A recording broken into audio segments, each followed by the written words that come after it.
I've come from outer space to Miku Miku you. Hi, it's Mod. Welcome back.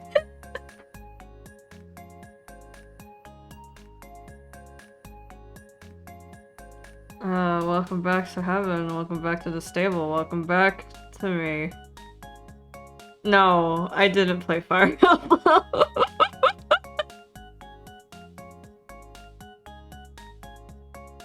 Oh, Teddy redeemed to chew. Oh, hold on. There we go. I sound snoozy? It's probably because I haven't talked this whole week.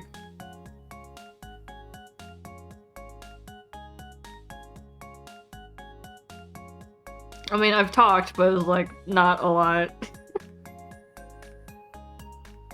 What happened this week? You thought I was binging Fire Emblem? I wish I was. I wish! Not a day has gone by where I haven't thought about Fire Emblem.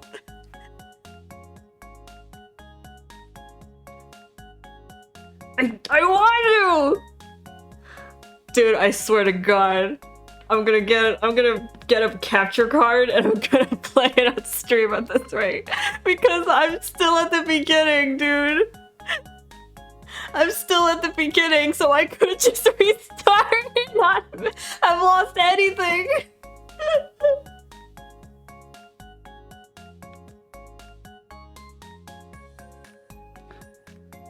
My life is so damn tragic.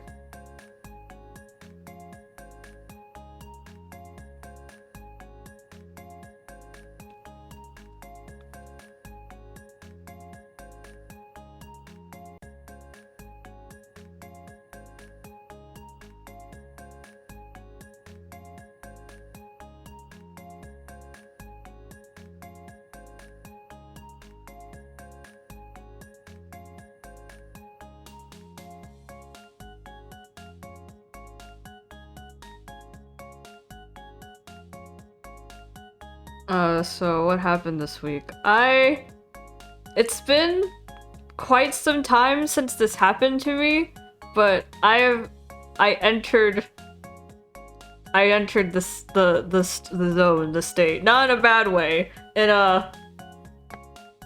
My neurons activated, and they wouldn't deactivate for the whole week.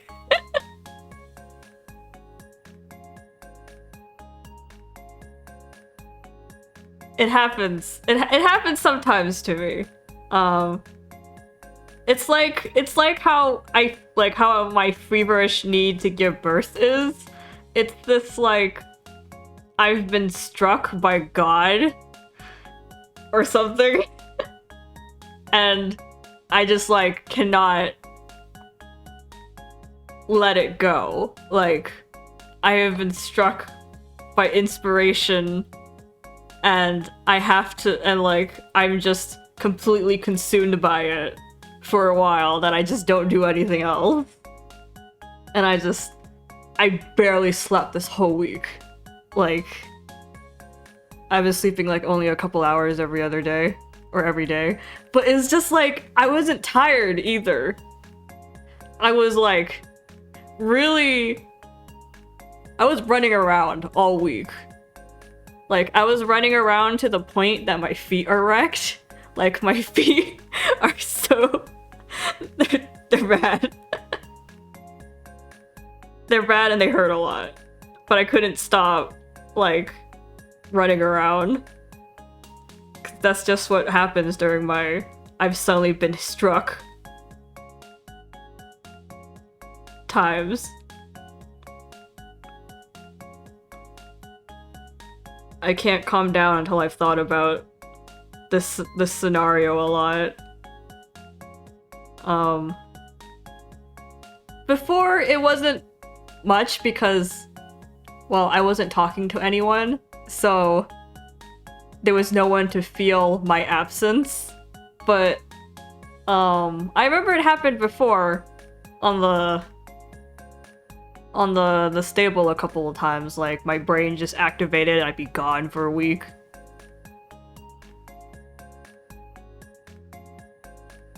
Cause it's just like, it's just my brain just completely activates and I'm just gone for a while. Like, I've just entered some second dimension. And I cannot be contacted by the outside world. I return to my house in the mountains as a hermit.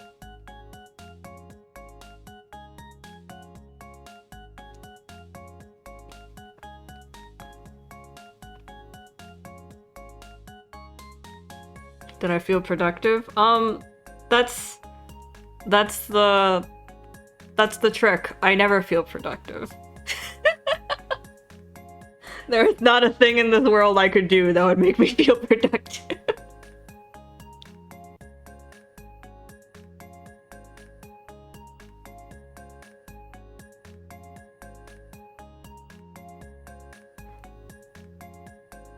Do I have a window at my hermit house? Like, my sister was getting kind of freaked out because I've been awake the whole week. And I kept seeing her off. Which is like an absurd early hour of the morning. And she was like, why have you been up like every morning? And I'm like,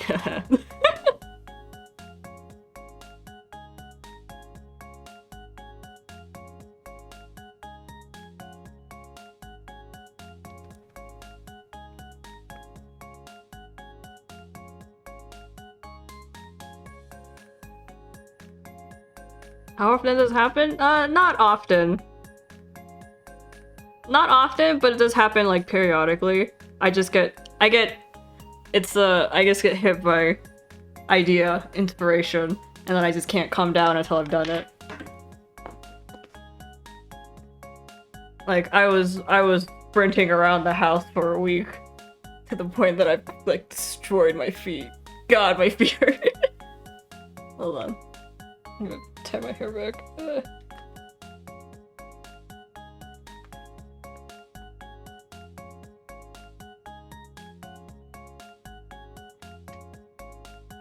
What am I running around for? Because it helps my brain. It's my Hatsune Miku thing, the put in music and then I sprint around with music on. Because it helps me get the scenes out.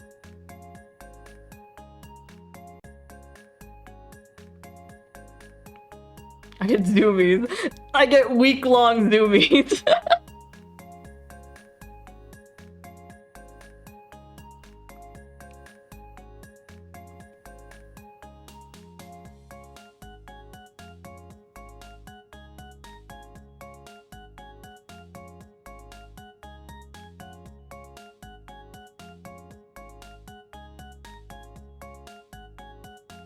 Did I get the idea out? I kind of did. I have it all drawn down in my sketchbook. I still have more ideas for it, so I'm probably gonna keep drawing it.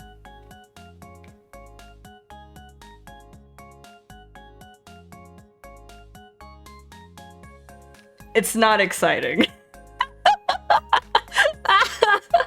It's not exciting nor interesting. I just got really excited about it. It's not anything new or original. Like, it's not anything I haven't done before. I just suddenly got the urge to do it, and then I couldn't stop having the urge to do it. That's for us to decide! Why are you yelling at me?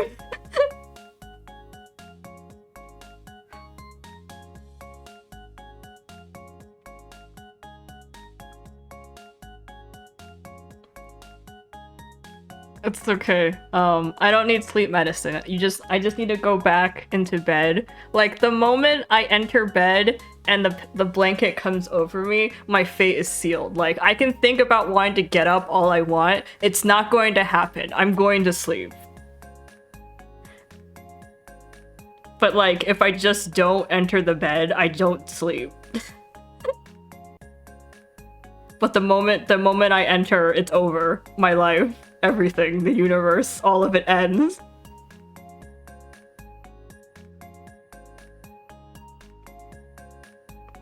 So yeah, I've been really excitable this whole week. Not that you could tell, but I've been really excitable this whole week. I was having the zoomies.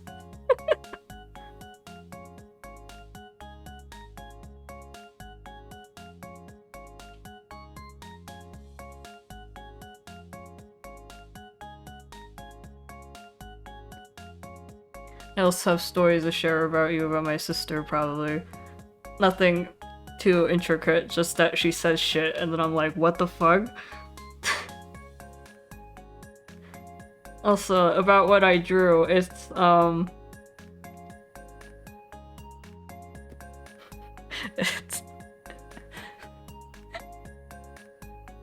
know, whatever.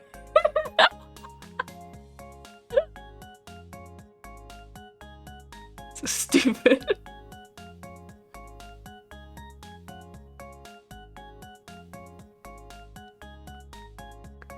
It's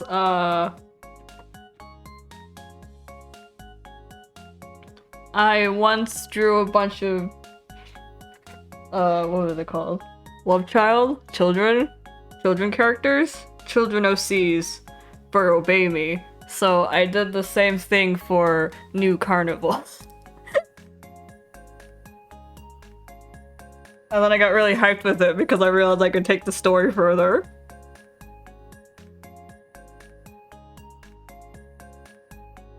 So I have a bunch of child designs for the guys from New Carnival. Or their children designs, rather. And then my brain kind of like went off with a plot line. Send this lady.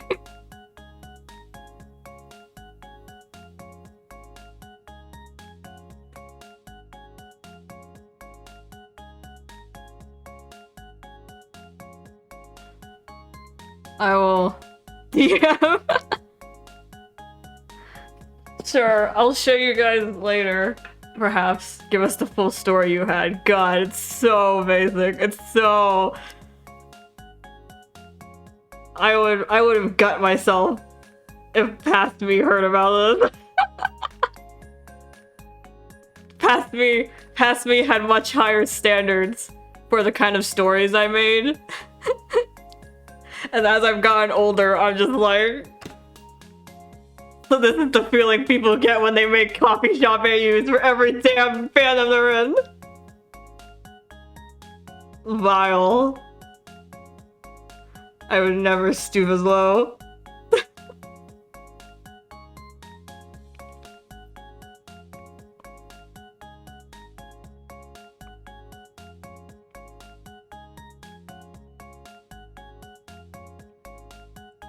I mean...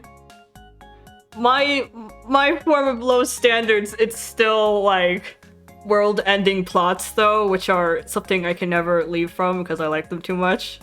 Like, so generic, but I can't stop. It's cause like I used to be too moderate as a younger kid. Like I thought like making someone the best of the best or world-ending plots were just like a little too out of hand. Like, that was a little too wild. And then as I've gotten older, I'm just like, I want the world to end every other day. For every reason in existence. Is this a sign of my mental health or something? Is my doctor gonna tell me to look at an ink stain and I'm gonna say, that looks like a world-ending monster? Is that what's gonna happen to me?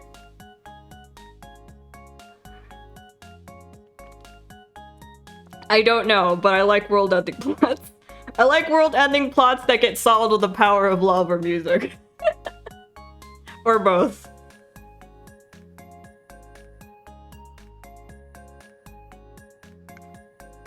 What about friendship? Debatable. I thought friendship would be part of the love bit.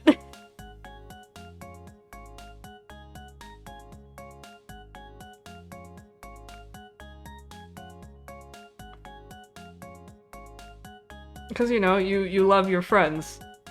And, like, if you get a lover, I feel like they should be your friend also. So I just kind of, like, shield that under the power of love category.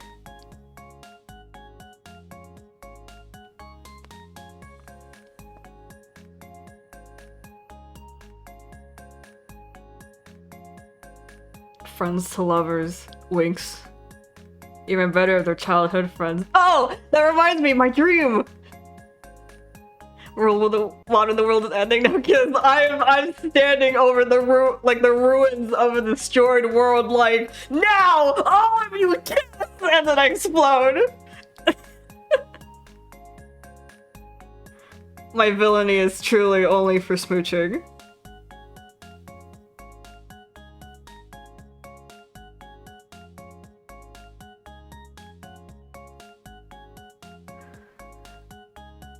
Oh, for those in the archive, I had a really deep, in-depth dream about a cult that I described.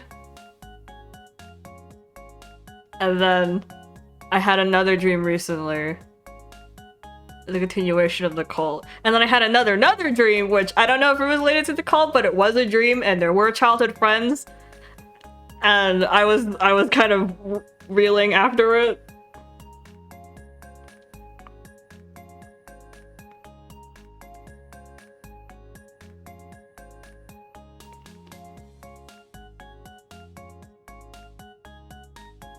Okay, so I'll tell the story about the part 2 of the cult dream. For those in the archive, I don't know if part 1 will ever come out. It was so much to talk about. Okay, those in the archive, part 1 summary. I had a dream about 3 guys in a cult. I was some sort of being they worshipped. One of the boys took me out shopping and we just had a really long talk in the shopping store. Shopping store. What kind of term is that? And that was my dream. And all of them were yandere. So I drew them. And that's about it. Also the leaders. Yeah, there were 3 guys. The leader of the cult, who was a political mastermind and did not believe any of the heebie-jeebies the whole cult was about. The second in command, who was the buff fighter silent type, he absolutely believed all the heebie-jeebies and was absolutely like, God, this cult saved me, you should join it too. And then the third guy was part of the original cult before it got taken over and made into like a big thing. And he's just a psychopath, and that's the only thing I can say about him. But he was, out of all 3 of them, the closest to my type. Like, I like guys with a cute smile. Face back to my phone gallery and all the times I've screenshotted the protagonist smiling because every time he says shit, I'm like, damn, you're cute, and I screenshot him. Like, he does anything and I'm like, wah!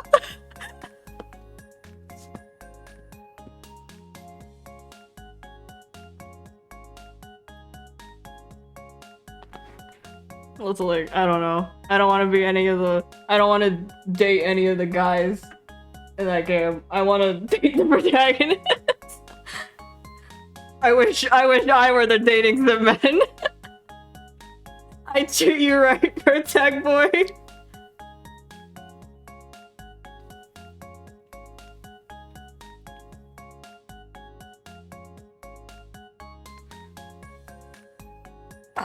You know what? That reminds me real quick. My sister was describing something to me, and she was like, I think her workplace. Oh my, but they smelled so fucking cute. It is like you don't understand. Don't sound slow. I slipped in the chat with hold on. Mr. Aiden's smile hits me like that. Subs.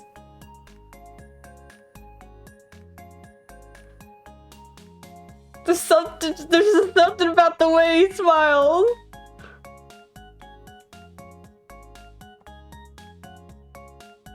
There's something about the way he smiles that makes me want to like rip a wall in half. So this is the feeling of wanting to murder a man for someone.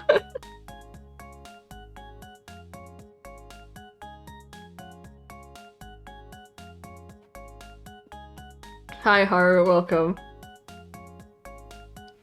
But yeah, my sister, so I was gonna actually kill Mod. It's true. If the guy has like a cute not even the guy, it's like if the character has a cute smile, usually kind of like sinks me in. Like, I really need a charming smile, and that kind of gets me.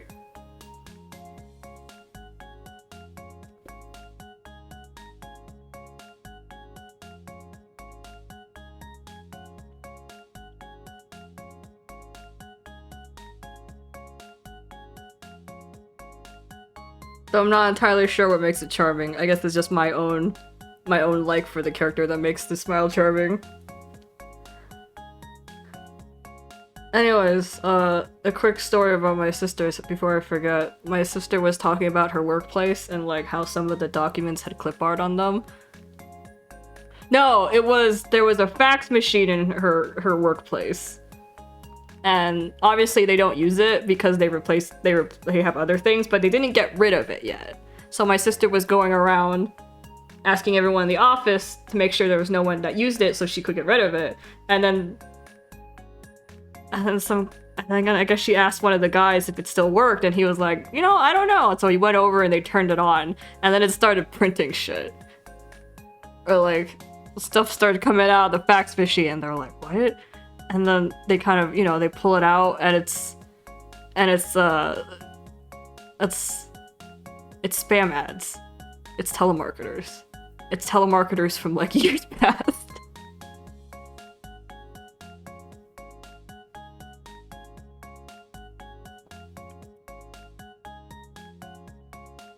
That didn't get their shit printed because it's been off this whole time. But then they turned it on for the first time in a while, and then the telemarketers could finally get through. So it just kept printing. Printing ads from telemarketers. So they just had to kind of sit there and wait for it to finish. Because it was funny. And then one of my sister was talking about how, is there no stop button? Beats me. Hi, Arcane. I didn't play Fire Emblem. I'm now in like week 3 of not playing Fire Emblem. At this rate, I'm gonna stream Fire Emblem out of desperation. I had the zoomies, dude. I had the cat zoomies. I couldn't sit down to do Fire Emblem. Do Fire Emblem Heroes? No, then that man will come after me. Him and his 4 identical brothers.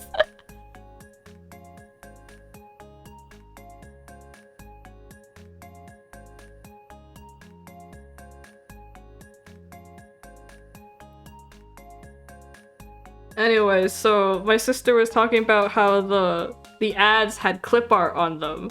And she was describing one of them, and she was like, yeah, you know, the vroom car. And I was like, what? The vroom car?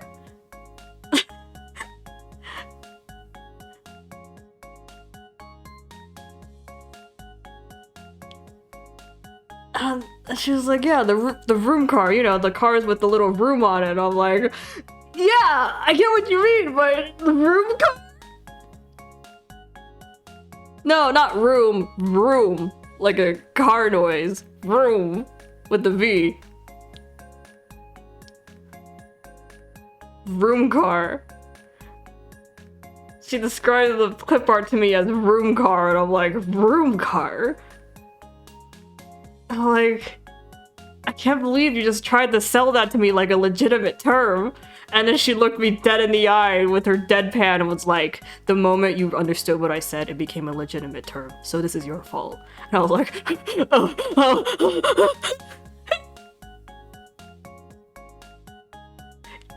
So she was like, you made vroom car real. You did this. And I was like, ah!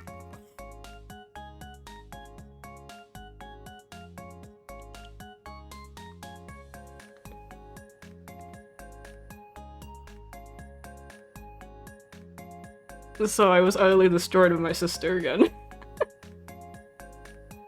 And she says it all in like that deadpan way. Because her tone doesn't really fluctuate. Because I go up and down. You can hear it, like I'm going up and down constantly. But my sister is just like, yeah, you know, the room car. The moment you recognized room car as a term, it became real. So this is your fault.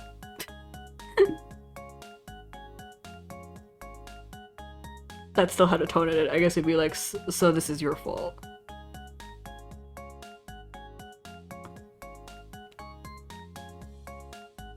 And then she's not well, I wouldn't call myself soft either, but she's just kind of naturally loud.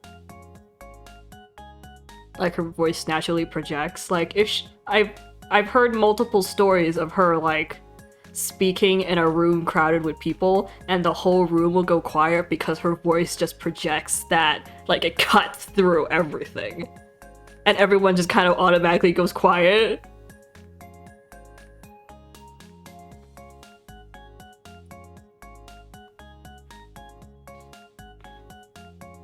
Dude, a trash can won't be.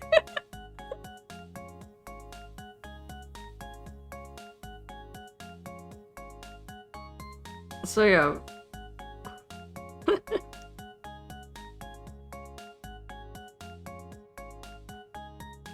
Cool, welcome back. So yeah, my sister's voice is tremendously powerful. My father has the exact same kind of voice, except he has more... he knows how to put emotion into it. And then me, I react really loudly. I react really loudly and I laugh really loudly.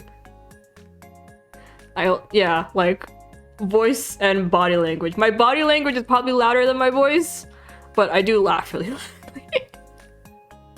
Or sometimes I laugh too hard and no noise comes out. But I'll like keel over.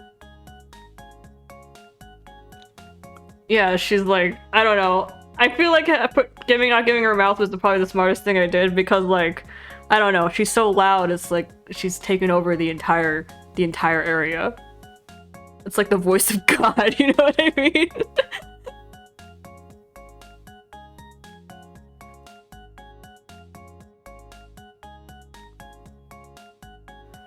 And then just recently, as in like an hour ago, she was sitting on my couch looking through the PlayStation store, and I was asking her about cables because I wanted to talk I wanted to see if I could connect the Switch so I can stream the Switch. And I was showing her the cables and she was like, "Oh, this is a C." And I'm like, so we talked about like the USB port or something, and she was like, "Oh, this is a C." And I'm like, what do you mean by C? And she was like, you know, it's like, yeah, what comes after B? And I'm like, well, yes, but like, what?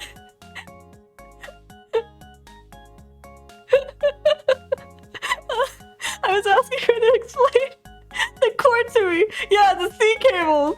And she was like, yeah, it comes after the B. And I'm like, like after the V cable, I guess.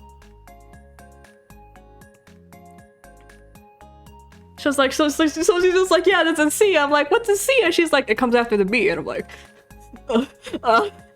yeah, I guess it does.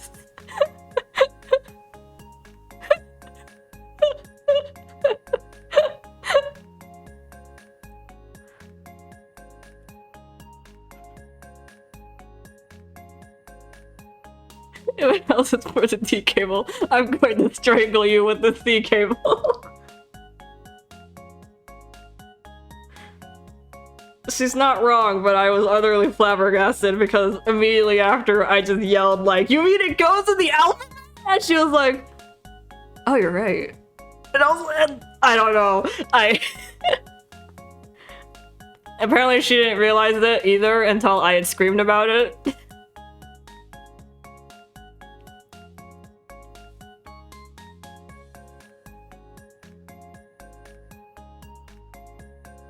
It's suffering.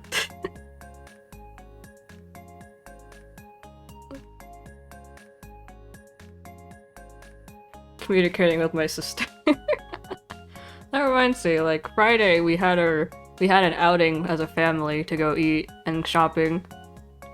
My sister was like, I think I was finally coming down from my zoomies on Friday, I'm still kind of coming down from my zoomies. I'm still kind of hyped on my zoomies actually. That's why I'm really chatty. But I was kind of coming down from my zoomies on Friday. And I'll have you know, my zoomies are completely natural. Okay, I still don't take anything. For all the people who ask me if I drink coffee or tea or do anything, I don't. I do nothing. I sleep. I sleep when I listen to Hatsune Miku, and that's it.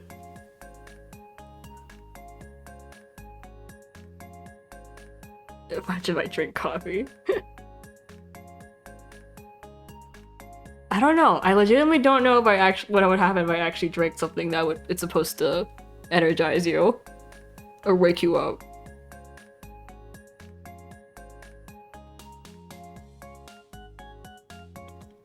You destroy the world. I've sniffed my father's coffee. Because my father kind of leaves his coffee cup around before he heads off. So like, I was kind of watching him put his coat on so I could see him off for work. And his coffee cup was just sitting there, so I leaned over and I sniffed it, and then I recoiled. And then I kind of stood there for another minute, and then I sniffed it again. And then I recoiled.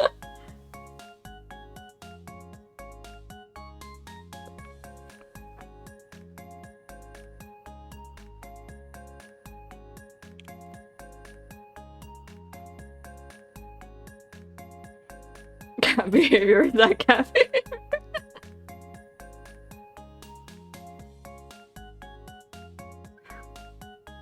Did I get zoomies just from sniffing it? It was a closed bottle. It was a closed bottle. Imagine what would happen if it was open.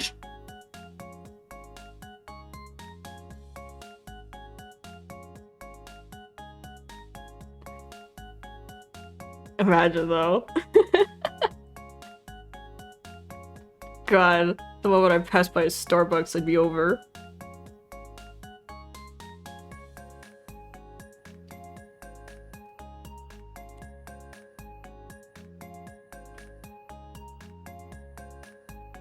Oh, but yeah, yesterday, or when we went out, my sister was like... I don't know, she was strangely high tension, as in, like, she couldn't shut the fuck up. She's normally not that talkative, she does talk to herself a lot. But she was just really commentating on everything that day. And I was, like, really zoning out to music. Cause like, if you call me a cat, you'd call my sister a dog. Like, I don't know. I was just kind of like, I was sitting in the sunlight. I was starting to get snoozy because it was sunny. I was in a warm spot, and everyone had put their jackets on me because it was hot, I guess. Or like they were hot, so both my father and my sister had taken off their jackets, and usually, you know, you put it to the side somewhere in the car where there's space. But what they did was they tossed their jackets onto me, so I just kind of I layered their jackets on my lap, and then I was kind of dozing off.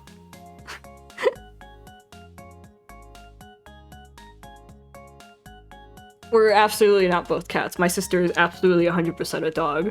There's no doubt in my mind. I heard another story from her recently and I was like, dude, that's dog behavior. But I don't know. There was like, I don't know what she was looking at, or even if she was looking at anything, or there was just nothing happening. But like, she was kind of chattering the whole time and commenting on things that we were passing by, like stores and stuff. I was like, oh, right, yeah, okay. Yeah, I get it. Oh, I see it. Like that kind of thing for me. And then... Listen, laundry baskets are really good. Anyway. There's something about like the layering of clothes in a laundry basket that's nice to sit on. But she was looking out of the window and I was kind of zoning out because she'd been quiet for a while, and then all of a sudden she just started going like, "Ooh!" And I snapped my neck towards her and I was like, "What the fuck was that?"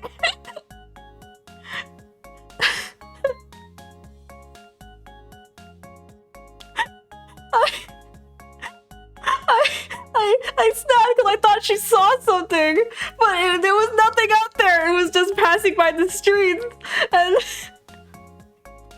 this, but a monotone, yeah. So, but like, she can kind of like raise her pitch if she's like howling or barking. I've heard her barking's really good. Her barking's obscenely good. Like, her barking is so good that dogs will respond to her.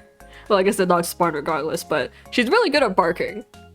Like, it is a suspiciously realistic bark.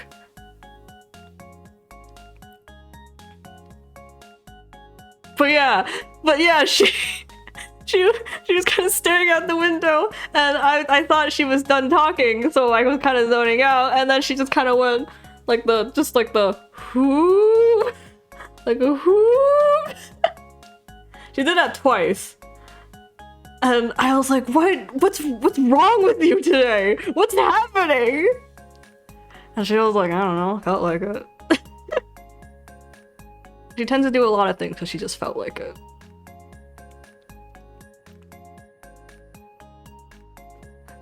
But yeah, so she just randomly howled, and I sprung awake. I was like, what's happening? What is that for? You fucking dumbass dog! What the shit is wrong with you?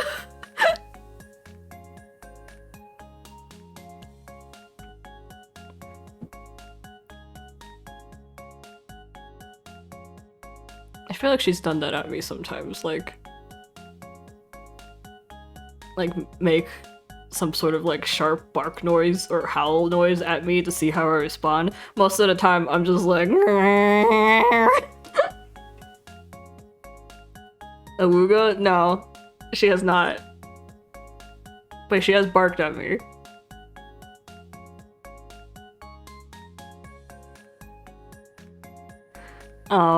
Another dog story from my sister was that her workplace, there was some alarm that would go off every now and then, but they couldn't figure out what it was. Like, it wasn't any of the actual alarms. So they thought it was something else. How did she bark on you?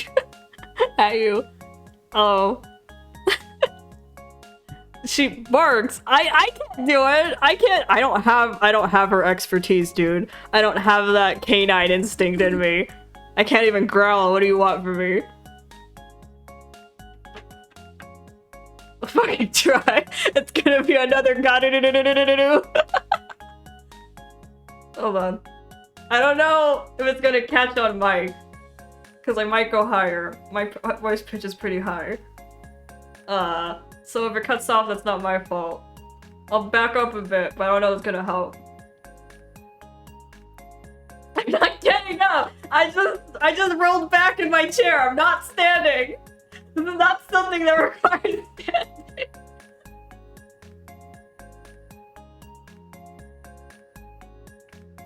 You're prepping for this? Hold on. I don't know if I can bark. It's been like a really long time. Or, put your whole body into it.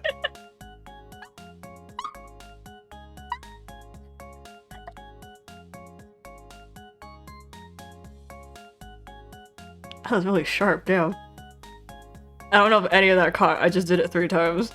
I sounded like an alarm going on.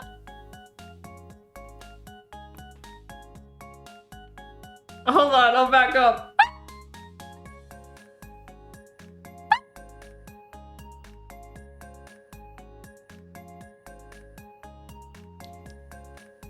That's my mark. Yeah.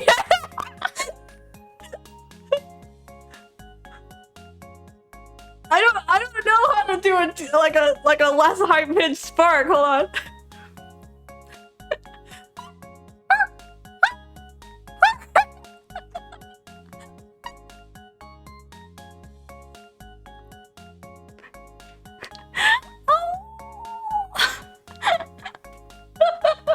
I can't go any lower than this. I legitimately have no idea without just saying ARF.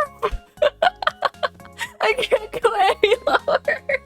I'm trying, dude. I'm trying so fucking hard, but I legitimately cannot bark any lower without just saying ARF. With a human mouth.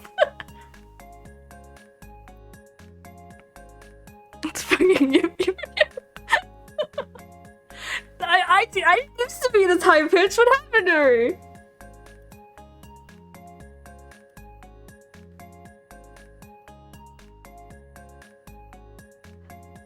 Maybe it's because like I'm trying to like get it on mic, so I'm not trying to go too loud. I can't go any lower than this. Like I legitimately cannot feel it in my throat. It's not happening.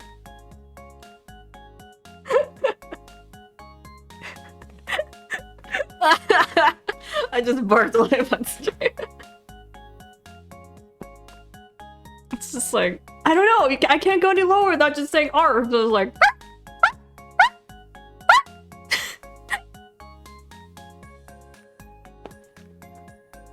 Her give me a poke and a chew, hold on. I feel... Dude, I feel like Nintendo... I'm Nintendo. You just whistle. This is 100% the Nintendo. You bark at me, then chew me.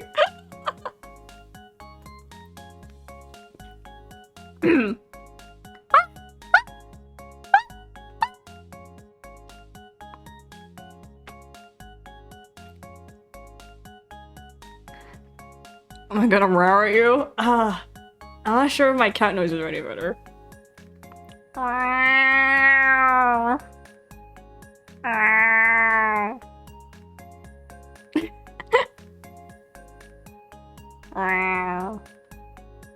These are the noises I make to my family every day.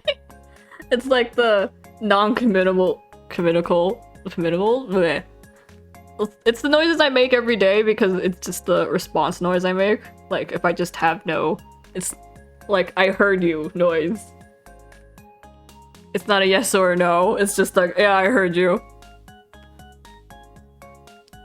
I've acknowledged your words, but I have nothing to say to you, so I just meow really loudly.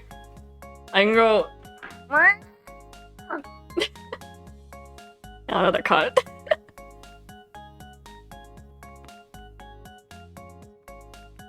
Oh.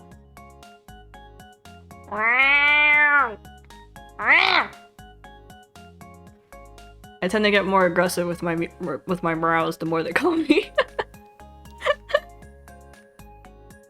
Like, I heard you once, you don't need to keep yelling at me. Why am I good at this? Because I do this every damn day! What am I? How long have I been 16? A while.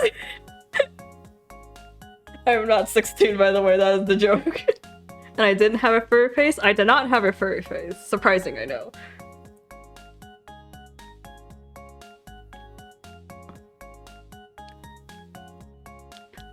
Unfortunately, I only know how to...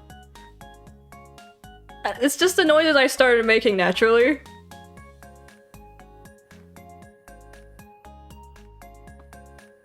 But, I've always been a cat girl, that's the secret. I was gonna say something, what was it? Oh, about the cat. I don't know how to make cute cat noises. Only the really disgruntled cat noises. Because that's the noises I make every day. Yeah? Oh, you meant like in a cute way.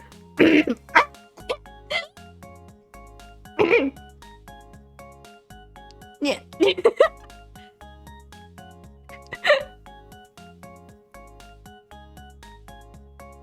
I don't know. Are you saying yeah cutely? Yeah.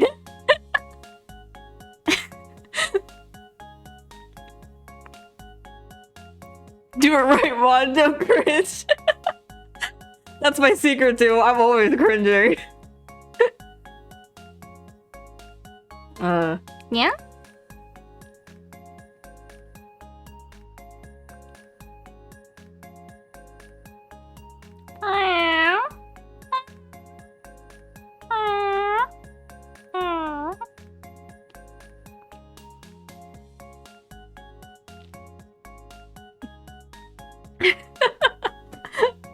Where's my orange juice?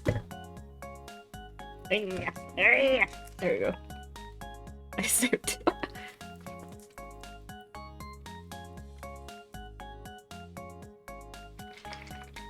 Yeah, it's been a week since you heard my noises, you know. It's been a week since everyone heard my noises.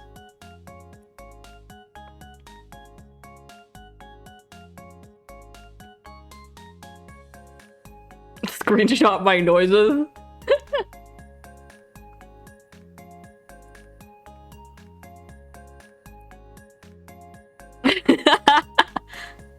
Another thing my sister tends to do is that because I tend to just kind of lay around and exist, like I tend to just drape myself over furniture, she comes over and to pet me sometimes, but like she's recently like gotten to the habit of like trying to pet my stomach, to which I smack her hand away.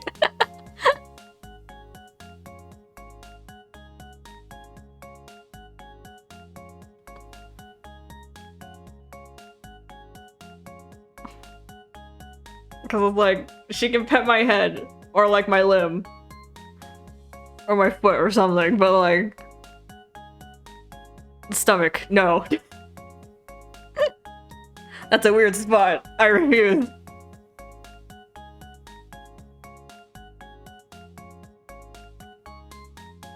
Punishment game when you add neon and the sense is when. What am I getting punished for? Why would I need to be why would I need to have a punishment game? What's happening? It's okay, Moog. Welcome to Furry Talk, I guess. Your zone. In which I make a shit ton of animal noises.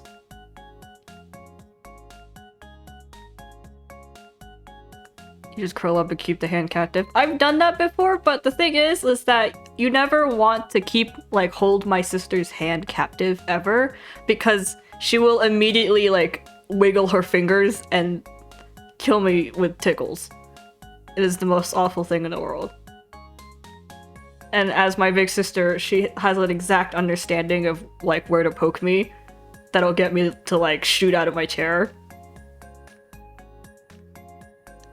And I'm like ticklish everywhere, so.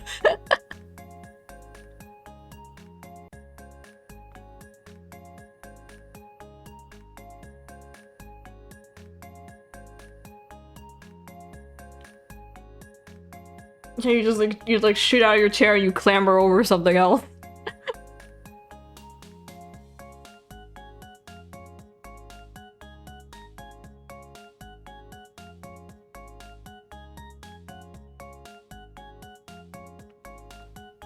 I stated my weakness out in the open. Who's gonna come in and break into my house and tickle me?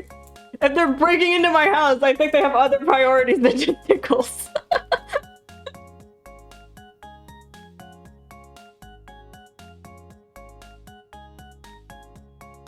The tickle monster, obviously. Oh, my bad.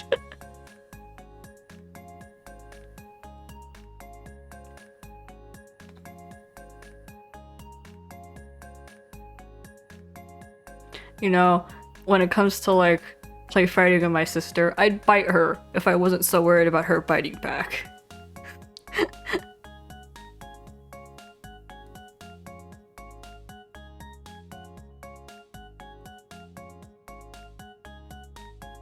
Like, my sister is obviously, like, you know, alpha of the pack, so I feel like I die.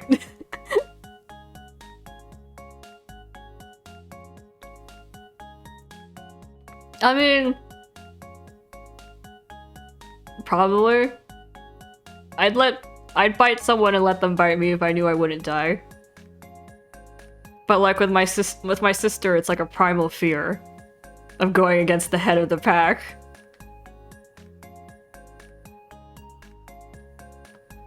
It's like when she occasionally puts her hand around on my neck, on the back of my neck, and I'm like...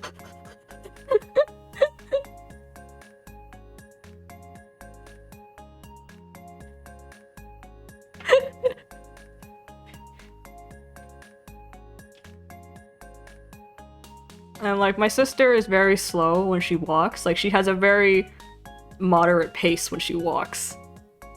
She's never fast. and she never runs. So, I don't know. Just her walking towards me is enough to get me, like, sprinting in the other direction. But sometimes I run into her path, so I can try and obstruct her, and then I get destroyed.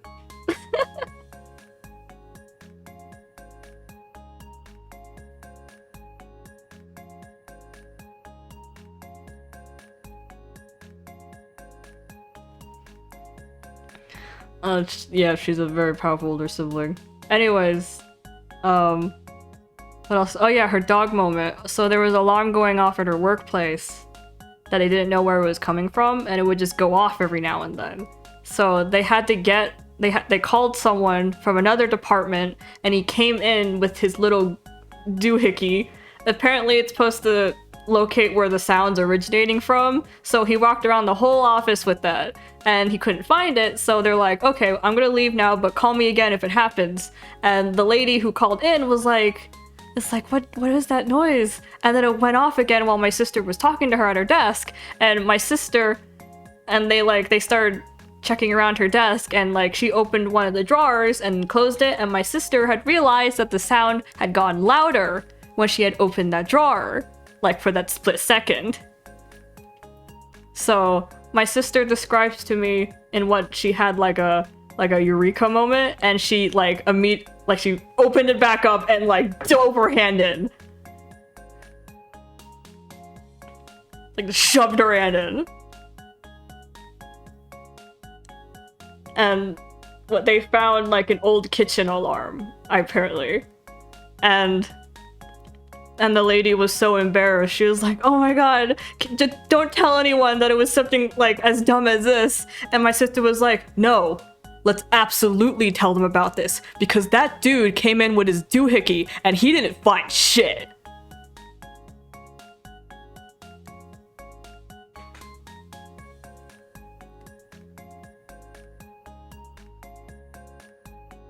Like, absolutely we should tell him, because that means his doohickey's fucking useless as fuck.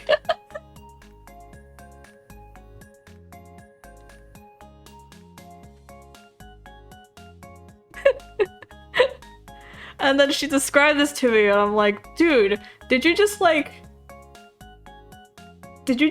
a dog moment where it's like, you know, like, you've been sniffing around for this set, and then you smelt it, and then your brain just activated and you started digging a hole with all your might? And she looked absolutely gobsmacked when I said that. She was like, that's exactly how my brain went. How did you know? and with my eyes looking far off into the distance, I said, you have that kind of nose. I don't know, you have that kind of face.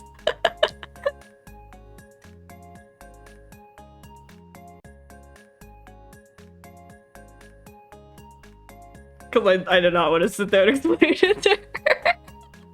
So I was like, I don't know, your face. You just look like it. She does not look like anything. She has the most empty expression of all humanity.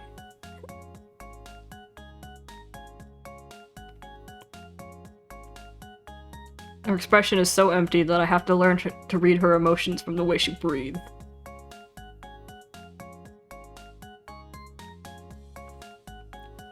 Though I can tell when her eyes zoom out. I've been trained. I'm trained exclusively in the art of reading my sister.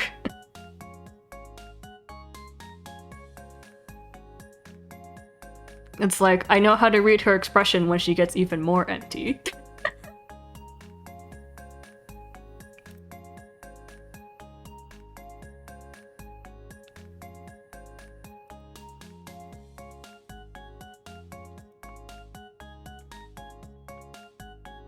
Oh yeah, my sis also has to go, like, she works out, and she, like, we have a treadmill at the house, so she takes walks on that every day. Now that I think of that, I like put her in the context of dog. That's just a dog getting walked. Meanwhile, I can be found sprawled in all matters of furniture. And there's a sunspot, I'm usually standing in it.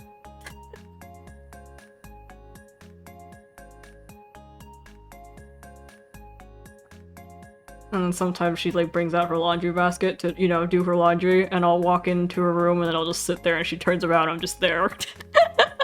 Like I don't say anything to her when I walked in.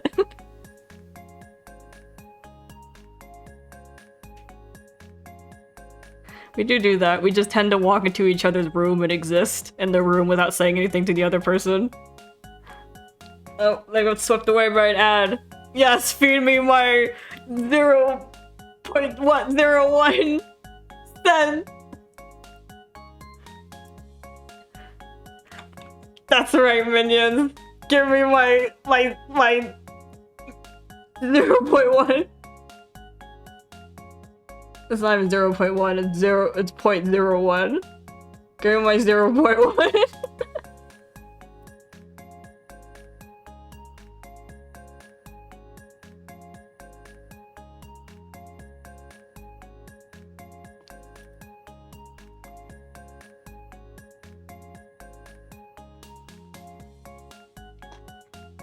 You never did your taxes in the first place, Nox. Oh, but now that we're done with stories about my big sis, I'll tell you if she does anything else that destroys me emotionally. Which she does not actually do. She just kind of like destroys my worldview in an instant. Like with that cable shit. Or the aqueducts.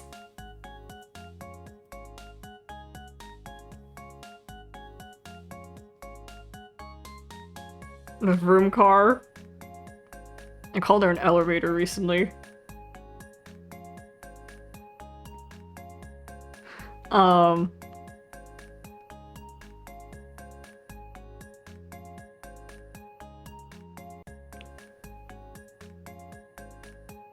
Let's see, back to my dream. We're an hour in and we're still in the chatting section. Will we ever get to the dating sim? I don't know. You in the archive, if you came for the dating sim, I sure hoped you skipped over to it by now.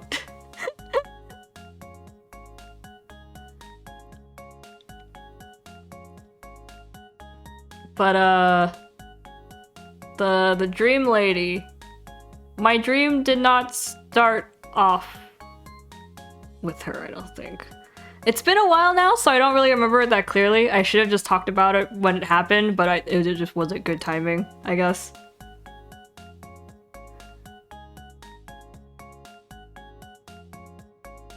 So I don't remember the exact sequence of events anymore.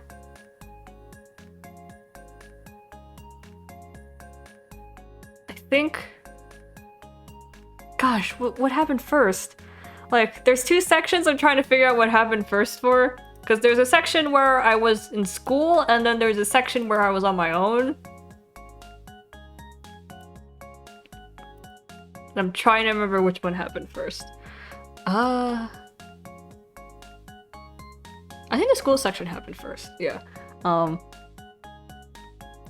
Okay, yeah, the school section happened first. So, the first time, not the first time, but I have described another dream where I was in school and there was this guy in glasses and he turned out to be some sort of demon, and then I had to do a bunch of like running around in a dream world, school, town, haunted horror land setting, and then we met on top of a clock tower, and then he took off his glasses to reveal he was a demon, and then he put the glasses on me, and then I woke up with my sister looming over me saying, "That's enough."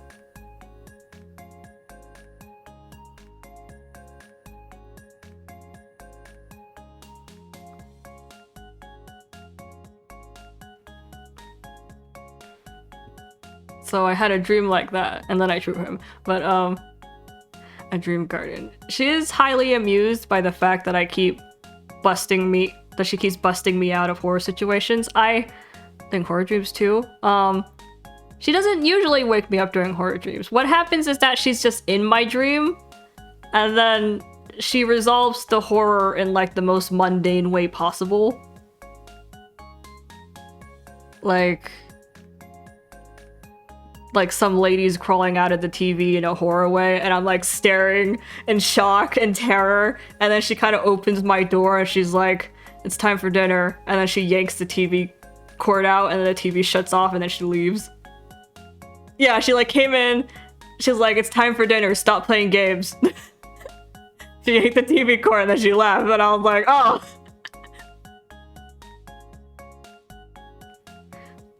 And then there's another one where it was like there was a cult in the school and like all the students were like it was a lockdown during the school, and you know, the blackout, and we were all gathered in the gymnasium because they were picking off students to sacrifice, and I was the next one because I got called up, and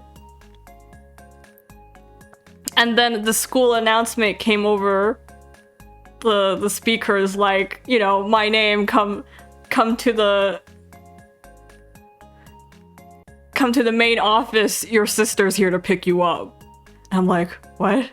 Because I had just walked into the sacrificial room with like the evil dude, the satanic circle, the candles, the dark lighting. Like I just walked in, and then the announcement came over, and then I just couldn't leave apparently. And then I just went to the main office. My sister was like, "Hey, we're going home."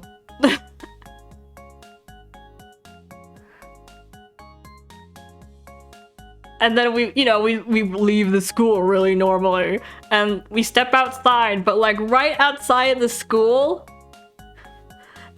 door, like as soon as you walk out of the school, there was this gigantic maze with a bunch of like hellhounds in it, so you know you're supposed to navigate through the maze and not get caught by the dogs. And I was like, oh man, we gotta go through the maze. And then my sister was like, no, we'll go around. So we did not enter the maze. We went around the maze, and the parking lot was right there. And then we got into the car and we left, and then I woke up. And I remember feeling really scandalized about just skipping the entire maze.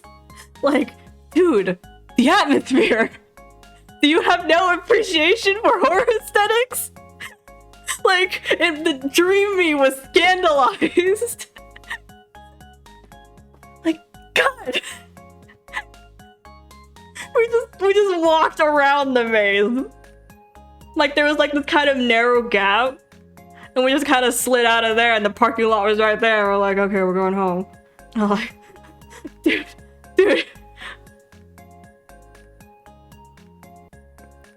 And then there was another time where it was like, I don't know where we were, some sort of hotel maybe, and me and or like, I guess maybe some relative's house. Basically, me and my sis were sharing a room. And, I was getting chased by some sort of monster, you know, as you do.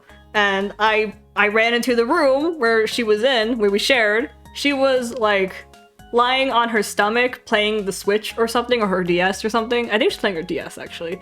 She was playing on the DS on her stomach, on the bed, and I had ran in because I was being chased by some sort of monster.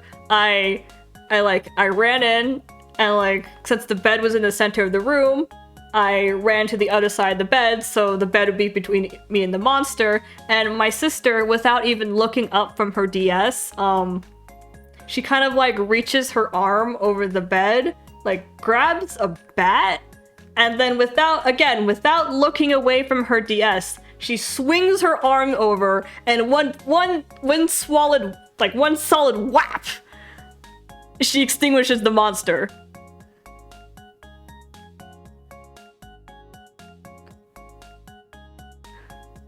And then she was like, it's like, don't run, you're bothering the people downstairs. And I'm like, oh, sorry.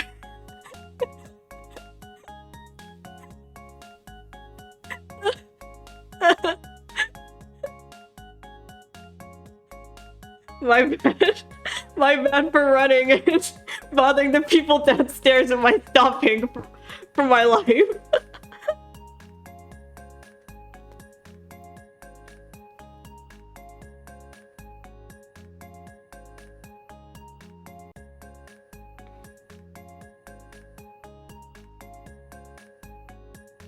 I've also had this, like, aquarium dream, a different aquarium dream, but aquarium dream nonetheless, where it's like a fantasy aquarium like before, but like it was kind of getting like horror vibes. I guess they were like, I guess less like an aquarium, it was more like a Eldritch petting zoo, I don't know. Thanks for the water, Nox. And I was kind of getting, like, it was getting bad because, like, one of the rides was just going into an Eldritch monster.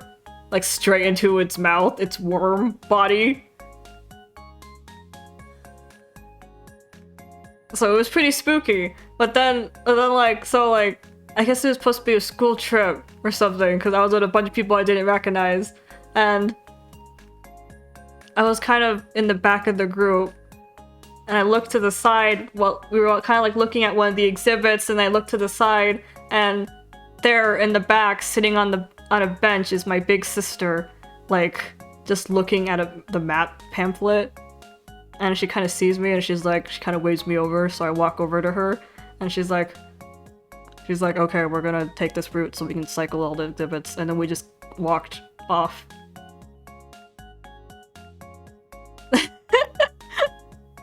And then it was a really normal new trip with a bunch of monster creatures. I was like, huh. And then we went home.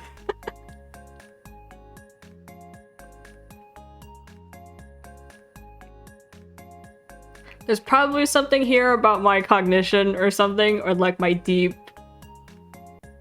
I guess like my faith and reliance in my big sister is so set in stone that it happens in my dreams without fail, I guess.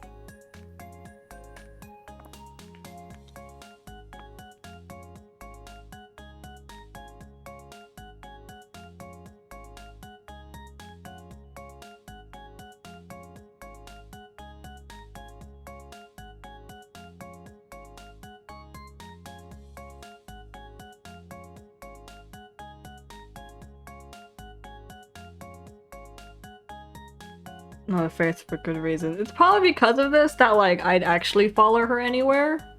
Even on a boat or to an aquarium or diving, which just talking about it gives me hives, but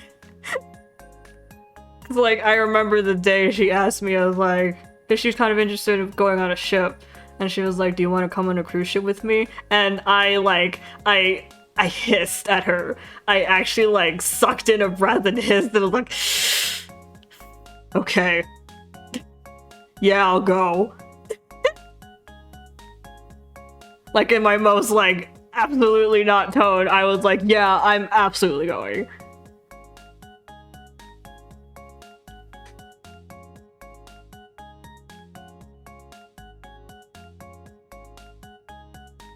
Because, like, more than my fear and hatred of the ocean, I trust in my big sister, I guess.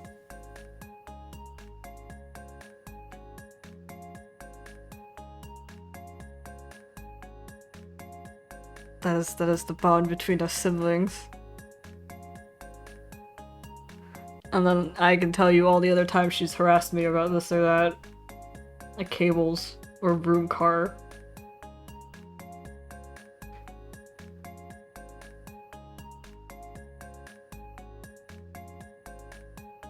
Oh, the time she knocked over a jar in IKEA. And it shattered everywhere.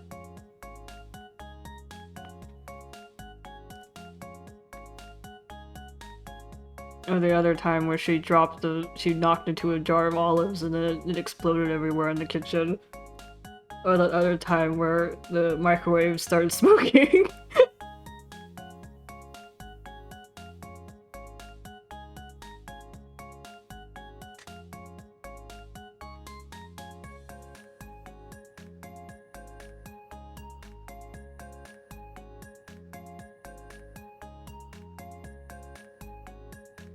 Back to my dream. So, my dream starts off back with me at the school, the same school, except this time I'm actually in class, and I guess I'm in the right class, but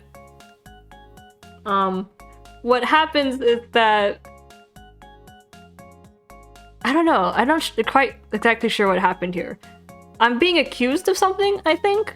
I think I was being accused of stealing something, someone's notes or something, someone's notebook, maybe. And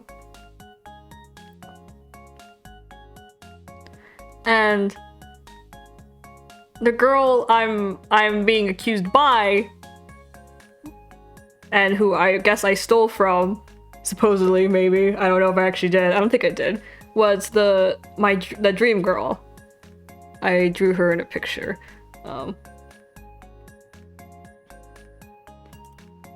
Why is it so difficult to get images up here? It's not difficult. I'm just lazy. If it can't be done with just the power of my eyesight, it's too much work.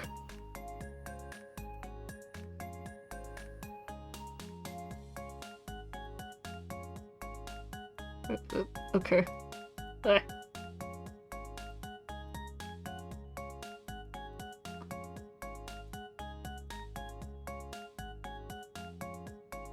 Okay. Oops, it switched. How do I make it not do that? There we go. Okay, so the girl in the seat next to me, she was the one accusing me of stealing something? Notebook? Notes, maybe? I have no idea what I stole, but so we were kind of bickering. We were really bickering, and she was like in the seat right next to me. Like, we weren't separated one by one. Our desks were like 2 by 2. So it was the 1 by 1 desks, the regular standard desks you see in schools, and then they were just pushed together. And then those desks that now had become 2,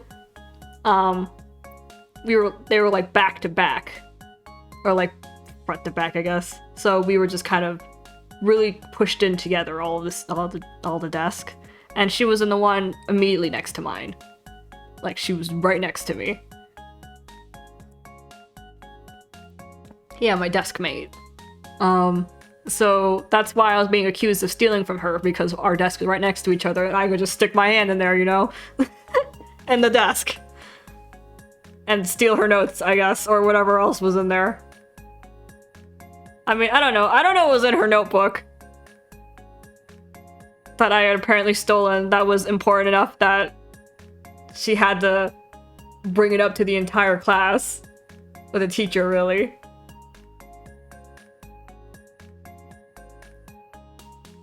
So we were kind of arguing, or rather she was kind of arguing at me, and I was doing that kind of like blank dream stare at her. Her notebook. I don't know if I stole it! That's the thing! I was just being accused of stealing it!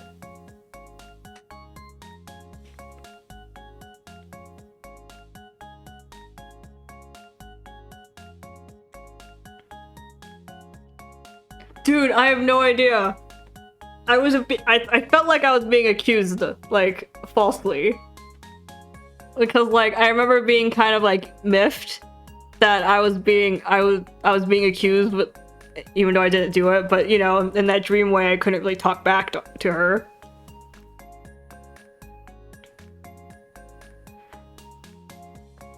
Besides, she had, like, those classic mean girls. That classic mean girl top dog vibes to her. In the way most, like, school dramas go. And as you can see, as I written down here, she looks about the same age as the glasses guy, and the uniform was kind of the same. Which was strange, because our school didn't do uniforms, but these two, for some reason, wore uniforms. And basically we were kind of bickering, and because class was starting, we were told to just, you know, shut up and sit down.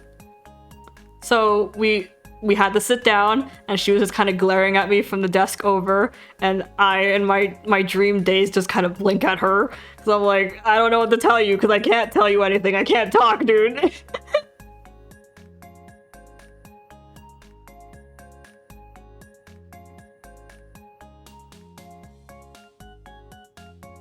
And we kind of go on class as usual.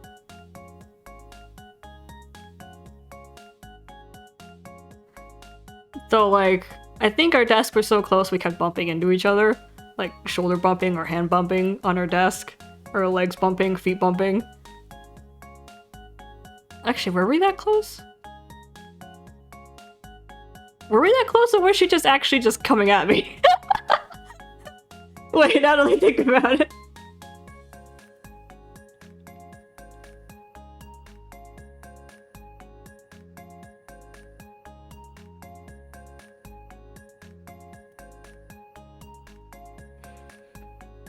She was trying to start something, but like, I don't know.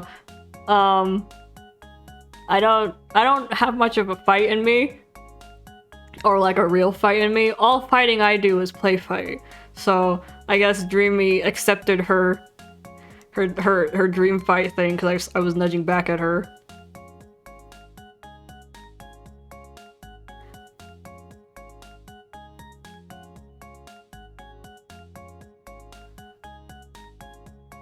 And then, I don't know, I guess because we kept like shoving her at each other during class, I guess she could kind of warmed back up to me or something. Cause like by the end of class she was calm. Like she was okay with me again. I guess at some point during our play fighting she realized I couldn't have done it or something.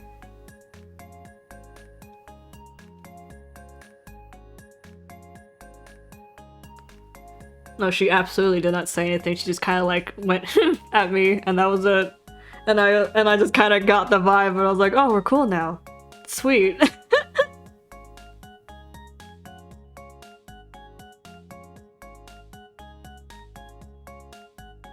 She snickered at you? No, she went humph at me. Like the way Tsundere is just kind of like turn their nose at you.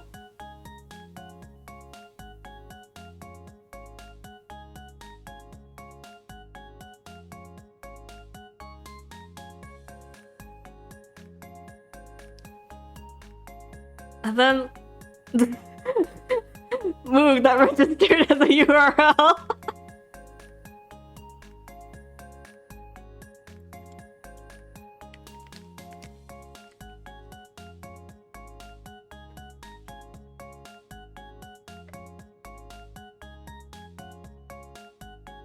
The girl in the seer next to mine. I'm tempted to click on the URL. No, Nox, you'll never come back. This is the Shadow Realm. That's the trap card. Yugi, you can't go.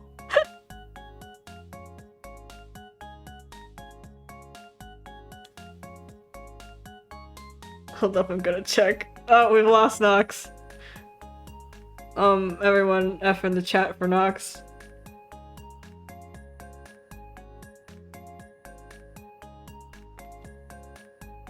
My curiosity.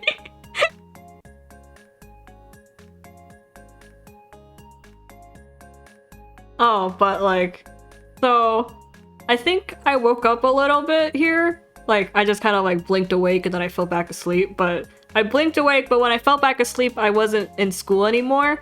I was somewhere.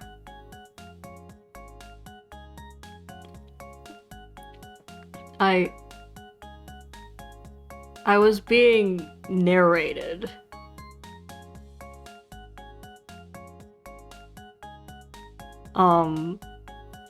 I'd woke up in like this kind of, not wonderland, but you know, kind of like a fantastical landscape.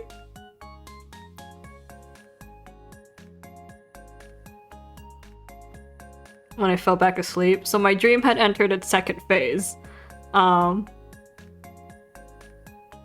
So like what was happening was that I was walking through like a video game, like a first-person video game, explorative platformer, puzzle solving something video game. Not quite the time skip. That's part 3. Part 2 was this weird funky part of my dream. I think I was finally starting to get context on what I was. because I knew the cult worshipped me, and I didn't speak human language. I only spoke this Eldritch language that you had to specially learn. Because the entirety of my puzzle-solving platforming bit, the website doesn't exist. Or maybe you don't exist, Nox. Maybe that's the secret. It's a URL that makes you not exist.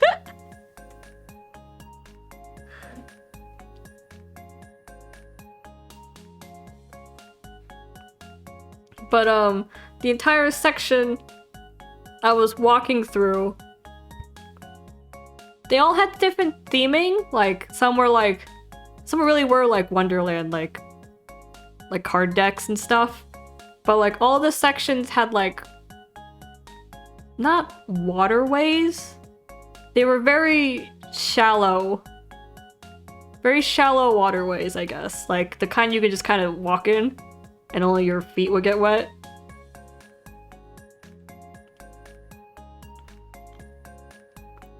Like everywhere I kind of walked had a waterway or was just like coated in like a thin layer of water. And there was some older man narrating over me. Like he was just speaking to me and talking about, my journey, and then to me myself. Was it Attenborough? What the fuck is Attenborough?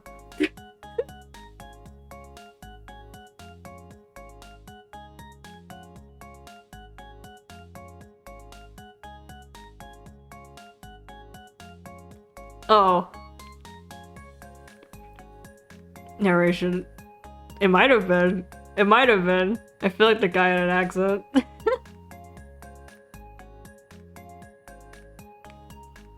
But it was just like an older man who was kind of gently narrating over me, and I suddenly got the feeling that he was like the way he spoke to me, and like he kind of narrated me like I was a character in a storybook, but then as we kept going through the landscapes, he started talking to me less like I was a character and more like to me directly.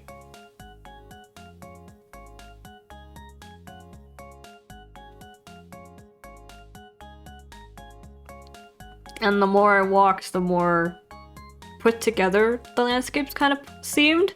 Like, I kind of was walking through, like, a really abstract underwater area for a while, and then, like, as I kept walking, every stage kind of, like, I don't know, like, civilization?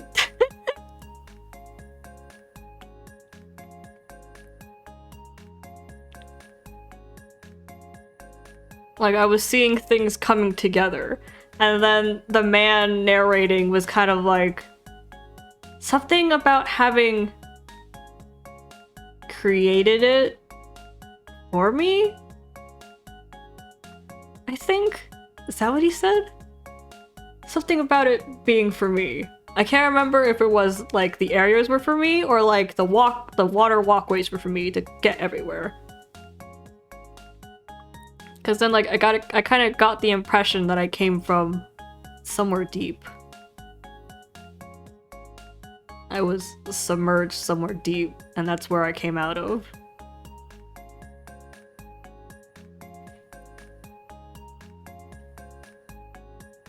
So he was just kind of, like, letting me walk through all the areas.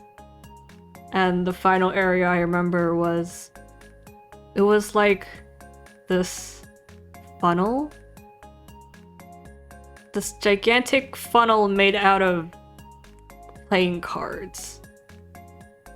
And the playing cards were pretty big, and whenever you touched one, the playing cards, they'd light up. So, you could kind of walk on the top, but like it was covered in water, in a thin layer of water, so I kind of slipped. And so I just kind of spiraled down the funnel and everything lit up, and he was talking to me as it was happening, and like every time I touched a card, like a note would play, like a music note would play. So it sounded like a spiraling piano, I guess. And I couldn't hear his voice anymore over the piano. But he was still talking to me. I think he was sending me off. I get the vibes he was sending me off because like when like my brain stuttered back into the dream, because I guess I woke up a little bit here and then I fell back asleep again. I had entered my third phase and I was on a cruise ship. And this is where the woman on the ship comes in. Because this is the cruise ship. So about the cruise ship.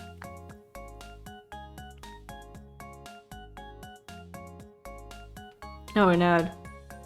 Burger. Hold on. I'll drink some apple juice in the meantime. Not apple juice, this is orange juice. I also have apple juice though.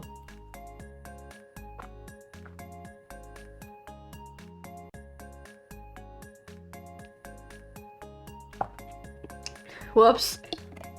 I drank all the orange juice in one go. I like how we treat ads like it's, I don't know, gambling.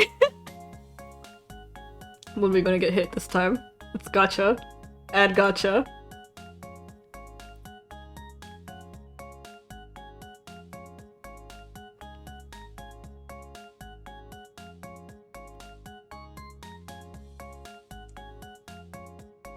Also, Nox, I'm gonna say this for you, but Choo Choo doesn't have holes in her buns.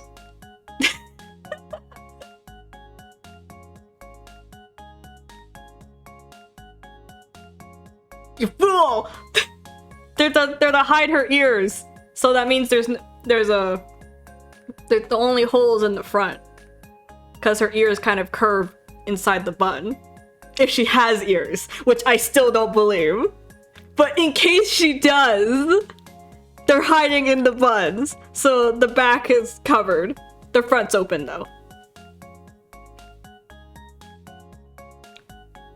I don't believe in ears. I don't believe in her mouse ears. But just in case they might exist, her Pandora's box buns only have a hole in the front.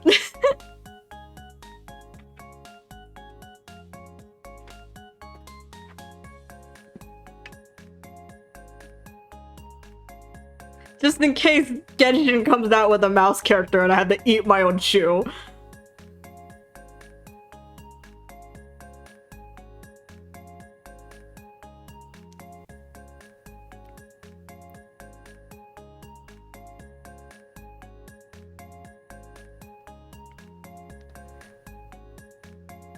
Eat my wings, eat my gummy wings. Okay, so the cruise ship.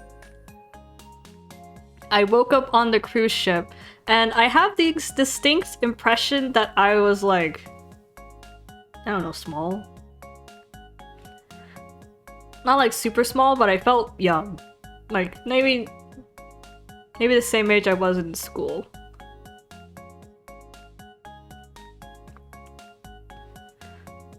And it wasn't your ordinary cruise ship.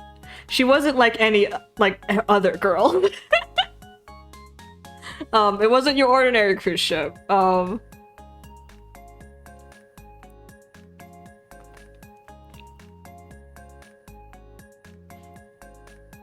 wasn't quite sure what was up with this cruise ship, but I kind of knew it was a gathering. Or like, it was filled with people who were susceptible, suitable, or something. Like, you know, I guess like the ad for the cruise ship was some stupid hoax, and the type of gullible fucks who fell for it were exactly the people needed for whatever the cruise ship was for.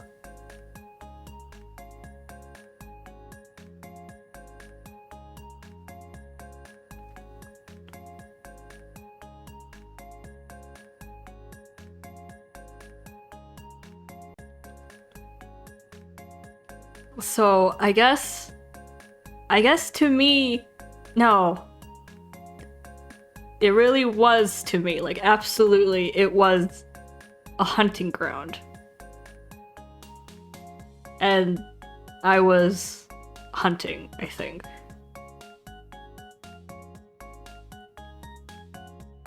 Like all the people on the ship were the picking. I had that kind of feeling. So when I woke up on the cruise ship, I knew I was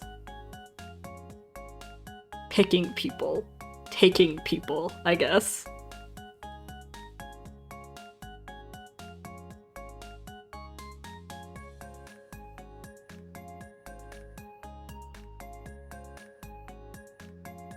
And you know, like I'm just trying to describe my dream vibes to you. I have no way of picking words anymore. Like, I'm a lot better when I'm typing, but like my brain is just now I'm just talking. I'm just spitting out what I felt from my brain. So I can't really choose my words carefully. It's just saying what I feel. But like, so I don't know. So I'm kind of walking around, and the thing with all the people on the ship is that they're kind of miserable. Like there's something wrong. Or like there's something going wrong in their lives. And I don't know, they came to the ship hoping to fix that. Cause like every time I found someone, I could feel that they were like kind of miserable. Cause most of them were like in an outburst. Like some of them were angry and some of them were just crying. Like all of them were kind of like in the middle of a meltdown.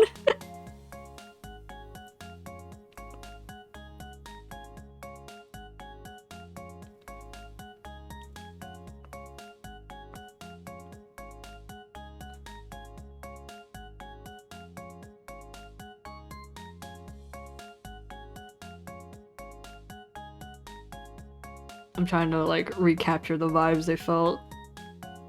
Because I just kind of remember like walking through the halls and I don't know, I was barefoot like I was in the part 2, through the waterways, and I think something had happened on the cruise ship and because the ship had stopped and people were kind of freaking out now. And here I am, some like school-age kid walking barefoot around the cruise ship.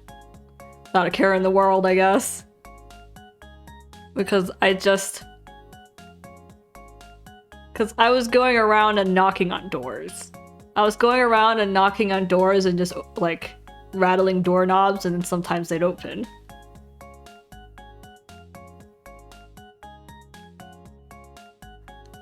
And then they'd open, and then I'd look inside and see if anyone was in the room. And sometimes people were.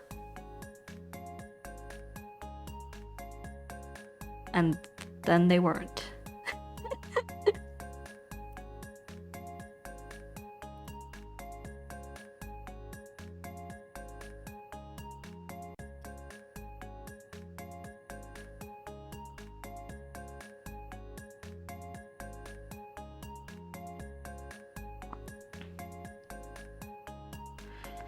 I don't know, it's just like, I'd find them, and sometimes they were screaming. I remember one of the guys was really yelling at me.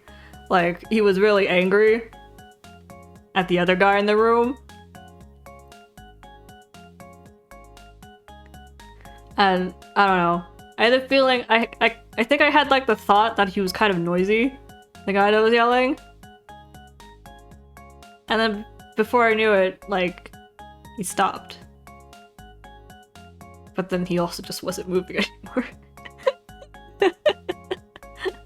And the other guy was kind of staring at me in terror. But it didn't... I don't know! I don't know if he was dead, he wasn't moving. I didn't check. I don't think I really cared.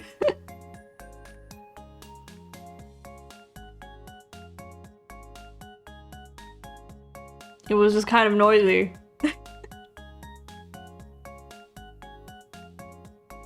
he was kind of noisy. I wanted him to be quiet, and then he was, and the case closed. And then I left. Because, I don't know, wasn't interesting anymore.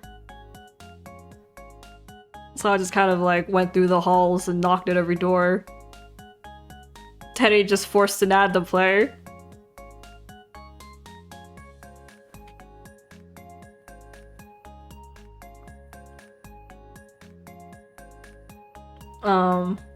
And I found the woman on the ship in one of the rooms. But it was like a room that had, I don't know, a balcony? There was like a kind of like an open window with a little balcony to step on. So you can be out in the wind, I guess.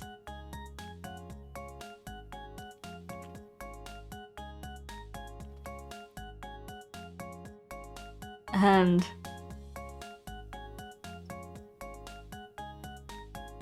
she was on the balcony with another man, and what was he talking about? You can hold on, where's the other picture?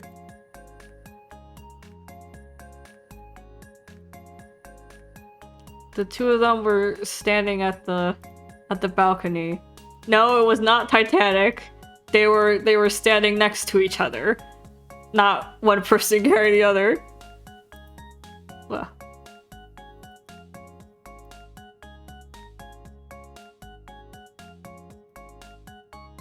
Okay, there we go.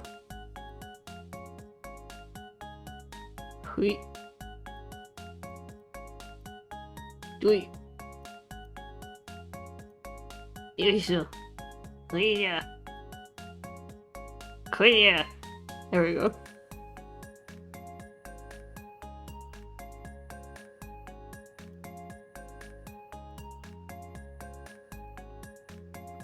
Your card. So she was married and the other man was her husband, and the two of them were talking, or rather the man seemed really upset with her and she was crying. I think he wanted to split up because, what was it? I think her love was too overwhelming. Like, she was too heavy for him.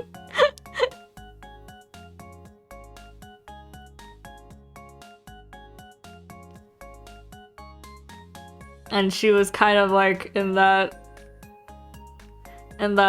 I love you too much way, begging him not to leave her.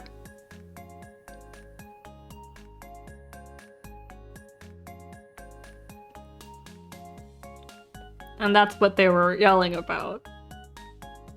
And their balcony is pretty far from the door when I walked in, so I was pretty far from them, and then I just kind of like walked on over, and there was something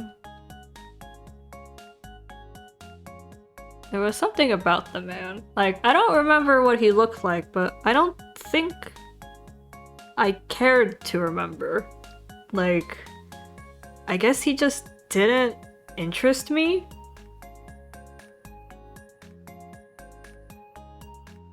He wasn't my kind of prey, I think. He wasn't suitable. So I wasn't interested in him.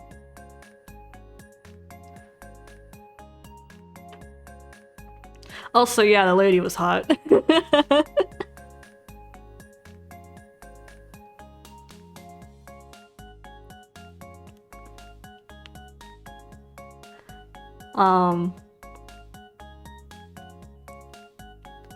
So I walked up to them, and the man was pretty much like, I was so disinterested in him that I can only remember him as like some faceless white silhouette. And because like I remember that all of my attention was on her.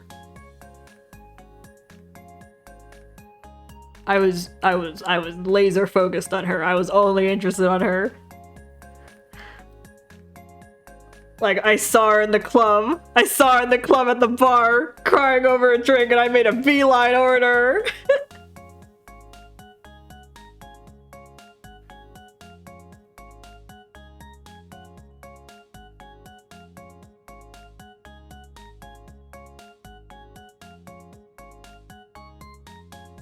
So I did. I actually did beeline towards her, and like her husband was still there on the balcony because I was kind of blocking the door. Because the door was open and I was just kind of standing in that doorway. A sliding door. A clear sliding door. And I was just kind of standing in there, so he can't really leave without shoving past me. And besides, the balcony where he was standing, it was like the edge, like the far edge of the balcony, and so it was him at the edge, then her, and then me at the door. So he had to shove past both of us if we wanted to leave. And like one of us was in hysterics and the other one was me. So rip him.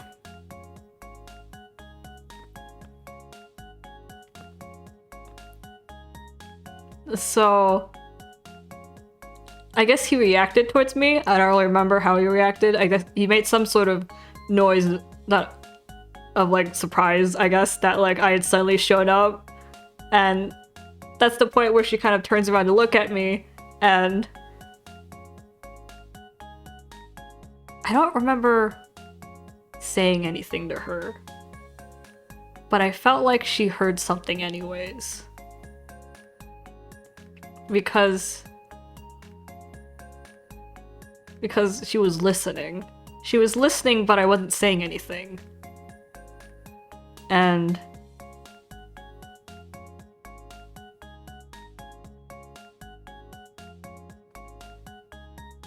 I felt like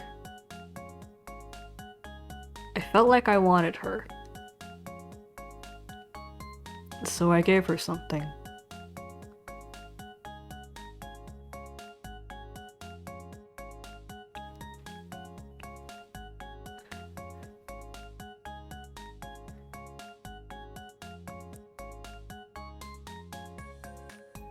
If you're wondering why I'm going quiet and then my tone is changing, it's because I'm like really trying to like enter that scene again. It's not suspense buildup, it's me trying to immerse myself.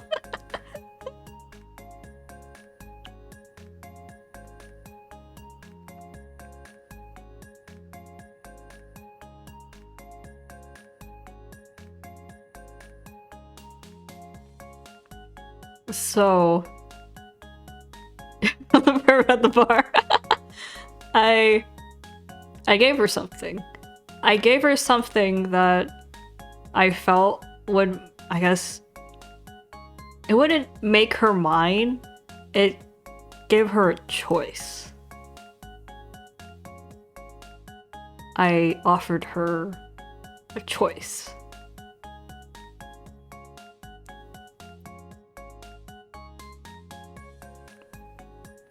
And as you can tell from the picture, that was this key. I'm not really sure why it was a key either, but I offered her a key. And I wasn't really sure what the key would do either, but she did take it from me. She had been kind of loudly sobbing and yelling this whole time because she was been begging. And when I walked in and she heard whatever she heard, she'd kind of gone quiet. The tears hadn't left her eyes and her face wasn't doing any better, and she was still shaking, but she had gone quiet. And I had wordlessly offered up this key, and with her trembling fingers, she took it. And I was kind of wondering what she'd do with it, because I didn't really know what it was either. But I guess she knew. Because she took that key and plunged it into her husband's neck.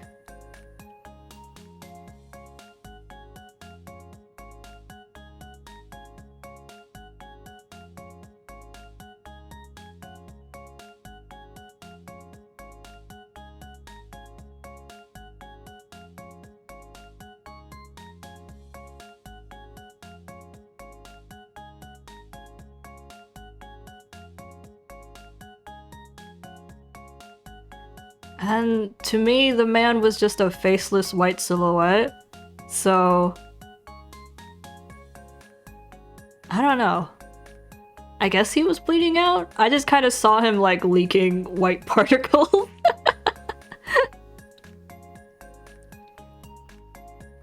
I was so disinterested in him. I was extremely disinterested in him. Like, I only had eyes for her. And he didn't go down to the floor. He kind of like fell onto the railing of the balcony. And he was still kind of moving. Like,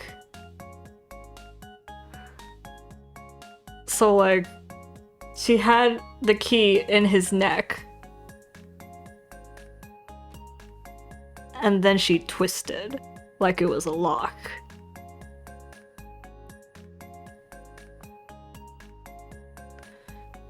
And then when she twisted it, I kind of heard something like split, crack. There was some sharp noise, like some noise. And then he kind of like seized up and then slumped.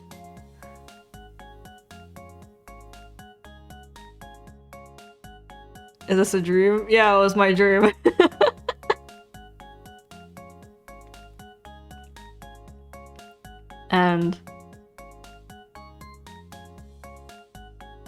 And she yanked the key out.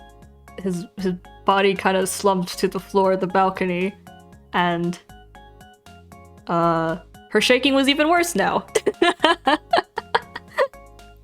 Her shaking was even worse, and her breathing was heavy and stuttered, and she seemed really high tension.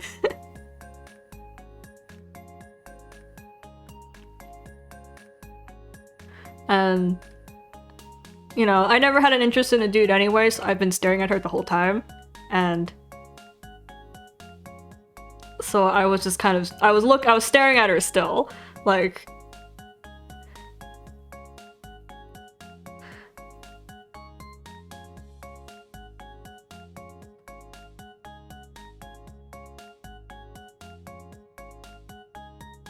What is it about wild body horror that brings out the LGBT, not the rainbow in me? You know, I kind of get that.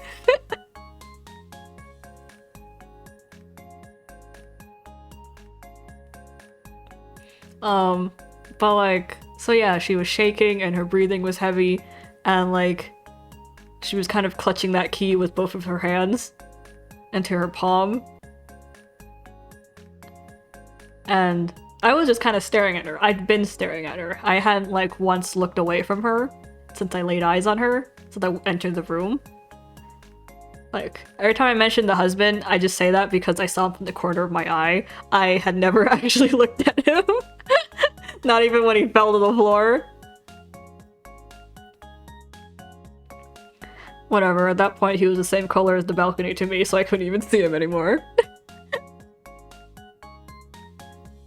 And finally, she very slowly turned to me with that wide-eyed look. And the tears still in her eyes.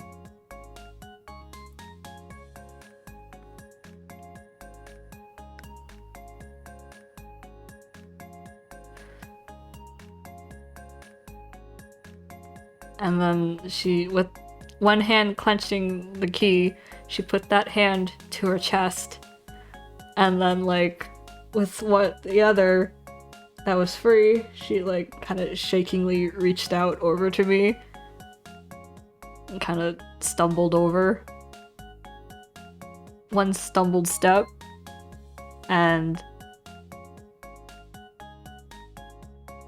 I remember, like,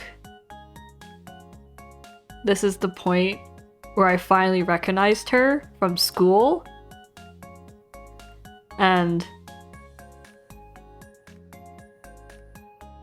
I remember, like, vaguely thinking, it's like, oh, she's changed.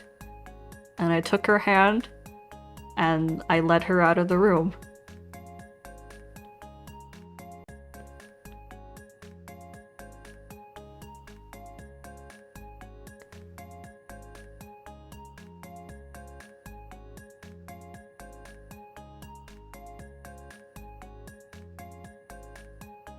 And I kind of led her into this, I don't know, this train?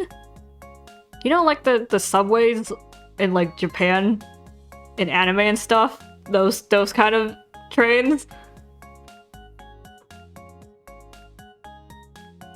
I don't know why that was on the cruise ship, but I led her down into the cruise ship, and then we ended up there. And I felt like this was a place of no return. Like, once someone goes through the train cars here, they can't go back.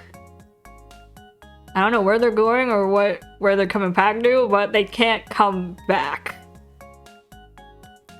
And there were, yeah, subways and trains. There were already a couple people in that train. And I got the impression that I had picked up a few, and a few had wandered in themselves. But all of them were, I guess, my type. Not like my type as in who I find attractive. I mean, I guess attractive in a way, but it was more like they were all my favorite kind of prey.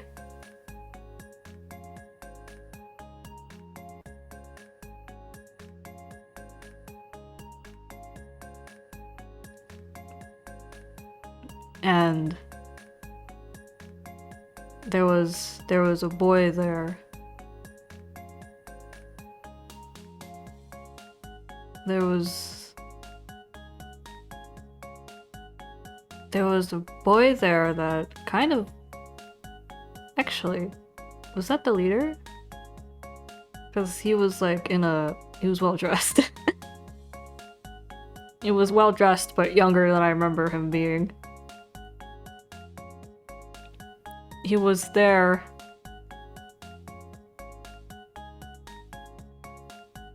He was there, and there were a bunch of taller people. Like, there were a bunch of, like, adult-sized people, I guess, standing over him. And I remember he looked pretty small compared to them. But he kind of saw me walk in with her.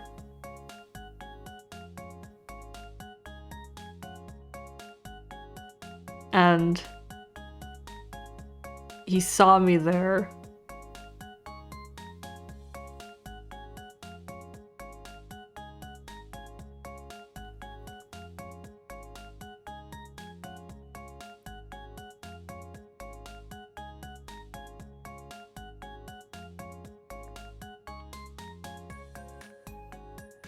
Actually, were all three of them there? I don't remember all three of them being there. Like, I don't remember seeing them explicitly, but I felt like they were there. All three of the yandere guys, I mean.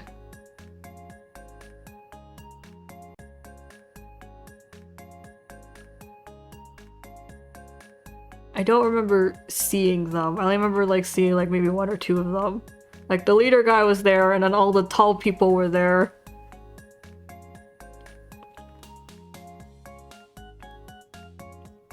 Cause like I'm not sure who it was then. Cause all my favorite prey were gathered in that room. And those tall people weren't to my taste. They didn't feel right. I didn't like how they felt. Oh, bye Yuna, thanks for coming to the stream!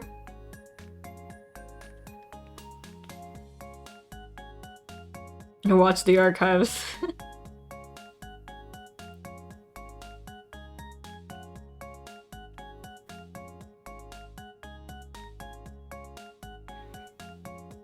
Depends on building.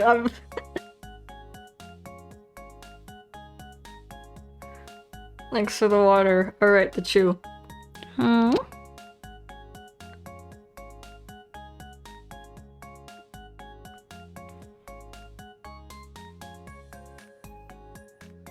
Laughing kind of knocked me out of the immersion. What was the scene again?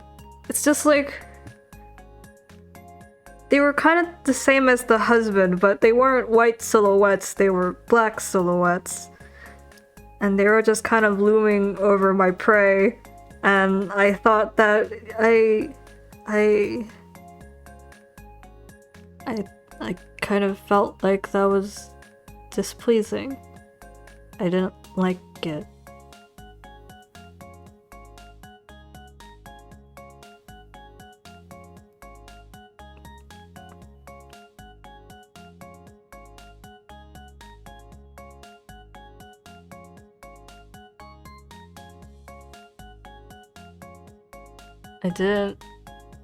I didn't like it. So I had them stop.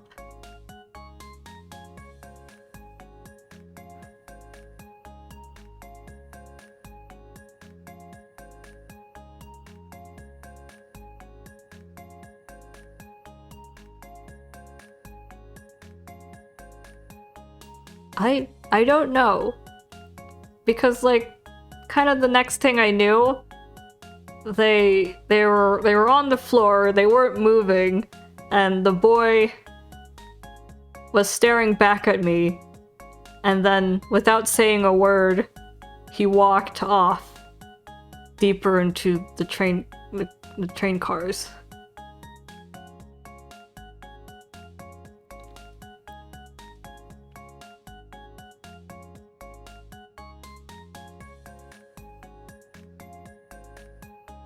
It didn't feel like anything of note. How's the lady with me? She's been like behind me this whole time. I've been like kind of like holding her hand, and she's been kind of like cowering behind me, I guess. But I feel like at this point she had calmed significantly. I don't know, maybe her post-murder adrenaline was kicking in.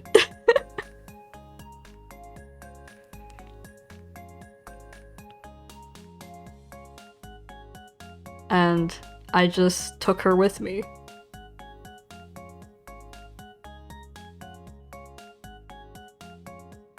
Into that place we couldn't go back from.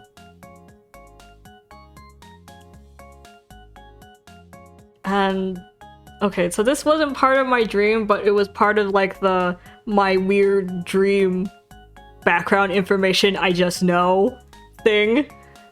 Like that kind of shit in dreams that you're just like, yeah, that's just obvious common knowledge. When I absolutely did not hear about this before I fell asleep. You know, the dream stuff, the dream info, the dream background info, the dream back of the cover info.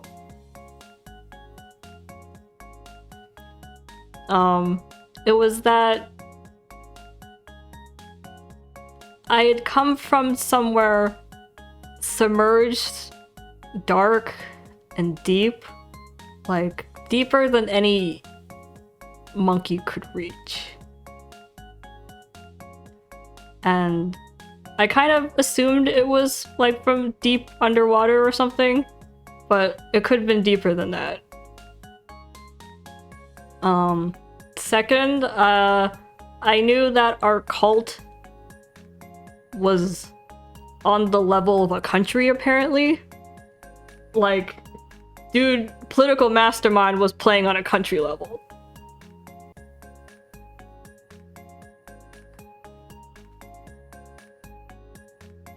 It was a big thing.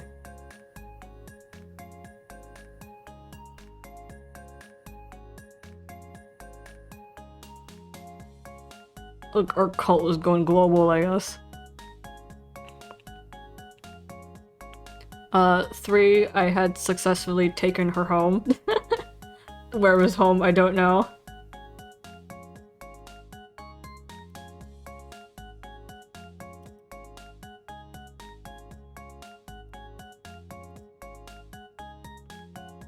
She's now my wife. That's true. And that 4, I had the impression that the man who was narrating to me in part 2 was something like my father. Like my creator, or someone who had looked after me or nurtured me, and then had subsequently unleashed me onto the poor world.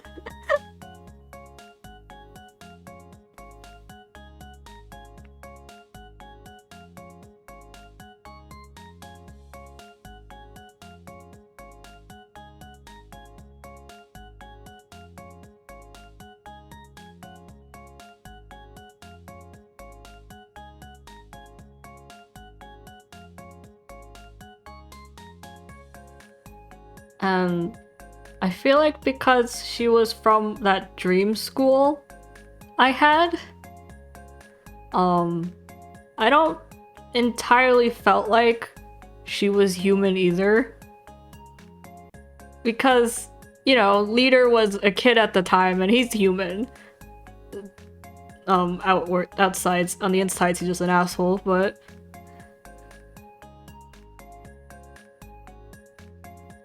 But like, on the ship, she was the same age as the cult guys, but I felt like even when the cult guys got older, she was still the same.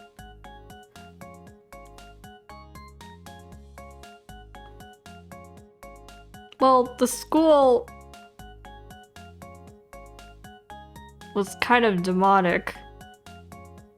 Because, like, there was that demon boy, and then there was her in a similar uniform to him, so I kind of assumed that she and him were of the same breed.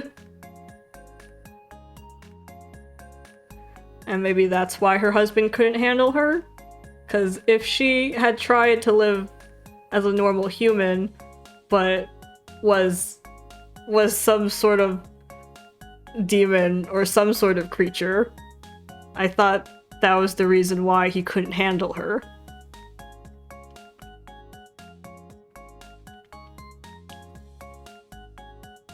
And I thought that maybe might have been why I was kind of only interested in her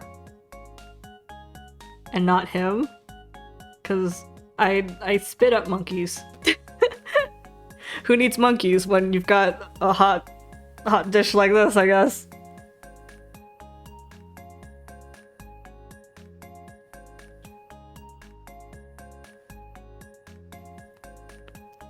So, I guess if I had to describe her personality, she went from a haughty tsundere to... I guess if I had to describe her, she's like overly devoted and overly doting.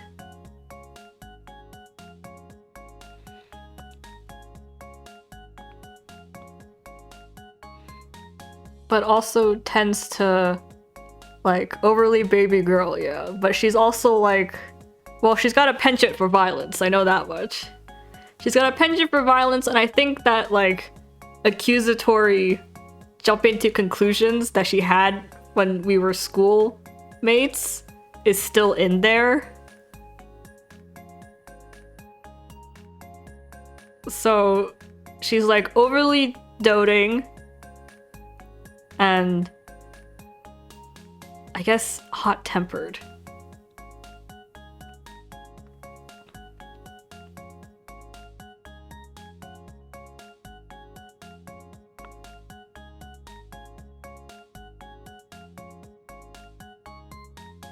I feel like she'd make a good secretary. She felt like that kind of role. And I remember. Bye, Arcane. Thanks for coming to the stream.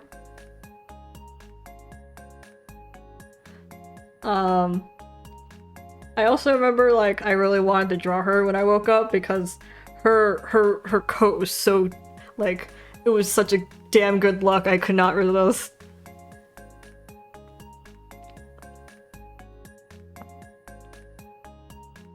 Like a bit of an oversized coat jacket. A bit of an oversized coat jacket and like a baggy low-cut shirt, and then her pencil skirt fishnets. Excellent. I like that her sleeves are a little big on her.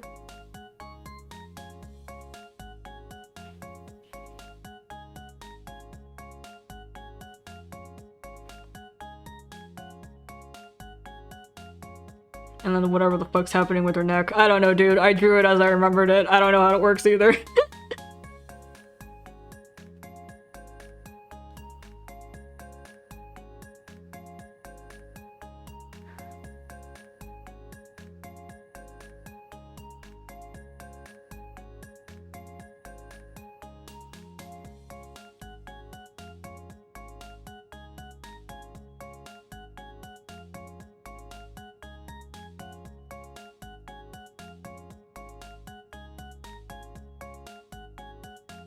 I get rid of these now.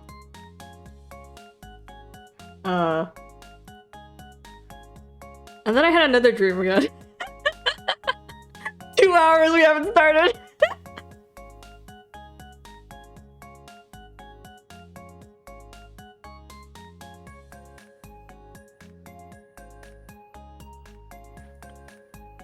I'm sorry for lying about Nameless. I didn't realize I was lying, but I guess I'm lying.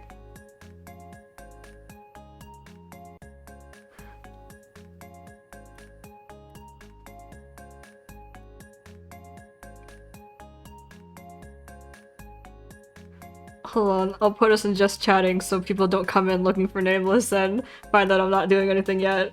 I'll change it back to Nameless when we start, but another dream, yeah. This one was not a cult dream, but it got me just as excited because it was childhood friends and a time loop.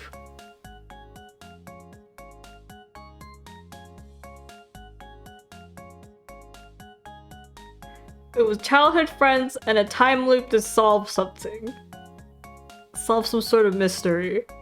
And that's pretty damn exciting. I love mysteries and time loops to an extent. And also childhood friends.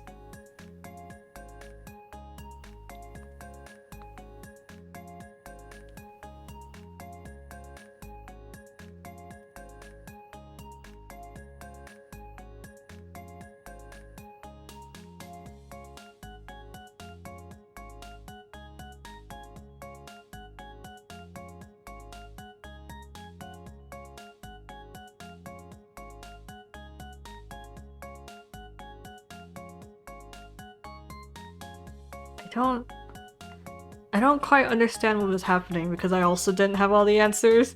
Like, if this was a dream loop, I was probably on only like loop 2 or 3. So I didn't have enough of the details to do anything.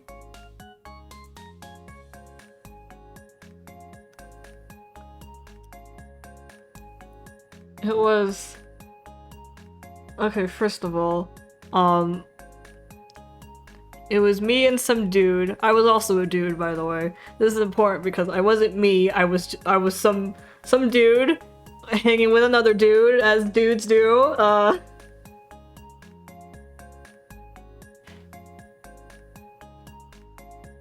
Me and the other dude. So, I guess to differentiate us, I was some blonde and he was black haired.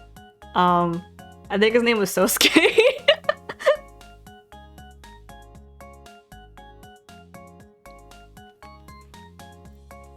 Which is strange because my dreams don't usually give me a name. Sasuke. Shall we call him Sasuke?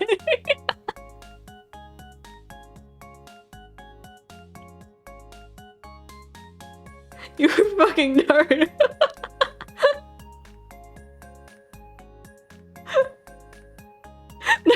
Sasuke. I definitely wasn't Naruto, I can tell you that much. I looked nothing like Naruto. So about Sasuke.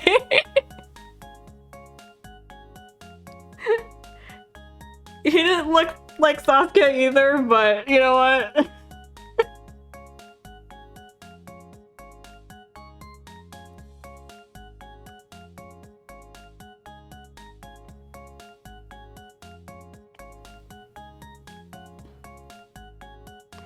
I don't even know what to call him anymore. Should we call him Sosuke or Sasuke? Because I remember Sosuke, but we can call him Sasuke. I'll call him Sosuke, just to differentiate. So it was Sosuke to me. I don't know if I had a name. I don't think anyone referred to me to my name. Sosuke to avoid copyright, you're right. What if they get me? Me and Sosuke are childhood friends. I feel like we've known each other for like as long as I can remember, which I don't know how long that is in Dreamtime, but it's been a while. We're like tween age, maybe? Tween, teen, somewhere. We're in our teens, I guess. Mid-teens, maybe? We're anime age.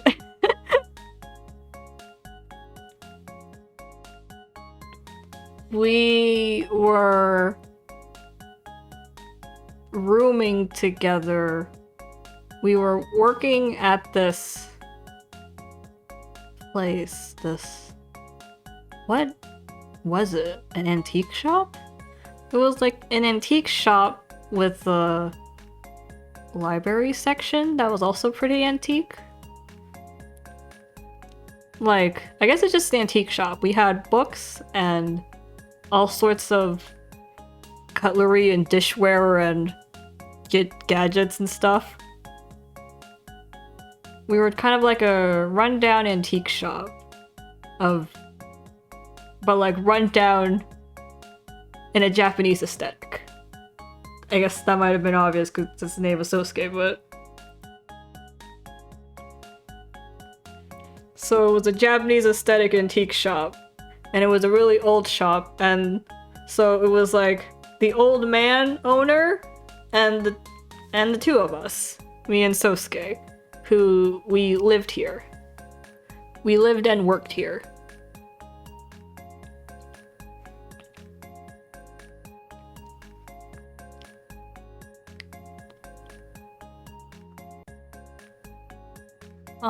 I don't remember if it was like a permanent residence or I just came over every now and then. Like, I definitely lived there with him, but like, not all the time, but enough at the time. Like coming over for the summer kind of deal, except that was most of the year. So we were together for most of the year. Or I think something happened with my family and I just had to stay over at this old man's place for a while, and that's why we've been together for so long, because it still hadn't resolved whatever was happening on my end. So Sosuke lived there. I was kind of a temporary resident, but I had been there for a long while now.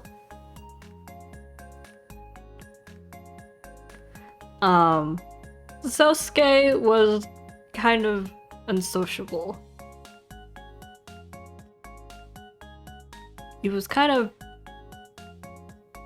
standoffish. He didn't talk much, and he was really blunt when he did.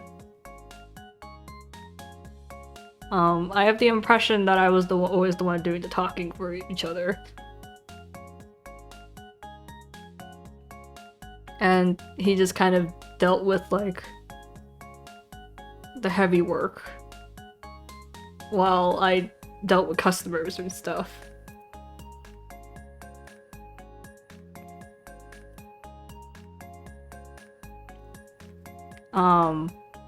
There was this... I had entered this stream on, like... I told you it was a time loop. I had memories of being an adult. And something had happened during the period it took from me being a teen to becoming an adult. That something happened that caused Sosuke to become... What happened to him? I think...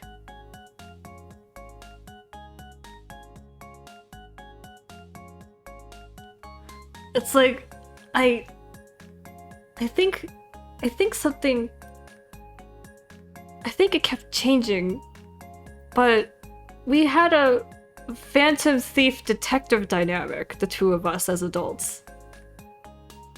But I can't remember who was the Phantom Thief or the detective. I think whatever happened and whatever happens in that period of time, like, determined which one of us would be which.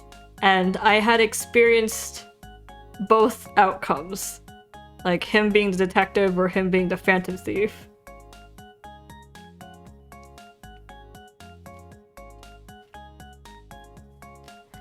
And I guess I was back in the past trying to figure out what had happened, because there was this... Because, like, his goal for becoming either one was always the same. It's just, like, a different method. Something about that sword. There was this old katana in the storage room. We had found it in the back of the storage where we stored all the books. So it was like the archives of old books storage room. So the back of the back of the back. There was this katana we found in, like, a hidden compartment. Because we often snuck into the archives because it was the furthest you can get from the storefront without actually leaving the store. And I think Sosuke liked how quiet it was in there, because you couldn't hear the street from the back, because the front of the store was near the street. Not like it was a busy street, but people tended to loiter. It was an old town. People tended to loiter and people tended to talk. I think Sosuke didn't like hearing the way people talked. Or, I guess, more accurately, what they were talking about. I don't really have any recollection of hearing what they were talking about, but I guess that's just because I wasn't interested. I don't think I paid any mind, but I guess it bothered Sosuke what they were saying.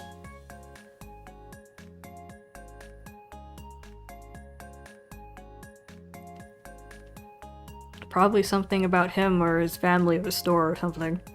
But we'd go back there together during our breaks, and we'd hang out. We'd chill like bros do. We'd chill like bros do when one of the bros kind of crushing the other bro.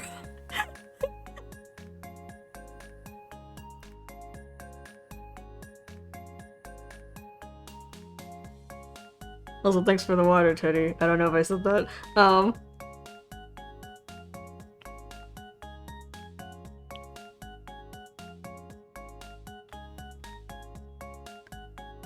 Cause like I had kind of this impression that I've been pining over Sosuke all my life. And that's why I was so like bent on, well, bent in every meaning of the word, I guess. I was so bent on trying to figure out what had happened to him in the future. Thanks for the water, Alien. I'll open up my apple juice. Oy. There we go.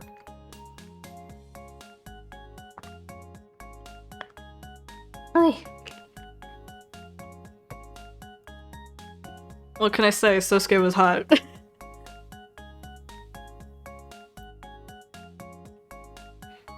You know, tall, dark, and handsome.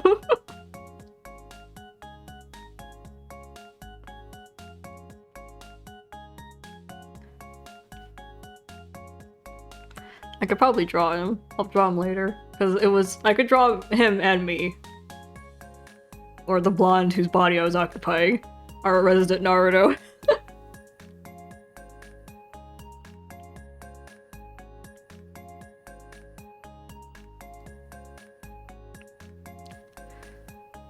But, so we would do a lot of things in the back. None of the things I wanted to do with him, but a lot of the things in the back.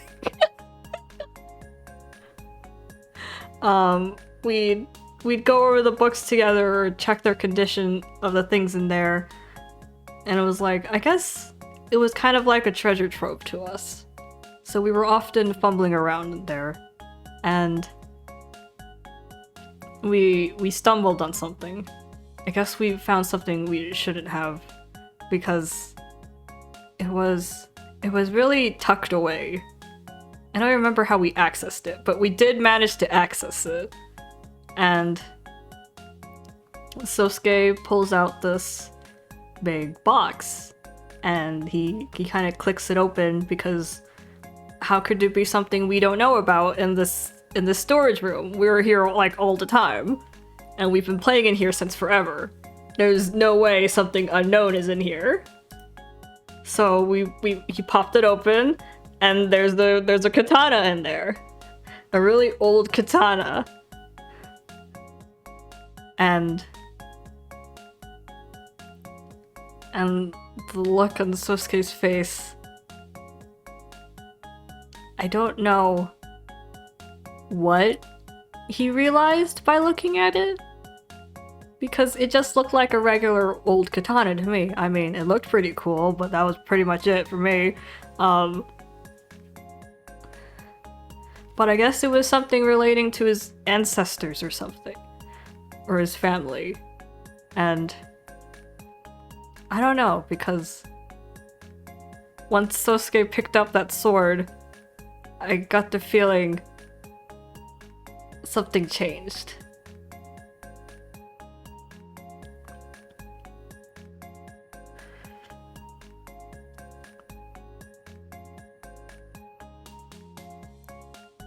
Like, his life suddenly was set on a course.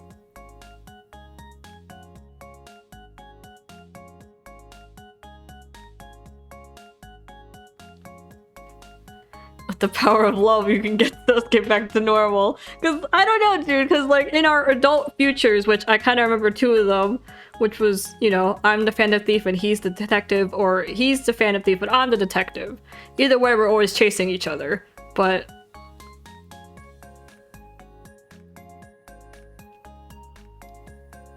I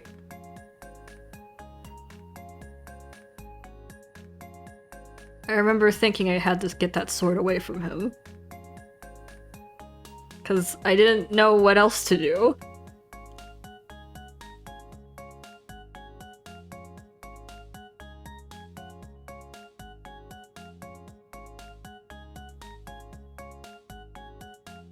So I guess our dynamic was that I'd steal the sword and he'd take it back, and then we just go back and forth like that.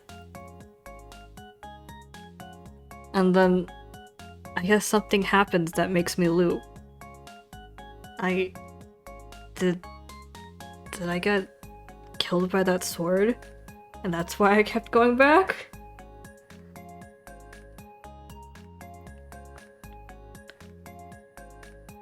Was it me or was it Sosuke? It might have been both of us, honestly.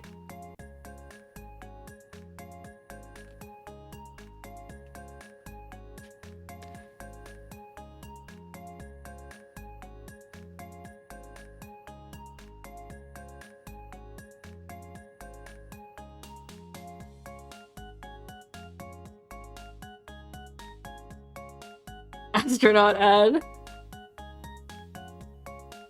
Cardi B.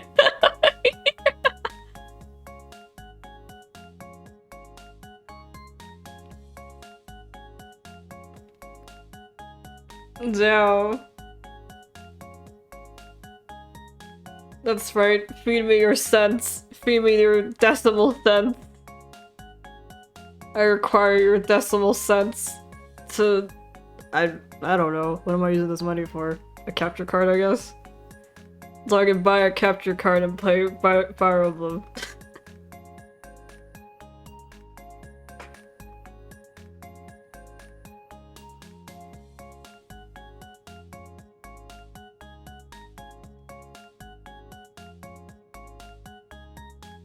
But yeah, like... I don't know. That sword gives me the heebie-jeebies.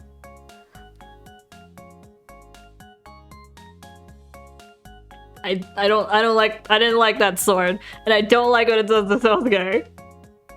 And my childhood friend mind brain immersion, I did not like that sword, and I don't like him having it, and I don't like what it does to him.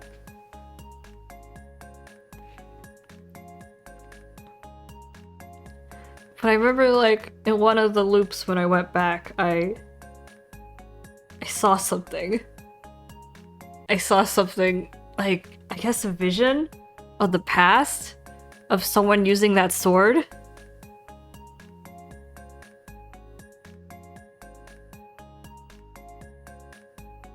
I think I saw it because I got to the sword first that time. Like, usually it was Sosuke who'd found it and brought the box out and touched it first. But I think that time I took it out first, and that's the one I got a vision. But I couldn't really make heads or tails of it. It was just some dude using the sword for stuff, you know, sword stuff. And it didn't really make any sense to me. And it cut off really abruptly because Sosuke had taken the sword away from me. But not in like a, this shit is mine, get your hands off of it. But I guess I'd zoned out. I zoned out the same way he did the first time he picked up that sword, actually. Huh. Oh. Oh, the plot thickens. Like, now that I'm saying it out loud, my brain's starting to connect dots.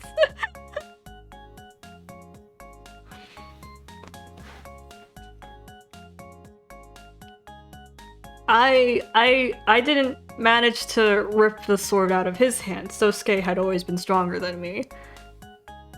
But I guess when it was my turn to zone out, he ripped it straight out of my hands and... well, he's hot when he's worried, I'll give you that.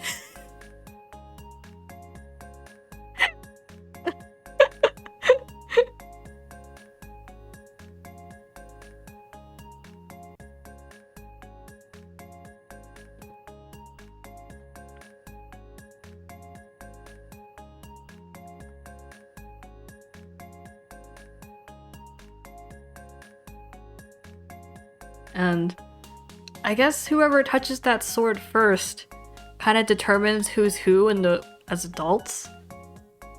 Though I'm not sure which one. That's kind of blurry to me. Because like I felt like the time loops were starting to mix in my head. They were starting to mix in my head, and before I knew it, like when we had looped again, I guess it was affecting me more than I thought. Because Sosuke was starting to notice that I was like really off. Like, I didn't know where to go anymore in the store. And then, like, I just kind of would blankly stare at things.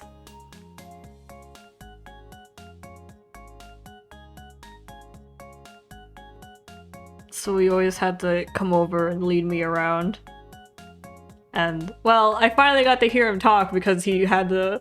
Well, he was talking the whole time, but he only spoke very shortly and briefly and bluntly in that hot guy voice. But now that I was kind of, like, dead quiet, he was starting to get kind of anxious. So he was, like, starting to talk. Like, he was trying to force himself to talk to encourage me to talk.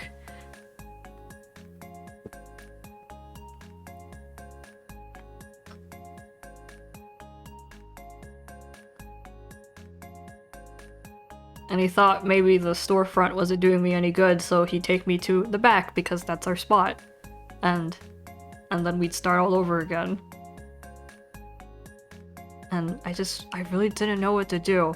I really didn't know what to do, but I feel like I broke out crying once.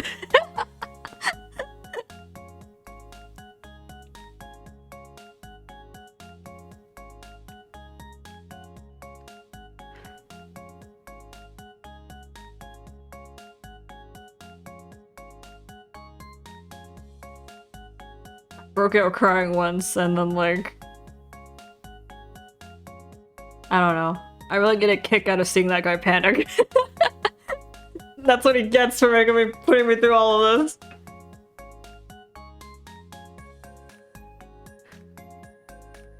I started crying on him and got the dude didn't have anything to do with me.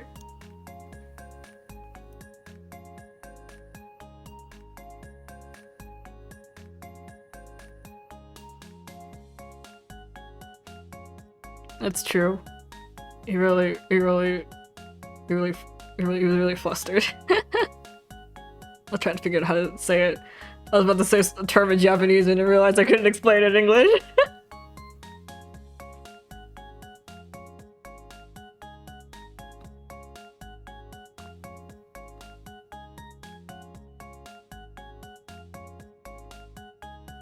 But it's like, I really wanted to go deeper into that dream because I felt like I was getting somewhere when I finally started crying on him.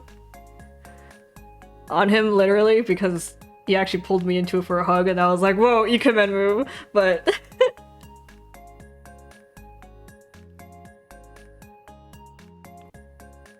He pulled me for a hug that was, very amateurish. The kind of way, like...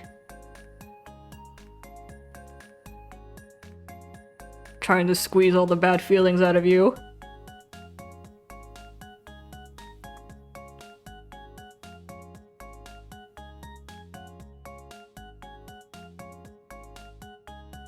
Trying to ground you back, I guess.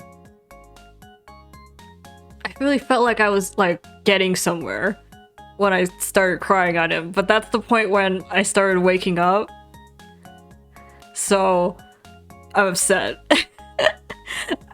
I felt like I was in. I felt like I was on his route. I felt like I could have gone with a kiss, dude, but I woke up. I cock-blocked myself. After, like, what, 5 to 6 loops of us getting murdered together? Which, highly romantic, but also, I want to fucking smooch at least once, dude. I've died with you, like, 6 times. Give me one kiss.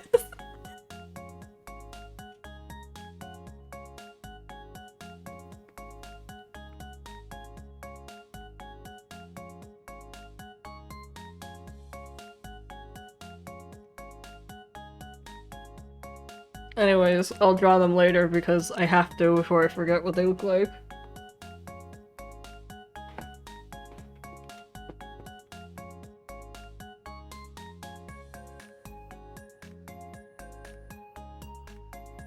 God, I could have had it.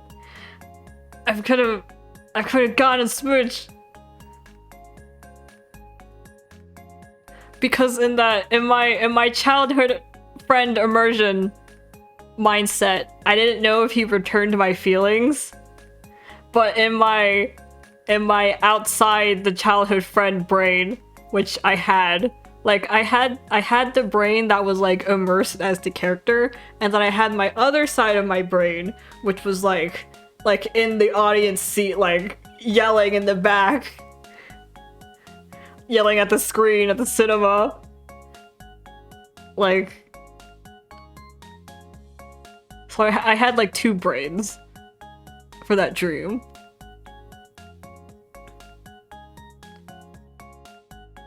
And so in my observer brain, I was totally fucking in there.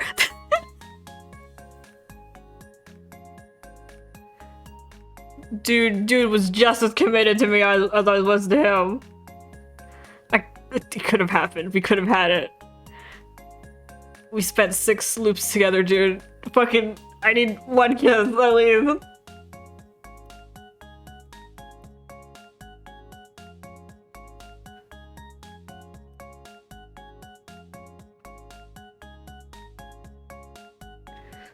So, in the spirit of failing to touch ass, we're playing a dating sim today. And that's my transition.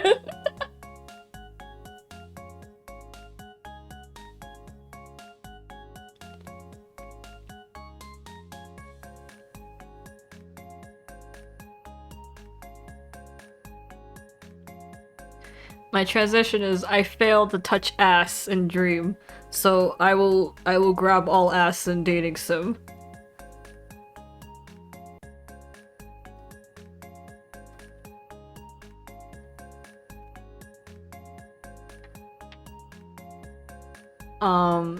This game has voices, but I thought it'd be funnier if I did the voices because I'm pretty sure most people who watch my streams don't actually like watch my streams, they like listen to my streams. So I thought I'd do the voices instead so they could, you know, get the plot without actually looking at it.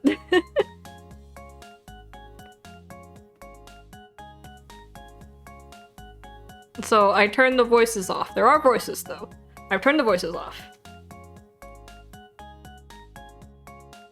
Hold on. Time to pull up my... Why have you gone so far away, guys? Hold on. Hold on. You guys are trying to escape me.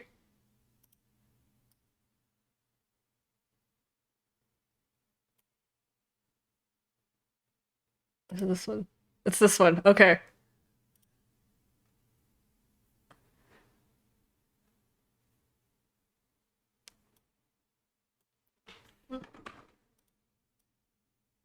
Kind of put you guys butt up a bit because you're kind of clashing with my Halo. And it's very important that my Halo is text-free. Now we can play Nameless! That's what happens when I don't appear for a week because of zoomies. I have too much to talk about. First, I'll drink some apple juice to clear my throat. Let me listen to dude voices. They're okay. They're average. A little cheap.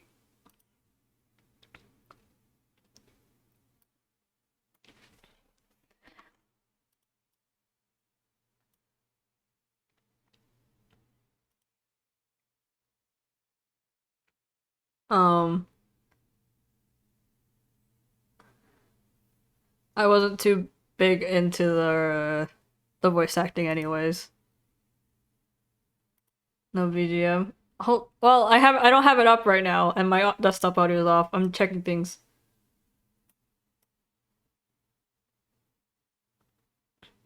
Okay, I'll put it here. So it's like here's all the options, but they won't play anything. So I'll put BGM here and SFX here, and then voices all the way down to 0. But you can specify which guy you want to talk, apparently. Also, no. They were straight up red. Me, though! No, I don't know how to pronounce this.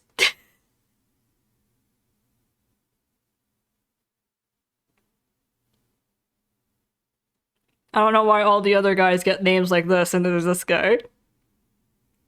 Only extras run. Red's my favorite color.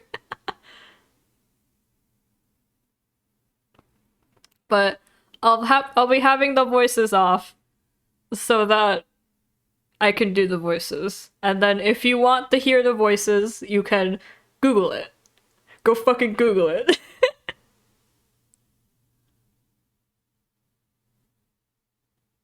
Also, I just realized, but my mouse is skewed. Hold on.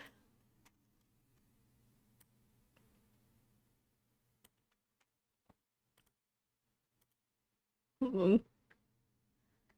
It's like a weird. Hold on. Do we?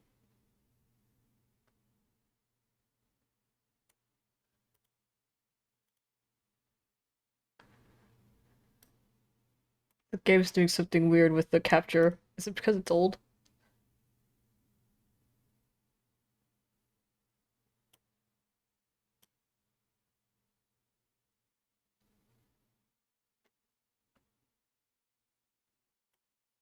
Okay, you can live with that blank stroke. Yeah, my mouse is doing something strange. Can you see my mouse? How big your lands? You can? Great. Because right now I have my mouse over Yuri's face, but for some reason on the capture it's on Tay's face. So my mouse is skewed on the capture, and I don't know why, and we're just going to have to live with it. So if you ever wonder why I'm clicking in a weird ass place, it's because the capture is being weird.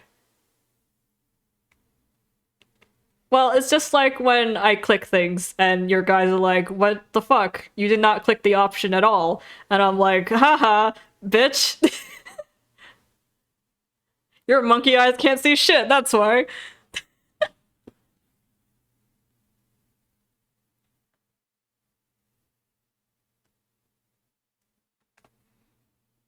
Because when I click on dialogue options, and to you guys, it looks like I just clicked off the game.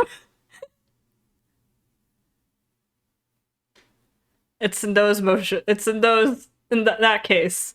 Just so you know what's happening. If it looks like I did not click anything, or you have no idea what I clicked.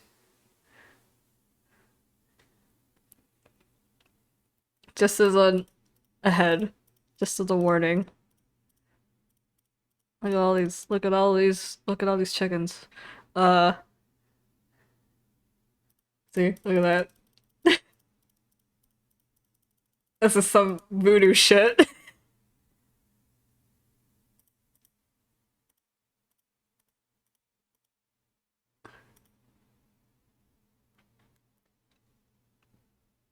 Am I going this game blind? I'm technically not blind because I have done this game, but one, it's been so long since I played it, I don't remember anything. And two, even when I did play it, I was 100% zoned out, and I skipped through all the dialogue like it was Twisted Wonderland. I I skipped through all of the dialogue. So I'm basically going into it blind because I don't remember anything and I never actually read anything.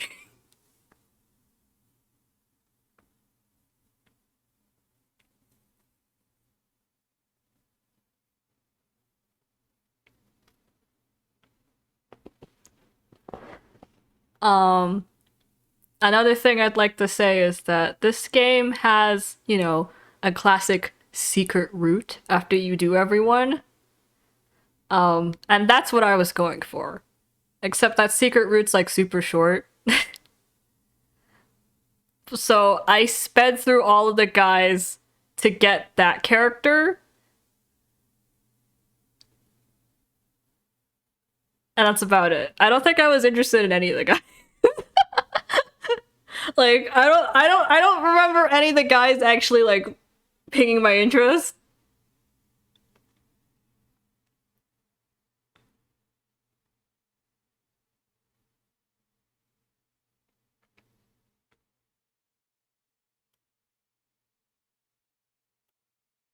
Was our mob coon route?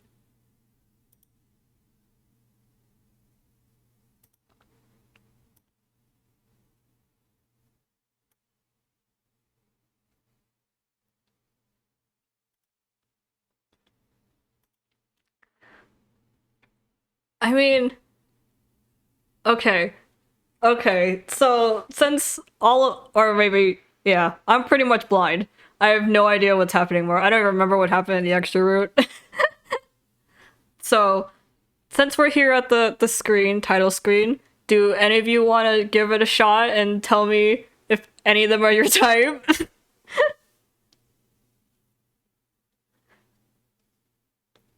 I think there was a yandere, but he was really meh. None of them. I felt that.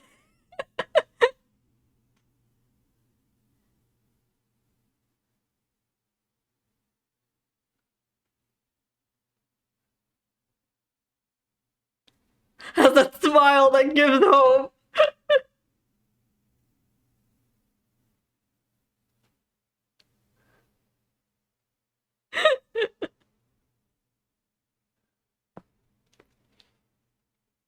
Hold on. Maybe I should pull up a walkthrough.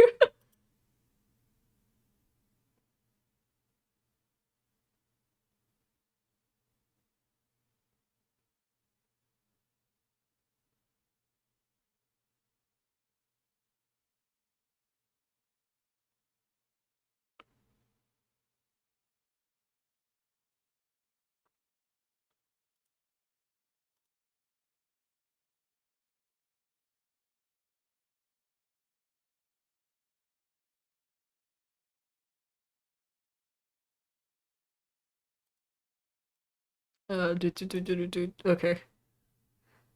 Excellent. Then we all don't remember anything about this. A Japanese YouTuber. Are you talking about that shitpost Otome guy again? Anyways, shoot. How do we go back? The sound isn't playing. Wait, who's that purple? What are these? Oh, are these the roots? Who the hell is any of you? Is this the yellow guy? Diabolic lovers, bitch!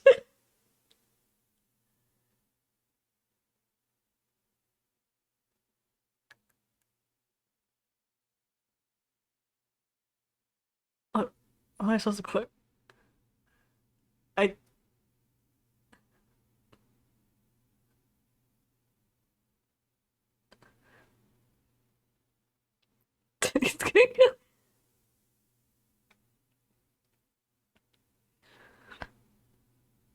By the way, I also know that Otome game shitposter YouTuber. Anyways, this guy is the secret route, I think. I remember that. He's the guy you have to clear all the other guys first and then you can do him. This remember the name thing was that I'm too scared to click on anything. So um basically what the game does is at the beginning of the game they ask you to input a name and then they tell you not to not forget it. And then you do all of their routes and then you open the game up again and then they're like, do you remember the name? And then you type in the name and then you get this guy. So the name I gave him was William because that was the name of my old computer. And I was like, I won't forget it, it's just my computer's name.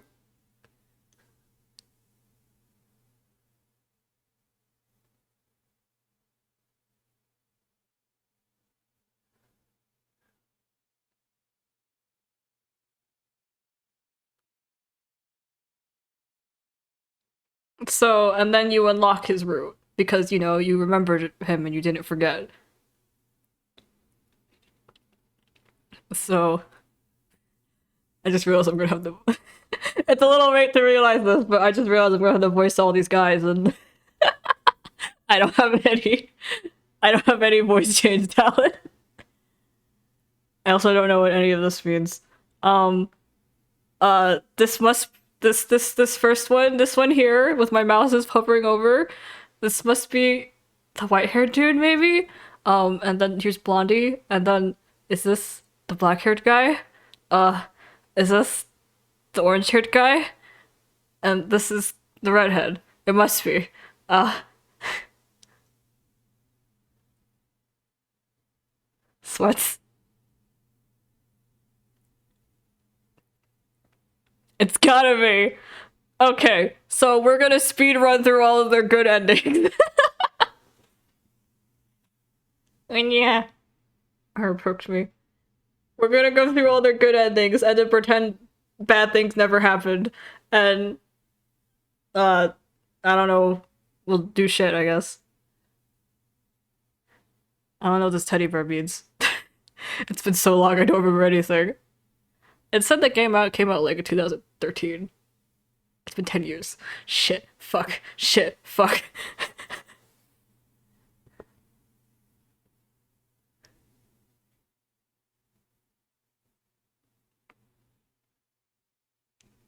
Hopefully the sound kicks in. I don't know why there's been no sound, but hopefully the sound kicks in once we start. Um, Prologue. How do I open options?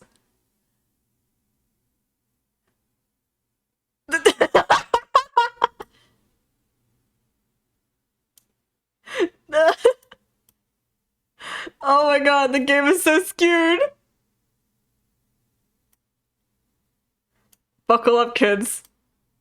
The text is fucking up.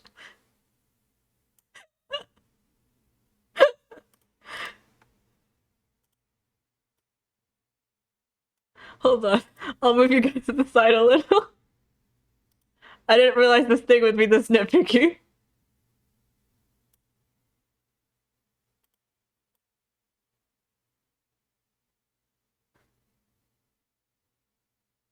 Sherlock flashback.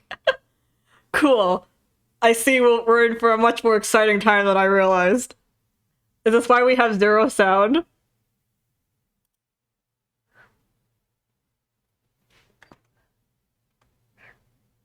I I legitimately can't get the sound to work.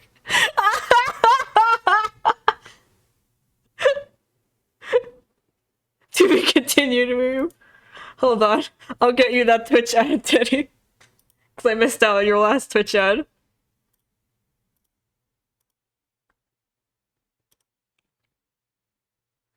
Okay, here's a 30-second ad break while I click buttons. What?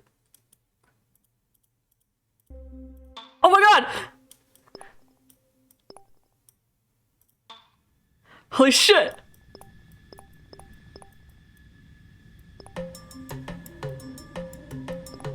What?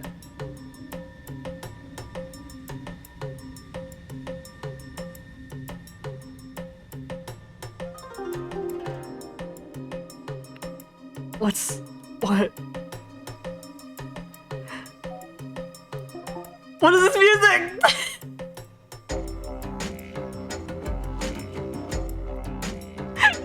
What is this?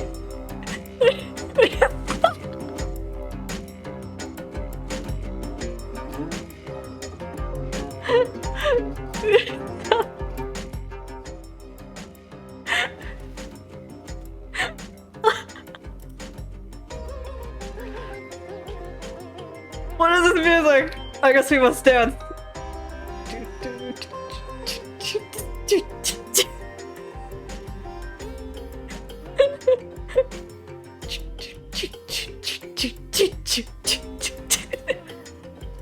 I am wiggling in my chair.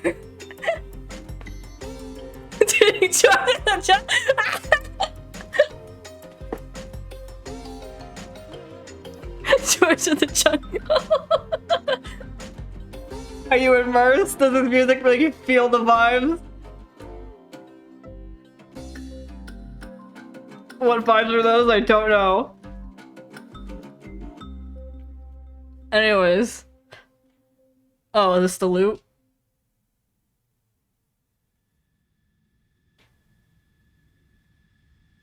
I can feel the vibes. Here comes the loot.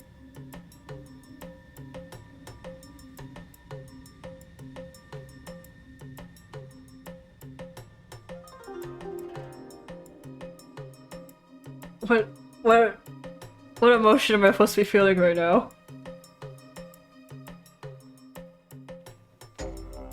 Bunga.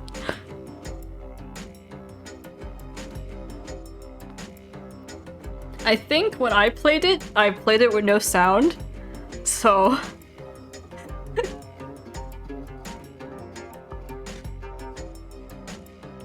like, I do most things. I play most things without sound. Okay, we're gonna start! I can't stop getting mystified by this funky music! Also, how's the music compared to my voice? Can you hear me okay? Are you losing me in the beat of the club? Are we getting sucked by the crowd? Have I lost you in the club? Okay, good.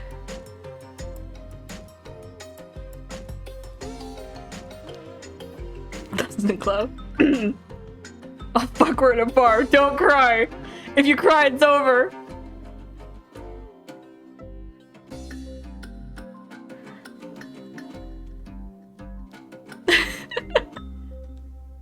Okay, blinding white light fills my sight. It is pretty blinding white light, except for the black bars on the side. But we just have to live with it, apparently. Because it's Sherlock. My arms and legs feel lighter, and soon I feel my body hover. Oh shit! Her name overlaps with the text! The text should be the text bar.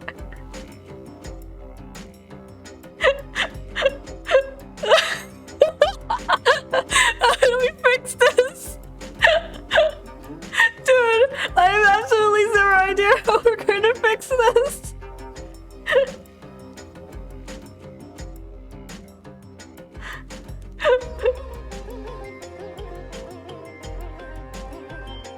Hold on. Hold on. Just say it like this. Dude, am I going to be able to read half of the stuff that goes on?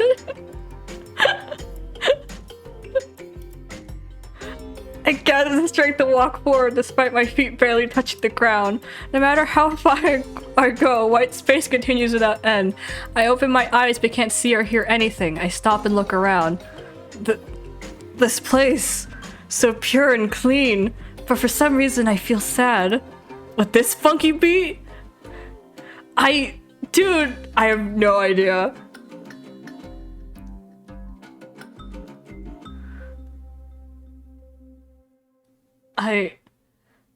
I can try and turn it off and turn it on again. Hold on. Turn off the funky times.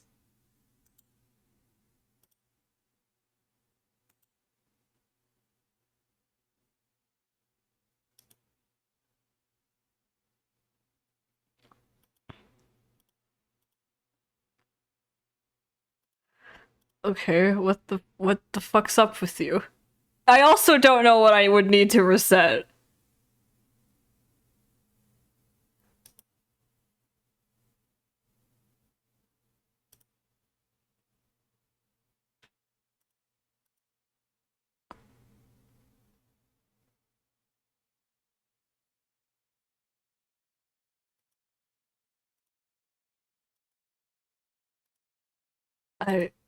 I'm like... Okay, I closed it, I opened- Oh, wait, hold on a minute! Excuse me? I just turned it off and on again! What happened? And why did the screen shrink? The screen shrunk! on. The screen shrunk. It fixed itself. What happened? What's happening? I don't understand.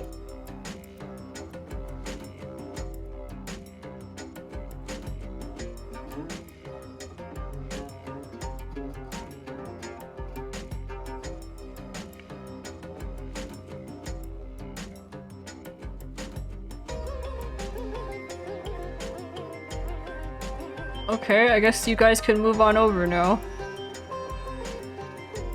You suddenly got a lot of extra space. I'll make you a little bigger. Now you can say things extra long. Oops, wrong button.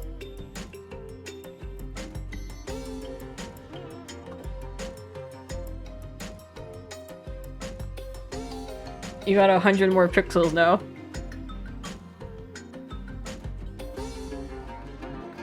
Cool. I don't know what happened, but we're back in business, boys.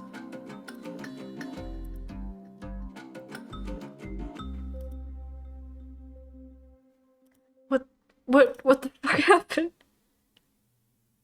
Ho-Haru?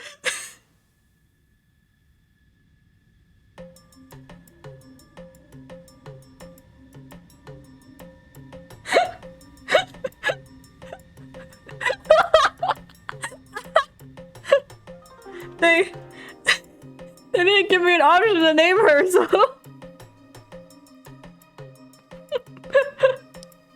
Damn Haru.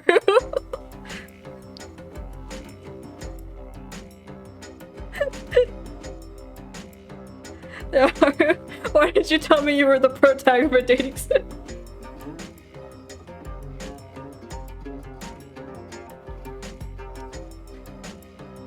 Be the damn MC Kevin. You have no choice, Ho-Haru. We have to go for the ginger now.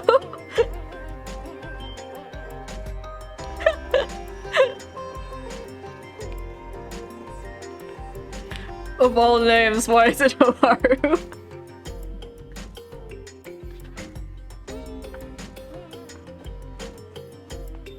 You don't have a choice, Ho-Haru.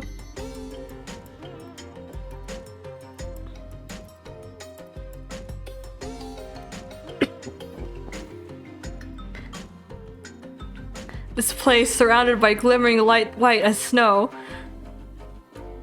By glimmering light white as snow is breathtakingly beautiful, but such extreme beauty can only belong in another world. It's just a white screen, but okay.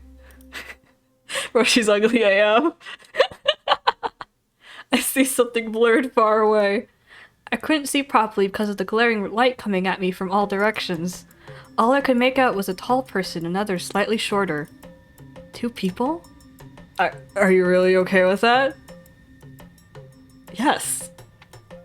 Do you believe? Who are they? What are they talking about? I do not know. Your answer does not match your actions. Alright, this is what suits you right now. Do as you please, except remember that you are responsible for the consequences of your choice. It's the dude who killed you. Do not forget that everything was done solely by your own will. I understand. Now then, take this. The tall man hands over something. And the man who took it looked down for a while and slowly turned to my side. His lips seemed to move a little. What? He seems to be talking to me. Let's go a little closer. Suddenly, fierce wind started to rip through. Oh no! The wind sound effect! Ah!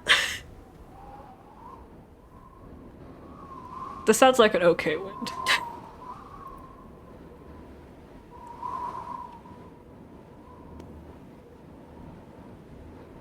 The wind seemed to will me out of this place. Hold on! Not yet! Wait! I haven't! Along the wind, myriad of feathers flew around and blocked my sight. I parted through the wind blowing towards me and made my way to him with all the strength I had. The moment I thought I finally reached him, I fell into a bottomless pit along with countless feathers. Do not worry, you will soon remember. I was woken up by the noisy alarm clock. Is it morning? Ugh, But I think I was dreaming about something just until now. I keep tracing my memory, but still fuzzy from sleep I cannot remember. I don't dream often, so the feeling after having one feels strange. The most recent dream was... right, it was then. It was when Grandpa died, about 3 years ago from now. Haru, please open your eyes. The day I fell asleep, tired from remembering my grandpa who was no longer by my side, I had a dream about waking up to a peaceful morning with him. In my dream, I saw him smiling and waking me up as always, telling me, "You'll be late if you don't get up now." You were late, where the fuck? And the next morning, when I realized that his smile was all just a dream. Oh no, this won't do. Let's just think happy thoughts in the morning. Anyways, it's definitely been a long time since I had a dream. I drew the curtains as soon as I got out of bed. You have one curtain. Do not give me that plural curtain bullshit. The window was slightly wet from the rain last night, but as a result, the sky was incredibly clear. Wow, the weather is so good today. Grandpa, isn't it perfect to hang out the laundry? I stare at a small framed picture on the desk. This house used to be the place where two people, my grandpa and I, used to live. He took care of me instead of my parents who went abroad for research. I listened to him more after I grew up because I lived with him since I was little. Most pictures of Grandpa and I. Grandpa's smile was in all the pictures pinned at the board above the desk. Of course her grandpa's dead. She has to be lonely for a bunch of men to walk into her life. I cannot even begin to describe the amount of shock I received when he passed away from a chronic illness. Days passed by with me constantly passing out from crying so hard. Unable to bear seeing me like this, my parents suggested I move to the States with them, but I shook my head. I didn't want to be a burden to their research, but more importantly, I couldn't leave this house. As a son-in-law. This house itself was full of memories I had of Grandpa. I'm gonna drink out.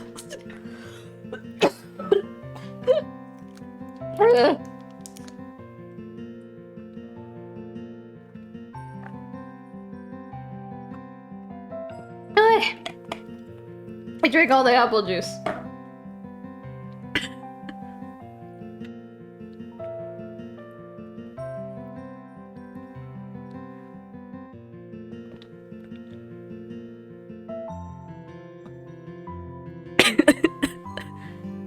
Thanks for the water. Pause, I'll laugh too much. She's being stubborn. It's serious, honey. She's stubborn like her grandfather. She won't budge. Are you sure you'll be alright? Please don't be like that. You don't have to worry about our work. No, it's really fine. All my friends are here. I want to graduate in Korea. If you say so, alright. As they commonly say, no parent could persuade a child otherwise. I saw them off and their disappointed smiles, and I became alone in this house. The house is a bit too big to live in by myself. I slowly looked around the living room. Grandpa, it's already been over a year. Time flies by really fast, doesn't it? Around the house, there are still many traces of him other than the pictures. I'm living to the fullest just by myself, so don't worry. At first, I wasn't used to being alone, so every night I blankly stared inside the empty house, and every time it just made me feel more and more lonely. But now everything is alright. Because I have those kids. I see the desk muddled with diaries and pens. And on the shelf next to it were my most cherished treasures. They are the joys of my life and my precious friends who gave me back my smile. This sounds really bad. Like, this is really... I'm not doing well.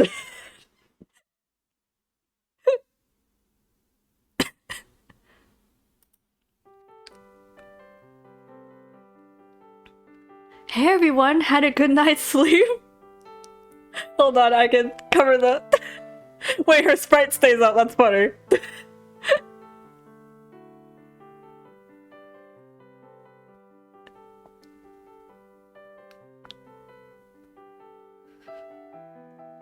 I know they're all ugly, but we have to live with like this, Haru. This is our life now. You have to understand.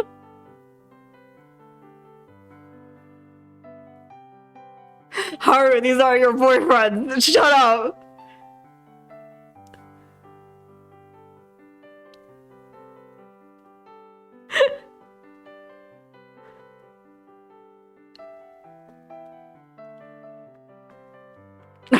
On the right, we have to get through.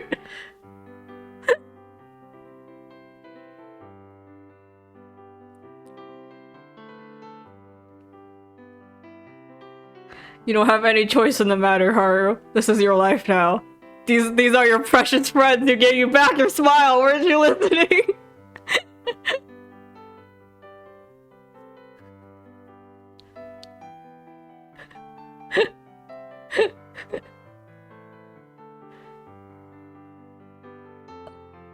You got no smile for that. They gave me frowns.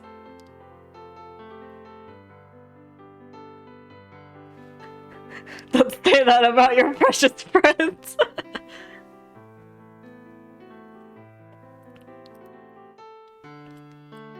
Mom's right. I really am a carbon copy of Grandpa. He really loved books, and it was his hobby to collect antique books.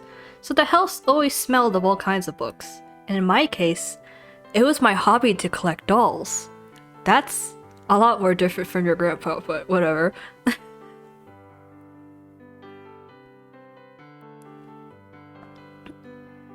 How are you?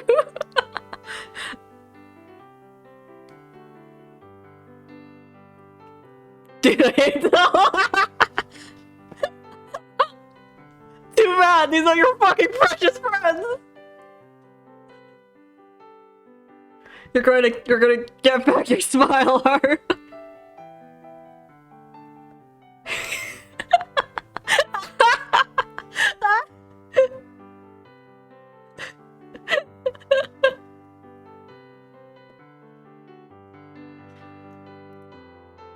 Groby Doll is the company that produced these dolls. I call it the company that gives dolls souls. The first day I got to know about Groby Doll through the internet, I had this intense feeling. After that day, I started collecting the allowance my parents sent me, and finally one day, as I desperately hoped for, I got my first doll. He died after I bought my first doll, and that's when I devoted myself more to collecting dolls. The grandpa died. Collecting dolls became more important to my life because I was left alone in this huge empty house. The doll died? Is that what you thought?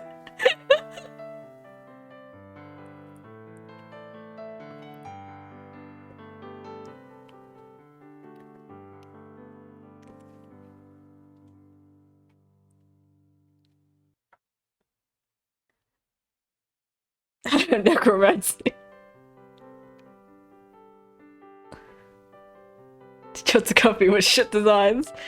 I ended up getting 4 more dolls, and now I have 5 in total. They were quite expensive to buy for the average student, so I had to cut back on other expenses. Oh. Hi, young master.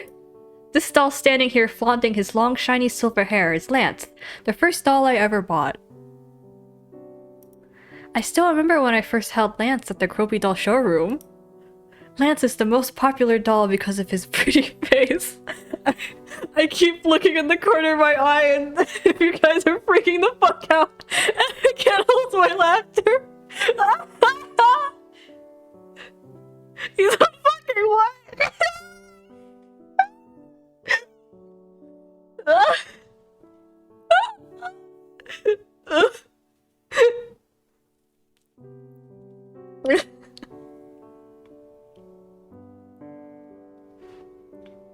This speedrun's gonna be halted by the fact that I'm just gonna start laughing every other minute.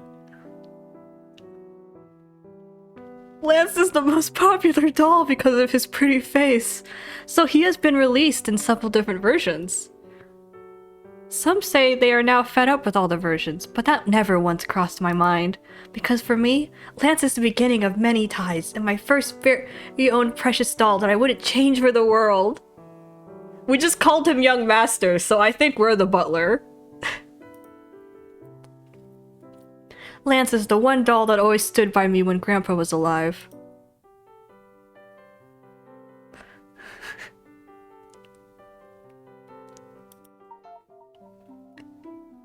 Good morning. You are cute as usual. The doll with its tiny delicate face and bashfully gathered hands is... Yeah. Yeah. Yeah.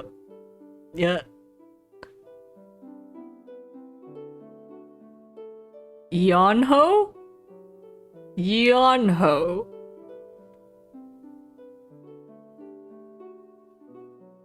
Yeonho?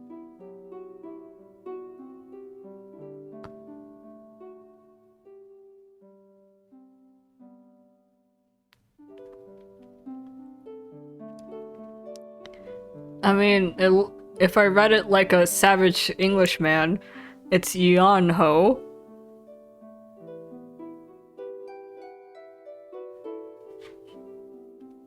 But I wouldn't know otherwise. Yeonho? Teddy says Yeonho. Ho for ho. Wow, you fit together so well, Haru. My bad, Ho Haru. I guess we'll call him Yeonho. I don't know, Yeonho. I don't know.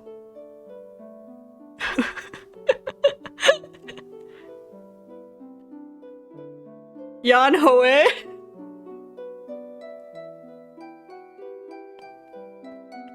Yeonho. I'll just read it like a savage Englishman. It's Yeonho, Kroby doll's prototype. What? Okay, I didn't skip anything. The day I met him, I was surfing the internet as usual after coming home. But then I saw Yeonho being sold at an auction for a ridiculous price and, without hesitating, I clicked the bidding button. Later, when I opened the delivered box containing Yeonho, I unconsciously screamed out of happiness. What kind of person was the owner selling such a pretty doll at such a cheap price? Yeonho seems like he'll never betray me even if I love him unconditionally. Uh-huh! Or the MC is coping.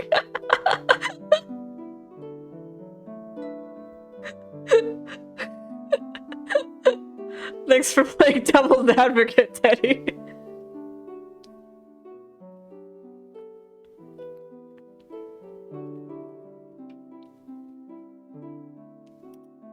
And that is probably the biggest reason why I bought him. Hello, warrior. Earth is safe today, all because of you. I mend the hair of a red-haired doll. Meeting Red was special. People were a bit surprised when Kroby Doll announced the action hero type doll, Red, in their new release conference. Kroby Doll has always been known for their charming and mature male dolls. Amongst all the worry, Kroby Doll recruited testers for Red, and luckily I was selected. When my name was announced, I couldn't believe my ears. But unfortunately, after the conference, Red was not officially released. They only chose one tester to give his doll for free, and that was me. It's still a shame that I didn't release the doll afterwards. It would have been nice for him to have gained popularity and be officially released, but as a result, I was the only person in the world who owned Red. But I can't help but feel gloomy every time I look at him.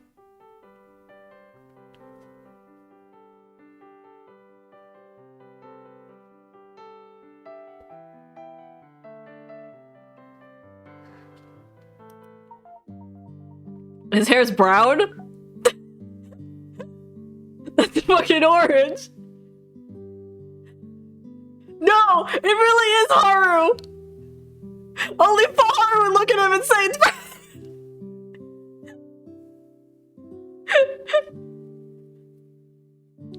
No, dude, that's proof! That's proof this is really Haru! Only Haru would insist to any other color than orange!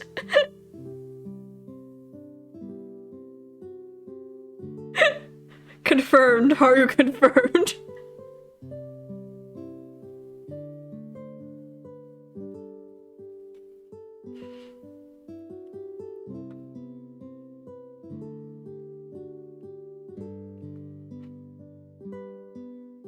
That was a first stage degree. Looking at the weather today, it makes me feel better just by looking. Look at the weather today. It makes me feel better just by looking. I feel like I'm looking at you. What?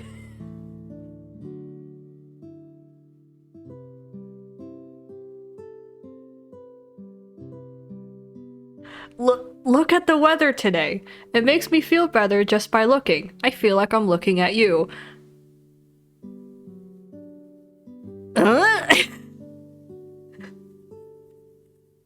That is a thing to say, I guess.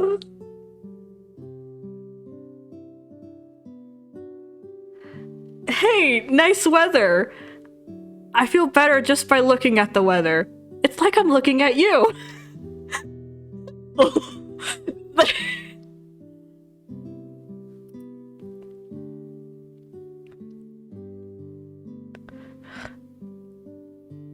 I raised the brunette doll's hand and waved. No, alien. He's brunette. As you can clearly tell.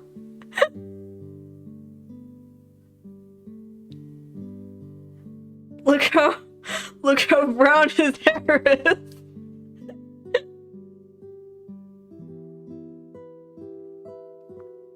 That bitch is orange. Look, Haru says it's a brunette, so it's a brunette. I got my glasses on.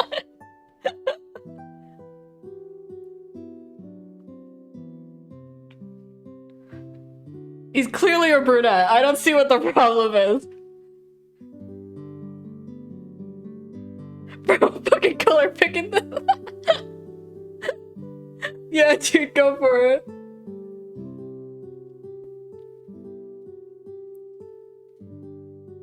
Dirty brown? Like, this thing turns blonde. Like, he goes from orange to blonde in this color. It's probably just the lighting on him, but also... whatever it is, it's not brunette. It's absolutely not brunette.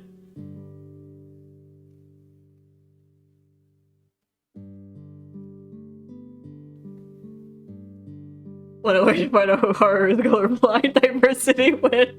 This is not how I want to find out these kind of things about my protagonist.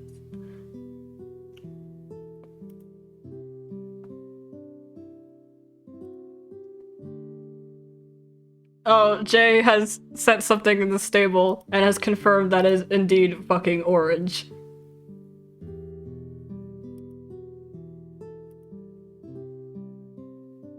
Yeah, that's a pretty- it's like solidly in the orange section on the color pick. That is a solid orange.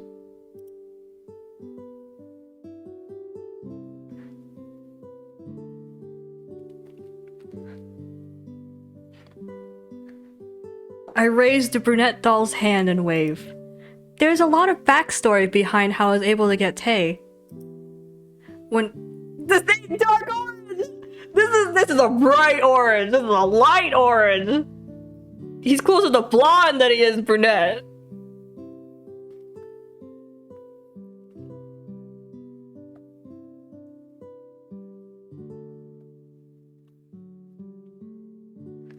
When Kroby Doll first released Tay, his popularity was beyond imagination.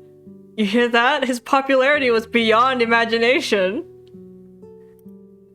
Being limited edition, along with having a dandy and handsome face, brought out an explosive response from the fans. As a result, I failed to purchase it. After a long time, I found Tay registered at an online auction. I shouted out that this was destiny and jumped into the auction without a moment to waste. It was after I won the bid that I realized some of Tay's parts were damaged. But I wasn't really bothered. I could only get him used because he was limited edition, but I'm fine with it. Oh, he's damaged. I made the quotation marks with my fingers. He's damaged. Sloppy seconds down.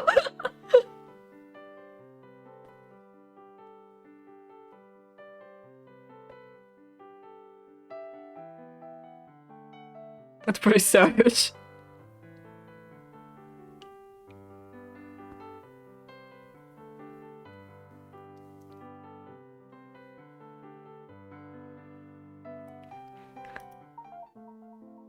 I see the tallest doll among the five.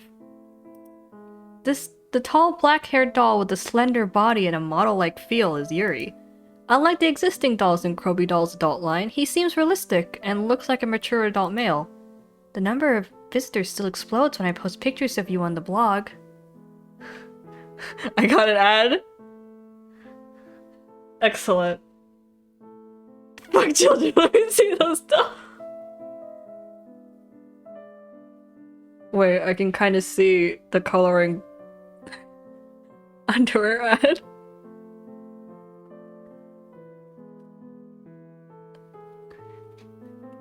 Dudes, I can kind of see the coloring popping out of the outline.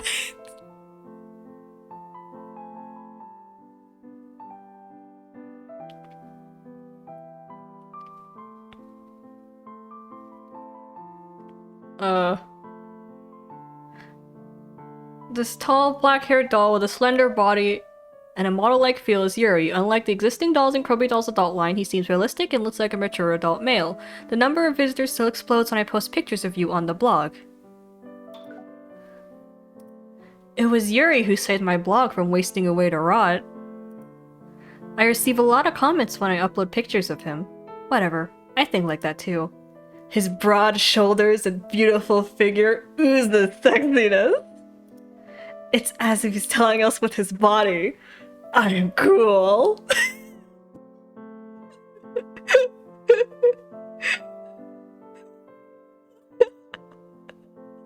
Wow. I doubt more explanation is needed.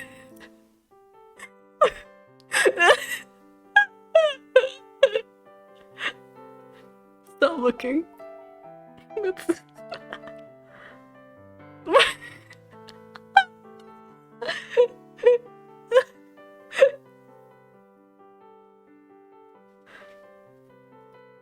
Money was a bit tight from the expense, but I have zero regrets.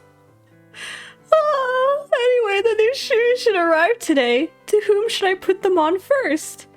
I straighten myself and stretch. The 5 dolls watch in silence. Although they are lightless dolls, it has become a habit to talk to them like this. Every morning I say hi and tell them about my day when I come back home. People will think I'm crazy. Oh, honey, they already do. All of us already do.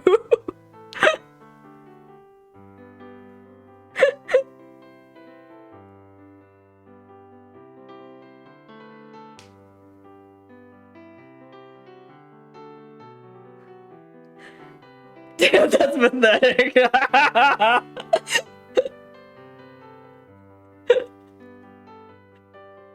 Haru's losing it. Haru can't stand being compared to her.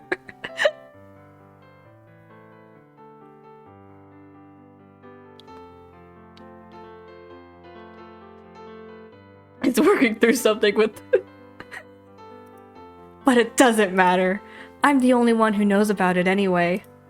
I just have to be careful. I'll just make excuses. That sounds healthy. To others, I'm just an ordinary girl who likes movies and music. I'm just like any other girl. No one knows that I like dolls if I don't show it, so all I have to do is keep quiet. It's more comfortable to just go along with the crowd than to reveal what I like.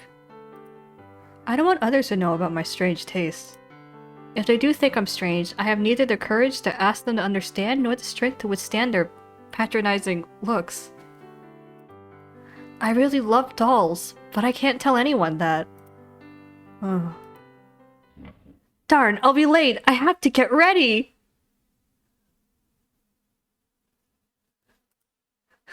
I think they know, that's why no one visits her. I think Grandpa knew, and that's why he's not here anymore.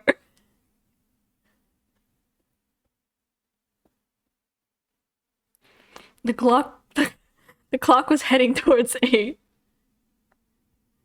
I picked up my uniform sprawled on the floor and was heading out the door when I suddenly halted. I hurried back to my room and said goodbye to the dolls. Watch the house, everyone! I'll be back! They said nothing in return, but I said bye as if they were real people. Ugh, made it! I was able to make it on time after catching the last bus. I was in ruins after surviving the crowded bus, but all that matters is that I wasn't late. I'm really going to wake up early starting from tomorrow. Otherwise I'll die like this. Wow. I pledge this every day, but I've never actually done it. What the twist was Grandpa was alive the whole time and just ditched her. Damn. Oh, did a UFO rise from the west today? Fix your hair. Although it really is a talent having your hair stuck up like that in different directions every morning. Huh? Oh. Hi, good morning. I sit on my desk pressing my stuck-up hair back to my head. She approaches the seat next to me. The way she sweeps her shiny, voluptuous curls, or the way she drops her eyes reek of elegance. All you have to see is her fearless voice and confident moves to notice her self-assured personality. Oh. Good morning to you too. What do you do every night that makes you barely come here on time? Do you have a secret boyfriend or something? Well, I do have doll boyfriends. Oh, they're doll boyfriends now. Not your precious friends to get you back your smile.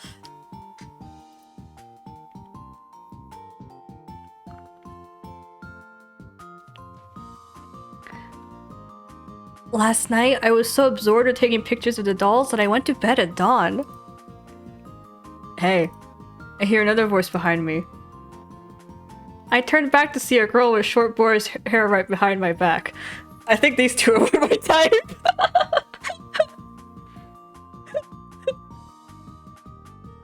Damn! This sucks! Why do I fall for people I can never have?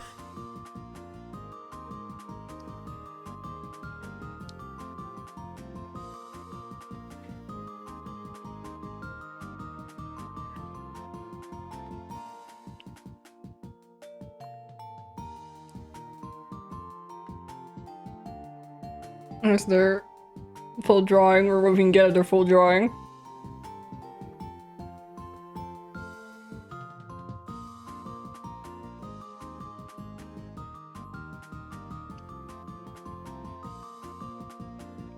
Girls in the class stirred as they saw her standing slanted with her hands in her pockets. Hi, Shinbi. Soy, Shinbi, and I are called the trio in this class. Soy and Shinbi were childhood friends since they were little, and I became friends with them after I entered this academy. I never thought I'd be friends with them at first because they're gorgeous and showy looks. Yeah, at first. At the first day of school, being an introvert, I was just carefully peering around the class without any new friends. Huh? It's kind of noisy by my side. What is this? Did my mom lie to me? This place was supposed to be filled with cute guys. I applied because even the uniform was cute. She totally lied. If there's no romance in an academy, then it's so not an academy. It's prison camp. Ugh! Wow, she's pretty. She has a dirty mouth though. I turned and saw the long-haired girl grieving to the girl with a boyish cut. They seemed to be close, calling each other by That's not first. That's fist names.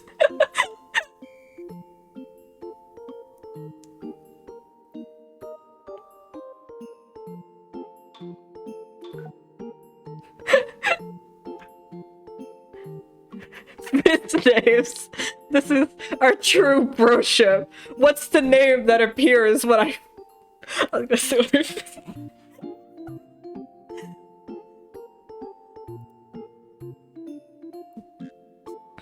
I don't have a hot guy girl voice. When they speak, they punch each other. I don't say your name, I just deck you and you understand. Sorry, your voice is too loud. Everyone will hear. Whatever, it's true anyways. Shinbi, I know you're thinking the same thing, aren't you? It's not like we just became friends. I know everything. Oh. It's not like we just became friends. I know everything. I saw the expression change. Also the strawberry. Strawberry milk? Strawberry milk. Were she straddling you? The girl making the fuss is called Soy, and the short-haired girl must be Shinbi. That Shinbi girl is pretty... cute. No, cool. But I mean, sipping milk out of a straw? That's kind of not what she looks like. I like the chic and distant look she sported. She was kind of adorable, sipping milk out of a straw. Oh, God, you know how happy I was when Mom told me to live with you? Free from all that annoying nag. The era of freedom without annoying parents and a new academy. I thought I was finally going to live a life full of pink roses. She slowly looked around the class with squinted eyes. I mean, this isn't pink. It's gray. Gray. She sighed heavily again. The sigh was so big that all the boys stared at her. They were whispering and were not giving her kind looks. This is not good. She's going to have a bad first impression. What a shame. She's so pretty. We have to spend 3 years here, so who knows? And it only takes a second to like someone. Oh, wait. Having finished her milk, she stood up to throw away the empty carton. Wow, so tall. She's like a model! Her slender figure worked together with her long legs, and that different cold look she had gave her an exotic feel. All the surrounding girls looked at her with envy. That seems impossible unless we have transfer students. And firstly, I see no one who can compete. Compete? With who? This right here. This! She pointed at Shinbi's face. Do you know how many years I've spent with you? I was with you before I could even talk. Imagine what I must have been like when I grew up with you. It's all your fault that I don't have a boyfriend. You're cuter than most What? Huh? She caught my eye. What do I do? I must have creeped her out. No, she's coming. What do I do? Apologize? Hey. Hey. Don't you agree? Isn't Shinbi cuter than all the boys in her class combined? Isn't she? Uh-huh. I see that face every single day. No wonder I'm so picky. Yeah. Well, whatever. Anyways, what do you find most important in a guy? What? Huh? It's the most important thing in a guy? I mean, I thought of just one thing. I thought of the one thing I search for when looking for a doll to buy. The face? At that moment, I thought I saw the boys afar stare at me. Darn, I was too honest. As soon as I answered, I wanted to punch myself in the face for being so blunt. When I was about to break out in cold sweat, the eyes of the girl in front of me widened. Right? Right?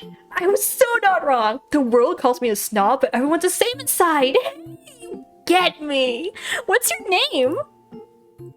Oh, Oh, okay, the name suits you. Nice to meet you. I'm Soy, and this is Shinbi. Hey. Oh, hey. It's not common to find a friend who gets you like this. Let's hang out together. That day, after school, as Soy preached on about a girl's happiness all about eating off the charm of cute guys, we had our own little inaugural ceremony at the nearby fast food joint. I felt like I was swearing an oath to the CIA, but all that was left in my hands was spicy rice cakes for 4, tempura for 3, fish cakes for 5. A bill outlining all the food. Because of Soy, who told me she'd gift me with the joy of paying to celebrate our new relationship, I had to pay for everything that day. Have I just been ripped off? It was recess. I was seriously pondering about what true friendship was when Soy came to talk. So, what do you think? What? Sorry, I missed it. Say that again. Hey, I was talking here. Are you staring at nothing again? Anyways, about this, here. Which design looks better to you? Soy handed me a magazine. Top 5 cute dresses in trend for girls. The gorgeous model posing in a pretty dress looks familiar. The name of the model written in the bottom left of the page looks familiar too. Shinbi. Ever since Shinbi was street cast, she's often missed classes for modeling work. Soy tells me she has a lot of fans and is quite popular nowadays. But Shinbi herself doesn't seem to be into those things. For me, this. The other one's cute too, but I think this would look better on you. Really? Then should I get this? Will I be the center of attention when I go out wearing this? I will definitely get a boyfriend this time! Is this because I've been playing with dolls for years now? I come to have quite an eye for clothes and styling. So Soy comes to ask about fashion from time to time. She says my eyes are exact, or something like that. But honestly, Soy, you're noticeable enough without all that. I look at my fancy and pretty friend. Because of what she said on the first day, boys haven't been interested in her. Well, at first they seemed like they were unable to. But despite what I expected, as time passed, Sori came to command all the boys' attentions. Cute for being honest, boys are such... All's okay in the end if you're pretty. Even if you shout out loud, looks equal boys. If you're cute like Sori, then all works out. To be honest, I don't hate Sori's personality. Actually, I kind of like it. And everyone else must have felt the same as soon as they were hypnotized by her straightforward charm. As if to prove her popularity, Sori became our class president. Anyway, Shinbi, you're everywhere in the magazines nowadays. Isn't it hard? A bit. It's okay though. You have it tough. You should have said no like I did. Sori was beside Shinbi when she was cast, and Sori was offered too but refused right at the spot. If you model, won't you be able to meet cute male models? I asked her why later on and she replied like this. You have a long way to go, my friend. Modeling isn't it. I can't be satisfied with just looking. I want something on a higher level. Yes, I'd rather be a designer who can touch the models as much as she wants. After that, I didn't listen carefully. God, it's so bright. I was wondering why today was so quiet. She turned her head towards the flashlight. Countless phones are flashing through the windows in the hallway.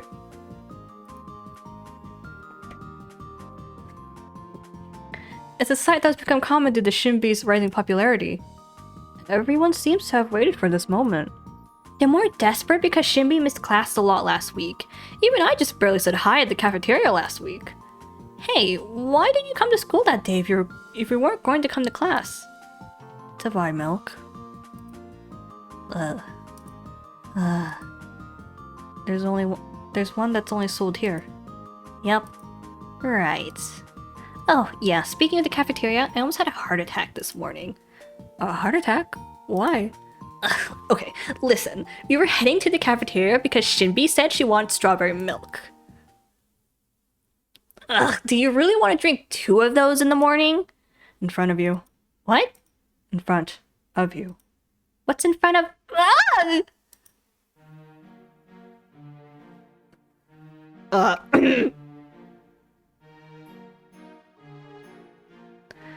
It's morning and already it's noisy. Mr. Yujin, what is that? You've been screaming and it's loud. I can still hear you without yelling. What's the big fuss about? Blood! Blood! You're covered in blood! And what's that in your hands? Is that a knife? Is it? Call 911. What? Oh, this. It's nothing. This is here. Ew! Get that away from me! Huh? It's... ketchup. Yes, ketchup. I wanted a burger for breakfast, but it was too big to eat, so I cut it with a surgical knife. Some got on my clothes. Why are you guys standing like that?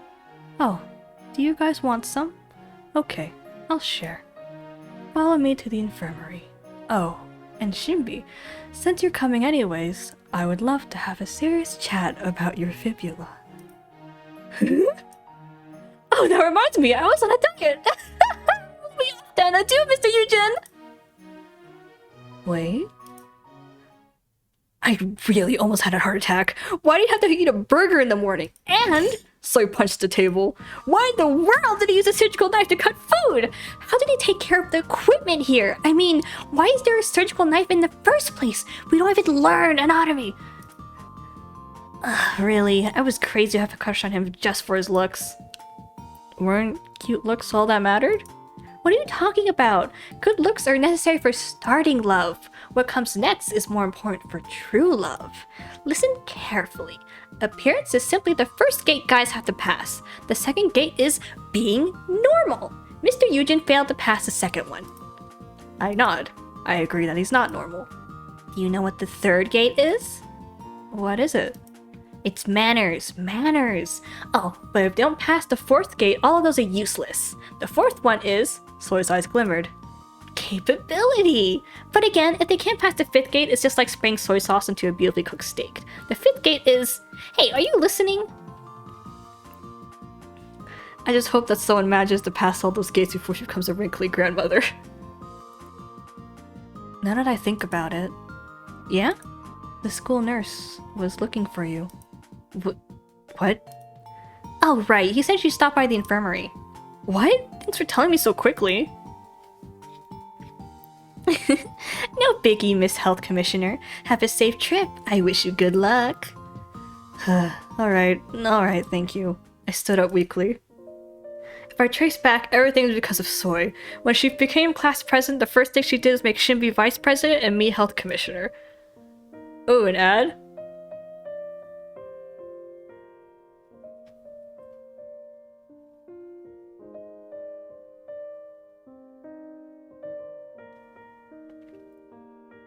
Absolutely nothing. I was already uncomfortable receiving looks for being Soy and Shinbi's friend, but I became more burdened when I was made a class representative, so I immediately refused, but I couldn't overcome her stubbornness. Instead, we agreed that I'd be health commissioner, the least demanding role. Thankfully, as I expected, a health commissioner was just a meaningless title and I didn't have much to do. Yes, until Mr. Eugen, our new school nurse, was appointed here. When rumors spread that a handsome male school nurse was coming, the whole building stirred. What would he be like?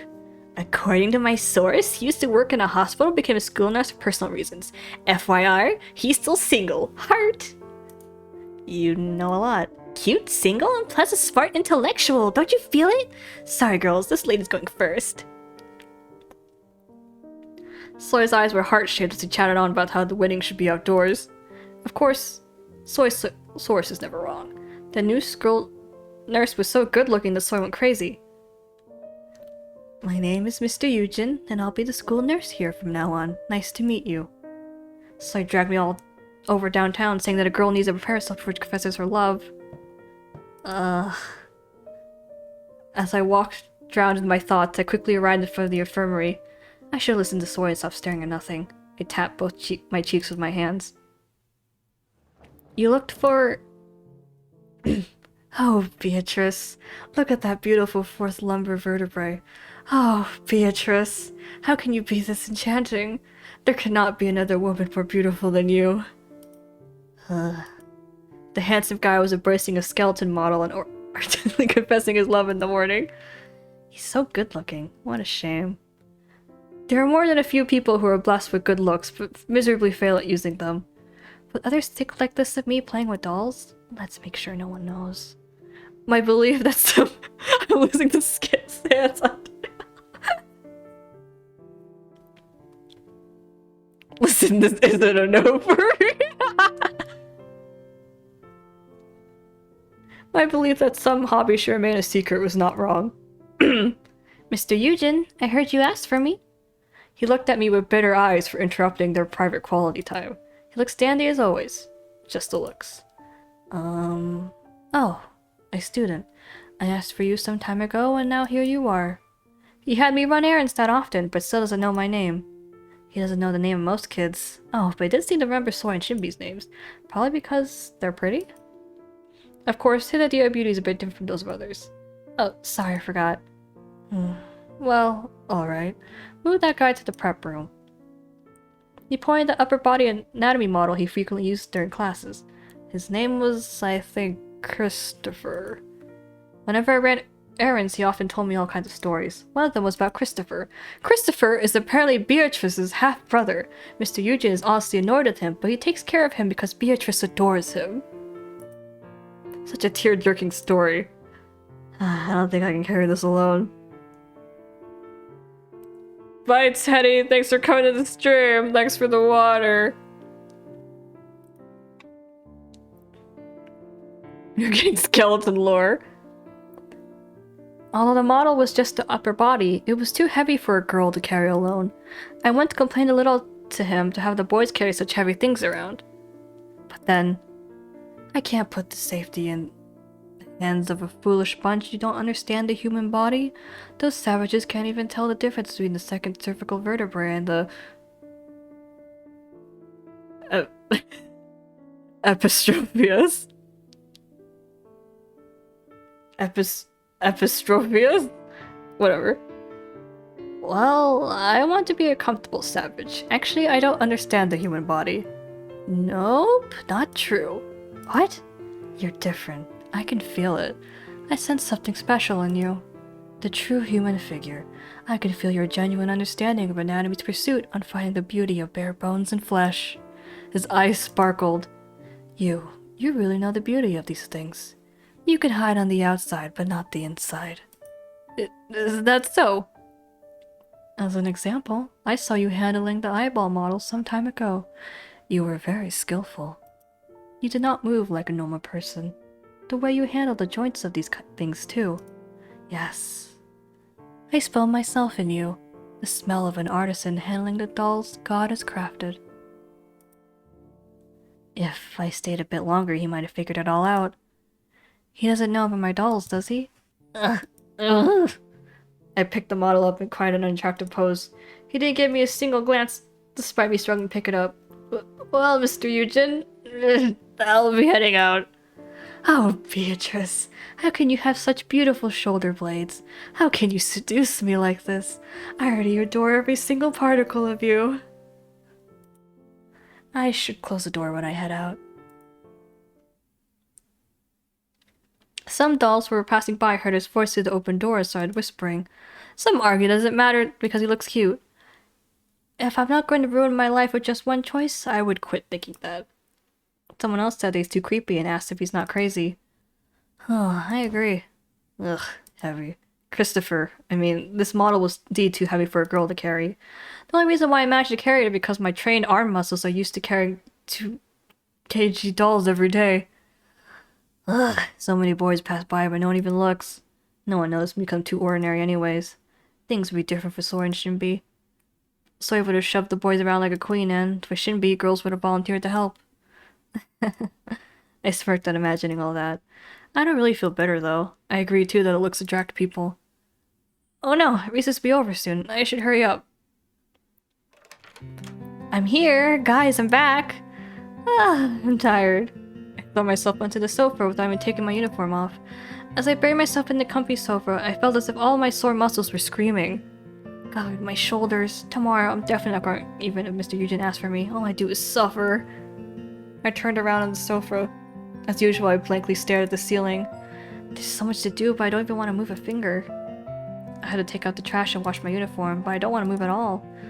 I overworked myself today. I ran in the morning so I wouldn't be late. I carried around a heavy model and even survived the hellish cafeteria during lunch. I just want to rest and sleep like this, but the list of chores kept swimming in my head, so I couldn't just stay still. I can't just lay down like this. Let's finish cleaning quickly, then lie down. I gathered my sluggish strength and stood up. The house Grandpa left me was too big to live by myself. An educator and a book lover, Grandpa had many books. He moved to larger and larger houses to keep all of these books, and eventually settled in this mansion. When Grandma was alive, they often fought over those books. You and I never saw the books in the house, and there were rooms I couldn't enter because of them. Thanks to them, cleaning was always difficult. But I have no intention of throwing them away. Even if Grandpa passed away, since his memories are in these books, they are precious to me as well. Shall we start with the living room? I took off my uniform and got the vacuum cleaner. Uh-huh? Was someone expected? Who is it? Delivery. Delivery? Oh, I was expecting something. Thank you. As soon as I got to the package, I headed to my room. Yay! I've been waiting for this a long time! Hell yeah, shoes! These just look like real shoes that they took a photo of. And the box was a splendid handmade suit and a pair of black boots. They were no bigger than my hands, but as intricate as those of humans. Well, I can always clean later. Doll fans have different priorities from normal people. If you buy something new, you naturally have to set everything else aside and try on a doll and take pictures. I laid out the dolls from the shelf and tried on this and that on them. Pretty as expected, the wait was worth it. The room quickly turned into a mess while I dressed the dolls into pretty clothes. I long forgot I had been cleaning just a while ago. I drowned my own thoughts and looked around the room full of doll props. Other people will find it strange that I play with dolls even though I'm not a child. If they see a grown-up student still collecting dolls, they'll think she's juvenile. And if they find out the dolls are quite expensive, they'll think it's more bizarre. But I don't think I'm weird, so I have no desire to be understood by others. Sometimes it gets a bit uncomfortable and lonely, but I don't have much of a problem with making excuses like now. But if there's one thing that bothers me, it's not being able to tell my friends. Sora and Shinbi would never guess a side of me. I thought of the friends who were always by my side. I put the dolls on the shelf and plopped down on the bed. Hey, guys, if I tell Soy and Shinbi the truth, what would they say? The dolls silently look at me. Well, I've gone this far anyways. All I have to do is keep up like this. Oh, an advertisement. You pitiful fools. Give me my decimal cents.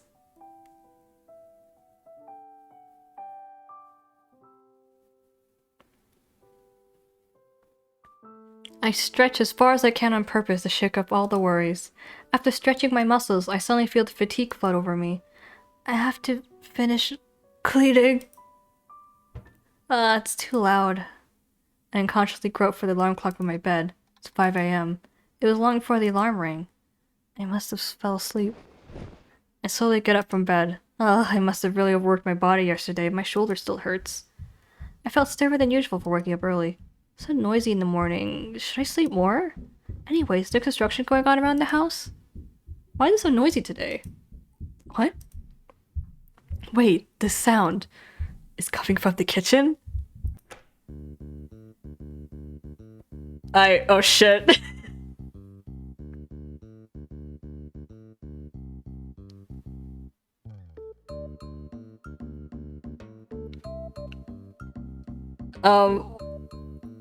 The guy's faces are showing, so I don't have to do any voices yet.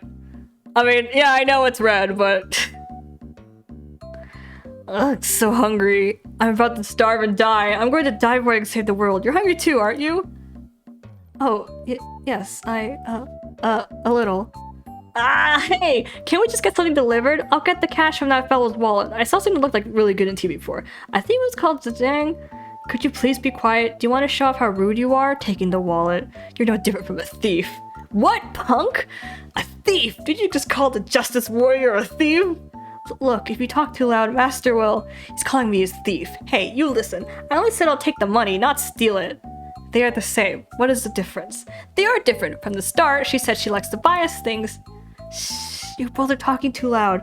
Master's going to wake up. She looked tired last night. Yeah, both of you stop screaming in my ears. I have low blood pressure. I don't want delivery food. My skin is sensitive. I have to watch what I eat. So, Tay, a home meal for me, please. Wow.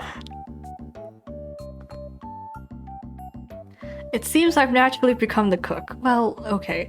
But first talk after you peeled off that facial mask. She already looks surprised.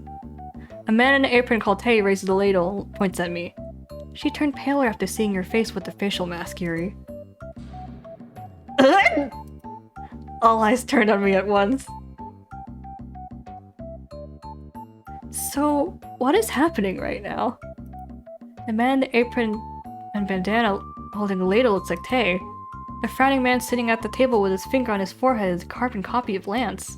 The young man scratching the back of his head with an apologetic face had the same hair color as Red. The one calmly sitting at the table with his two hands gathered on his knees had Yonho's eyes. The one spitting out the facial mask on his face. Is it really Yuri? But wait, isn't that hairband mine? I have to do voices now.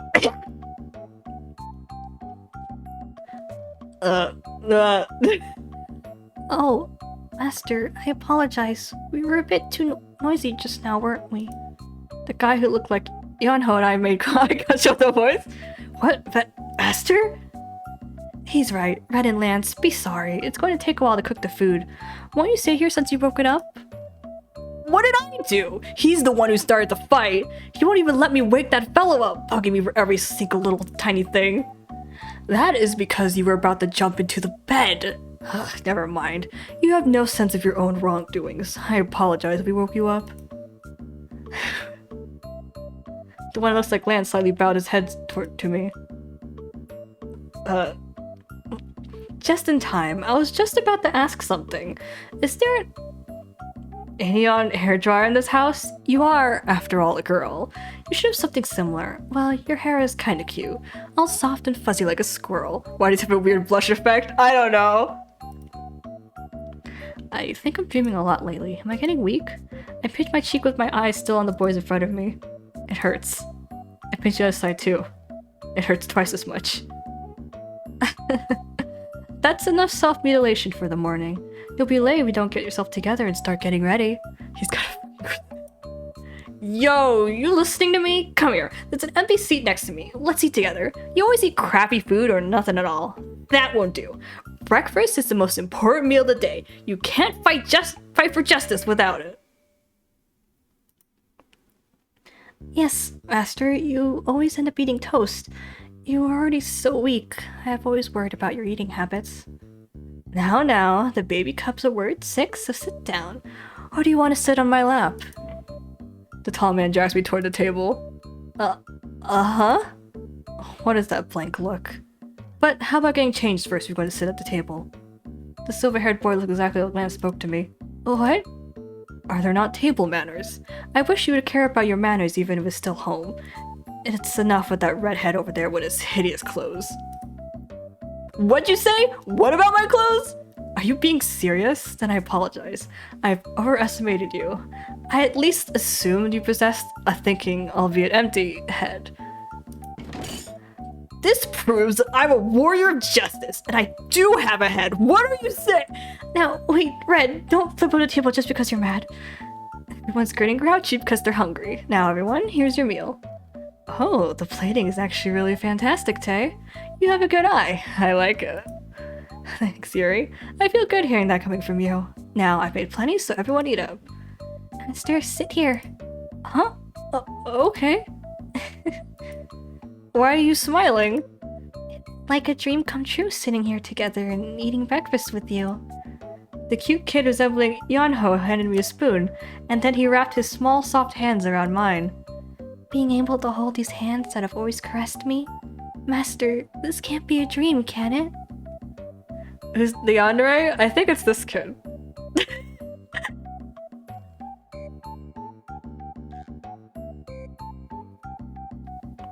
It's this kid or the ginger.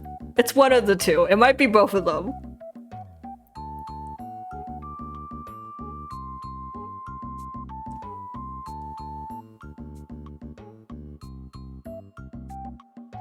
The ginger?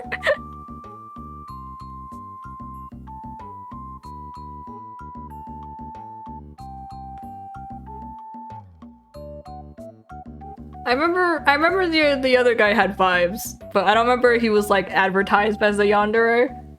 Like, I think this kid was kind of like, you know, had the label. But then like the other guy just had vibes. It was something like that. I remember something like that. And his clear and bright eyes were pure happiness. This kid, he's so lovely. I unconsciously hold up my hand and stroke his head. His soft hair twining around my hand felt good. This really isn't a dream. Yeah, it really isn't a dream. What? This isn't a dream? Uh-huh. I suddenly stood up. Yonho shook back in fear and my chair fell down with a bang. Ah, I thought you were too calm. Here we go. You guys, what the hell? Who are you? Huh? I thought you already knew. Okay, I'll introduce myself. Good night, Haru. Good night, oh Haru. We'll get you your man. Even if you're unconscious and unwilling.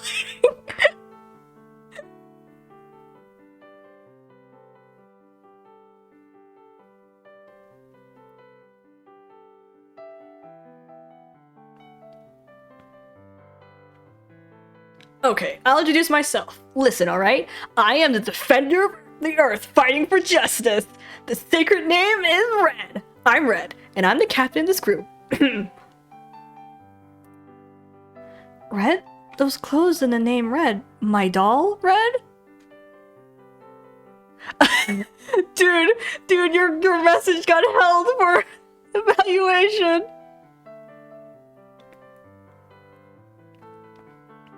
Held a message for automod. Held a message for reason. Race, ethnicity, or religion allow will post super. JWY. It's because you said redhead is stupid, so they thought you were like making fun of like ethnicity.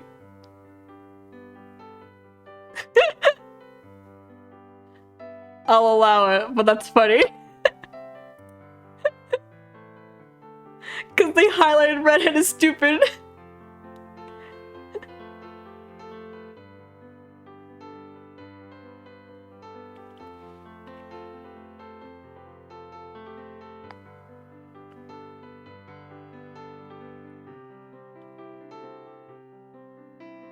You got held for calling us stupid. That's justice, dude. Justice was coming for you. Justice was holding you hostage.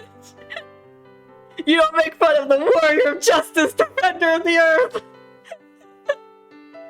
Retribution. Better fucking hold your tongue, dude. Red's coming for you. I'll make an apology to all.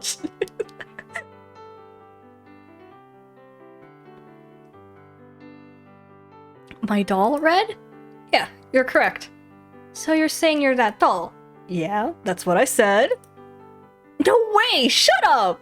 Why not? I'm telling the truth. Why don't you believe me? But a doll moving, coming to life, how am I supposed to believe that? I cannot agree with that guy over there as our leader. But we are your dolls, so please calm down. Yeah, I understand you're surprised, but get yourself together. Yanho over here is about to cry. The boy, still coward and stiff, was about to break into tears. He looked at me with his wet eyes and spoke to me. I thought Master would be happy if we came to life. I was wrong. Wait, that's not it. My honey. Now, I love everything about you, my dear, but making kids cry isn't really acceptable. So I think you should comfort Yanho now. What? Stop crying now, Yanho. I know you're a bit confused right now, but why don't we eat first? Breakfast is getting cold. I see steaming hot soup and glossy rice on the table. Ever since Grandpa died, I haven't seen such a well-prepared breakfast table. Living by myself afterwards, I just couldn't be bothered to eat breakfast. Ever since living by myself, I rarely ate rice and just bought bento boxes of bread from convenience stores. Not convenience stores, convenient stores. So I'm also not used to eating breakfast with this many people. Yeah, a lot of people. And what's more, a lot of boys. Wait. I suddenly stood up again. I check how I look. Even by ignoring the messy hair disheveled from sleep, my clothes are disastrous. My pajamas were a ridiculously juvenile bear print dress I had bought on the street 5 years ago. There were even holes here and there inside the pajamas. Braless. Aspiring to be a free soul, I always took off my underwear at home and enjoyed living by myself. Do I actually look like this in front of these 5? No way! What a lively morning. After panicking for a while, I quickly went back to my room to change to better clothes and came back to the living room. And then I came to life. After I came back, Red explained to me what had happened. So what are you trying to say? That you were on a shelf until yesterday but woke up to find yourself a human being? Yes. How? I just told you. Something just popped up and whisked like this? I had no idea what he was saying. You just had to talk like that. What a stupid explanation. Hey, what about what I just said? Did you know about the reason we became humans? There's no one among us who can explain that. Even I don't really understand what happened to us. But, as Red said, I remember something touching our bodies. I remember too. As soon as it touched us, we were surrounded by light, and when I opened my eyes afterwards, I had a human body. So no one can explain why we came to life, but one thing is for sure. Yuri walked towards me with his long legs. Human or not, our owner is you. Only you. My one and only, my owner. Yuri raised my chin as he spoke. Up close, he's really so cute. What? What? I accidentally spoke my mind while blankly staring at him. Luckily, Yuri seemed to have missed it. Didn't you say something just now? Yuri raised my chin and pulled my face towards his. He's not as small as he was when he was a doll. My heart started pounding to see such a beauty up close. And he's not just a beauty, he's a man! Oh, it was nothing. I shake off his hand at the thought. Then I think about it, Yuri is first and foremost a man. I've never been this close to a guy as a grandpa and dad. After being aware of this, my heart started to beat faster. My face is probably red too. This is embarrassing. Oh my god, my honey, are you being shy? I was just surprised. Yuri seemed to put on a serious face, but soon shrugged it off and came back to his usual self. But there's something odd. What is it? If you guys are the dolls, then what are those? What are those? All the dolls in my room are where they were before. I point towards my room. I checked with my own while getting dressed. On the shelf are 5 dolls as usual. Yeah, I'm not really sure, but I think our bodies remain the same. You can say that we are the soul of those dolls. The soul. Yes, those souls over there are no more than empty shells. The real us are standing right here. I believe the consciousness in the dolls materialize into human figures. The consciousness what? I don't understand what he means. Knowing what I'm thinking, Lance frowned a bit and started to explain more. To put it simple, the souls inside the dolls turn into human bodies. Of course, I do not know why. But what kind of fantasy is that? A pretty standard one, actually. So now that they're human, the dolls are useless? No. Although they're just cells, they are the bodies. So whatever happens, you must be careful of something. Be careful of what? If the body is damaged, then our human bodies are injured as well. What? Just as I said. You didn't say anything, but just as I said.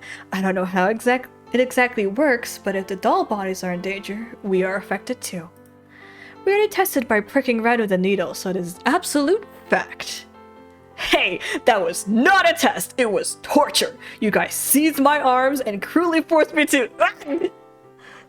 He scowled and buried his face in his hands as recalling something horrendous. So, my dolls have come alive and are standing right in front of me. Is this it? This is real and not a dream? Lance was staring at me and our eyes met. Why? Nothing. You were looking very stupid. Although, it did suit you. What? Stupid? Are you really my doll? What happened to the Prince Charming I'd imagine? Who is this jerk in front of my eyes? I come to realize that these 5 boys are very different from what I pictured, especially Lance. Talking with my dolls was something I've always tripped of. I was indeed a bit disappointed in their cold attitudes. We do not know anything for certain right now, so why we came to have these bodies, whether or not it is temporary. So we should not be haste from now on. For a while we should calmly observe our situations. As he finished his words, Lance looked at me. I just sat there listening to what he was saying and stared blankly at his unrealistic moving lips. I am sure you were quite shocked to see us like this, but at least for now, you are our owner. So please bear with us. If things do not work out, we will search for ways to move out of this house. Why? I don't want to leave. I want to live with her. I had so many things I want to do if I turned human. Hey, same for you, right? Let's live together. I'll make every single day fun. Oh, you're quite bold, Red. There's a perv sneaking underneath that innocent face of yours. How good it is to be young. Thanks for the water, Nox. I want to be with Master too. Master is our owner, and I think it doesn't make sense for us to live apart. Even if you all just disagree, I won't budge the Yonho, calm down. Relax your hands. No one told you to get out of here. Yonho slightly relaxed at Tei's words. You're all quite peaceful. We do not know how long this will last. Are you all stupid? On second thought, your heads are already empty. It's the same for you too! Now, stop. Whether or not we stay here depends on the house owner. Tei approached me. I know this will be a burden, but will you let us stay here? You are the only person we know. But his soft and sincere voice melts my ears. Tei is exactly what I had imagined. I actually want to kick all of them out and want to live here just with you, but I will ask anyways. Please, Master, don't abandon us. Ugh, don't look at me with those puppy dog eyes. I softened after seeing Yonho's watery eyes. Alright, but you guys really had to behave yourselves. There's nothing I could say if the neighbors find out. Don't worry! Hooray! Alright! This is our headquarters from today! Headquarters! They were loud as soon as I was done talking.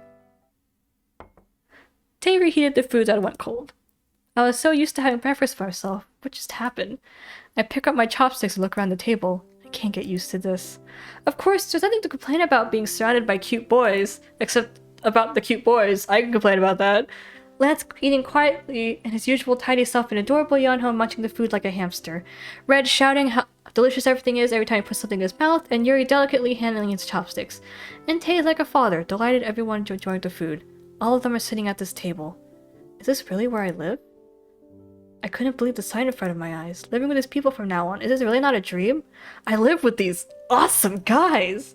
As reality slowly hits me, I feel excited! Hold on, so you guys remember everything that happened when you were dolls? He looks like a squirrel the way he chews with a mouthful of food. Yep. Of course.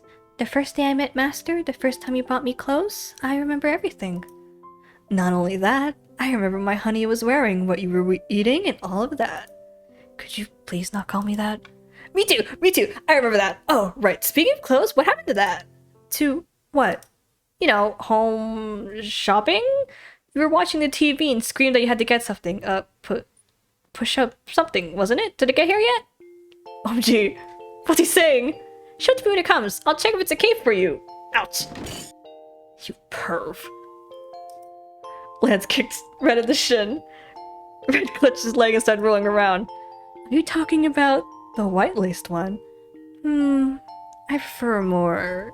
Well, there's nothing that doesn't suit my honey. I don't quite understand, but I'm sure Master will look good in everything. I want to see it too. Yanho looks at me with his innocent smile. Ah, no! Since when have you guys been observing me? Okay, I understand you're shocked, but calm down. Want a warm cup of tea? Since when did they see me? Huh? Did they see me when I played with dolls in my own fantasy world? And when I ran around with just my underwear on? I need to remind you. What? I think it is best if you wear clothes around the house. What? What are you talking about? I'm wearing clothes right now. You never know when a visitor might come, and especially you're afraid of taking off, your bra just to get comfortable. Lance avoided my eyes while speaking, his ears were slightly red. And listening to that, my ears must have gone 10 times as red. Now that I think about it, you once threw it at Lance and he was buried under it for a while. Yuri added. Yeah, even for Lance who's pretty cold-blooded, that was a bit shocking. You need time to get used to these things. Tay adds with a smile. Yuri and Tay are quite the couple even though they don't seem so. They connect through such weird things! Lance starts frowning. Ugh. Hey, you've been acting weird. Are you sick? Red stopped rolling around in pain. I'm fucking leaving my life. Until he put both his hands on my cheeks. I felt his big, calloused hands wrap around my face. I instinctively cringed and backed away at the first touch from a man. It's embarrassing. What? Why are you so surprised? Do you not like me? What? No, that's not it. It's just a little awkward having a guy come to me so naturally. I'm just not used to it. I was about to open my mouth to say anything to clear up the comfortable air. It was at that moment. She must have thought you were going to hit her. Ugh. What? Punk? Hey, why are you picking on me today? You obviously had a taste of Red's lethal moves today, don't you? Lethal moves? What the hell is that? Nonetheless, I'm relieved to see Red get all worked up again. The air's been cleared. He looked a bit gloomy for it. Did I see it wrong? The weather is clear today because of the rain yesterday. I think it would be nice to let the air out, and to get rid of old dust as well. Are you ignoring me? And why did you look at me when you said dust? Oh, right, I forgot. I cleaned the house a little before you woke up. It's okay, right? Save soon? The game. We have not hit anything, so I wasn't really bothered. Oh, I helped too. I moved the things on the floor to over there. I wanted to ask you when you woke up, but I couldn't wake you up from your deep sleep. Wow, they really did it. I was too surprised to notice everything before, but the living room was indeed really clean. All the cleaning tools I'd taken out to start cleaning and the dirty clothes were all gone. I wake up to find my house clean and breakfast ready. You must be my fairy godmother. Though it's cleaning and cooking. No one will ever believe this. Now stop chatting and eat up. It's going to get cold. Everyone starts to move their chopsticks at Tay's words. Hey, Master. Yes? Now that I think about it, Yanho always calls me Master. Don't worry. We'll never do anything that harms you. I promise. He must have thought I don't trust them. Somehow I start to feel sorry at seeing his nervous face. It's nothing like that. Of course I am surprised.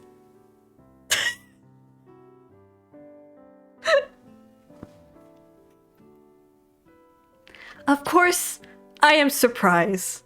But I'm not worried. I'm actually really happy. Now I can eat with you like this. It's really like a dream. Esther? Yanho threw his tiny body into my arms. Although since we were sitting at the table, only his upper body was in my arms. You know, I really will do anything if it's for you. So from now on, be with me. Instead of replying, I stroke Yanho's head. Yanho sits straight again and beams. All of the boys seem to be looking at us, but they soon turn their heads back to their food. It's actually a bit surreal and nerve-wracking. Great, that's exactly how you spell that. Nothing is going to be solved just by worrying, so for now, let's just think about the things right ahead. Let's see. Right now, the things ahead are school, food. Let's eat food. Just as someone will plant an apple tree even after the world ends, I have to go to class even after my dolls come to life. Who's the yandere? It's either the blonde or the quote-unquote brunette. I think one of them was like the official yandere and the other one just had serious vibes. I don't remember which one's which. I had a feeling it was the Shoto boy because that's how they did Mystic Messenger.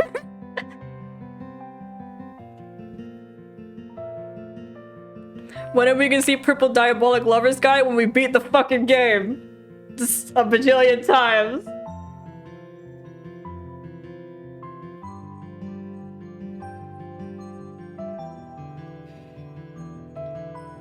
We have to clear all the routes. I mean, technically, I didn't delete my save, so we technically could just go straight to him, but the proper order is to do all the guys and then do him. So we get all of the lot.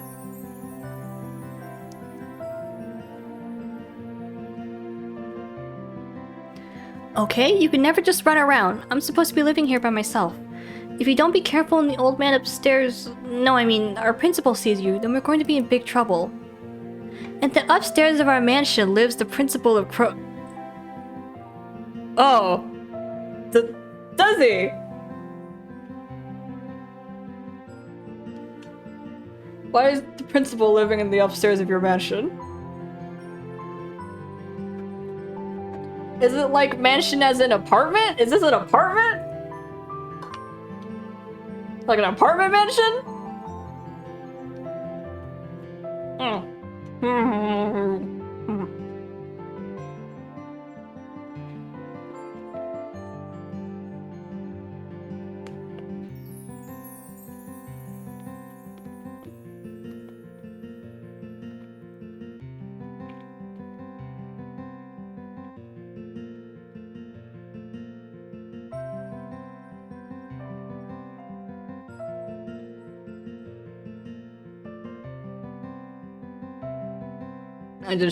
I have pizza here.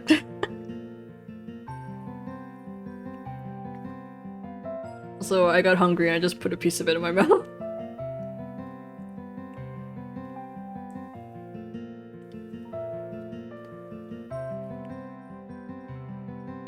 Pizza time! Pizza time! Sometimes I think it'd be more efficient to just eat with my hands, but here I am with a knife and fork. Pepperoni. Cheese and pepperoni. Can I have a pizza? High class with a knife and fork?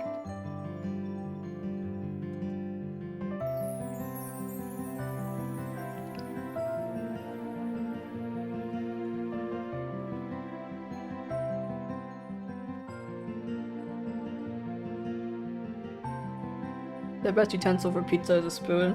I'm sure my sister would agree with you.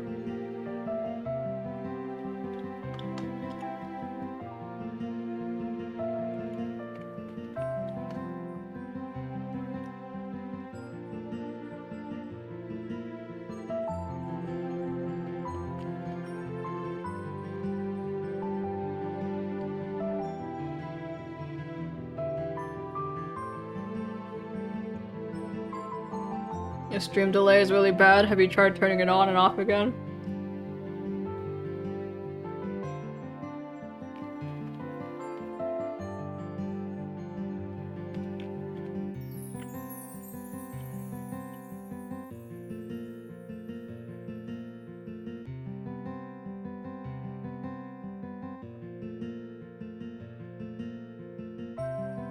Also, it took me just until now to realize Jay said, "Can I have a pizza your time?" I was kind of looking at it and I was like, what is that? And it just hit me.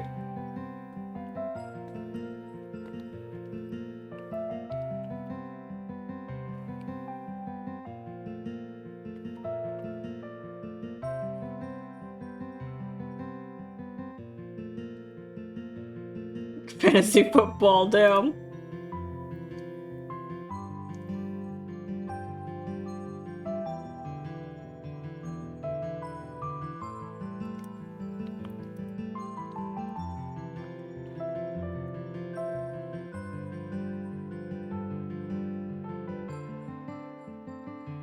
Welcome back.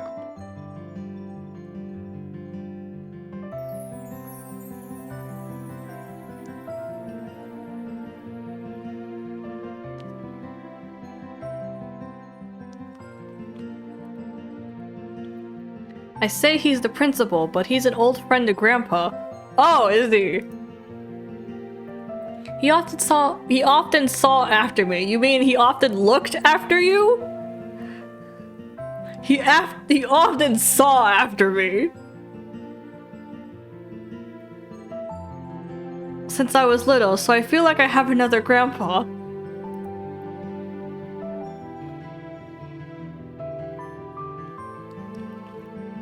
I mean, this entire translation reads like a train wreck. Like I've fumbled up at a lot of lines because I keep wanting to read it like a natural living human being would, and then I find out that they're not human beings. All of them are robots.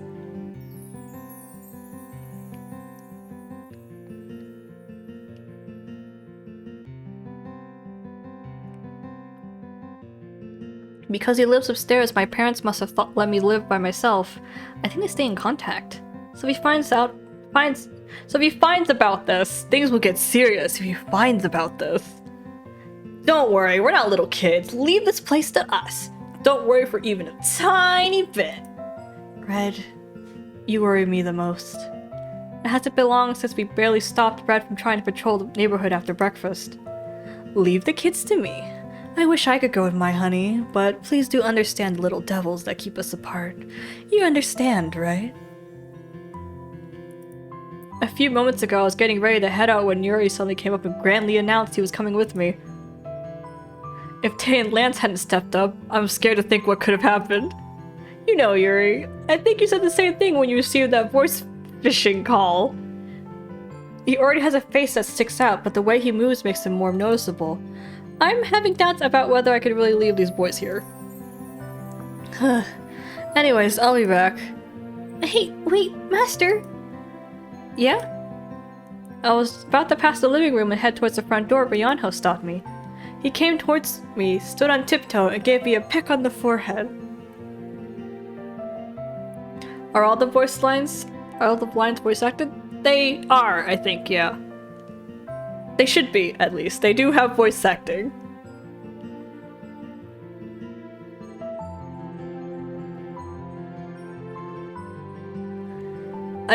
I never played the game with sound, and I turned all the voices off so I could do the talking, because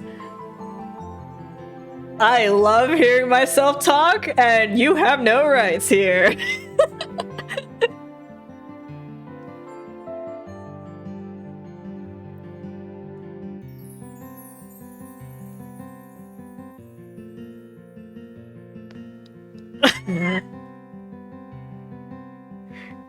That's right, Nox. Having no taxes also means you have no rights. To have rights is to have taxes. That's just how the world works. Wando period. Oh fuck! Things are getting real. I wonder what it would cost.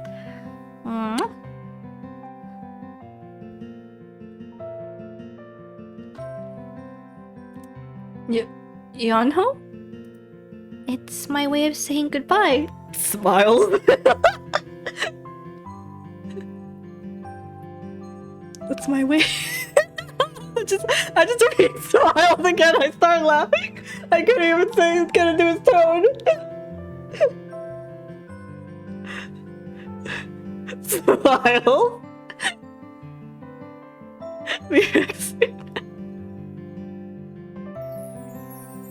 Where are they? I never feel dogs, but we can't do anything. Smiles. Don't fucking smile at me.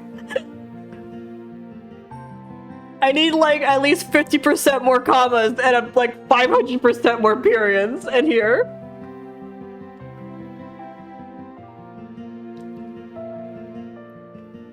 I keep misreading because there's no commas, so I think it's just one straight line. It's my way of saying goodbye. You always used to say goodbye to us every morning, and that you'll be back. Every time I thought of something, if I could move, then I would say bye to my master. Be back soon. So I tried it today. It's more embarrassing than I thought, but I really wanted to do it. Yonho. Oh, were you offended? Oh. I knowingly hugged Yonho tightly. His small and warm body was in my arms. He really is so lovable. I'll be back, guys. They were listening to that. They were listening to that goodbye always said without warning. They were also looking at you when, you know, you threw your bra at him and you walked around the house without your underwear and whatever slovenly lifestyle you've been living.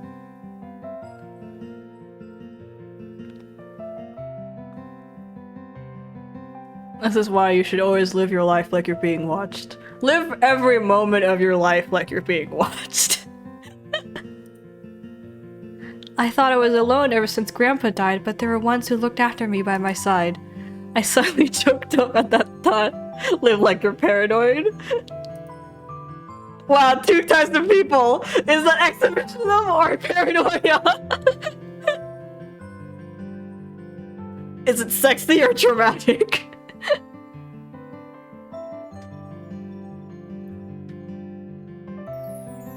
I'm sexually traumatized. I'm traumatized in a sexy way.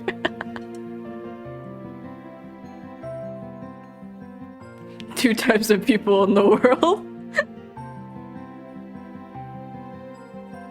You will be late. Be careful. Watch the cars when crossing the street. You have a tendency to be clumsy. Lance must be worried too. Yes, now that we have a body, shouldn't we all see our owner off? I never worried. I know. Now, let's go up to the front door. We can't go outside, but this won't be a problem, I hope. Tay looked at me for approval. Oh, alright. A colleague is being dispatched. Of course we have to see her off. Now, let's go! Red grabbed my wrist, was about to burst out the front door any minute. I hope you know that when I do red, my arms are everywhere. Like, I have the superhero pose for this guy. But, wait. I want to say I'll go with you, but I want our own quality time. Not with those kiddos. I'll pass. Don't be too disappointed, my honey. There's an infinite span of time and opportunities ahead of us. I wasn't disappointed. Be home soon. Meanwhile, I'll take a bath. It's only morning and I've moved too much. I'm tired. Yuri stretched and headed towards the bathroom. Lance, who didn't seem so keen, was pushed by Tay to come see me off at the front door. It was the first time someone saw me off after Grandpa died. I feel a bit tickly. Sorry we can't go outside. That's a poor place to put Yano, but okay. Have a good day, Master. Be careful. Oh, thank you. Get everything done in a second and hurry back home. I'll be waiting. I'm not going to eat until you come, so if you're late, I'll get mad. Okay. I say bye to the boys and turn the doorknob. At that moment... Are you heading out now? Grandpa, I mean Mr. Principal! It just happened that at that very moment I was about to open the door, I caught eyes with the principal heading down. Oh no, what do I do? Behind me are healthy boys standing in line! Not just 1, but 4. This was serious. Haha, nice energy. It's good to be energetic, yes? Are you heading out already? It's quite early. Is it? I always come out at this time. Really? Oh fuck, I gave birth to them yesterday. They're my healthy, beautiful, bouncing baby boys. I gave birth to them like the fucking Virgin Mary.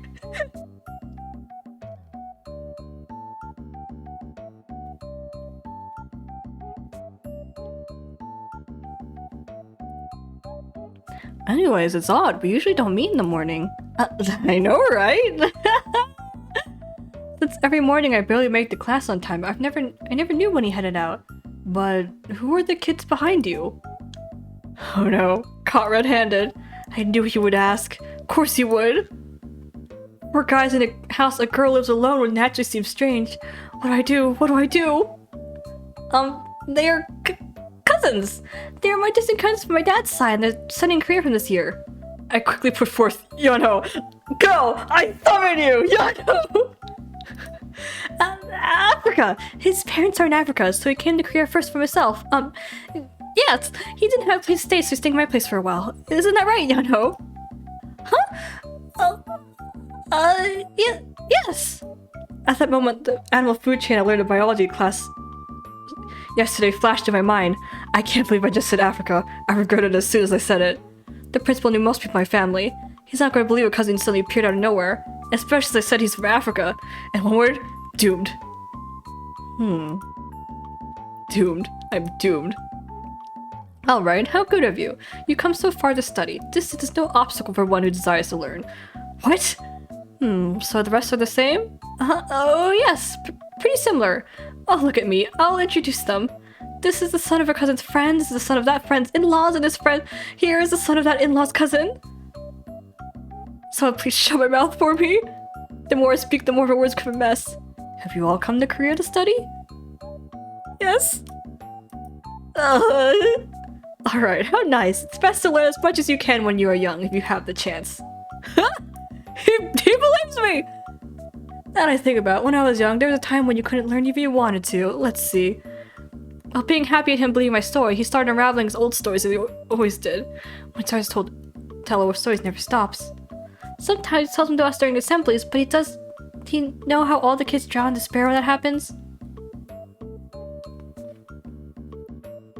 I'm used to it, but I think it's a bit harsh to have a 3-hour-long assembly, Grandpa. And now he's about to start a story. Grandpa, I have to head out soon. If you move on to telling a whole story, does it mean he really believed me? For now, let's just get out of here. Oh no, I have lost myself in my stories again. Okay, why don't we take to school together and apologize for taking away your time. I have my car waiting below. Get in. I'll just get in the car. What? What did you just say, Grandpa? Why are you so surprised? If they came to stay at your place, weren't they going to enter the academy near here? Yes, that's true. Go away. Isn't ours the only academy nearby? This is good. I'll go with you and help with the paperwork. Isn't there a saying that says give him enough rope and he will hang himself? The lies I made to cover up the crisis right in front of me has led to a bigger crisis. To the academy with these four? And with the principal too? Dear God, what did I do to deserve such suffering? I still remember the time I bailed out of class cleaning duties to buy Kirby dolls' newly released doll outfits at the showroom. I can't believe Karma is acting up like this. I can't do this. Even if I misunderstood, I have to say that I brought boys to the house. Let's say they just came to hang out. Of course, my finest strange slept over, but they look tidy, so I can stick to it. It's better to take them to the academy. Yes, of course it is. Grandpa? Yes, what is it? Honestly, what happened is...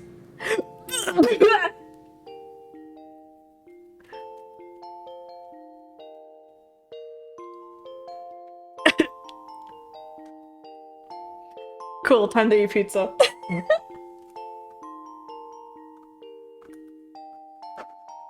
Jump scare warning, please!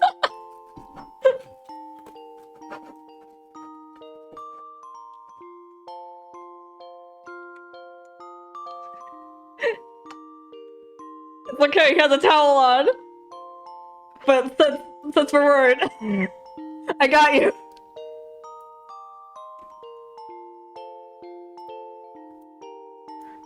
I got you. Censorship is here.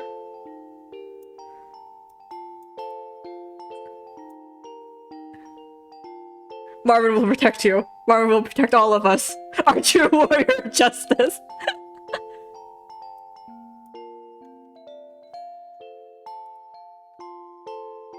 Hold on, can I like squish Marvin? Hold on. No, I can't. So Marvel will just have to...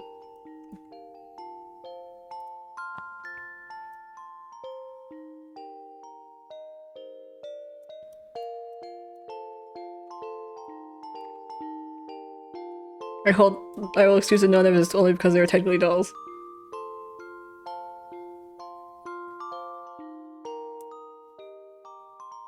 There we go. You are safe. You are safe here with Marvin.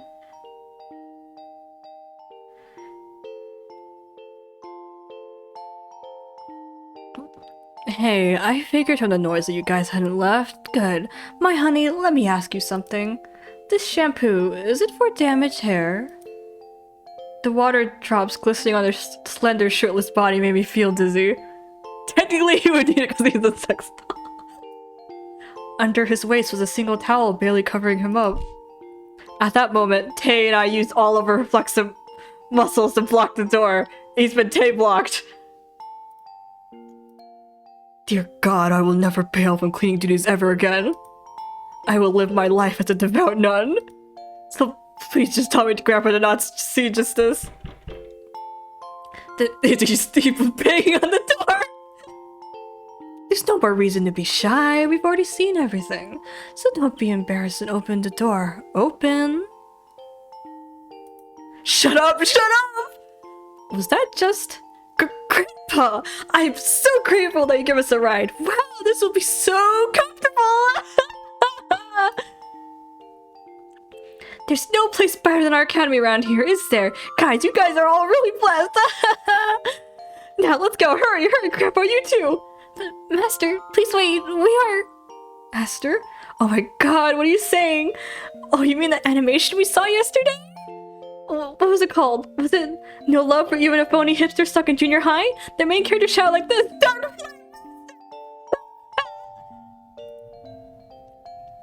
Hey, what's gone into you? Did you eat something wrong? I think she's really sick. She must have been surprised at how fast we were able to transfer. Now let's go. We'll be late for class. Tay was the only one who understood. Thanks, Tay. You're the only one I could count on. You cutie. You don't have to be in a hurry, but anyways, just before... Wow, why do I miss the classroom so much today? I just feel like studying right now. Mike's cutting out? Yeah, that's because I'm screaming. Before anyone had the chance to say anything more, I forced Grandpa and the boys into the car.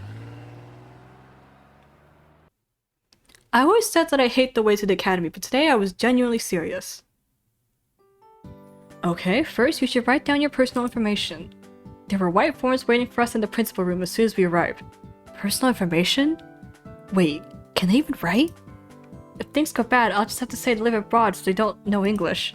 Oh, you all write really well. They know how to write? Now that I think about it, Tay cooked and watched TV. Did they acquire basic information that's necessary for daily life along with their human bodies? That's super convenient. I don't know what exactly happened, but this is a huge relief. I peeped at their handwriting. Their handwriting showed all their individual personalities. Lance's handwriting is smooth like it's written from an expensive fountain pen, and I see Yanho trying hard to copy Lance's cursive writing. Tay flows no naturally that I wanted to make it into a font, and for Red... I'll have to say his grammar is weak since he lived abroad.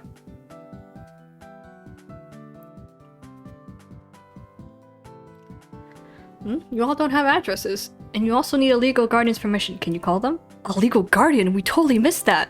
Yep. Our age dictates that we still need a supervisor for everything. What do we do? I can't have my parents be the guardians. They are likely not reachable due to time difference. I will contact them later and ask them to fax their permission forms. Wow, fax. The era. Thanks to Lance's quick response, we avoided immediate trouble. Thanks, Lance!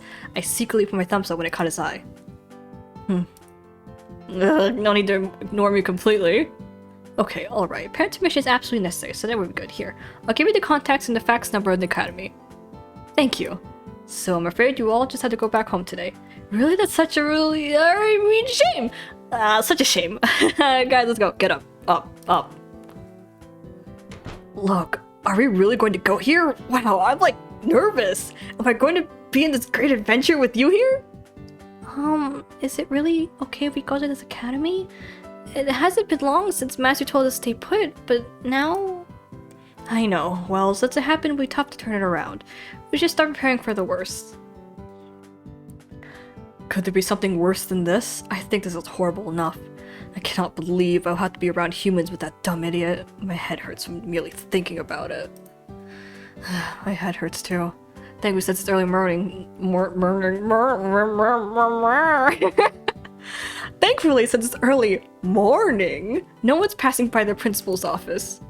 I should first send them back. They stand out more now that they're all together. We have to go home before weird rumors start to spread.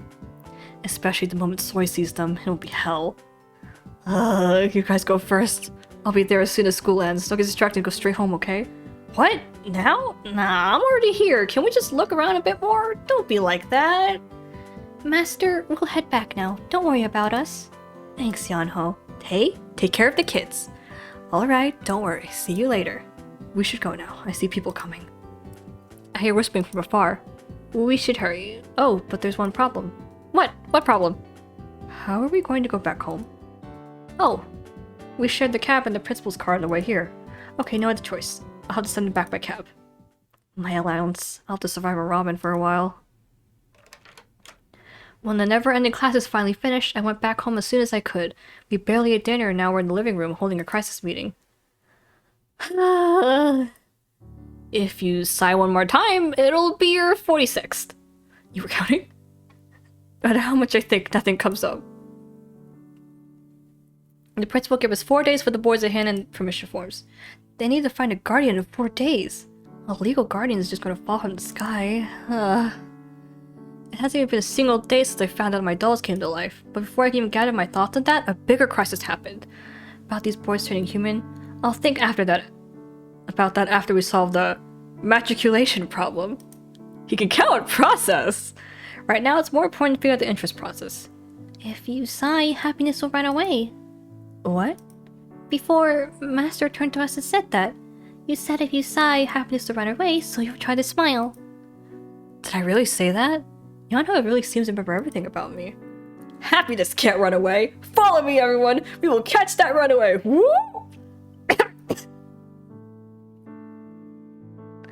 Red cheeks blow up as much as they can and quickly shrivel back to as they were. I smirk at seeing him be foolish. Now you smile. I didn't, Kieran! I didn't, Kieran, just now! That didn't- I didn't! I didn't, Kieran! I just summoned the phone problems!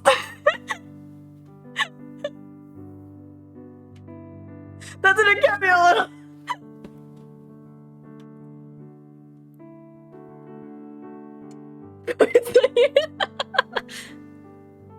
Like, I just went quiet because I queued.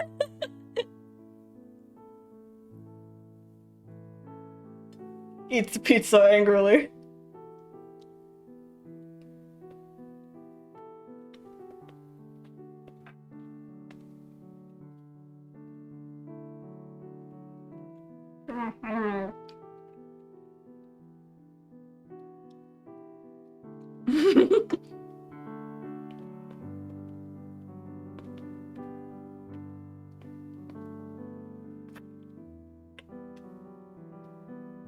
Shut up, drop the smile thing! Forget I ever told you that! Also, for people in the archive, Nox sent that as a voice line.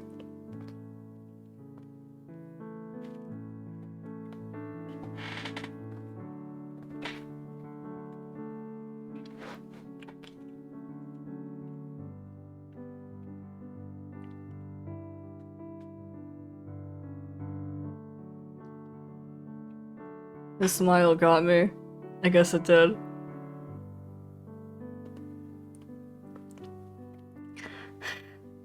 Now you smile. What? You were so serious just until now. You didn't smile even for once after you came home. I didn't? I must have bothered them without knowing. If we can't find a guardian, we'll leave this house. This will make things difficult for you if we stay. My voice acting, my shoddy voice acting.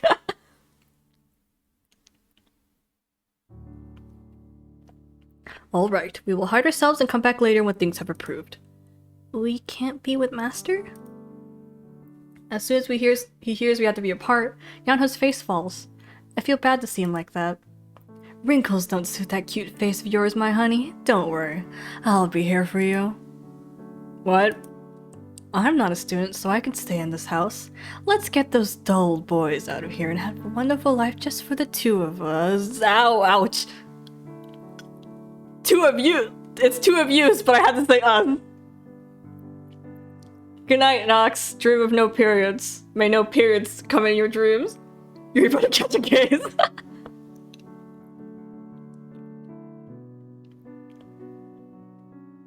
Two of yous. Just the two of yous. My spell card only has 2 uses. I tried the Cosmic Diver.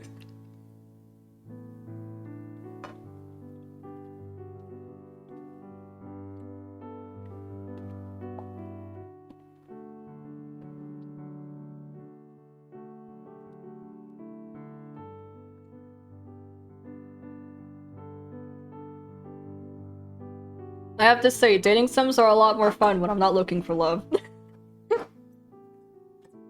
It's easier to like do everyone's route when I don't really care.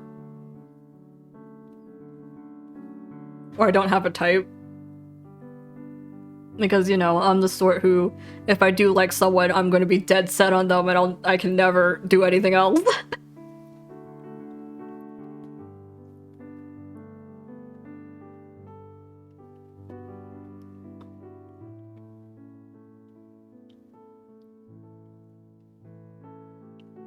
Alright.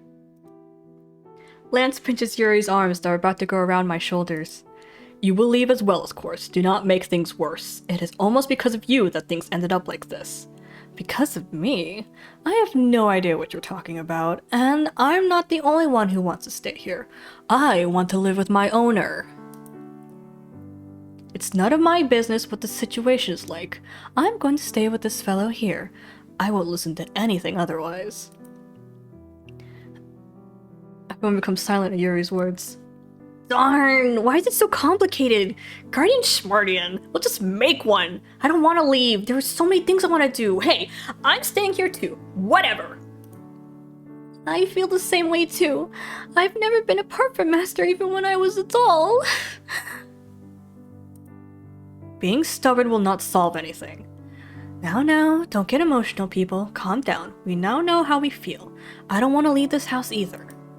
Yuri's right. She's our owner and it's natural we want to be by the owner's side.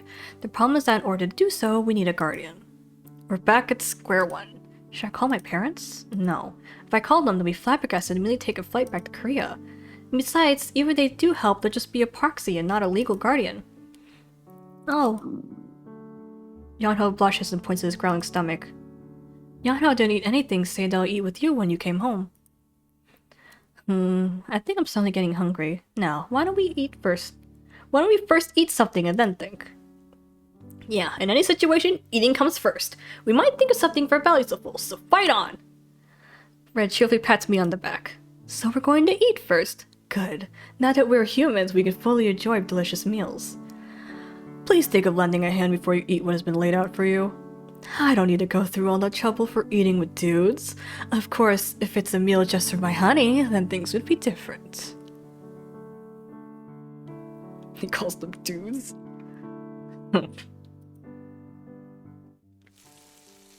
Oh, Tay, Master, I'll help. Okay, thanks, Yanho. I set the table at Yanho. Red makes a racket beside me, but he's not much of a help. I thought I'd use a better word. They're not worth better words. They're just dudes. Dudes aren't worth better words. Also, Red's flannel thing kills me inside.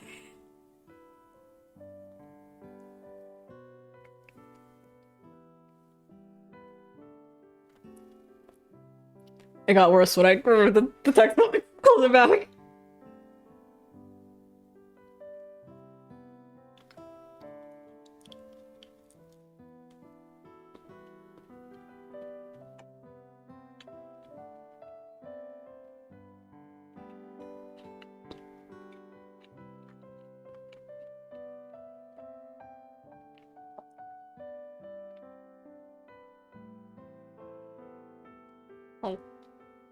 Hmm. Hmm.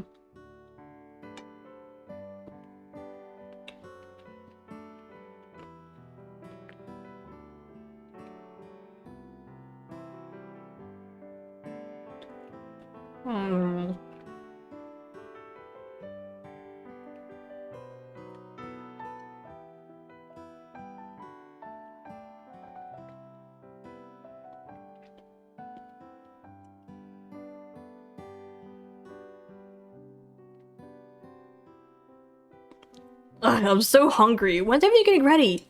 It smells something delicious, you know? This is torture. Wait a bit more. It's almost done. Oh, right. Red, can I ask you a question?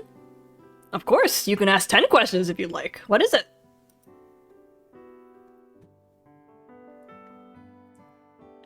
This was a chance to ask her something I've been wondering about. Your clothes. Where did you guys get the clothes you're wearing right now? Red was wearing the Justice Warrior suit, the default outfit for Red when Kroby Doll announced him. And it wasn't just Red. All the others were also wearing their own default outfit. Oh, this. Red pulled his own clothes. I don't know. You don't know? I was wearing this when I woke up to find myself a human. I don't know where it's from, but I don't care. This is the most comfortable for me. It feels like it was tailored just for me. Red strokes his own outfit. I assume we have become humans looking like when we were first released. Lance, who was coming from the living room, cut in our conversation. So with this too, they have no clue on what happened. Then, those clothes, can you take them off and change? Of course, we are indeed humans now. Why? Do you want to play doll with our human bodies? Be my guest. If my honey dresses and undresses me, I'd do anything. Whoa. Lance picked up a sharp fork. His expression was fiercer than the blade. Yuri avoided his eyes and ran, and disappeared quietly.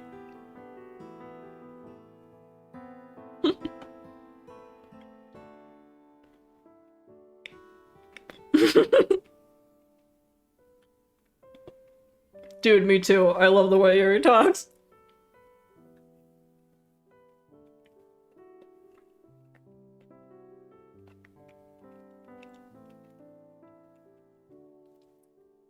Not gonna lie, I'm starting to get kind of attached to these guys like in a normal way.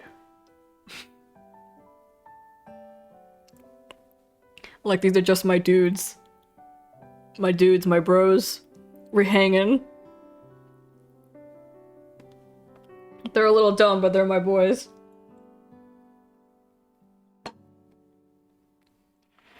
It's just like every time they do something, I was like, ah, my stupid buns. Look at those buffoons. Look at them roll down that hill.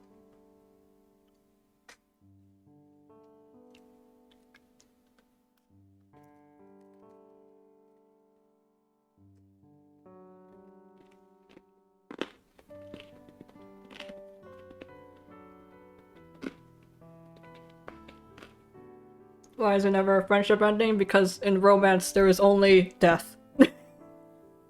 If we do not kiss, we die.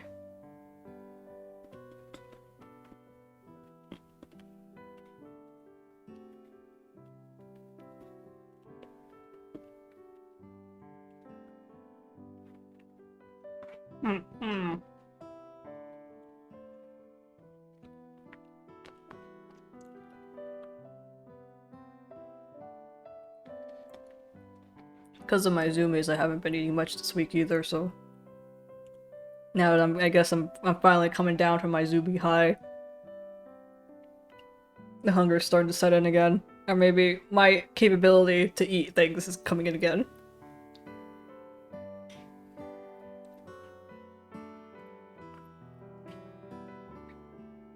Yuri avoided his eyes.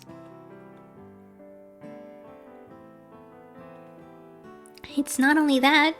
Red really is a warrior of justice, and Yuri can really play the drums. We all actually have the talents and characteristics that were assigned to us. Isn't that amazing? Really? You can play the drums? Of course. Shame there isn't a drum set in this house. It could have been my chance to shine. So, you're talented at beating out. I didn't say anything.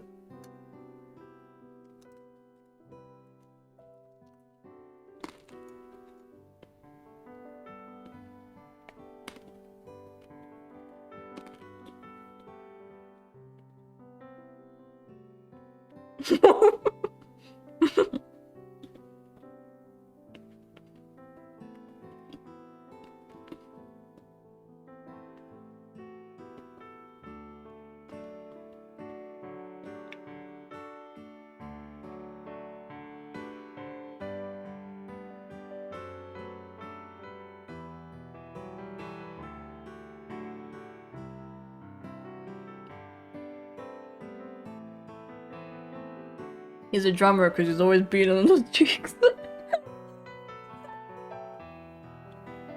As expected from our resident horny doll.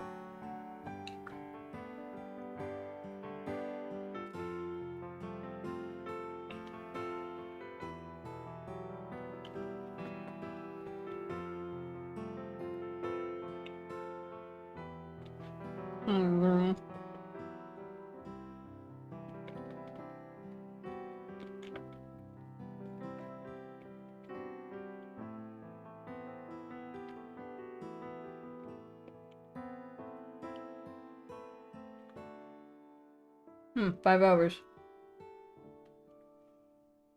Oh, stream time. 2 of that was just me talking, so 3 of it, well, all 5 of it is me talking, but 2 of it was me talking alone, and 3 of it was with the boys.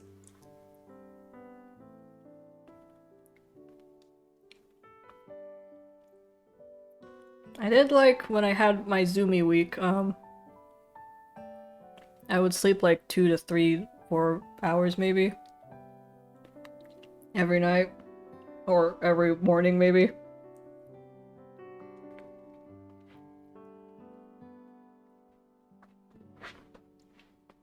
The pretend setups of playing with dolls will become reality. Amazing. What about you? What can Yanho and Lance do? Uh-huh. As you can see, Lance is really smart, and me, I can't really do anything. Yanho slurred. What? Yanho's kind and sweet. That's the best talent out of all of us. Tay turns towards the table holding a huge pot with a finished meal. Oh, I see. Right, Yanho. You've helped me so much already. You have a great gift. Master. Everyone hungry? All's done. Sit. Yes! It looks good. Hurry, Master. Okay. I regret to inform you that I am far too accustomed to saying the word master.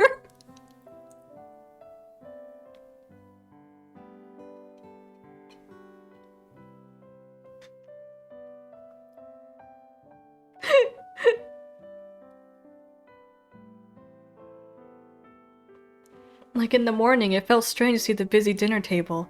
The house used to be quiet, so quiet until just yesterday. This isn't bad. I'm actually happy. So began my second meal with the boys.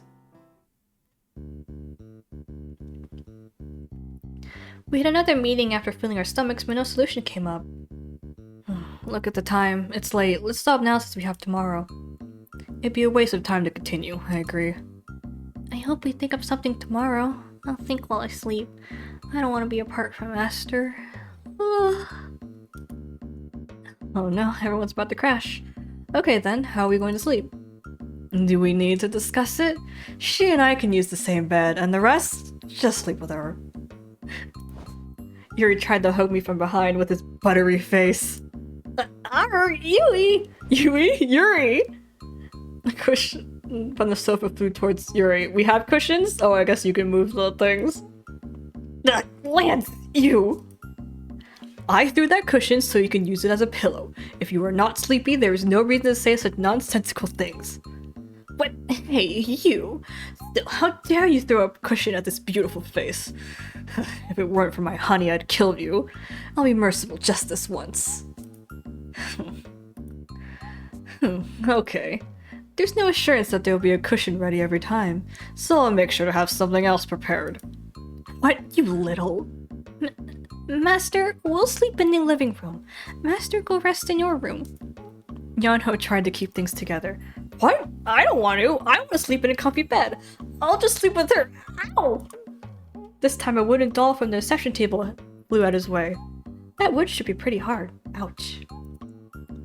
Everyone stop. You are all my dear dolls. I can't let you guys sleep on the cold living room floor. Over there is a room my grandpa used to use. The bed is big, so I think 2 people will be able to lay there. Of course, you have to shake off the dust off the sheets that they haven't been used in a while. And the room next to it's a library. There are a lot of books there, but there'll be room for 2 people. As it happens, there's a sofa bed Dad bought before, so you can use that. And one person can... I turned my eyes to the sofa. It's definitely big for sitting, but a bit small for one adult man to lie down. I'll sleep on the couch. Everyone sleep on the bed. No, I'll sleep on it. Yanho? I have the smallest figure here, so I'm probably the only one who could fit in that sofa. But still, I'm fine. I like sofas. It's where Master took me to tell me stories. Every evening I can't talk. I need to stop. Hold on. Water break. I can't stop stumbling.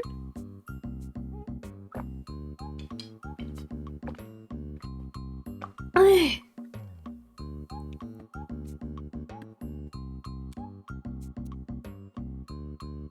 said evening, I said morning.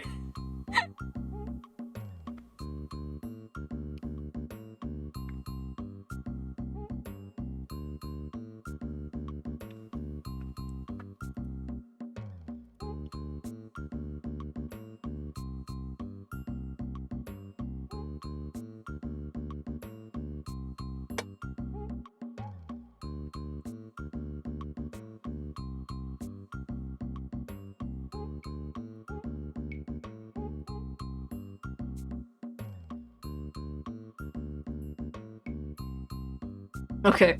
Whew. Every evening I spent alone, I used to sit on the couch and talk to the dolls while watching TV. Yanho, I'm sorry, and thanks. No, nothing to be sorry about. It's me who should be thankful.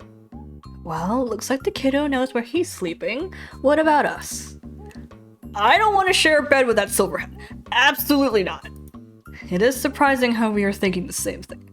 Finally, after being so stupid, now you are talking some sense. What? I've been holding back enough! Wait, no violence! Whoa, calm down. It's not fun to just randomly choose roommates. Yes, this is what we'll do. Tay brought chopsticks from the kitchen. Now, choose the chopstick you want. They all look pretty much the same, but these are actually two sets of chopsticks. You see the different patterns on top? We each choose and the ones with the pair share the same room, alright? I like that, it's unpredictable. Quite the thrill. But what if I get him? I'm also not fond of this idea. Then are we just going to waste time like this? Look, she can't even sleep because of you guys. Tay shoved my back. Lance and Red both stare at me. Huh? Oh, look. Yanho did give in, and I feel bad for him we keep on fighting like this. And I'm getting a bit sleepy. So, all agreed? So everyone all at once, alright? 1, 2, 3... After I wrote in my diary, I plopped down onto the bed. So many things happened today. I'm so confused. Right then I hear Red bickering outside. I also hear Lance nagging at him. But seeing them keeping their voices down, they must have thought of me. They just had to pick the same one. Roommates were instantly set. And the worst pair, Lance and Red, and Yuri and Tay each had to share rooms. Red clutched his head as soon as he chose a chopstick. Not to add that Lance looked grim as well. Tay still had a kind smile as Yuri quickly went into the room saying he needed sleep. This isn't right. It's invalid. Again! It would be right to succumb to the assaults, but this time I would like to argue it's invalid. A man doesn't give his word and not deliver. It's already said, so keep your complaints to yourselves. But... did you guys forget what I've said? The more you argue, the sleepier she's going to get. She'll be able to go to bed after you decided on your rooms. What, you want to stay up all night? Fine. Shame on you for using her as an excuse. Fine, I'll go to sleep. You can survive an elephant's lair if you just get yourself together. Sleeping with the enemy. I ain't afraid. I can handle this. Go me!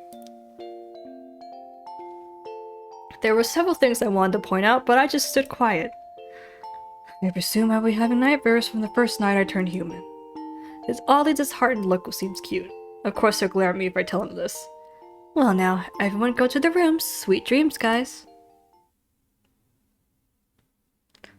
Anyways, what am I going to do? I thought about this all day, but haven't come up with anything. We're in trouble. Time's running out fast. I'm not even reading the text accurately anymore. I'm just winging it. I really hope I think of something tomorrow. I'm still getting the basic meaning of the text. I'm just kind of... not correcting myself if I say morning instead of evening.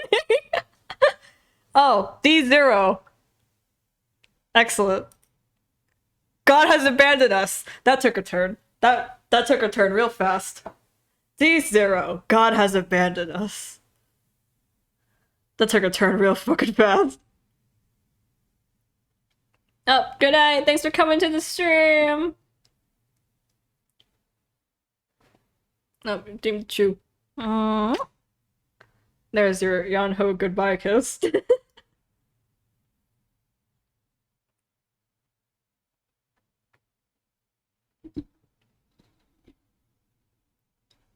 You're always dying, Moog. What's the difference?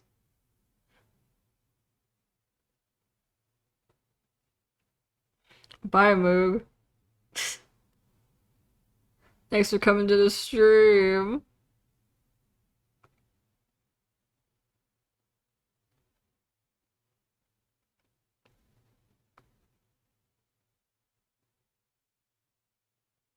Yeah, Moog, Deem Chu.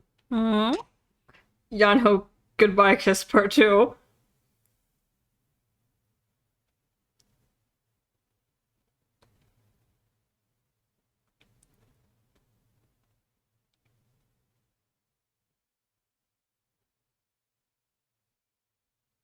Anyway, God has abandoned us. How do you feel about being abandoned, Jay? How does it feel to be abandoned by God?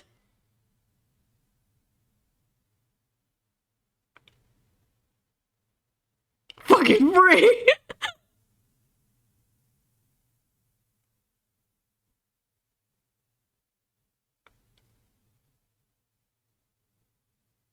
Yuri, get in my room! Talk your weird bullshit to me all night.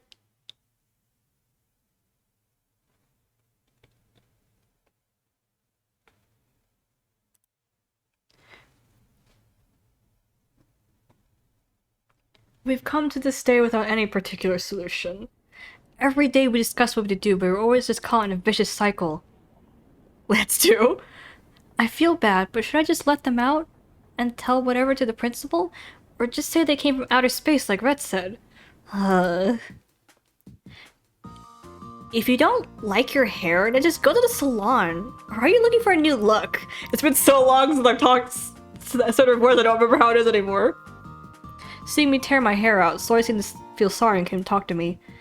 Do you need a legal guardian to go to the salon nowadays? What? Nothing, just talking to myself. You did seem a bit off for the last couple of days. Shinbi, I think she's used up all of her life energy. Oh, right, did you hear? Our music teacher is going on maternity leave. So I stopped moving and chattered on. A substitute teacher's coming soon, and apparently, it's a he! And more, a young single man. I wondered about this when Mr. Eugen came, but where did Soy get all this information? Does she know someone in the academy? I wonder if it was okay for a student to know everything going on within the academy. I think this is my second chance! Nice! I'll make sure history doesn't repeat itself. That history is probably that one. Anyway, Soy, I have my important things to think about now. The biggest crisis of my life is right in front of my eyes.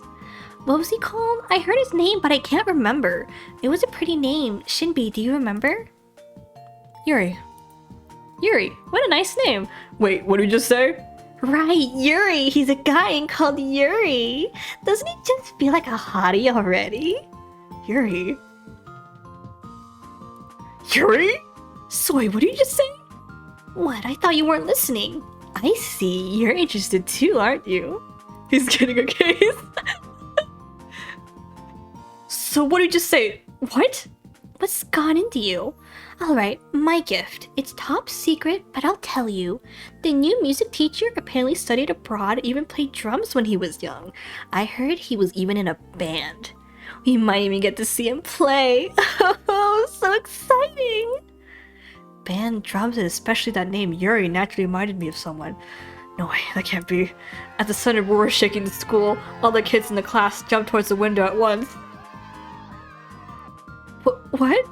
What is this? What's happened? What's aside? An imposing black sedan entered the playground. The car dude soon opened and a familiar face wearing a suit and sunglasses got off. That's... Oh my god! It's Yuri! Oops, I hurriedly clasped my mouth. Luckily no one seems to have heard me miss the roar. I should really be careful. But it only lasted for a second. Soon when I saw the faces getting off the back seat, I screamed. There they are! The CG! OMG! It was Lance, Tay, Yano, and Red. Oh, dear God. Wait, Yuri actually is kind of good with the glasses.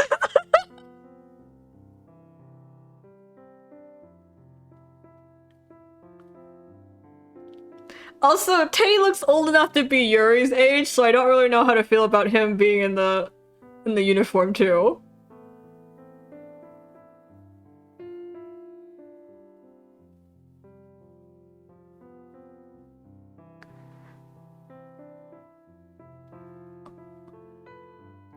Like, Tay gave off the same adult man vibes as Yuri, so I don't know how to feel about him being in the uniform, but I guess we only needed one teacher character out of this cast of pickable boys. So they just had to make him the big brother type, I guess. We're all in the big brother type.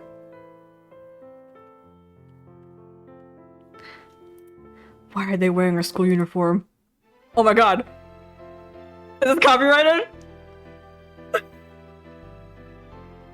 Whatever, this game was 10 years ago.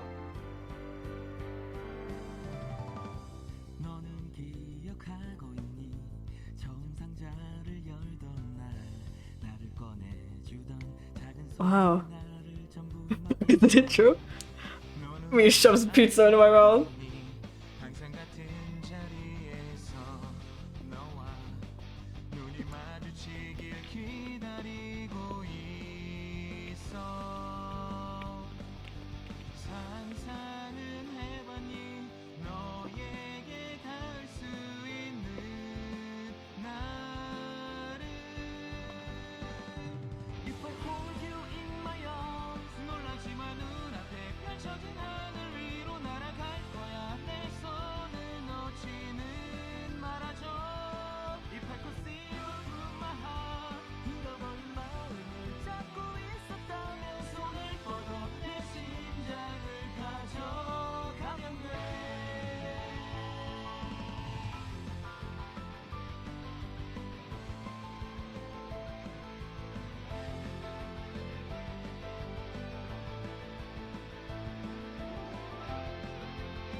I couldn't bear to sit still during class. After getting permission to go to the infirmary, I skipped class and headed straight to the principal's office. If the boys came here, that was the only place they could go. What the hell is happening? I had no idea what was going on. I didn't have a clue why they came to the academy when nothing was solved and how Yuri made it here too. What was the car they rode here? I saw the 5 suspects as soon as they opened the office door. Hey, what the hell happened to you Oh, here you are. We were just about to call you. Oh, right. This was the principal's office. Oh, Grandpa, I mean Mr. Principal. Aren't you just? If something like that happened, you should have just been honest. What? I have never taught you to lie. Busted. I am so busted. The boys must have told him everything. Look, so this was happening. Even I couldn't believe. If you told me from the start that our new teacher Yuri was the guardian for these boys, I would have taken care of the formalities faster. Where'd they get that money? Yuri's body. Yes, I would like to get the formalities over with. Huh? What? I looked at Yuri right away. You're kind of purple, Yuri. His body.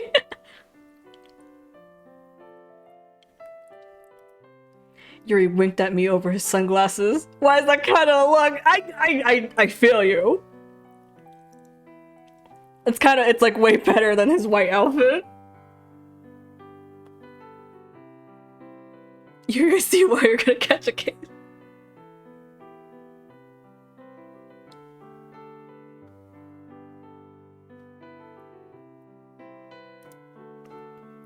Yes, I heard their parents couldn't visit, and I felt sorry that they couldn't move into their original house because they were scammed.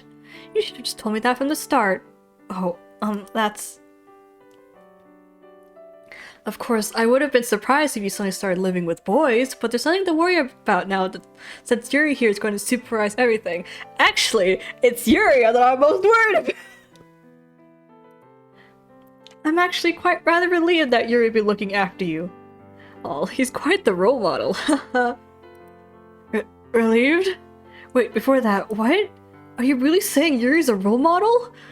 Anyway, everything has worked out well. I've been quite worried about you living alone, but now that Yuri here will watch over you, I'm relieved. You know, before, there was a time when teachers used to lodge at a student's house. Now I think about it, I did too. Now let's see, when was it? After Liberation? Then the academy was just in a temporary building. Mr. Principal started telling his old stories. Let's first get the boys out of here. I quickly said bye to the principal and got out with the 5 boys. He's already seduced the grandpa, oh my! Oh no, Grandpa's our new sugar grandpa. Sugar grandpa. What the hell happened? I understand you're surprised, but calm down. I can't calm down. Why are you guys here? And what's with that uniform and what the principal just said? Wait, stop. One at a time. We can't answer if you shoot at us like that.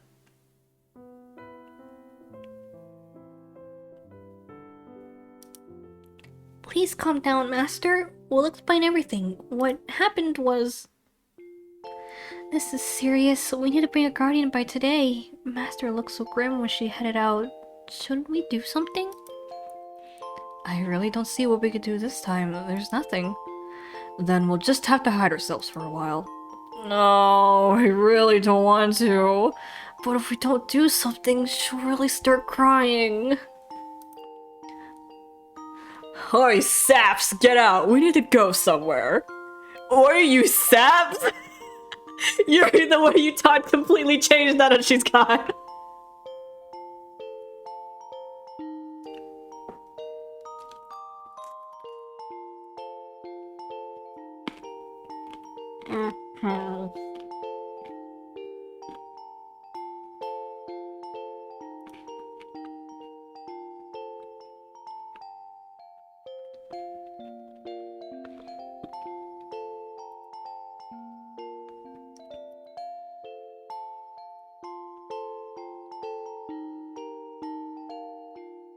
Go somewhere? Where? I'll tell you when we get there. We don't have much time, so hurry up. Hurry. Wait, don't push. What is this? I need to know before I go. And she told us to stay still in the house. That is right. There's a high chance we'll get into trouble if we go.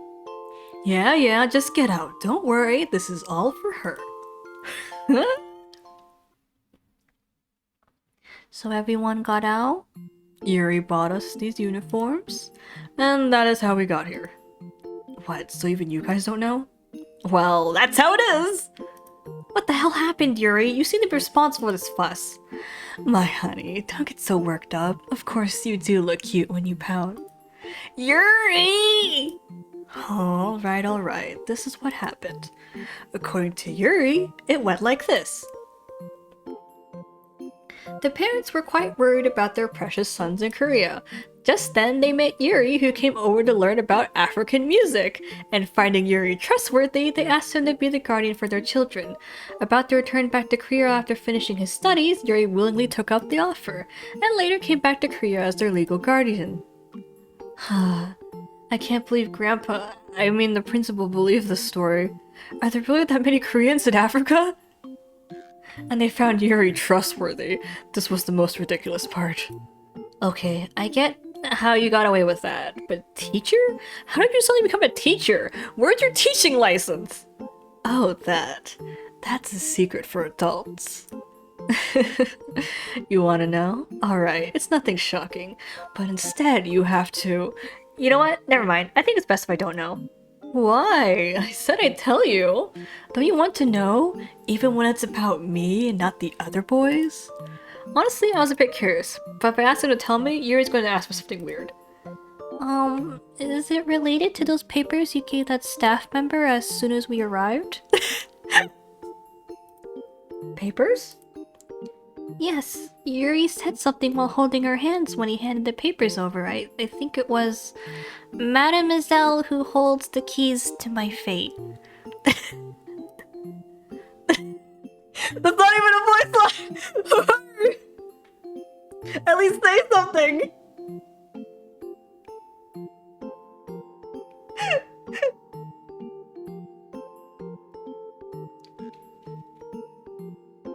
In parentheses, an asterisk, Hoharu has felt the emotion of so fed up, apparently.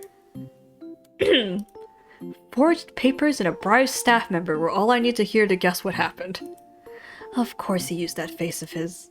But I'm having doubts about this academy having Yuri as a teacher. I mean, Yuri? A teacher? That worries me. At that moment, some teacher in their firm brushed through my mind. Well, maybe it's not that uncommon in this academy. I think it'd be best if I no longer think about how this academy is run. Anyway, thanks to that, we don't have to worry about being apart. Thanks, Yuri. You are welcome. I actually wanted to live just with my honey, but then she'll be sad. Yuri winks at me. This is nothing if it's for my honey. I annoyingly smiled at Yuri. He always plays around, but at times like this he's actually pretty mature. I was about to feel thankful towards Yuri. But next time, I hope my honey does one thing for me. Maybe something like being naked in an apron. Whoa. A school bag flew towards his way. Seeing the bag flop on Yuri's face, I decided the gratitude I felt towards him didn't happen. Actually, never happened. I feel quite dizzy thinking I'll have to go to this academy with these people. I'm only thankful that I'm not in the same class as the worst one. What? Same class? You've all been assigned classes already? No, we haven't said. We've been assigned. Red and I are in sophomore class M, and Lance and Yanho are with you in freshman class N. Sophomore? You guys are sophomores? And Lance and Yanho are in my class? Well, we technically are supposed to be older than them. We even look older. I actually wanted to be in the same class as you, but he kept bickering, so I stopped arguing. We live in the same room. Think about being in the same class. I wish to relieve myself of that. Same academy in the same class. It really hits me now. I'll be going to this academy with these boys. I'm not sure whether this is good or bad. Master? Yes? I don't know how you'll feel when I say this, but I'm so happy right now. What? I've waited every time you go out in the morning, waited for you to come back. I thought it'd be the same even when I became human. I'm so happy I could spend my whole day with you like this that I'm about to cry. Something bothered me about Yanho said. Waiting for me to come back. Even when I sat on back at the empty house, there was someone to greet me. I was getting so used to being alone ever since Grandpa died, but he says he waited for me in that empty house till I came back. Yanho, forget everything that's happening right now. Nothing to care about when he's smiling at me like that. Then we'll be off now, everyone. Good luck. Is this my first class? So nervous. Alright, I'll definitely prove myself to everyone today. I'll go back to the office since I have some things to check. Everyone, be careful. I told you not to worry. Just trust me. I'm worried about you the most. Then see you all after class. After parting with Tay and Red, I head to class with Yanho and Lance. I feel myself getting tense as we got closer to the classroom. Though I made up my mind, I kept getting nervous. Hey, sorry Lance for getting you involved like this. Is he mad? Things got complicated because of me. I'm sorry. Are you mad? You must be really mad. Not really. I'm not mad. It's just... I'm just upset that we have to go to this academy when we are still so vulnerable. I still don't know why we have become humans, and besides, I still... Yes? No, it's nothing. Is this the classroom? Uh-huh. Yeah, it is. Freshman class 9. This is the classroom Lance, Yanto, and I would be together from now on. Lance opened the classroom door. I can barely see because of dazzling sunlight coming from the windows. Lance, Yanho, Tay, Red, and Yuri are my precious dolls. But one day I woke up to find that my dolls have come alive. And more will be going to the same academy. I hope nothing happens. Will everything be okay? Anxiety starts creeping up on me as I think about what lies ahead. Okay, here we go. What is waiting for us now? I shake off my fears and tread step by step towards the classroom.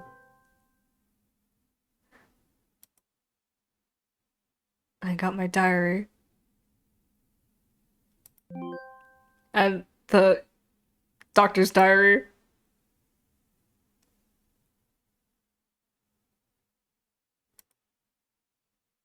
One chapter is ended. Would you like to save? I sure do! Heck yeah! First day!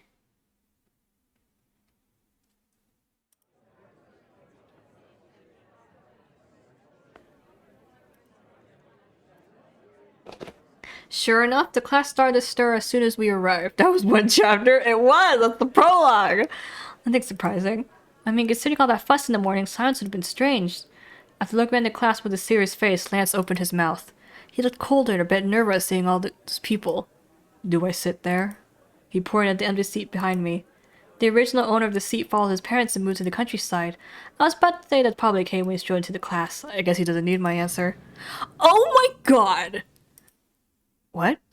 Hearing Soy's voice, it turned around. If there's one single reason why I was born, that is cute blood! I turned around as I couldn't bear to see my friend embarrass herself. Everyone else avoided her in the same way. Why are we always the embarrassing ones, Soy?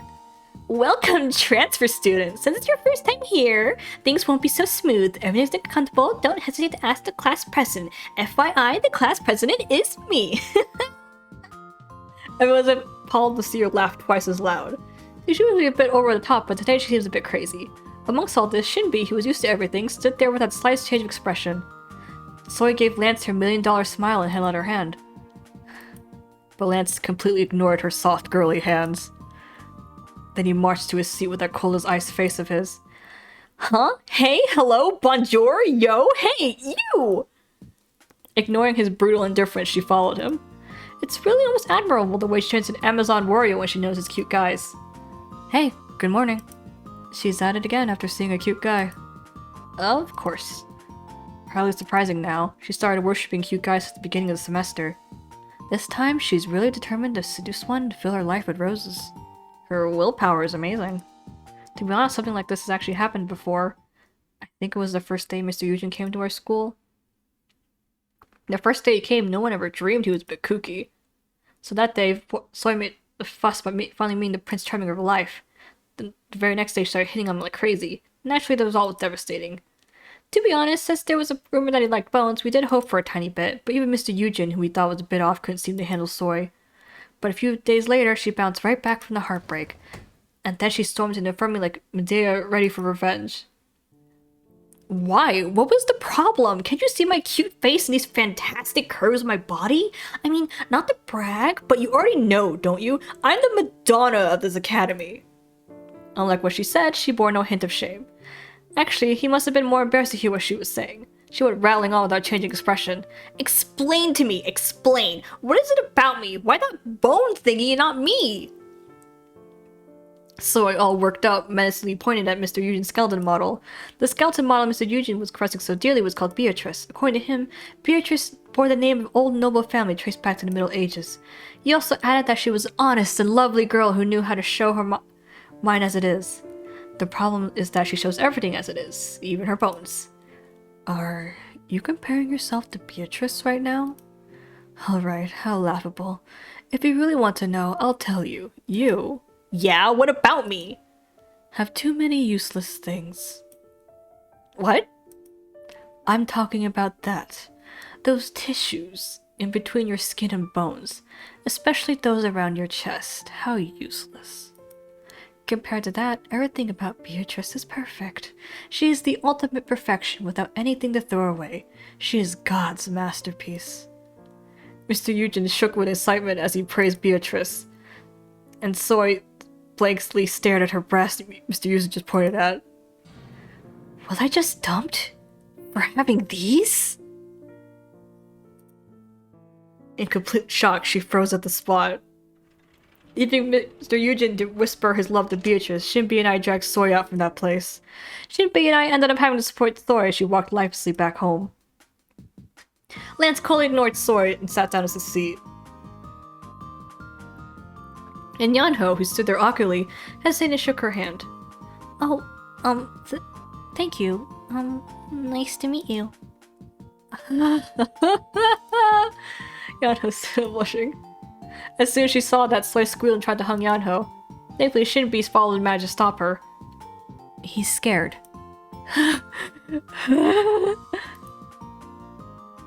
Shinbi soon dragged Soy away, who was breathing heavily. Her eyes are still burning with desire. She's not thinking of staying like that the whole day, is she? She looks sick. Will she be okay? No, but that's normal for her, so don't worry. She's always been like that. Yanho seemed confused, but soon nodded. He went to an empty seat up front and quietly sat down, but he kept looking at me from his seat. I put my back down and cautiously turned around. Even though Soy wasn't around, no one thought to go over to Lance. I felt like Lance was surrounded by a visible wall. Well, we are in the same class now. Should I go talk to him? Hey, Lance. What is it? No, it just hit me that we're really in the same class together now. I can't believe we're going to take classes together. How are you feeling?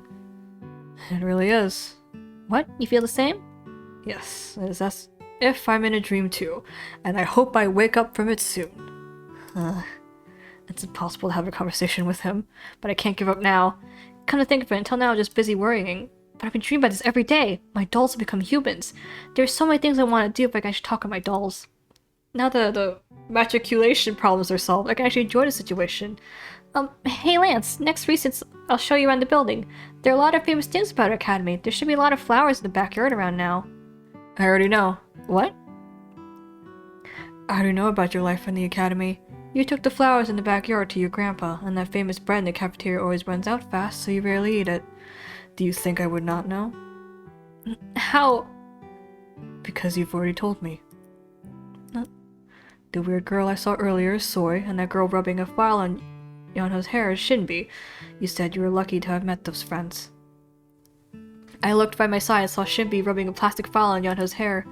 Yanho was near tears and asked her to stop, but looking at Shinbi's face, it was not going to end soon. I've never seen Shinbi laugh like that. Is she laughing? She looks expressionless to me. No, I can see it. She's having a lot of fun right now. It's really rare to see her like that. Do you notice those things if you were friends? Yeah, I guess so. After hearing Lance say that, I really felt it. I've become really close to those friends without realizing. Now I can guess what they're thinking from the slightest change in their expressions. But... You will never tell those friends the truth. Lance looked at me and then turned his head to Yanho, who was being toyed with Shinbi. I could tell what he meant as I turned to see Yanho too. The truth that they were actually dolls, in my hobby I never told anyone about. I froze as I realized that. You were unable to tell them even though you were close. That's... Everything Lance said out bluntly was true, and that was why I couldn't bear to listen to him. There's nothing I can do. They are my most precious friends, and I do not want to lose them. If I could stay friends with them by not telling them the truth, I will not tell them until the end. Being brutally honest isn't always good. I could feel my voice sinking even as I spoke. Although I value my friends, I knew what I was doing was really hypocritical, but I'm too scared to tell the truth. Well, alright. It is none of my business anyways. You are free to do whatever you wish. And I wish you would think the same. You are indeed my owner, but things are quite different right now. I will go to this academy without making a fuss. Lance added coldly. I can feel things will go smoothly from now on. Thanks for the water, alien.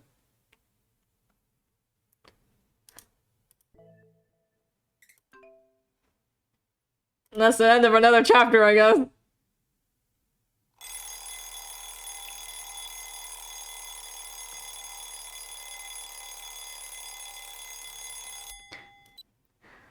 Ouch, my back hurts a bit. Did I sleep wrong? I turned off the ringing alarm clock and got up from bed. I was awake, but my head was still drowned in sleep. I wish the classroom was right beside our house. Or actually, living inside the classroom would be so bad. Then I wouldn't have to go to school, wouldn't I? Then I wouldn't have to worry about being late. Ugh. I should stop having useless thoughts, start getting ready to cut out. Look in the mirror, I tidied my hair. My hair was frizzier than usual from sleep. And I turned around and said hi to no one. It's already been a week since I started going to school with the dolls. I didn't even notice the time passed by because I was busy from trying to settle this and that. Before even getting used to eating with this many people, I have to get used to a boisterous way to school. One day my dolls came alive, and now I go to the academy with them. Every day still feels like a dream, so every morning I pinch myself, and every time I feel the same thing. Pain. I was saying good morning to the dolls as I always did when the door opened without a knock. Hey, heroine, give me food! Of course it was Red who barged into my room without a knock. The one who interrupted my sacred ritual of greeting the dolls was a doll. And at that thought, I suddenly woke up from my lingering sleep. I looked at the doll, saying hi to, and the man standing in front of me asking for food. This really is a surreal and exciting moment. Food! If it weren't for that wine coming out of his mouth. And what, heroine? Who dares to barge to a girl's room without knocking like that? Disgusted, I instinctively threw what was near my hand.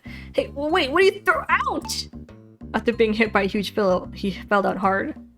After Red fell down, I saw Yanho behind him, scared. Master, good morning. Finally, someone gave me a proper morning greeting. I can tell by him peering towards Red that Yanho's being scared of me. Oh, hi Yanho, have a good night's sleep? Why are you standing there like that? Come in. What? Okay, then. Hey, Yuri, are you being cruel? This is dual discrimination! Red complained with his face smothered in the pillow. You got what you asked for, but what's that weird title? Oh, that's... Red threw the pillow and got up. Looking in his sparkling eyes, I can tell you already forgot about the pillow. Did you see the TV? TV. The person who's always by the Justice Warrior's side. The heroine! The damsel in distress who's always held hostage by the villain and cries out for help! Red said out loud triumphantly. The commander-in-chief said I can't become a true warrior unless I have a damsel in distress. But you're the only girl in this house. So I decided yesterday night. Congratulations! You are a heroine from today. You and I will defend the Earth from now on.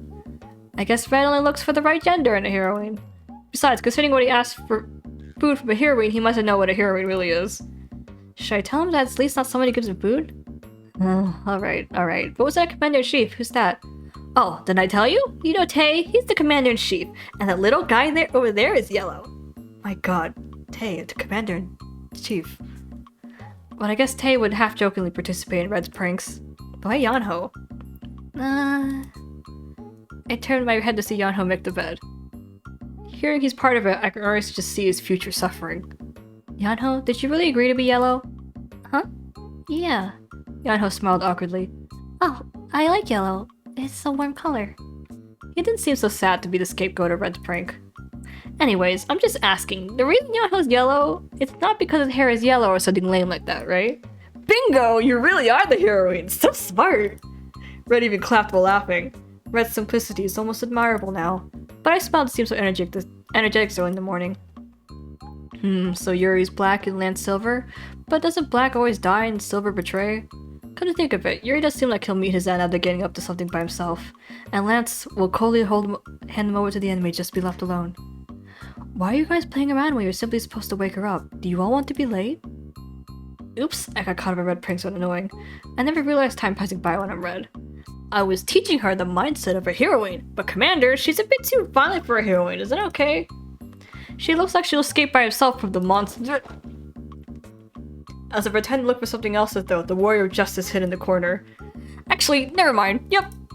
Alright, I got you. Red, go wash. If you go on your rescue mission like that, the heroine will stake you for another monster. I can wash after our meet. I'm hungry. It's in order. Now, march to the bathroom. Ugh, not fair. I can't believe you're ordering me right now. It was you who reported me as the commander. Red looked dejected, but soon followed Tay's order and he headed to the bathroom. Now I see that Tay took part in Red's prank to handle him. I can't believe it's this difficult to make him wash when he's not even a child. Let's see. What about Yanho? Tay's become everyone's parent. As soon as Yanho's name was called, he held up both his hands. I washed myself as soon as I woke up. Okay, good boy. I wouldn't be this annoyed if everyone's like Yanho. Tay went over to him and stroked his soft hair, and Yanho smiled happily. I was seeing a mother and son. You have to get ready too. There's not much time left. I was just about to, if someone hadn't agreed to become Commander-in-Chief and excited Red like that. I was completely baffled by Red barging in as soon as I woke up and talking about heroines, commander-in-chiefs, and whatnot. I stared at Tay, since it was he who told Red all that.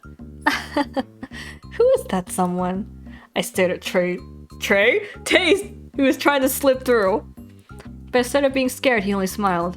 Whenever Tay talks and smiled like that, I am smiling right back. After Tay left, I looked back to the dolls on the shelf. It wasn't a dream. It was because Tay and trying were in the same sentence, so my brain mashed them together and I got Trey. Lance, Tay, Yanho, Red, and Yuri are all in this house. And in human form at that. Also, of course, you come back in the chat just to point fingers at me. I still say hi to the dolls and feel surprised at the boys coming into the room. Every morning when I wake up, I feel like I'm having another dream. But this life of going to the academy with them was definitely not a dream. Did you say you've been with them for a week? Everything is real. For today's breakfast, toast? Usually Tay prefers breakfast. But compared to other days, today was a bit sloppy and cute. On the plate were toast and rabbit-shaped fried eggs.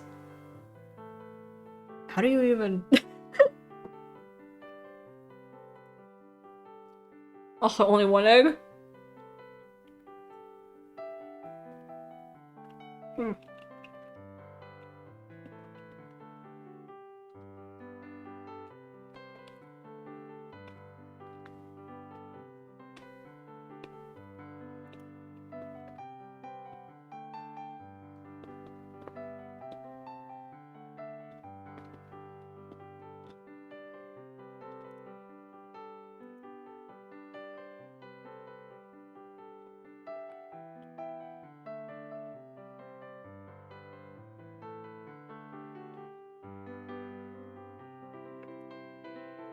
Who made this? And how? The yolk, dude, I have no idea.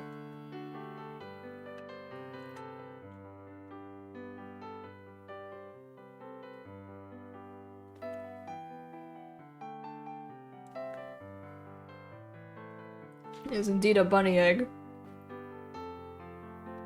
Yanho and Red struggled from the morning. Oh, really? I was surprised and looked at Yanho and Red. Red was proudly glistening his eyes and Yanho was shyly waiting for my response. How did you make this? I have never seen a rabbit-shaped fried egg before. It's so cute I almost can't eat it. Oh, Yellow made that. FYI, I made the toast. The toast looked normal considering that Red had made it. It was just toast, but thinking Red did it made me feel proud. There's a pretty cool machine here. If you put bread in, it pops up later. Don't you think we'll be able to make a weapon out of this if we tweak it a bit? No. I replied while taking a bite of toast. I was waiting for him to say something like that. But thank God he knows how to use a toaster properly. If you like it, I'll make it every day. You're my heroine. Red beamed. Why are there fried eggs shaped like rabbits? I asked Yanho while pondering whether I should eat these cute eggs. You liked rabbit patterns. I remembered that and tried it. I'm glad you like them. Yanho fidgeted a bit. He seemed to be a bit embarrassed. Yanho even remembered that I liked rabbit patterns. I naturally smiled at him and imagining him trying his best to cook the eggs. I felt like I was floating in a cloud. I forgot how happy it feels to prepare breakfast for someone. I feel tickly and happy. Anyways, where did Yuri go? We were all smiling, but when I asked that, they suddenly looked hesitant. Yuri goes out of the house most often among the five. If I remember correctly, he wasn't home until late last night, too. Darling, don't you have softer sheets in the house? My sensitive skin screams every morning. Yuri walked into the kitchen still sleepy. I'm now used to his facial mask. The one you're using right now is pretty good, you know. But why you were out so late last night? He really has a face mask.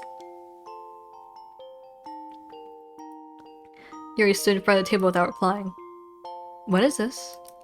Fried eggs Yanho made. And you still have it washed? What time is it right now? Hey! Yuri snatched my fried egg and ate it. Yuri took away the fried egg Yanho made.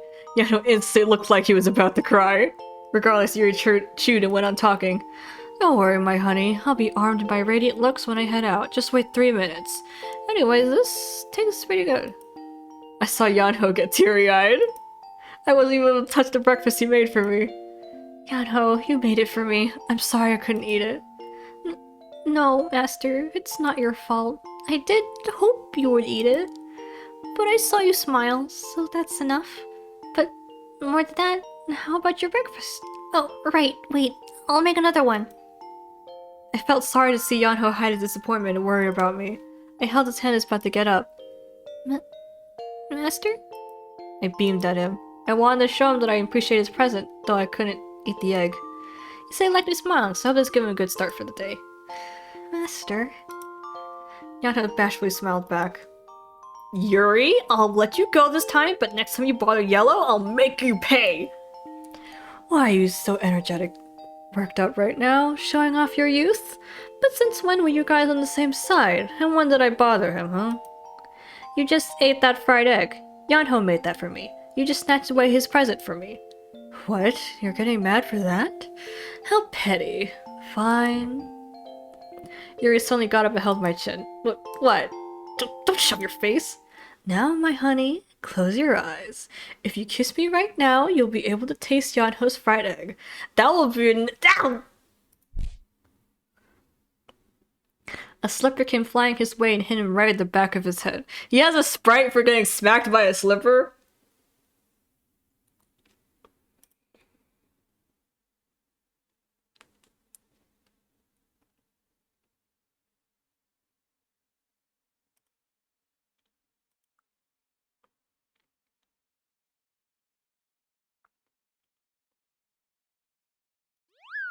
He clutched his head and dropped down at the spot. Where did that thing just come from? What is this atrocity? Did you eat something wrong when you were out late last night?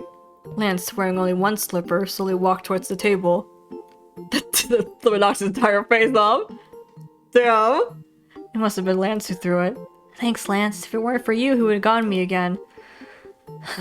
You should be careful. Bugs keep clawing onto you because you always gape.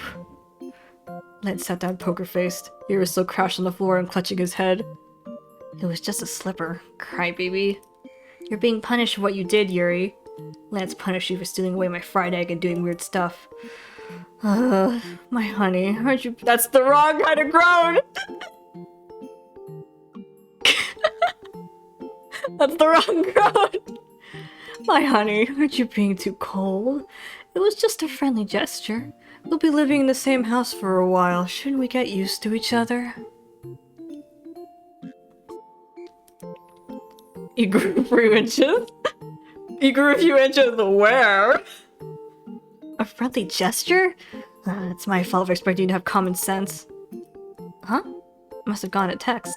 I turned my phone on and checked the text. Another ad. Must be time to change my number again. I'm getting a lot of these lately. Oh my god, honey, I've always wanted to tell you, but I should say it right now. What? That metal piece of crap. I can't believe you take that with you. It's so unattractive, it gets on my nerves. Yuri pointed at my phone with disgust. Oh, I thought the same thing. No one uses the folding type anymore. Everyone uses smartphones at the academy. Get a new one right now. I can't bear seeing my honey use such crap. I don't really feel the need to change it. I only call and text anyways. Exactly as I said. I'll only be calling and texting, so I don't need other fancy applications. Besides, even if I get a smartphone, there are only a few people I'll stay in contact with. I hate to have to study it to use one. Just seeing other kids use it makes my head hurt. Don't you have to take that mask off now? Wait, his space mask came back on. You've had it on for far too long. I'm slowly getting worried he's having it off for too long. Yeah, take it off. I've seen it a couple times now, but I still can't get used to it.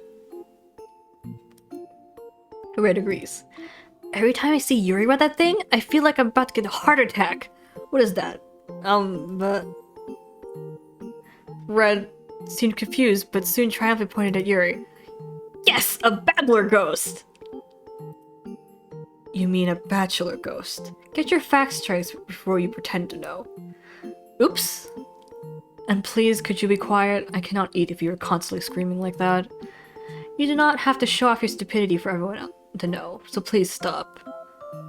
If ghosts really exist, they should take you away. What? Hey, who are you calling a fool? Bachelor or babbler, who cares? They're all ghosts anyways, I ain't scared of nothing. before you Seeing Red establish his own theory on exorcism, Lance looked at him with squirting eyes. You can't even be bothered to correct him anymore. Red is funnier than usual today. Anyway, Lance is so nice for correcting Red's every word when he can just ignore it. Whatever. Lance snorted his words and continued to eat. Hey, Tate, what's a bachelor ghost? Is it a bad ghost? Oh, you don't know. A bachelor ghost is someone like Yuri over there who died as a bachelor without getting married. They're usually called faceless ghosts. Damn! They just threw Yuri under the rug! You're gonna die single, Yuri, it's been decided.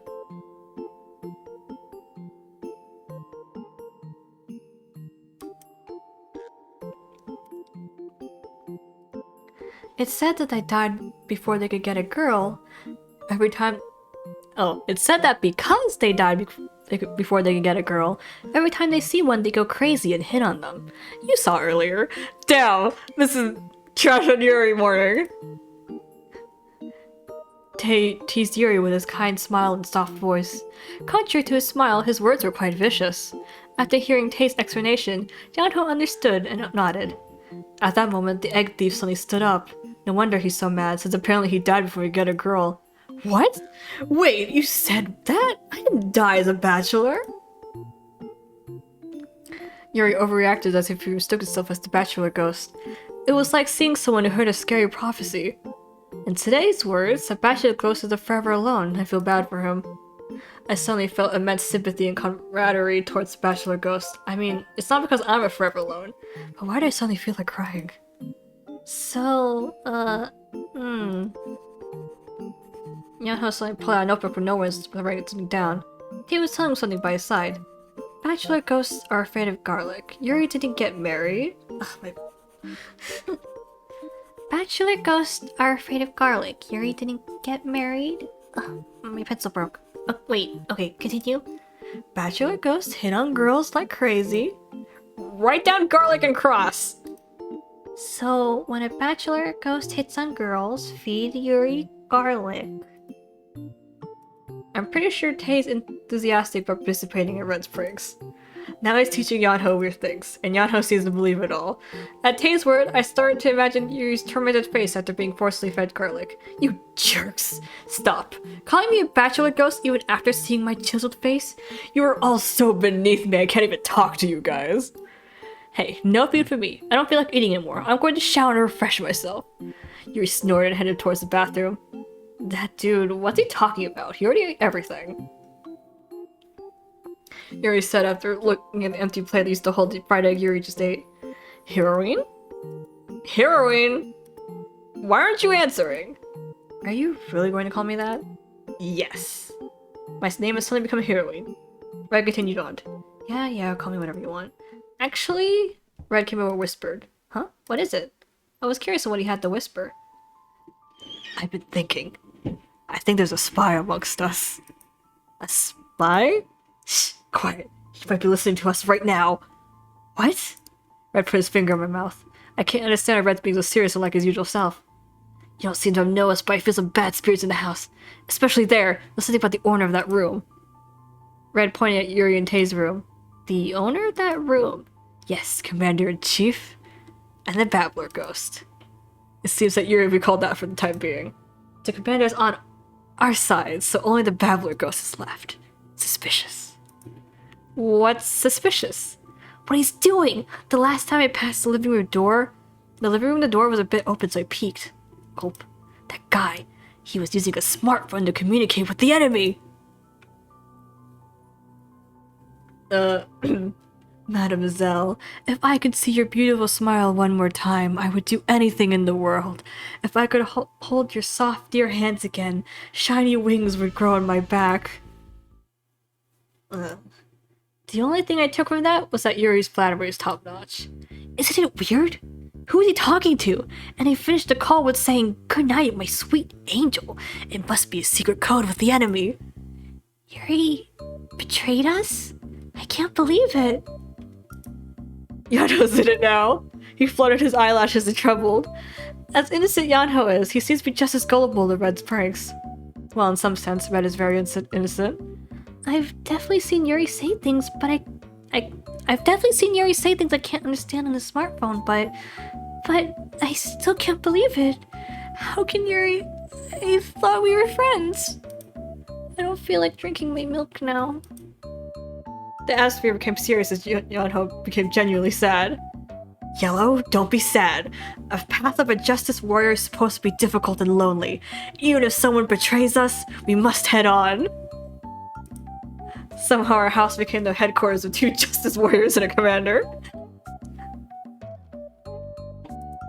Apparently, of one traitor who crossed the enemy lines blinded by a mademoiselle. Wait, then is Lance no longer the traitor? Then what about Lance? Oh, what? Of course he's the villain. Ow! As Lance stood up after finishing his meal, a slipper came flying towards Red. I'm seeing a lot of those big, beautiful slippers flying through the air. I should call those the flying slippers from now on. Ah! Don't fight at the table. Dust is getting on the food.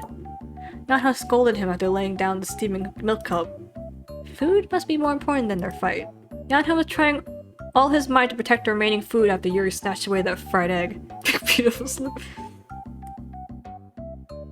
Yes, you two stop. We have to get ready and go to the academy. Following the commander's orders, Red and Leckley sat down. Lance walked towards the sink without saying anything. How can having breakfast be this difficult? I was about to relax after Tate's mediation when the bathroom door opened. Yuri walked out of the bathroom still steaming. With just the towel on his waist.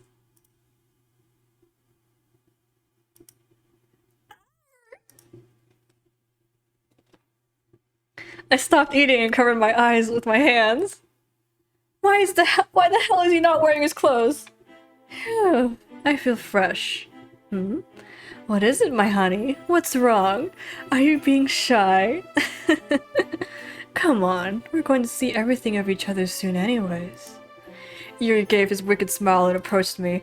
I have no idea what that everything is, but I do know that that's something I don't want to see. If you do not turn around this instant and go to your room, I will show you myself something you really do not want to see. I will help too. Well, I can't even talk to my honey properly with all these intruders. Well, still many more chances to come, alright. Oh damn, he's zoomed in right now, so when you take out the text box, he looks even worse because there's no towel. It's okay, I've marked this stream as for adults. I've marked the stream as for adults. I've marked the stream as for adults, and Moog isn't here. I have nothing to. There's nothing to hide. If you're in here, you brought this upon yourself.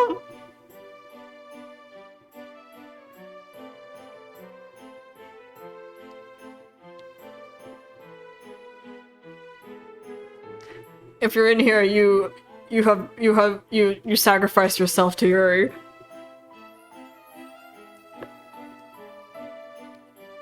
If we're in the academy, you guys won't be able to intrude. I'm the teacher with power and all of you, the helpless students.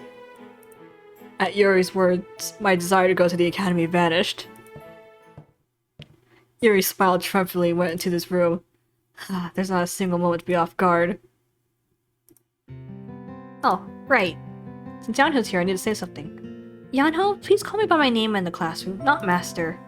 I made him practice for a week, but he still stutters oh right, Hoharu, in front of Soi and Shinbi. Okay. Not calling- Wait, is this suddenly his thought? Not calling Master, I can't do that. At first, Yanho said no and didn't budge. But now I think he's trying to understand and call me by my name in front of others. For Lance's overly polite attitude, I can just argue that it's his personality.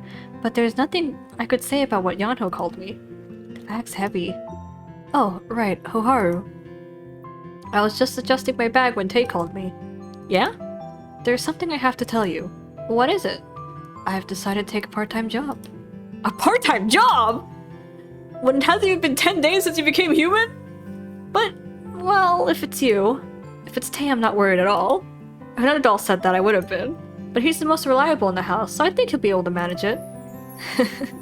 I'm glad you trust me. He's asserting himself as the best husband. What's your job? Maybe it's at a bookstore since he likes books.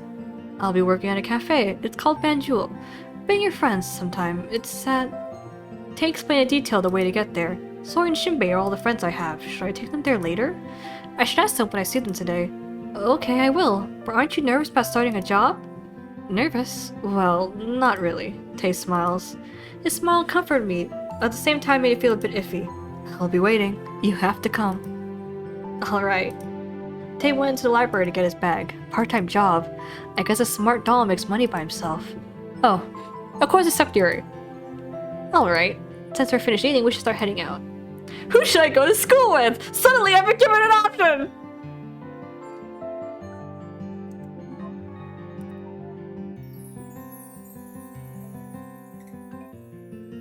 My first option of the game!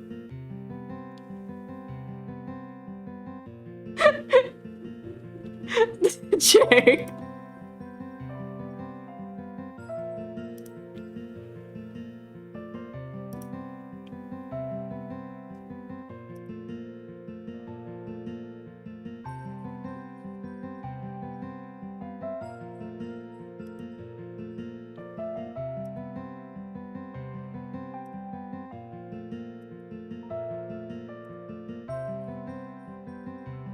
With Yuri? Hold on, I have the guide out here.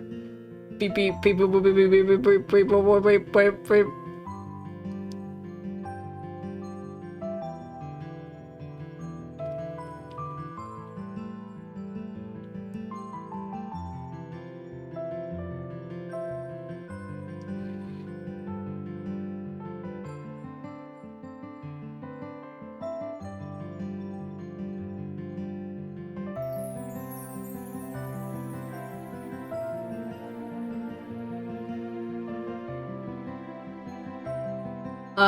The route they recommend we start with is Lance.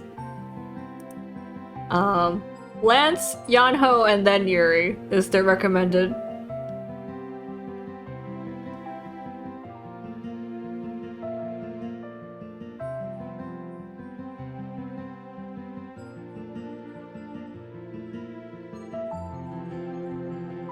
Yeah, they recommend playing the other two first because Yuri has more plot, apparently.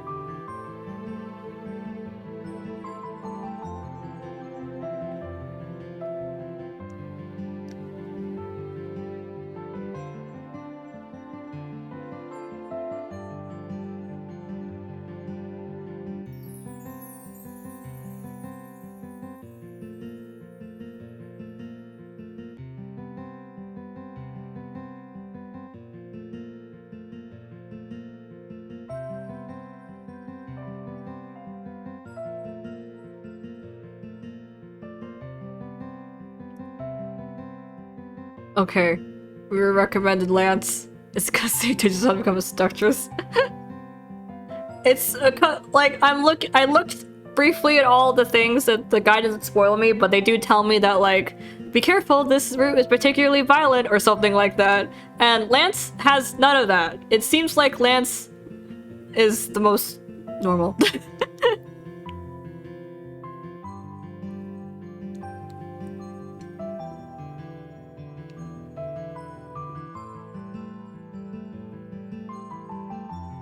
You can put Jay, take it like this. Maybe he cherishes you the most because he's like that. Maybe his bad endings are few and non-violent because he's resenting it. It's because he cares, Jay!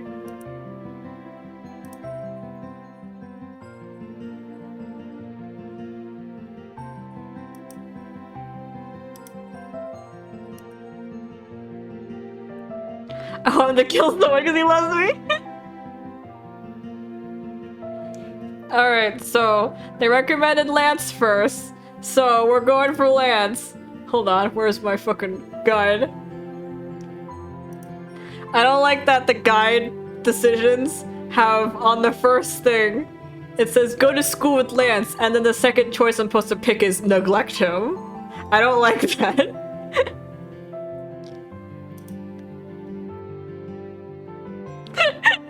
The second thing I have to choose is neglect him, which is awful.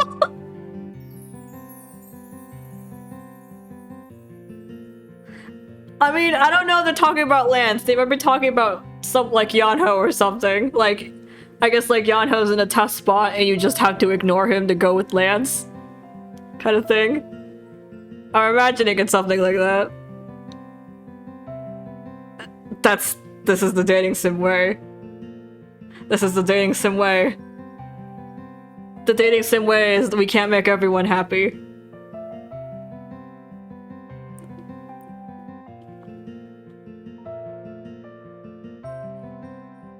Anyways, here we go. It's time for Lance. I see Lance in front of the house. Lance, let's head out together. I'm okay with that, but I am worried about you. What? People will look. Oh, right. We will get on the bus together and walk separately from then on. Since the real nightmare starts when we get off. It's been over a week since he became human. I was curious about what each day would be like for Lance. He's more quiet than the other dolls, so I can't know what he's thinking. Should I ask him? Lance, is there anything uncomfortable about being human? Lance looks at me while walking. There are several, especially that red monkey pretending to be a warrior of justice. Oh, Red. Lance has ignored Red quite a number of times. I'm a bit worried that they don't get along very well, so they often see the bickering. It is uncomfortable that so many people in class say useless things to me or give me things. It's because you're popular. I smile and look at Lance, but he's still expressionless. I never wished for such things. Lance seems to be bothered. I wish I could say something like that. I muttered while staring blankly. Being popular means a lot of people care about you and like you. I'm jealous. I'm definitely on the ordinary side in the class, so I can't even dream about being popular. He's got baggage! They all have baggage! Though I guess being with Soy and Shimmy used to stand out a bit. Such does not mean they genuinely care about me. Not genuinely care about you? What does he mean? If there was someone who looked just like me, the same thing would happen. Oh, I guess that makes sense. Everyone is captivated by looks. Very foolish. When I see that boy enjoying the popularity without realizing this, does he mean Red? Never mind.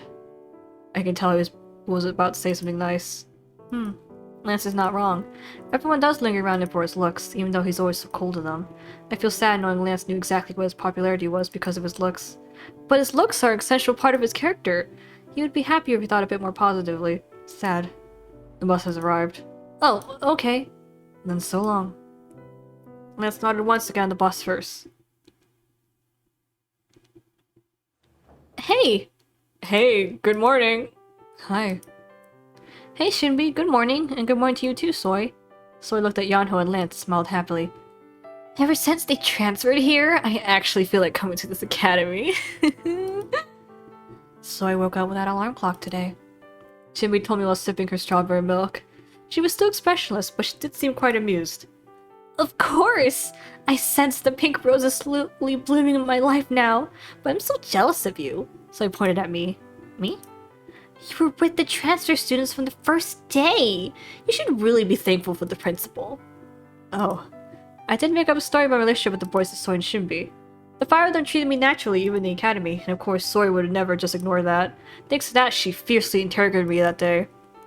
She was about to shoot laser beams while asking how in the world they knew me. So I racked my brain and barely came up with a story on the spot. This is how it went. The first day the transfer student's new teacher came to the academy, I was coincidentally passing by the principal office when he just happened to notice me, so he requested that I help the transfer students and new teacher who came from abroad to get used to the academy. After heavily emphasizing coincidentally and just happened to, so I acknowledged my relationship with them. Of course with eyes full of envy and a streak of doubt. I did feel bad about using the principal as excuse, but I did succeed in fooling Soy. Come to think of it, I remember what Tay said when we left the house. I'll be working in a cafe, it's called Banjo, bring your friends sometime, it's at... Should I ask Soy and Shinbei? Are you guys busy after school? Why? I'm free. I have something to do. Well then. Never mind. Never mind. The translation.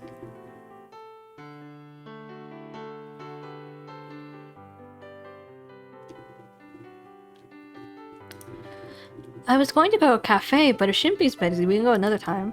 A cafe? Where? She's going to freak out if I say it's the place that famous transfer student Tay works out. I thought about whether I should tell Sora, and she'll get overly excited. Ugh. So I suddenly grabbed my wrist. What are you doing? Well, let me see the chick. What? Oh, by chick she meant Yanho. So I gave him that nickname saying he looked like a yellow chick.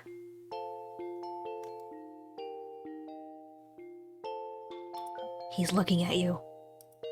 Huh? Sure enough, Yanho was staring at me. He often did that recently. I was trying hard to ignore him so he wouldn't accidentally say master. No!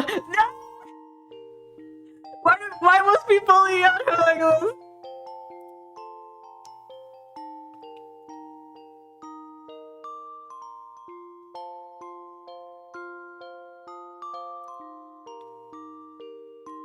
No, Yanho, my baby boy!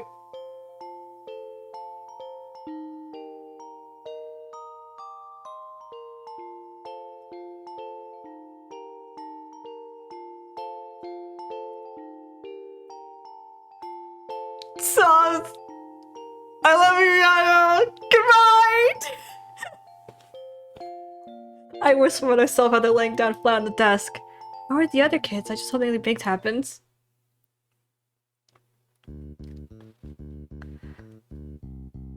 You're wrong, the girls don't even face me. You're better off than me though. Someone even said to me, "Go away, you potato head." I want to make a girlfriend before I graduate, but if things go on like this, I'm hopeless. Can't believe my youth is wasting away like this. What? Wasting away? Where? Who? Who's in waste? Hey friend, is it you? Ah, it's so loud. Get lost, redhead. Yes, that's why we were friends. Don't be nauseous for being popular with girls. Damn. What? Why are you guys in tears? Are you guys cursed or something? Everyone's indeed lifeless. This calls for that solution. I've never been hurt so horribly. You potato head. Oh, Commander, do you know how to fix these people? They're cursed, right? The solution is? What? Tell me if you know. Don't hesitate. I do definitely know, but I'm afraid it might be a bit dangerous. Whatever it is, it'll be better than them laying around cursed. What is the solution?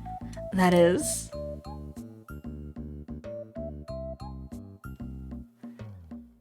Yes. Okay, got you. I'll try my best. Okay, I have faith in you. Go on. Good luck. Roger that! Now everyone look here! Why am I suddenly getting goosebumps? I don't feel good about this. Me too. To all the poor souls cursed by evil enemies, you no longer have to worry. Today, here, I will cleanse you all. Cleanse? To be honest, I heard the best way is to hit you on the head, but I am a justice warrior. I can't hurt my friends. So I'll choose the second best method, even takes more work. That's all you have to know. The second best method? What's that? Before that, what do you mean by cursed? And what's with the justice warrior? Don't worry too much. The commander has never been wrong, so just trust me. When this ritual is over, your souls will be cleansed and returned to the natural state. Now, I'll start now! This is the lethal move, Commander thought, Yellow and I. Yellow? Lethal move? Here! What the hell? I can't meet you! Can't meet you. I want to meet you! What? Catch you! Catch me! No more bullshit! Throw your melancholy away to the enemy! This heart that strives for justice! I am really, really the warrior of justice! Yes? You're Tay, right? Yeah, I am. What is it? Tay, shut the fuck up. Right over there, he called you Commander. Can I ask you what that is? Oh, that? Yeah. It's nothing. He's into things like that nowadays. You know we grew up abroad, right? Before we came here, we used to watch TV a lot to learn the language. You're gonna get bullied. Shut up, dies of cringe. This heart that strives for justice. I can't meet you. I want to meet you. He called himself Red probably for that reason. He's not a bad guy, so please go along with his prank. I have to ask. Squeal. Tay, I'll do anything you ask. Yeah, Red is a bit weird, but it means that he's that innocent. Don't worry, Tay. Yeah, if you have anything you want, you can rely on us. We are your fan I mean, we're on your side. Yo, how is it? My song! Don't you feel stronger after listening to it? Huh? Hey, why are you all claps like that?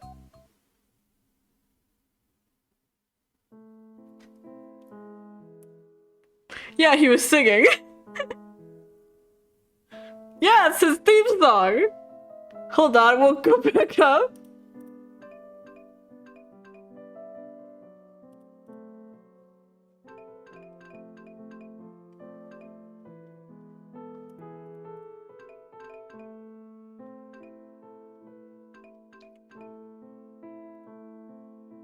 Hold on, this is very important.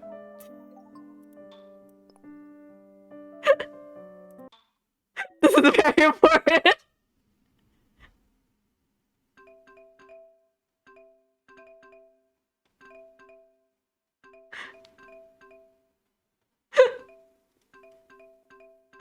I don't know if the voice will play, but I'll try. 자, 받아라! 정화의 노래! Who does that? He's loud. 만날 수 없어! 만나고 싶은데! Catch you! Catch me! 이제 삽질은 그만! 우울한 건 모두 적의 기지로 날려버려! 오늘도 정의롭게 달려가는 이 마음 나는 정말 정말 정의의 용사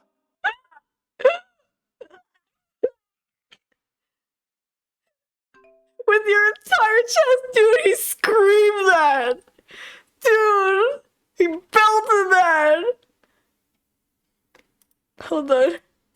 With your face out in public? Red! Hold on. Did the extras say something too?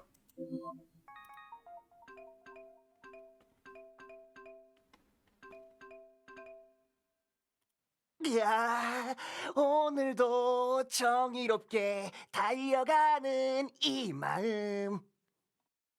만날 수 없어. 만나고 싶은데.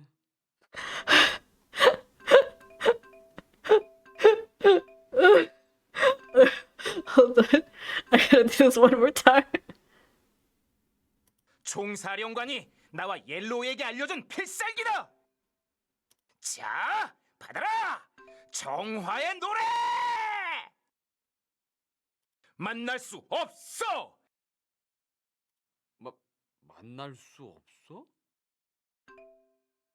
만나고 싶은데 아이 뭐? Catch you, catch me 이제 삽질은 그만 우울한 건 모두 적의 기지로 날려버려 오늘도 정의롭게 달려가는 이 마음 나는 정말 정말 정의의 용사 Dude's fucking screaming! Good morning, Alice! Alright! Alright, our dumb, dumb, dumb, dumb, dumb, dumb, dumb, dumb, dumb, dumb boy. Oh, Alice, you're dealing with Chew. This chewy ass bitch abuse. Holy shit. Holy shit.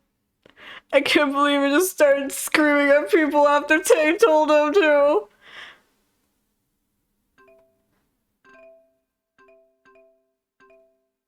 Dave, you're awful. We're playing a dating sim called Nameless, the one thing you must remember. One of the boys called Red.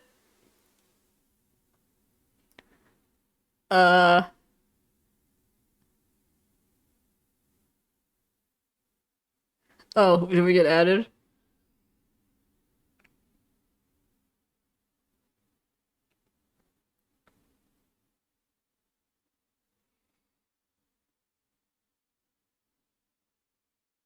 This adds a really comedic timing. Though I guess people in the archive can't tell.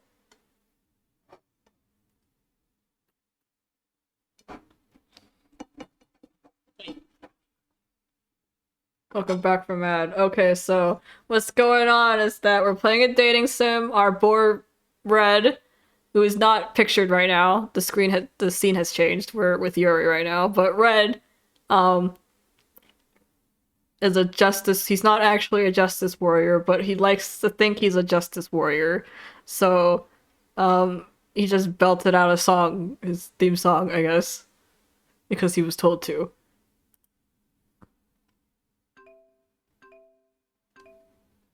Holy shit.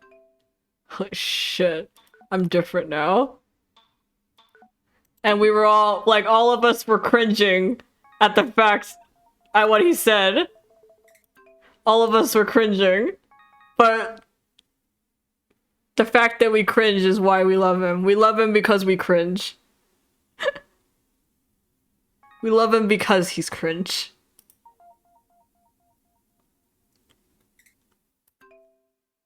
What the heck is this?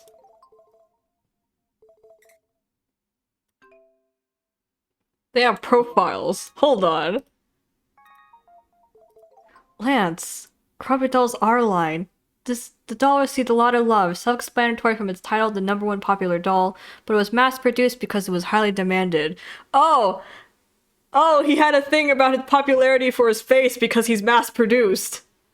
It's like, it could have been anyone. It didn't have to be me. Like, anyone with my face would be just as popular. No one loves me for me, kind of thing. Here's your first ball joint doll and the only doll that was adopted when Grandpa was alive, so he knows how sad you were right after he passed away. He has a wall against other people. The reason he always speaks politely is because he thinks he's not close enough to them to be friendly. He knows our baggage. That's the best, though. And the fact that he's the only one who knows your baggage. The whole time, he's your first and he's the only one who knows your baggage. Those such good traits to put on someone. Excellent. Yanho. A ball joint doll released to bring out the mother instinct from all girls.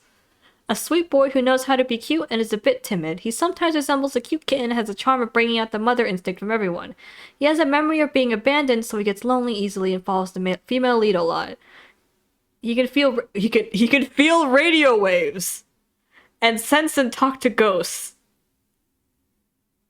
Excuse me? Wait a minute, our genre changed. Wait a minute, our genre. Excuse me?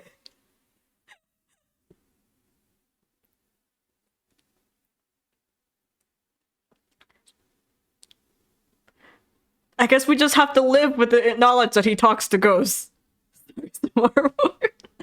He seems to have fun with animals and even talks with them. You bought him as used. He calls you master and he talks politely to anyone.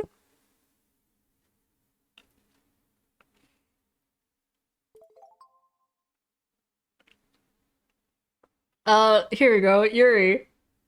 Yuri's body proportions are they looked awful. It's because of the white outfit really kills his silhouette. A doll from Krabby Doll's adult line. He was immensely popular because he was released as a sexy drummer who satisfies all women.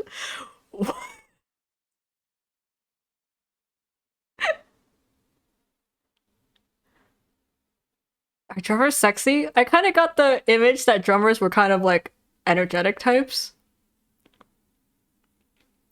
Or like, I don't know. They seem pretty passionate, drummers. I know that what a type. You felt lonely on Christmas and bought him impulsively.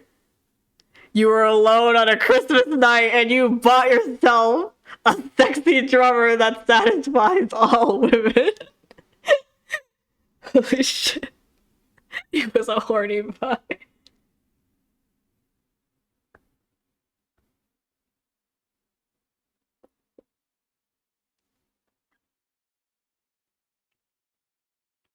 He shows hints of narcissism, but he can be an adult when you or the other dolls get in trouble by secretly taking care of things.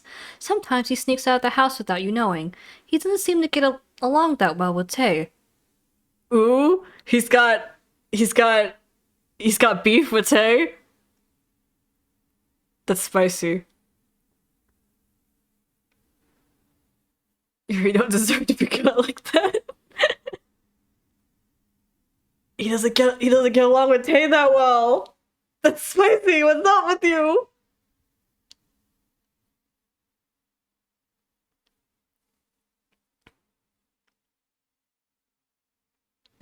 I remember that Tay was like vibes, remember? And I just read down Tay's thing and like they had to give me a warning about Tay. So I have high hopes.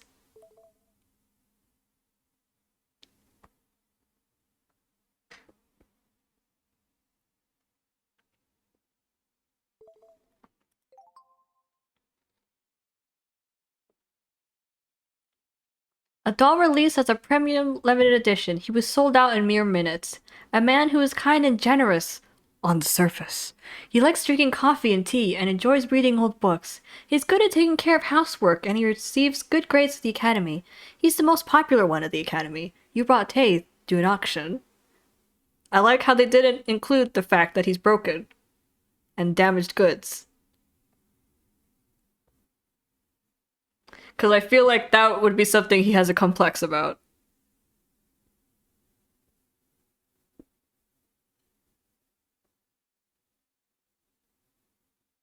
Yeah, they said at the beginning that he's damaged and that's why he was put on sale.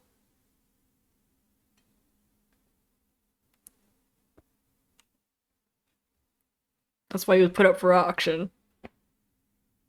He's a premium edition, sold out in mere minutes, but then he got damaged, so he was put up for auction. And that's how you got him.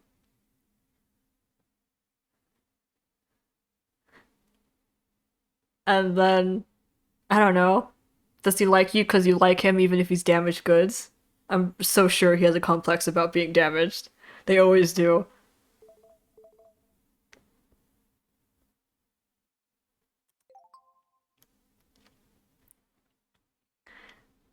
He was released with an action hero concept targeted for a small fan base, but the doll failed in gaining popularity and only once was produced. You were given the one and only existing red through a raffle. He likes chocolate and is generally energetic and positive about everything. He likes playing soccer during lunchtime. Because of his concept, he always attempts to defeat the villain and believes that one day he will realize his hidden powers to defeat the villain. As a side note, red is the last route they recommended you clear, which is interesting. Like do everyone else's first, but red has to be last. Also, there's only one of him in the world. It's because he fucking dies. He's a special boy. He's our special boy.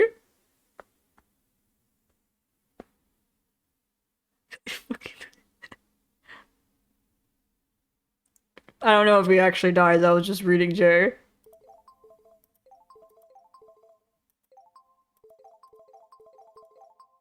We have to appreciate his moments before he explodes, defeating the villain with the bomb that was put in his chest.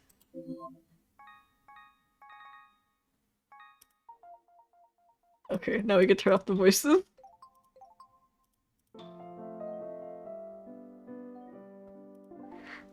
Before he goes Super Saiyan. Alright, back to it. Hi, Yuri. Sorry I had to skip out in class. I really need to hear Red sing. Music is like a woman. Depending on how you interpret it, it could be a fierce and sexy jazz tune or a pure and soft ballad. The same goes for instruments. FYI, Muse, the goddess of music, gathered her blinding beauty into delicate notes to hide herself in sheets of music. We should remember this, and... Mr. Yuri?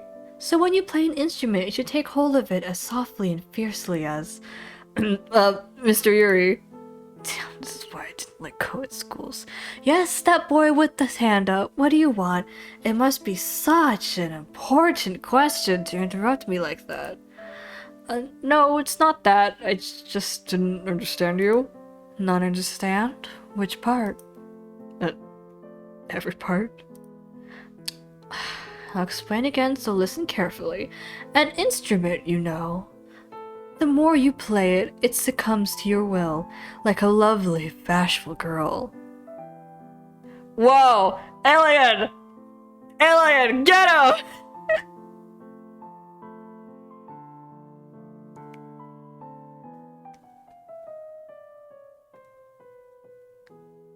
Thank you, Alien. Finally, a kill shot. And not the tranquilizer bullets Alien's been using lately.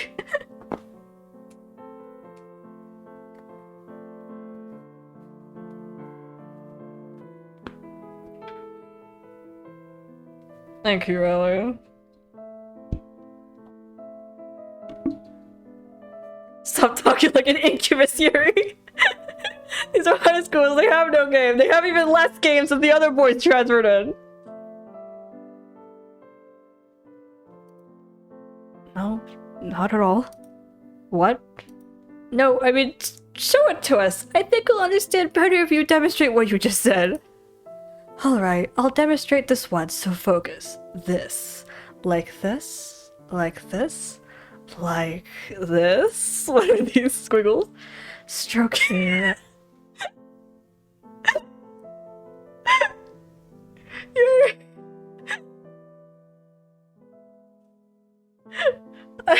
I read stroke it and then my eye caught on climax is when I was like, oh!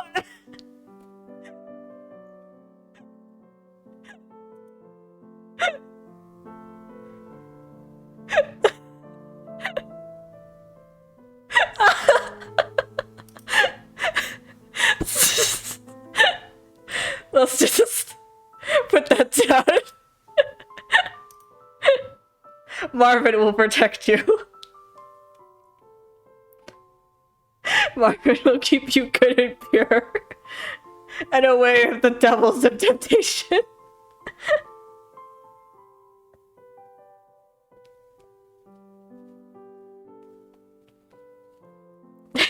God, I have to read this. No, wait, without the text box, now I'm just like some lunatic suddenly talking about stroking instruments like the girl.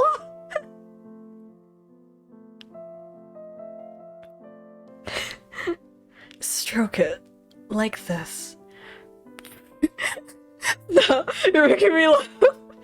Okay, I'm covering the chat with my hand. I can't read this without looking at you guys laughing.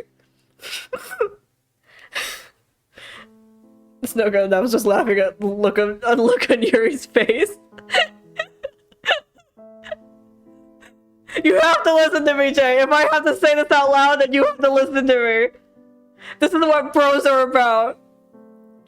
If we cringe together.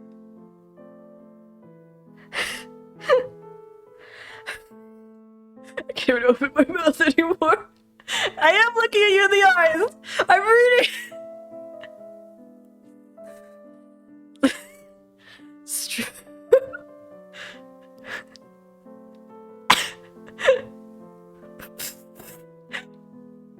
The longer I take, the more funny it gets to me. I just spit. Stroke it like this. Press it with your fingertips. Pull a bit, and yes. When it climaxes here. Right here. Wait. We will adjust the screen for a moment.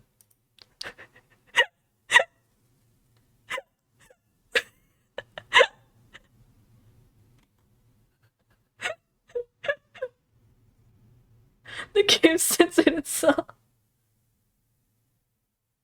This is an in-game censor.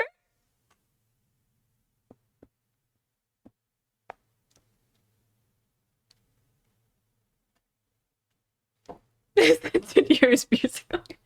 Remember, this stream is marked for adults. This stream has been marked for adults. If you are here and if you're underage, you only have yourself to blame for falling victim to Yuri.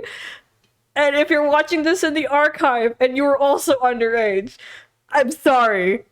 I'm sorry. I'm sorry about Yuri.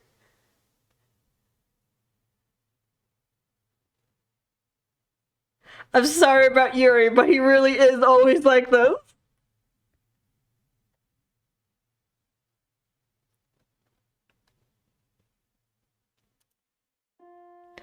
Oh, the bell rang. End of class. See you next class, my dear lambs. Adios. We're just gonna move on from that and not discuss how anyone feels after that class. God, so many people as usual. Also, what the heck is in there? In the class, there's only like 3 things. Bro, the students are wet in so many different places. My eyes are wet, my nose is wet, my mouth is wet. I ran to the cafeteria as soon as the bell rang, but it was already packed with starving students. Unless Moses descends and lays down a miracle, getting through this crowd would be impossible. Hey! Turing, not turning, Turing. Around a familiar voice, I said red and A. Oh. What? Red and Tay. Why did I say red and A? Oh, Tay. And red. You guys got here alright. The building's a bit complicated, so first timers usually get lost. Huh? Oh, our friends let us here. Thanks. Oh, no. It's nothing. I can't meet you. I want to meet you. Catch you. Catch me. I'll catch you.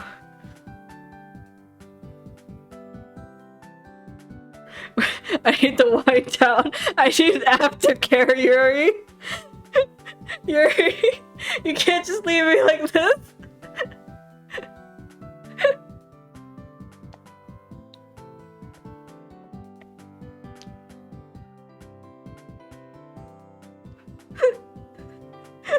He just one night standed you, dude. He one day classed you.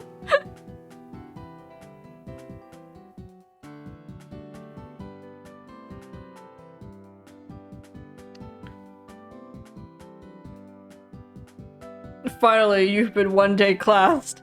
You got the tables turned on you. The boys seemed to be possessed by something and disappeared into the crowd. You've made some weird friends. Yeah. What? That is a weirdly odd like. I meant odd.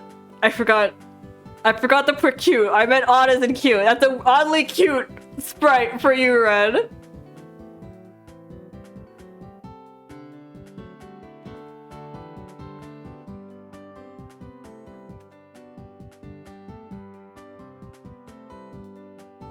Yeah? Odd. They're pretty nice. Do they need to be cleansed more? I'll call them again tomorrow. What? Cleansed? Fred has obviously started one of his ridiculous pranks. Anyways, do you think we'll be able to eat though? It's more crowded than we heard it'd be. Tay slightly frowned at the packed cafeteria. Well, this is usually how it is. Some kids have said they heard the building crack when there was really a lot of people. Isn't that a bit dangerous? You guys, what are you doing here? Oh, Mr. Yuri. Seeing that massive crowd of boys falling behind Yuri, I was Wait, did he just Peter Piper though? Did all the Seeing the massive crowd of boys falling behind Yuri, I forgot what I was about to say. Puppet, please tell us how to play. Please, please. After that, please tell us a method other than the one you just taught in class. I've had 18 years as forever alone. I have 12 years how to become a wizard. Please do not abandon this poor soul. Dear little lambs, you were all too young to realize the deep truths of this world. It was ridiculous the way Yuri shook his head. I almost nearly said it's only been 6 days since you became human. But if someone can extinguish my famine, I myself will tell my secrets to just one person. It requires a lot of strength to pass down the secret. Is that true? Do not worry, we will go get the daily bread for our profit. Let's go, guys! Popular everywhere I go. What the hell are you doing, Mr. Yuri? What do you mean? I've just been teaching the students as I'm required to do. And you should ask that question to that puppy over there and not me. What? Look over there. Yuri pointed at no one other than Yanho. Yanho is always successfully in the cafeteria and surrounded by girls. Yanho, have this sandwich! Okay. Thank you. Can I instead poke your cheeks just for a second? What? Oh. Don't be like that. You let Soy touch it. Let me too, please. Oh. Yanho was restless and smirted by a group of girls. Like the girl said, Soy frequently pokes Yanho's cheeks. After seeing Yanho feel embarrassed, I asked her why. Then Soy started shouting passionately, "It's natural that if you like something, you want to see it. If you see it, you want to touch it." I think Yanho was quite touched by that since from then on he let Soy play around. But I'm worried that all the other girls try to do the same things to that. Although Soy's a bit strange, I'd rather just have her torment Yanho. But sorry, Yanho. Although I want to go and rescue you, my starving body just does not have the strength to get through the crowd. That Yanho, he's pretty good. He had a bright future. He'll become a great man and follow in my footsteps. That's the one thing I don't want to happen to him. No, Yuri, I'll do everything in my power to make sure that never happens. What? That's... I was thinking that by myself when something ran towards us like a bull. It was a girl. Hey, this! Have this! The place suddenly turned to a stage where the girl to declare her love. Although she made quite an entrance, she seemed nervous and had her eyes shut. Oh, sorry, I have to refuse. Tay, people said that you don't take presents or confessions. It was true. So... It hasn't been a couple of days since he came here, and yet there were already rumors on how he refused all the girls. But why doesn't he take the presents? It wouldn't be a big deal to take them. Such a waste. Really? No? I've searched for this really hard to give it to you. This is awkward. Sorry, but thanks. Tay smiled awkwardly. Let down by his refusal, the girl treaded back. You could have taken it. She picked it for you. Tay smiled and looked at me. It was a pretty smile, but I didn't know what it meant. We should eat lunch somewhere else today. There's too many people, no? After saying that, Tay turned around. What? I feel like he just avoided from answering. Am I wrong? While seeing Tay walk away, I noticed a clock on the cafeteria wall. Oh, look at the time! Lunch is going to be over soon! Oh well, head on! Arrgh! I was about to jump into the crowd when someone grabbed my clothes. What? Head on? If you go in there, you'll get trampled. You're too tiny. I turned around to find Red holding onto my collar. He's holding on to my shoulders as well, trying to stop me. Wait here! I'll be back! And he read the menu on the cafeteria wall over my head. I could only feel the height difference now I'm right by his side. I can't even see the menu with my height. There was a menu? Is there a menu?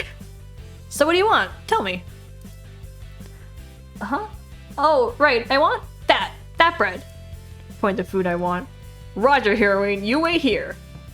Red beamed at me and disappeared to the crowd. Considering it's Red, he did seem quite trustworthy right now. And right then I heard another familiar voice against my back. To exact the words familiar, but a bit more nasal. Oh my god! Isn't this my bestest friend ever, who just happened to be here at the same time as me? It was Soy. He surprised me. Oh, friend! What are you so surprised about? Oh, nothing. I just thought you said you brought your lunch. Ouch! So I pitched my side. OMG, what are you talking about? I come here every day, you know that. I remember Soy once telling me, I'm never going to that filthy place filled with sweaty bums. I guess she remembers that too, says she was screaming with laughter. Wait, were you at the cafeteria with the Hot Five? Hot Five. Okay. Our boy band?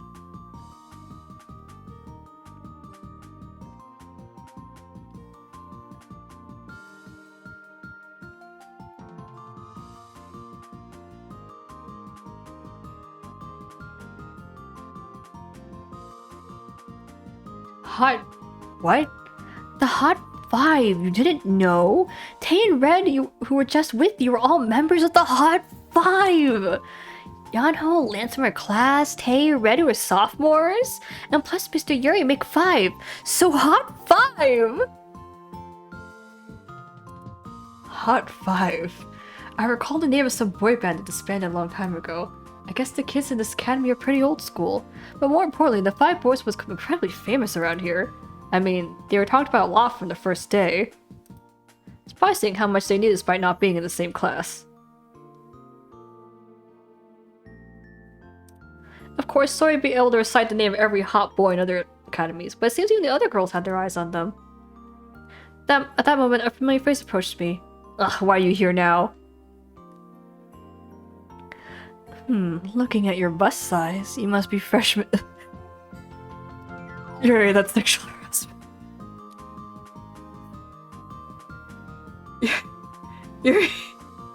Yuri, that's...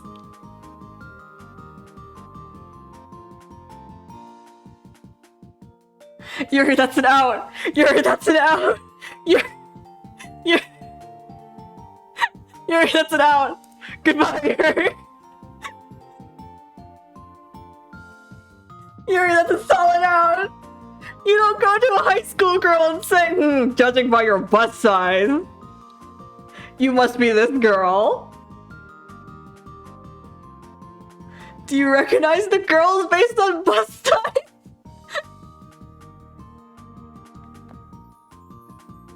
Yuri, that's an out. That's expected. That's an out. Oh, Yuri. If you didn't become human only 6 days ago, I would have punted you.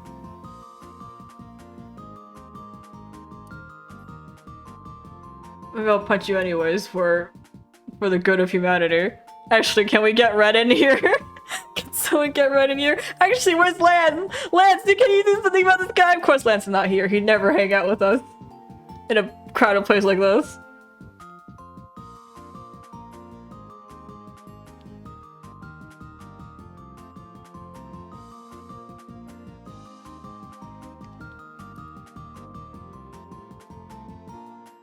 Where's our defender of justice?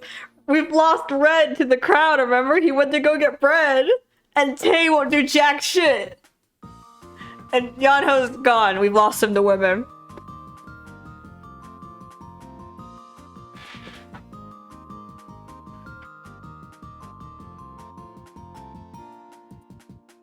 Oh my, you know me? What an honor, Mr. Yuri. This moment where the hero burst through the roof.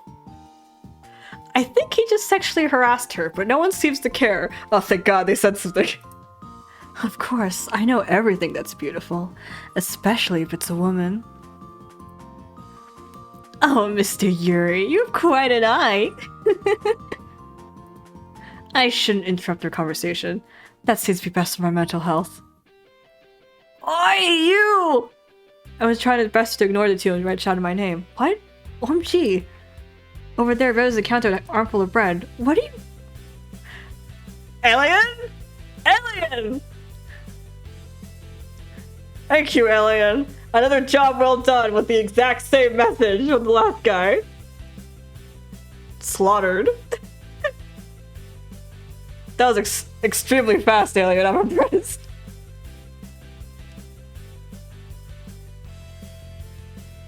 What are you doing there? Giving out bread! What? The cafeteria lady seemed too busy, so this justice warrior decided to step up and help. She told me she'd give me 3 pieces of bread instead. The price for justice! He said he was going to get bread, but now he was the cafeteria lady's assistant. So Red.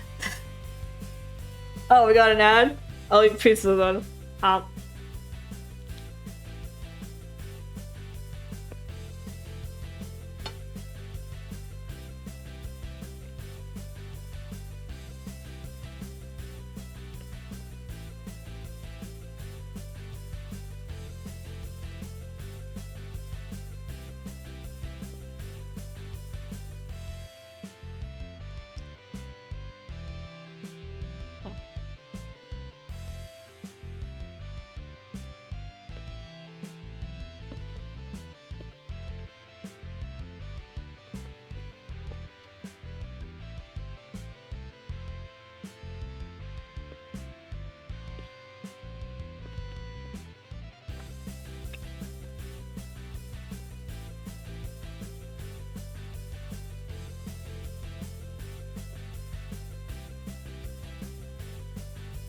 I'm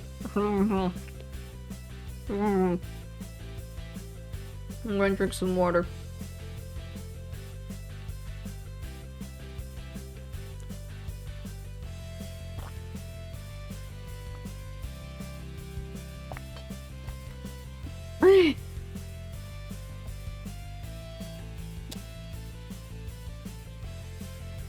The cafeteria lady seemed too busy, so the justice board decided to step up and help. She told me she'd give me 3 pieces of bread instead. The price for justice. He said he was going to get bread, but now he was cafeteria lady's assistant. So Red. Red pretends to throw the bread. You're going to throw it? Always the best at making a fuss. I turned around to see Lance silently approach me. Lance frowns at seeing Red. Red seems so pathetic to him as usual. Well, there does seem to be something else. Probably envy for being so open and free, because Red's the only one in the world and he'll always be special. But Lance is different. He's mass-produced. There's nothing unique about him. Something. That's why he can't get along with Red, because Red will never understand how he feels. Red can bask in his own popularity because Red is the only one in the world. He's earned it in a way.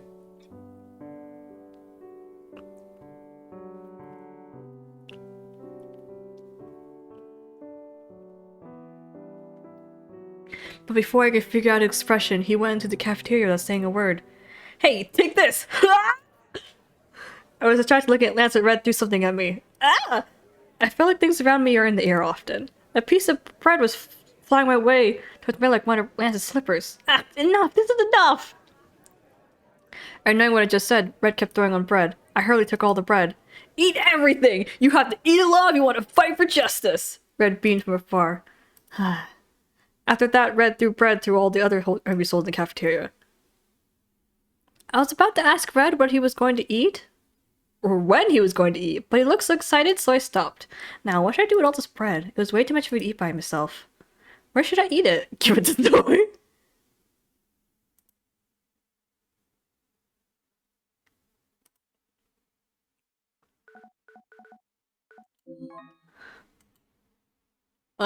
We're supposed to go to a corner and eat there. Says my guide. Cause I guess I wanted people beyond Ho, and then giving it all to Soy. I found an empty seat in the corner and took all my bread there. Then I saw Lance standing by himself beside the window at the opposite corner of the cafeteria. Doesn't he eat? I approached Lance to give some of the bread Red got me.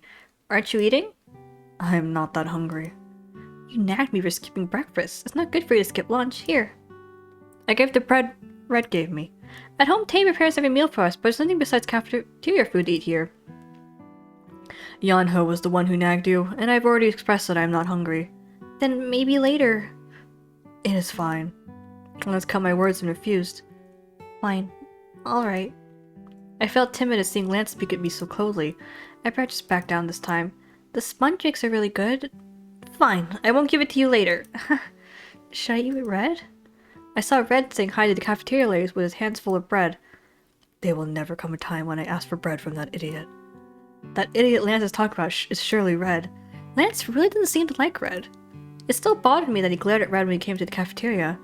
I want to know exactly what about Red Lance hated so much. Red thought of me. Why do you hate Red so much? I guess. It is indeed a talent to show off your affections like he does. Lance stood up from his seat. Lance? I do not like the noise. He looked at me once and just coldly passed by me. He didn't seem to feel so good. He wasn't usually like that. Does he hate what Red did that much? I'm back. I came in the house saying hi lifelessly and heard someone energetically shout back. Oh, you're here early. Red is munching on something on the sofa. I noticed snack wrappers on his hands. Red cherry choco snack. Choco? Choco! Choco? What's with the snack? Someone in my class gave it to me. It's chocolate flavored. It's really good. Want to try some? No, I'm not really hungry. Just from a glance, I could tell something expensive from abroad. To give something like that, does that girl have a crush on Red? Where's Yellow? He has cleaning duties today. Red focused attention back to the TV as usual. The person who greets me when I come home often changes. If everyone came back together, we'd arrive at the same time, but Lance insists on coming back alone. And I'm avoiding leaving school at Yanho so no one takes it the wrong way. What? Did something happen? No. I saw Red sitting in front of the TV turn around and look at me. I smiled back. Now when I come home from after school, I don't feel so empty, because I have the dolls. Now when I open the door, someone's waiting for me. Although it's only been a couple weeks since I became human, I seem to be used to it. Today passed without much trouble. The more I think about the name Hot 5 Soy told me, the lamer it seems. I told Soy and Shinbi that the principal asked me to look after them, but I'm worried that they won't continue to buy that story. Soy and Shinbi are the first people I connected with after entering the academy, but I haven't told them about my personal life, including my hobby. Am I doing the right thing? I glance up and see the shelf. The dolls stand there in line as usual. These dolls are a huge part of me, but I can't talk about them easily. Let's stop having gloomy thoughts. Won't there come a day when I can tell the truth? There will come a day when I become confident in myself and want to show my true self to my friends. Won't that day comes? Wouldn't it be easy for me to tell them?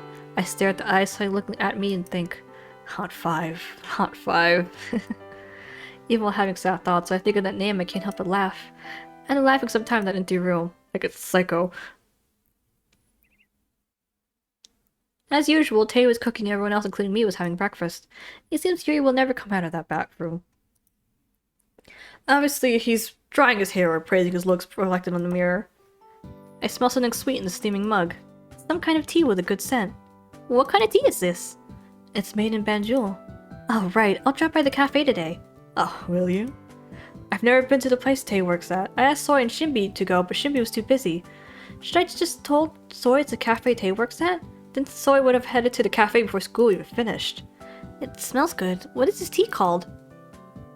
Whoa! Alice gets to the tier 1 sub to Alien!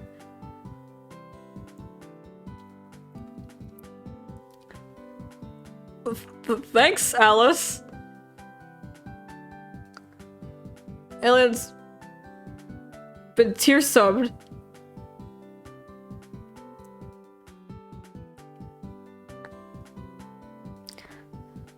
Wait, this tea is called Congo Bongo?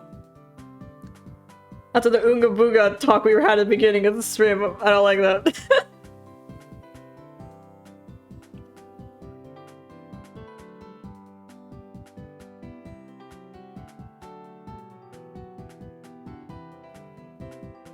Here, have this drink that's called Congo Bongo. How's it feel to be a plebeian, Jay? How's it feel to be a plebeian loser, Jay?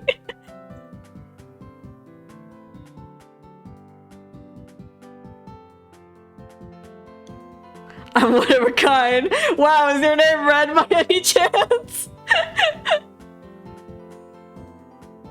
Catch me, catch you.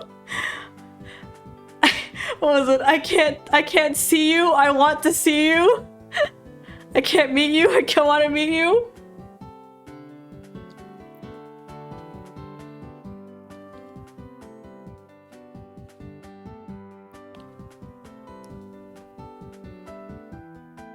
You turned red just for this joke. Wow, Red, what did you get here? I guess you have to turn back before next stream and Nox gives you eyes.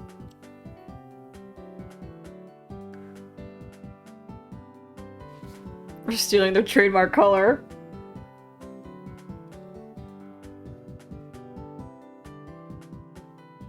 Congo Bongo. It's the best-selling tea. He smiled softly like the scent of the tea. I felt calmer after drinking the warm tea. I don't remember that I fight Nox to the death. I never thought I could feel this calm in the morning. My honey, there's nothing about this sweet tea leaves to love. Yuri interrupted my peace like the devil. And now, have this. He put something on the table. It's the latest smartphone. It's called Universe G.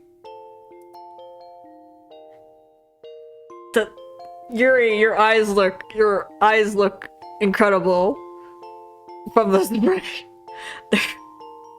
You look like an alien. Oh! Alice gifted a tier 1 sub to Jay. Jay! You've joined the higher echelons!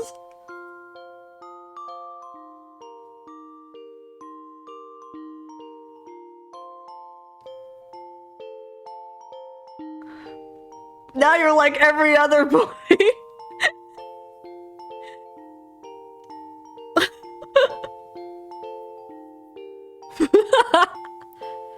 Alice decided you were just like every other boy. What the fuck?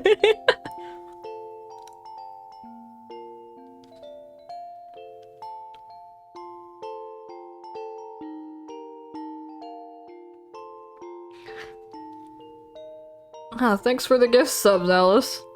Wow, that sounded like a streamer thing to say. Thanks for the gift subs. Disgusting. I sound like some sort of streamer. Vile. Universe G? It sounds like some villain's lair. Aren't you amazed by my sensibility? No one is special in this chat. Damn, Alice.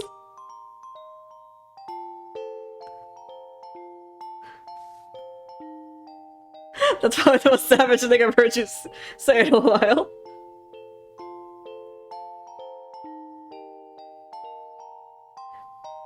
None of you are special.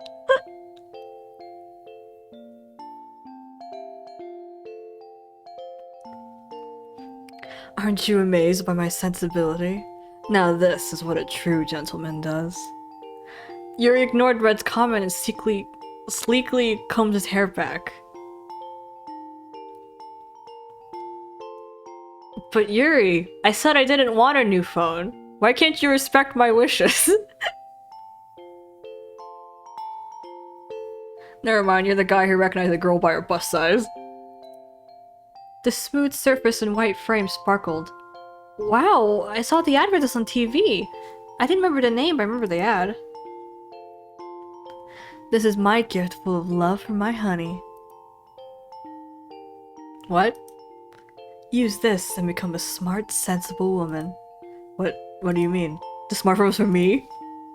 Yuri. The guide says I can't take it. I spit on your gift, Yuri! I smash it to the ground!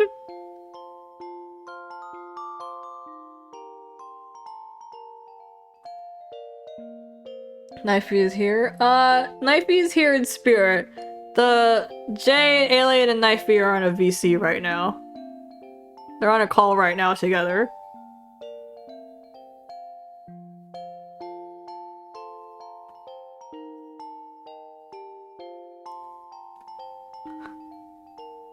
I'm not a smart, sensible woman. Spits at you. I'm a smart, sensible man. Thank you very much. I'll rip you a new one, Yuri.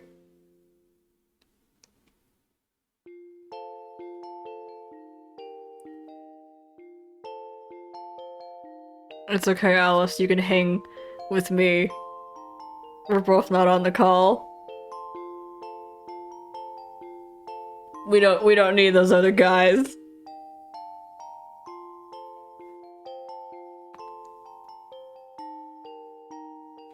I got you. I got you. You only need me. I can't hear you! As a smart, sensible man, I can't hear you! I can't hear you either! Is that because you were also a smart, sensible man?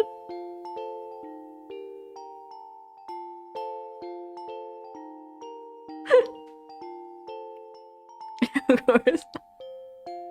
Well, that makes the two of us. There's not enough room for the two of us in this town. We duel at high noon.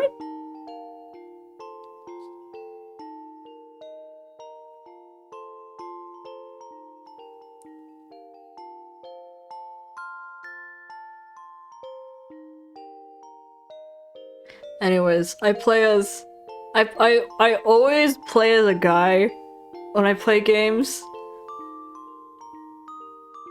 Or like if they never specify what I am, I always just kind of think of myself as a guy. So it's like all of this woman talk is really doing something. Cause my brain automatically like clicks to no, I'm a dude, what are you on about?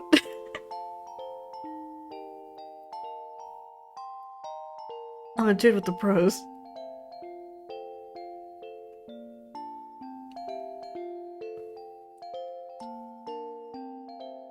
Anyways, I can't take it, and you're an asshole. Yuri, I can't take this. I can't take something this expensive from you. And besides, I had no idea how he got all the money. You don't have to feel so uncomfortable. My honey's not actually against this kind of electric device, are you? But you should at least have a touchscreen if you want to become a classy modern woman. It's not that I don't like those devices. Then what does my honey want? I'll take note of it next time I choose a present, so tell me. Oh, Alice gives it a tier 1 sub to Knifey! Thanks for the gift sub!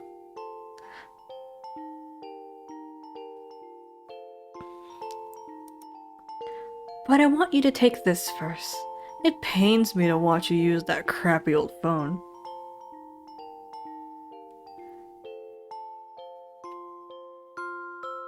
Alice is now our resident glucose guardian. Everyone say thank you to glucose guardian.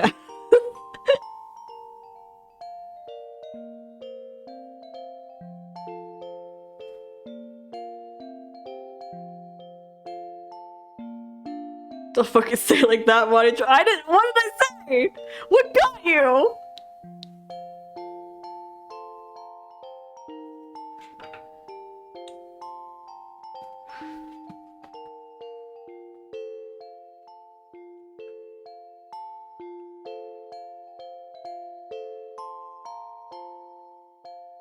You clicks. The fuck does my honey want?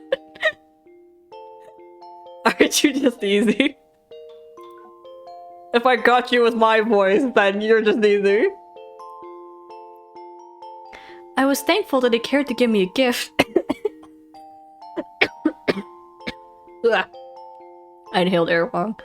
I was thankful that he cared to give me a gift, but there was a reason why I couldn't take it. Well, what if I'm secretly hot? Are you saying I'm not, like, obviously hot? Dude, are you telling me I'm not blatantly and obviously hot? This is the most offensive thing you've ever said to me.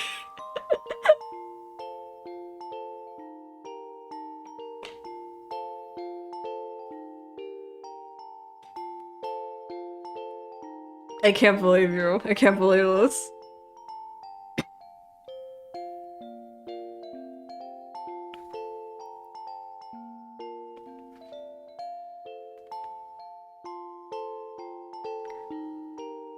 Jado deserves a thumb.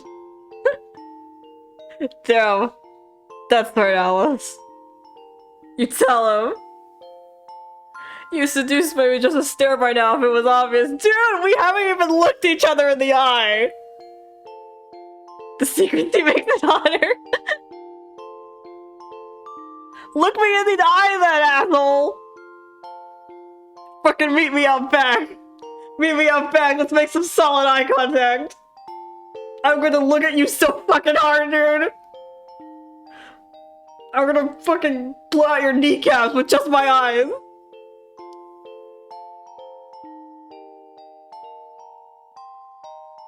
I gotta get fucking sneeze.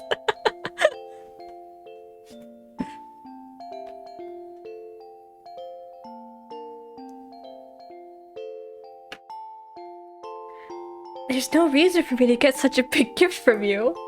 A chocolate or something small would have been different, but not a smartphone.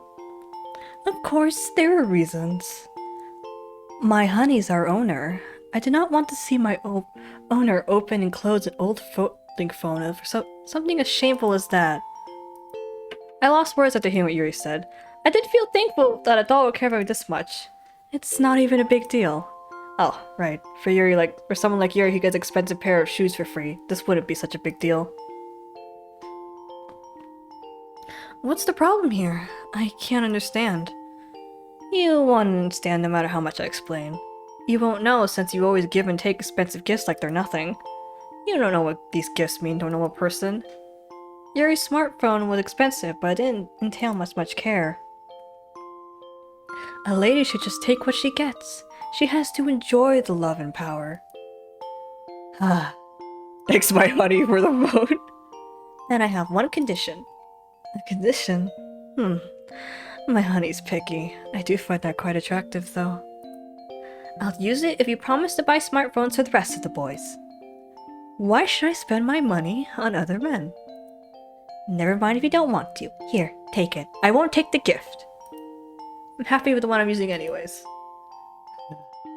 Yuri thought seriously for a moment. I do not want to receive anything from an insect. Lance laid down his spoon and spoke. But if everyone has smartphones, wouldn't it be more comfortable? We can stay in contact. If Yuri wants to spend money, shouldn't we help Lance? Lance didn't say anything. I want one.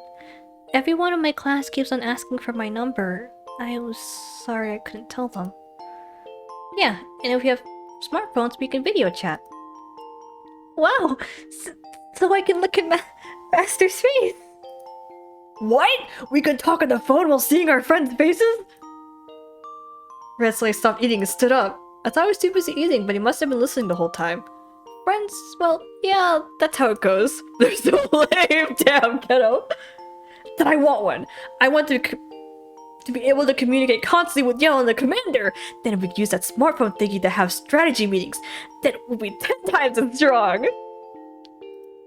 I guess so. I nodded and pretended to agree with overly excited Red. Since everyone has to agree in order to get the smartphones. These poor souls getting left behind civilization. It wouldn't be so bad for me to help. I've learned to ignore your such words. Alright, I get it. If everyone wants one, I have never said I wanted one. I will do my best to help. Now, do you feel brave enough to use the smartphone? Was it a matter of bravery? Yuri cut Lance's words and stared at me. Well, if you're willing. Thanks. Good. Now let's get a cab and go to school, darling. I don't want to. Yuri's been trying to convince me to go to school with him. I'm already used to his tricks. Yuri seemed confused at me refusing right away. My honey is so stubborn. Why is that? Because you're dangerous. Yep, I don't like it too. Going to school with that pervert. I would feel bad for anyone who has to deal with that. I'd rather you go with me. All five said something. Yep, you heard. That's why. Are all my haters gathered here? Well, I know haters are fans too in the end. Well, you wanted a reason, so I gave it to you. To be honest, it wasn't because I didn't like Yuri. It's because I felt bad for going to school comfortably without the rest of the boys. It's because I'm the only one who goes to school comfortably. I'd say yes if we could take the cab all together. Sometimes the bus is so hellish I want to go by myself, but I would never forgive myself for taking the easy road alone. Why are you so obsessed with that altogether? My honey is so clueless about romance. If you're picky like that, you miss good opportunities like this. Yuri leaned his head forward. As Yuri's face approached mine, his face filled my sight. Looking at him from up close, I realized yet again how handsome he is. I would prefer to miss such chances. Lance grabbed his bag and said without a single glance towards Yuri. Thanks to Lance, I came to my senses to stop staring blankly at Yuri's face. Thanks, Lance. I almost just stood there staring at Yuri's face like a fool. Lance ignored me and went out of the living room. I heard Yuri sitting right in front of me. At Tae's words from the living room, I gathered myself and looked. I saw Tae, Red, and Yeonho all putting their shoes on at the front door. Tae stood in front of the open door and looked at me. Don't lean in close like that. You scared me. I have to go to the academy now. As I tried to reason him, Yuri backed off me his mysterious face. And then he put his hand on his head like he was tired. You are quite the complicated woman. I ignored Yuri's mumbling and went towards Tae, who was waiting. Yes, this is the thigh bone and this is the shin bone. FYI, the thigh bone is the most beautiful when you view it by a window when the sun is setting at around 5 or 6. On the contrary, the shin bone is most beautiful when you look at it while drinking coffee in the morning. Write this down, and not the other useless things. I felt this during music class, but don't you think our academy chooses strange teachers? Yep, I agree. Although at science class, our school nurse, Mr. Eugene, was teaching, it was because he was specially asked a special lecture on the mysterious human body for today. I wonder what made a science teacher ask Mr. Eugene to teach. Well, considering the lecture topic, Mr. Eugene might have volunteered. This isn't going to be an exam, is it? And this. The cute, slender ankle bone. This is the proximal phalanx.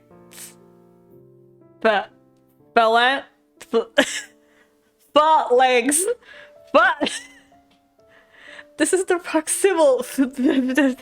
And this, guys. Mr. Eugene, we've heard enough praises about the bones. Do you have anything more interesting? I've already heard this so much for you, I could probably guess what the bones are with my eyes closed. Soy, who once had a crush on Mr. Eugene and planned a honeymoon with him, raised her hand and spoke. After speaking, she plopped down the desk in boredom. She's right, Mr. Eugene. Talk about something else. Something else. Yeah, I heard it every time I went to the infirmary. I know the human body now. Mr. Eugene's expression fell more and more. Is it because you can't talk about the bones you love so much? I feel more nervous and sad at her looks. I didn't realize how eager you all are to learn something new. Alright. From now on, we will apply the knowledge we already know and actually dissect something. You all know what dissecting something is, right? There are some kids that never wake up from dissection. But that's only about 10%, so no need to worry. At that moment, the whole class froze. Mr.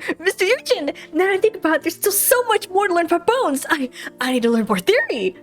Me too, Mr. Eugene. Now I think about it, all I know the upper human body. The path to enlightenment is long and hard one. No need to refuse. They say it's better to experience once than listen 100 times. So let's see. Who should we use? Everyone turned pale and turned down to dissection. Since there's about 30 people in this class, does it mean at least 3 are passing over to the other side? After figuring out the stats, I had to shake my head at the creepy numbers. I turned around to find Yonho next to me, pale as a ghost, looking at me. If I've chosen, don't be so sad. The cookie I hid on top of the shelf. Take it.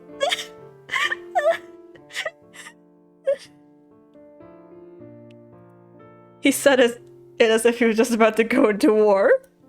Anyways, the cookie on top of the shelf. I better look for it when I get home. Bro, it's okay. Let's see. It has to be someone with very pretty bones. Mr. Eugene's gaze stopped at Lance. Oh, are you the new transfer student? If I had known you were this high quality, I would have paid more attention to you. Why are all of the teachers this terrible? Mr. Eugene looked at Lance and smacked his lips.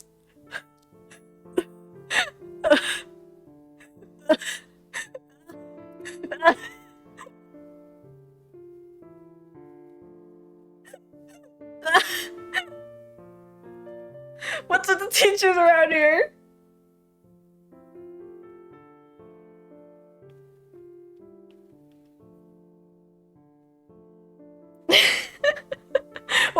Why is Marvin getting so much screen time tonight?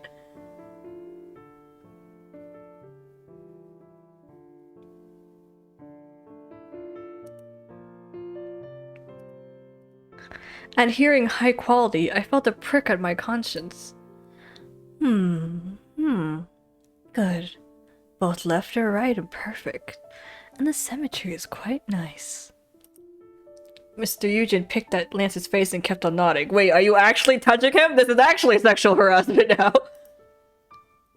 It's perfect. You will be a very beautiful sample. My heart is already pounding. Mr. Eugene's voice was rising with excitement. Oh, the more I look, the more I see the beauty. How were you born with such beautiful bones? No need to even mention the ribs, and even the sacrum was perfect. Are you even human? You're too perfect to be human. You're like a doll God crafted with his own hands with all his might. Our slave style Mr. Eugen said, "Hey, you over there. Come up front." This is what Jason laughing.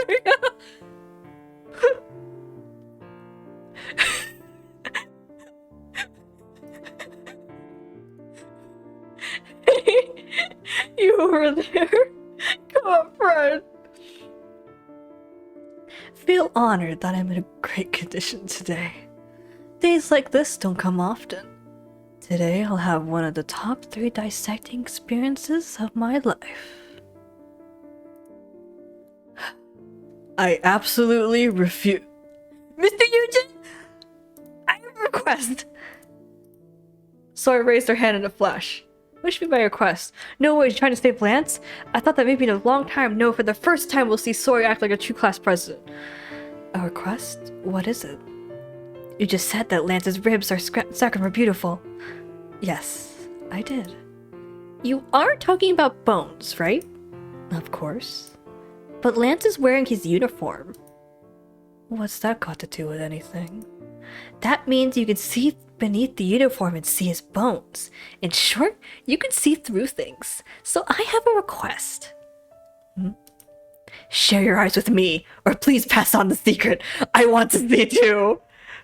I want to see too. I thought the cut line for our academy was pretty high. It is. Well, I feel that's been changed nowadays. I actually agree. Hey you, why aren't you coming up? Mr. Eugen ignored Sora's words. His eyes were still persistently sparkling towards Lance. Mr. Eugen, wait! When Sora was about to say something again, the seat next to me shook. I will! Yano slowly stood up. Do it instead. Don't you make Lance? Please. No! Yano! Don't volunteer! It's dangerous! Yellow chick! I can't watch this without crying! Mr. Eugen strode towards Yanho and stood in front of him. You have thin bones. Are you still going through puberty? But the figure's there. The balance is good too. This is quite interesting too. I almost want you as a sample. I want those bones over there, but yours aren't bad either. His eyes looked crazed. No, you have a rare charm. One of you is definitely going to be my specimen today. I haven't had such a happy word in ages. His glasses genuinely sparkled. If both refused, he would drag one of them away. What the fuck, Marvin?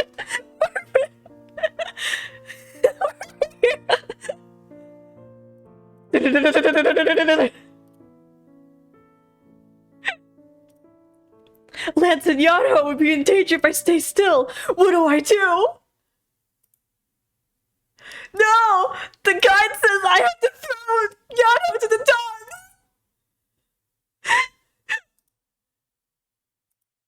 The guide says I have to throw Yano to the dogs! No, my baby! My baby boy! No! Yano! I really can't watch this without crying! He's gonna fucking die! Yano! I'm sorry, but I really need to get into Lance's pants! This is for Lance, I'm so sorry! This is for Lance, I'm so sorry! I'll come back to you once you've hit puberty!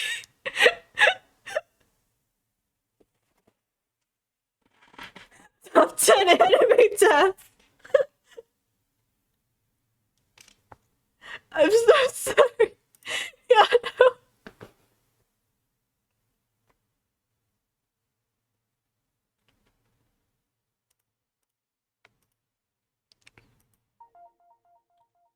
I decided to save Lance, since it's likely others will save Yanho. That's right, Lance is a friendless loser. I almost forgot. Also, it bothered me that Lance stayed quiet the whole time. He's not saying anything, but he surely must be in shock. Mr. Eugen, I'm just thinking, before, when I ran errands for you, I noticed that Beatrice seemed like models that are bigger than her. Last time when... Was Asterisk Johnny? Last time when Asterisk Johnny dropped by for a visit, Beatrice strangely seemed brighter than usual. She seemed to fancy him. Johnny, the male skeleton model is treasured by a chemistry teacher, female, 37 years old, a single who argues to be a gold miss, from a neighboring academy. Are all the teachers in this universe freaks?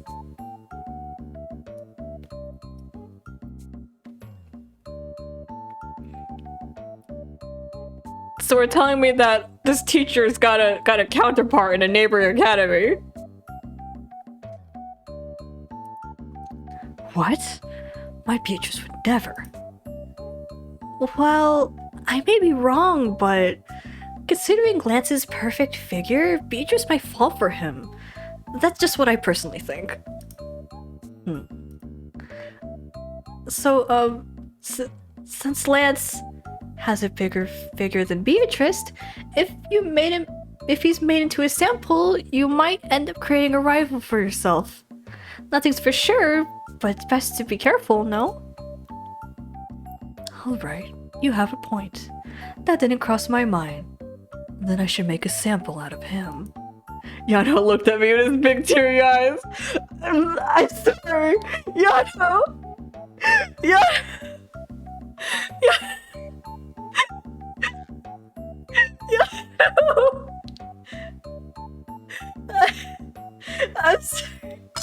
I'm sorry I couldn't save the both of you.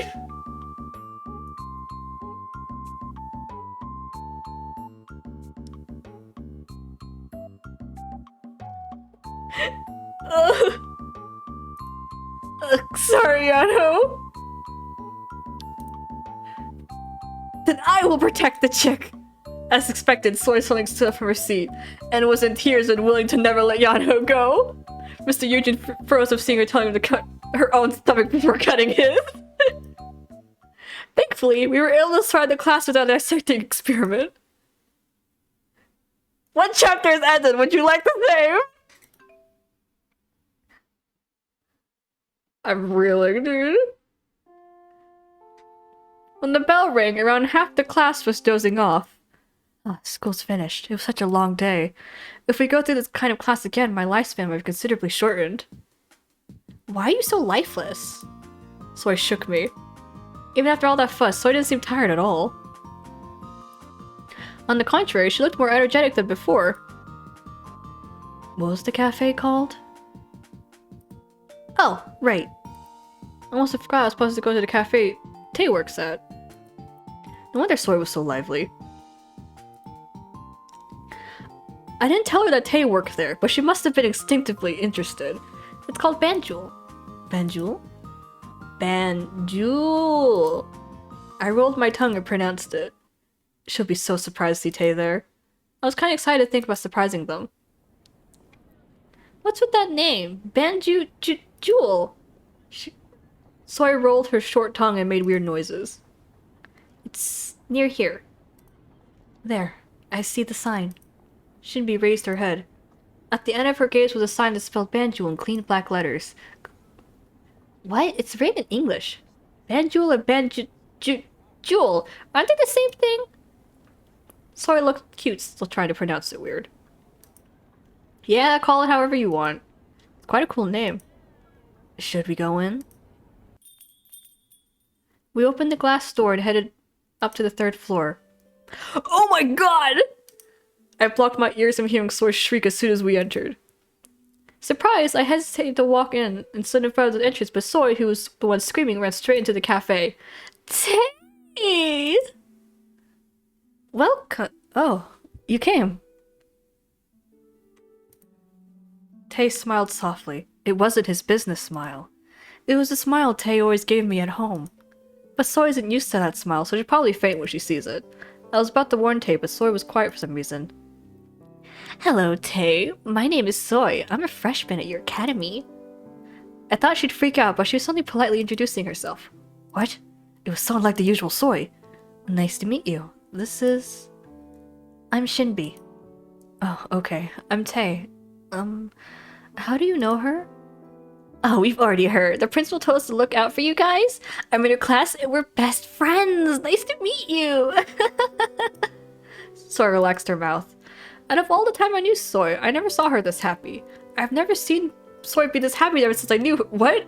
Did you just make me repeat the same line twice in a different wording? Out of all the time I knew Soy, I never saw her this happy. I've never seen Soy be this happy ever since I knew her. What? What the fuck? What's happening to me? Is this the time loop? Did I never wake up from my dream with my childhood friend Sosuke?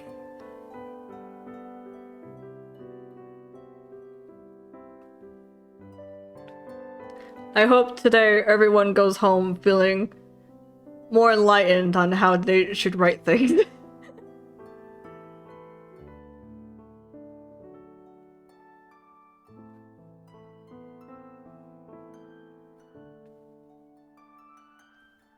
Because personally, I'm dying over here. The grammar's whack. I read exactly like this. I thought you were a smart, sensible man. I see I was wrong.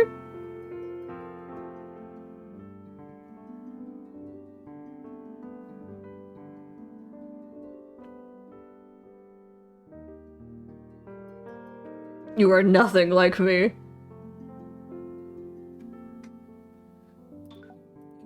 And the way she talks or moves was so gentle and careful. I thought I was looking at a stranger. Alright, nice to meet you too. Shinbi, you too. But those clothes! I pointed to his clothes. Yeah, I have to wear these when I work. It looks so good on you. Thanks. Since when have you worked here, Tay? Oh, that's... At the moment, we heard someone in the kitchen calling Tay. You seem to be busy. Oh no, I have to go to work. Hope you guys have a good time here. FYI, today's special is candied lemon tea. We just finished marinating the lemons today. Tay waved and disappeared into the kitchen. OMG, even a uniform looks like a luxurious suit on Tay. As soon as Tay disappeared, Soy started to make a fuss. Miss, is it okay if I can show you to your seats? We were standing right in front of the entrance when waiter called behind us called. I felt bad for interrupting their business and turned around. His dark blue... Light brown... Dark... Okay, I'll give you the light brown, maybe. Maybe. Those are more yellow, but I'll give it to you. Because they're kind of like amber, but his... Am I colorblind? What's happening to me?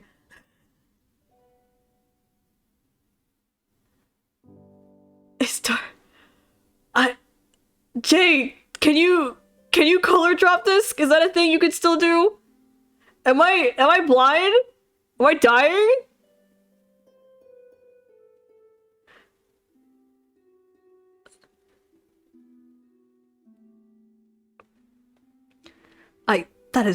That is not dark blue. That is absolutely not dark blue.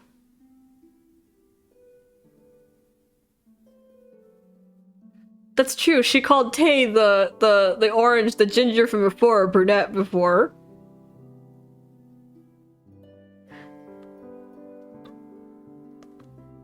But like, I don't know.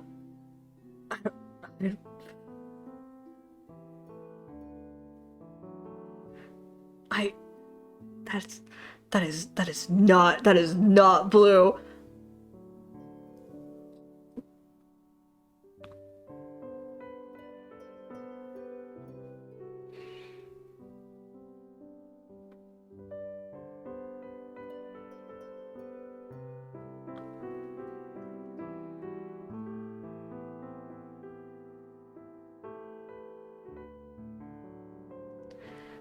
His dark blue hair and those light brown eyes. I'll give you a solid maybe on the light brown eyes. Those eyes are definitely yellow, but I'll give you a maybe. It's more plausible than his dark blue hair. Okay, Jay has confirmed to us that it's apparently nowhere near the fucking blue. It's actually on like the opposite end of the blue. Holy shit. Holy shit. What's happening? Are we crazy? No, it is she that is wrong. This is why, you know what? This is why Yuri was worried about you, Hoharu. You are not a smart, sensible woman.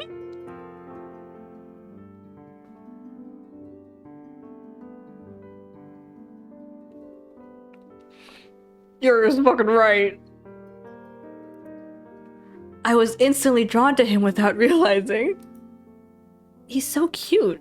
Is he a boy? He seems to be a waiter looking at that uniform. I can definitely see that he's a hot guy. I suddenly remembered the house.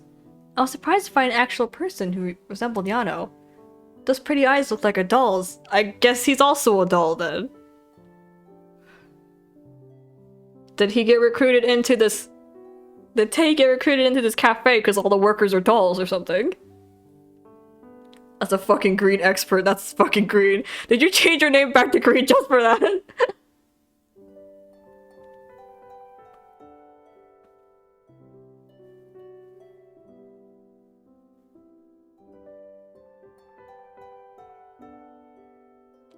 It's his dark blue hair. Leave him alone.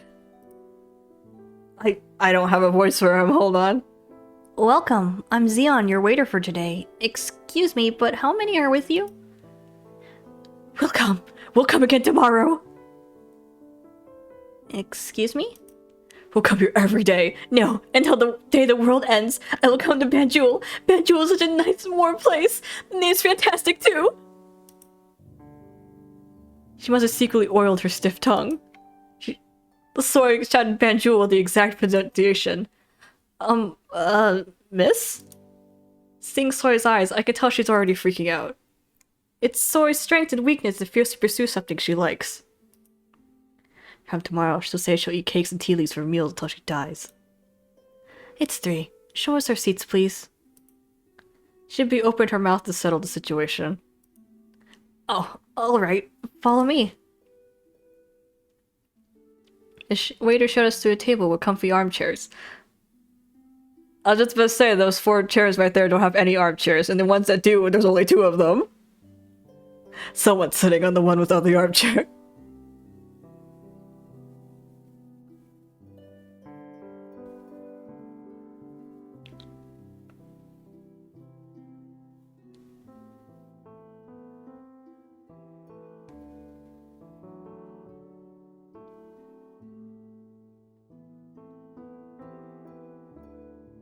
Thanks for the water, Alice. All the decorations look incredibly old. After looking at all the decorations, I saw the whole view of the cafe. The cafe was decorated with antique furniture that felt elegant but welcoming. The furniture was old like those grandfather left me. The spoons on the wall and harmony with the furniture felt odd but certainly comforting. And among all, what really caught my eye was a harp. I looked around to find small and big harps placed here and there. It was amazing to see such expensive instruments at the cafe. Here's the menu. I turned my eyes to the menu after hearing the waiter's voice. Please call me when you decide what to order. When the waiter was about to turn around, Soy abruptly grabbed his clothes. What's the best thing on the menu? She was stalling to spend as much time as she could with the hot boy. Yes? Oh, everything's good. We check the freshness of our ingredients every day, so everything is top quality. You are the fresh new face of my life. I'll have this drink. Shinbi ordered, cutting Soy off at the right time. I want to order the drink Tay recommended to us. I'll have a candy lemon tea. And you, miss? I'll swallow anything you recommend to me.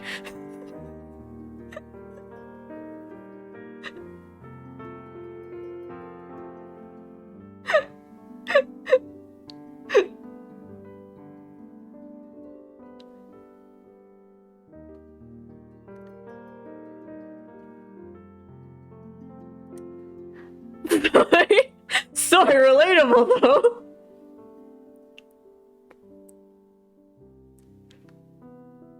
I'll swallow anything you recommend to me. Then... Oh, how about this? It's called ZZZ. If you drink this, you'll sleep well. that... Why did I suddenly get like a premonition? Why did I suddenly like, why did the hairs on my neck like raise? Did I just see a flag?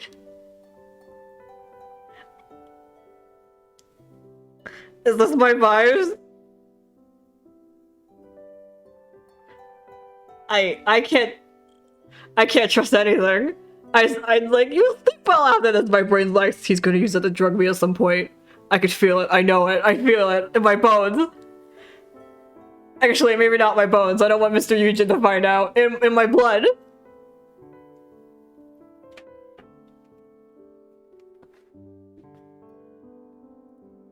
I laughed at his perceptive recommendation. I guess he has quite a personality, unlike his innocent face. I'll have 5 of those. What? 5? Blinded by the hot boy in front of her, Soy started to be irrational. I have no idea whether she'll be able to drink all 5 cups. Zeon asked her again, but Soy was determined. Zeon eventually left the table all confused. This cafe seems pretty nice. Did the manager organize everything? Isn't it? I thought my heart was going to stop just then. I have no idea who the manager is, but has quite an eye for cute boys. Soy did not realize that Shinbi was talking about the decorations. It was then. A man approached the table beside us. Seems close to the work here. Miss, can I excuse you? Can I excuse you for a moment? I hear a deep voice ringing. I looked up to find a man almost as tall as Yuri. Oh my god, my type again. Oh, hello, but you are?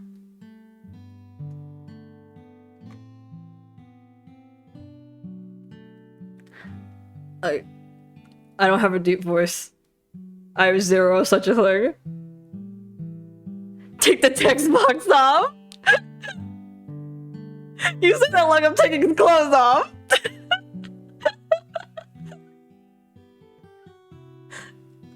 Here.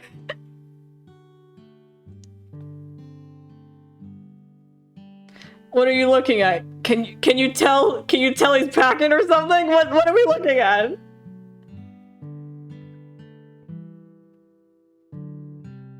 Why does it bow like that?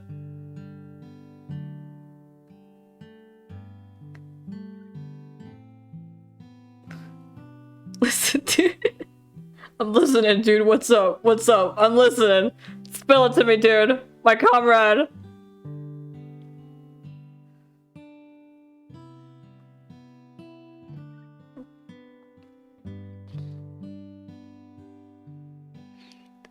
This guy has all the qualities of a closet whore.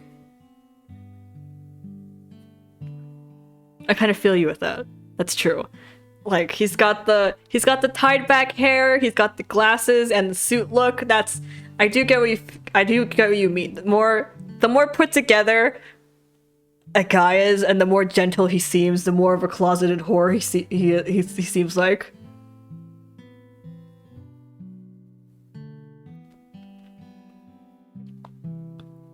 It's because they're put together that they're such a hot mess when they fall apart. I feel you. My bro. My brother in arms. My brother in dicks.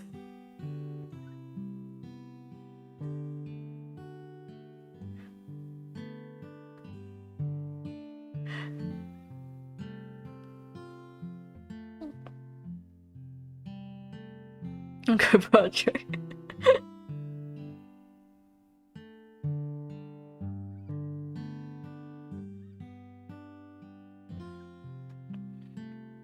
I fucking get it. I get it. I know how you feel, dude, but we must press on. I'm Haben, the manager of this cafe. I apologize for interrupting when you've been resting.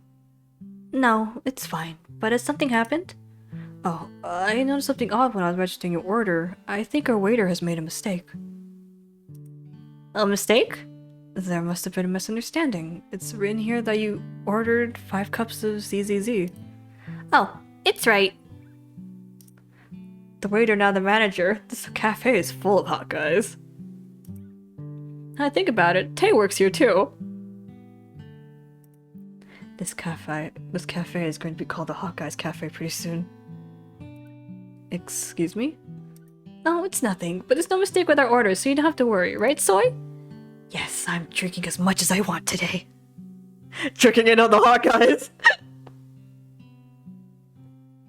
I've gotta say, Soy's probably the most fun voice to do out of his lot.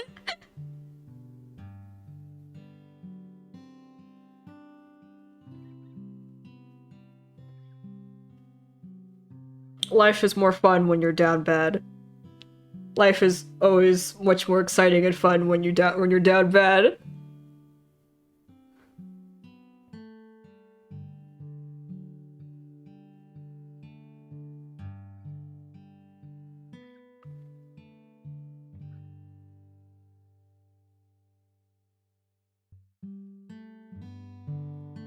I think she's confused tea with alcohol. She seems to have completely forgotten that you get sleepy if you drink that. Oh, alright. I apologize. I hope I wasn't... The manager's about to head off when the waiter for our table came running towards us. Mr. Hobbin, why are you here? I told you I didn't make a mistake this time. The waiter pulled the manager's arm and pouted. He was so cute I laughed without knowing. You have a history, so I can't trust you. I had to eat leftover cake for dinner that day because of you.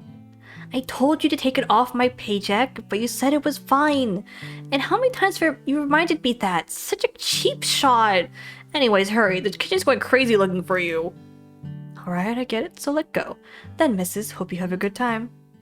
Zion the manager nodded and heads to the kitchen. I can totally tell the manager likes cute boys. The manager here seems to only hire cute guys. I want to live in this cafe for the rest of my life. Oh, next time, why don't we bring the other members of the Hot Five? So I poked me in the rib and said, ouch, why are you poking me? You're close with the Hot Five. Next time, ask them to come with us. Should I? I think of Lance, Yanho, and Red at Soy's words. Since Yuri's a teacher, I should ignore him. First, Lance will definitely reject me. When I say it's tiresome and refuse, and Yanho will probably come with us. Thanks for waiting. Here are your drinks. 5 teacups filled up Soy's side of the table. I reached out to the lemon tea Tay recommended. After a sip, I felt the sweet lemon scent spread in my mouth. Wow, this tastes amazing! I exclaimed without knowing. I understood why Tay recommended this drink. I've never tasted a lemon tea this tart, sweet, and flavorful. They must have added something, since it was red. I saw a carefully cut lemon slice in the cup. I'm glad you like it. Have a good time! All the adult men in this world like cute boys. All the adult men in this world are bad news. We can report all of them.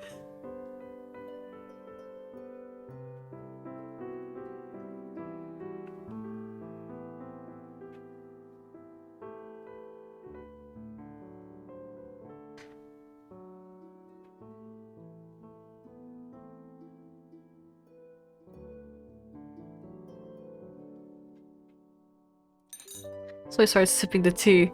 I'm worried she won't be able to finish until it gets dark. I should ask whether we can get this to go. Shinbi seemed to like the drink she ordered.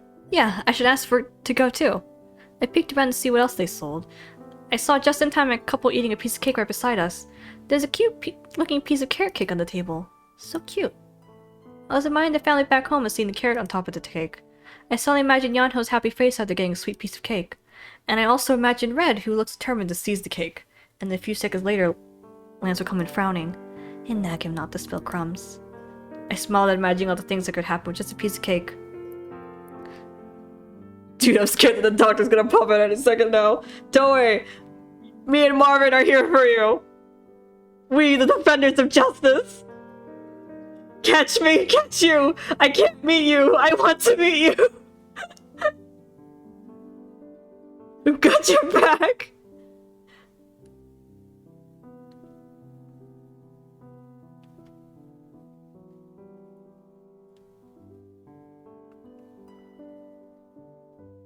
Thank you, my hair.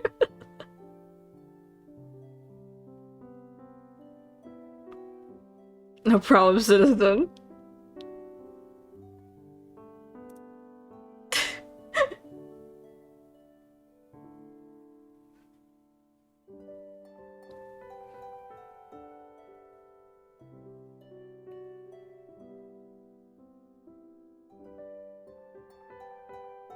Marvin, my beloved.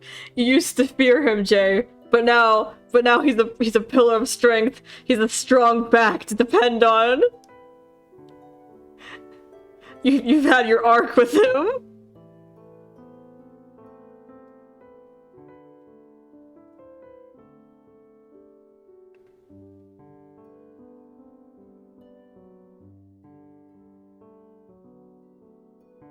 This is truly the enemies to friends tag.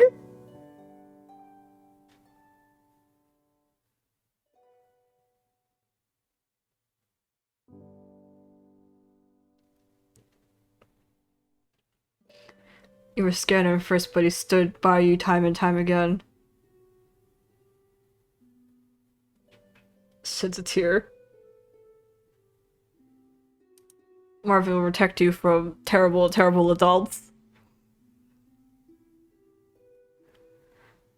Soy and Shinbi gave me a quizzical look at seeing me like that. I ignored their looks and sipped my lemon tea again. My family. My daily life now. We chatted for about an hour like that in the cafe. Soon after taking several selfies, Soy started his toes off, and Soy drank with a satisfied look. Look at the sunset already. It was getting pretty late. In such a nice cafe. Soy didn't finish and yawned. The tea must be really effective. Making Hyper Soy feel sleepy. They wrapped it up pretty well, too.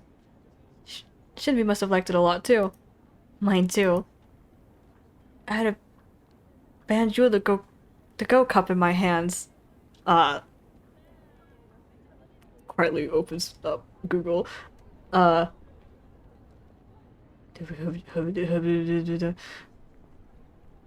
There's candied lemon tea.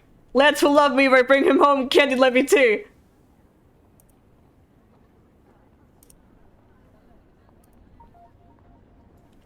If it gets dark there should be more people here. I look around the street. This must be time when all the kids come out to the main street after finishing the club activities. Be careful, I have to go this way.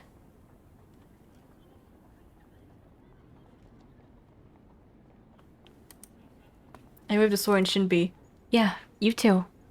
So I didn't say bye and was leaning against Shinbi's shoulder half asleep. Good night, Soy.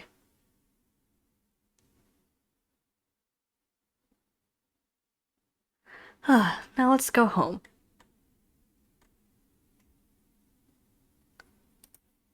I hope the boys like what I bought from the cafe. When I looked at the menu while they left my leftovers, I was minding my family back home.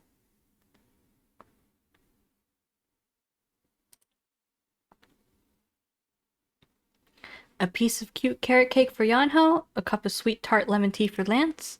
The chocolate cookie reminded me of Red, and the best-selling cup of tea reminded me of Yuri. Like this, I have to think of my family. It's like when Grandpa was alive.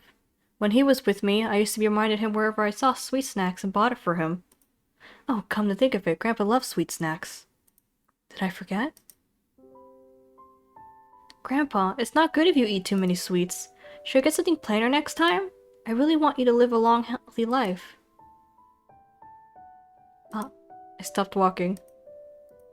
In the end, he left me when I didn't expect it. It flew by so fast.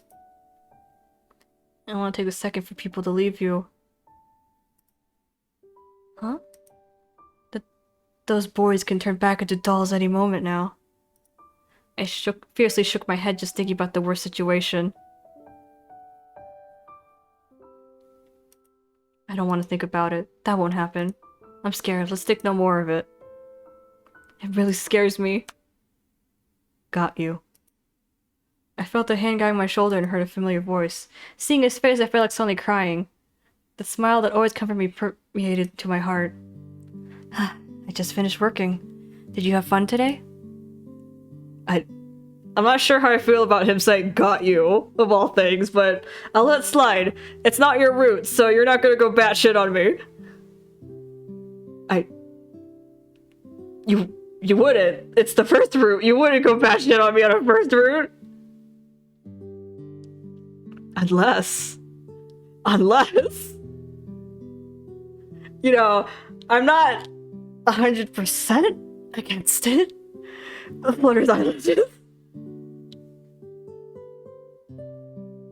Like, it wouldn't be right, but I wouldn't be. I'm not telling you no. You shouldn't, but I won't stop you.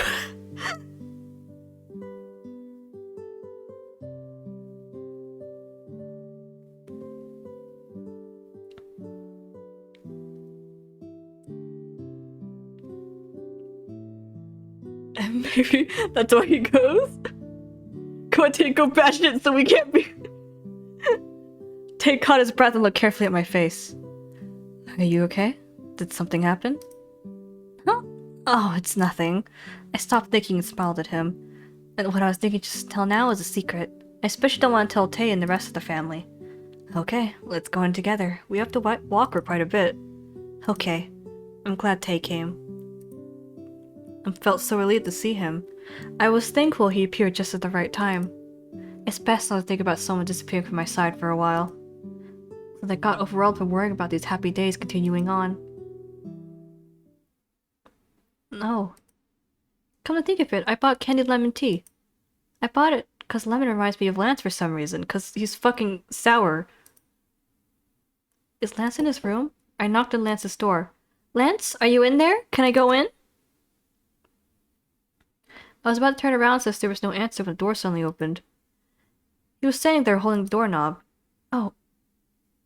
You were in there. Can I go in for a sec? Where's Red? That stupid roommate went out with Yanho to buy sweets. Yanho and Red must get along pretty well. Behind Lance, see Grandpa's room. I haven't been in this room in a long time. I miss Grandpa more now that I see this room. Then I'll go in just for a moment. I stepped into Grandpa's room.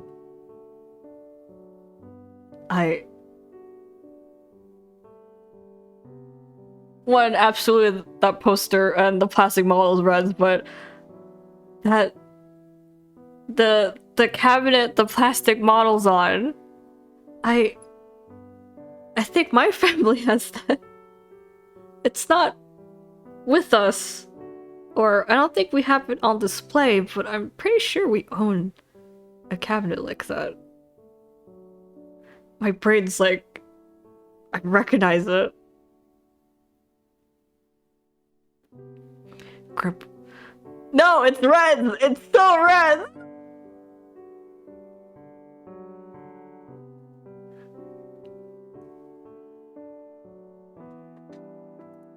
I smirked after seeing that. It must be Red's. The last time I saw Grandpa's room, it was empty, but now it looked like a place someone actually lives in. What is it? I was deep in my own thoughts when Lance asked. Oh, sorry, do you mind that I'm here? Lance might not like this saying it's invasion of my privacy. Not really, I don't mind. I looked around but didn't find many things that seemed to belong to him. I think a couple of textbooks and notebooks are all. I guess there isn't any privacy to invade. Does Lance have nothing he likes? I see traces of red all over the room, but not much of Lance. Oh, right, I came to give you this. I handed him the drink. What is this? It's lemon tea I bought from the cafe Tay works at. I tried it today and it was really good. Is it bad? Do you not like lemon tea? Regardless of whether I like it or not, I do not understand why you bothered to buy this for me.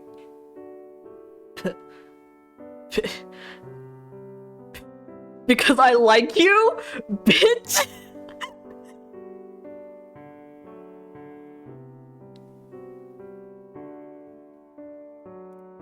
Just because. It reminded me of you, so I bought it. Do you not like lemon tea? If you don't like it, you don't have to. I do not like it or hate it.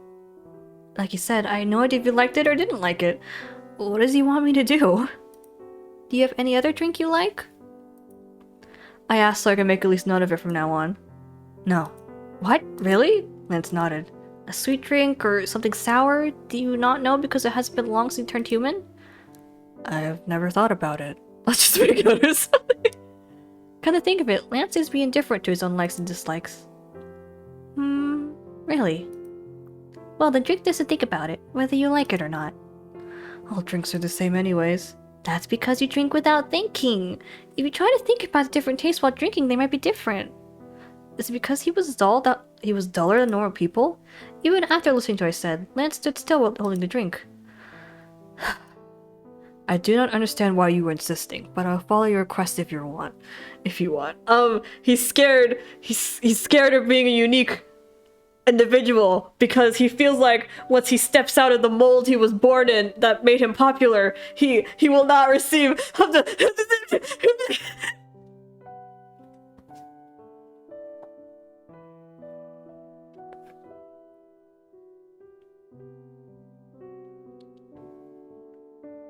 I am 1,000 IQs and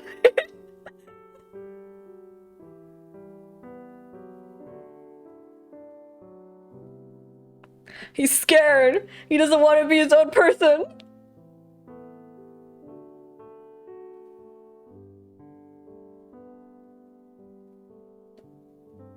If you bought him for the mass-produced model that he is, what will be left of him if he becomes a unique person?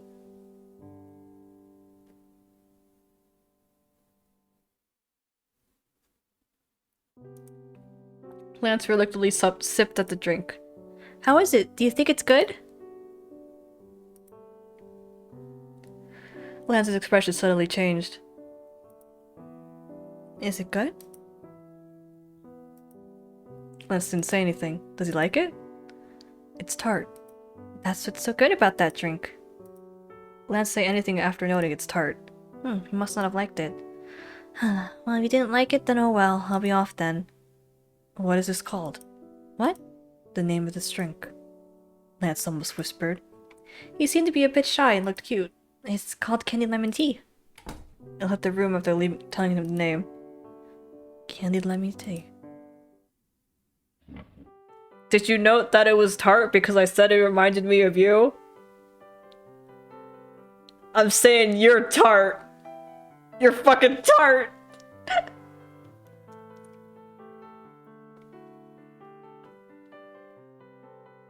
You're a tart ass bitch.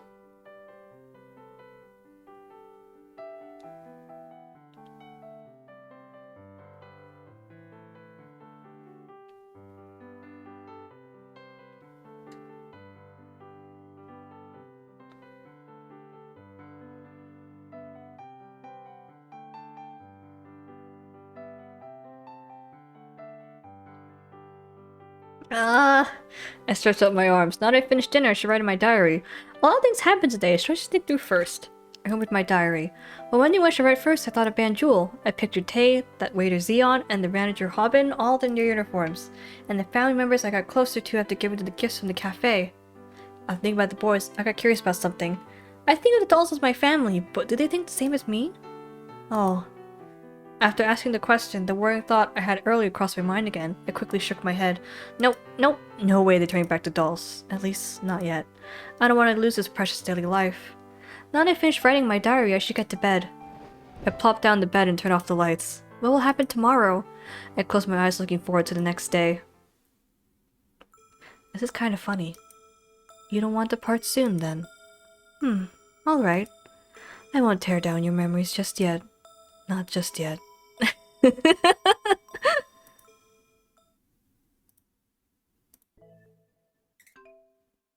Cat named John.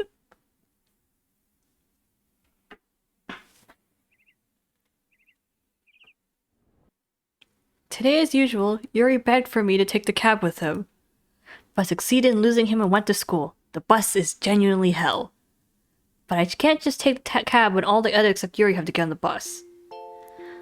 Why does Yuri keep on wanting Master to take the cab with him? Yonho said while sighing. Be careful of the name. I don't know. He's so persistent. Is there need to insist like that? When is he going to get us that smartphone? Oh right, Yuri still hasn't bought them?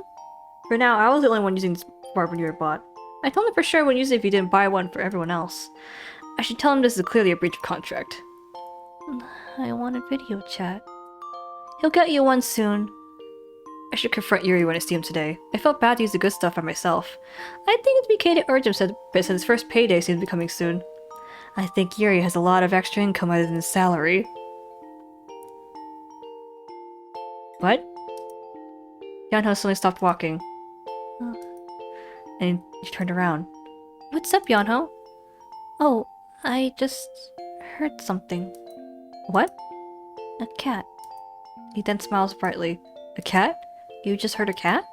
Yanho nodded. We're going to miss the bus. Let's hurry. Yanho grabbed my clothes and said, we really should run.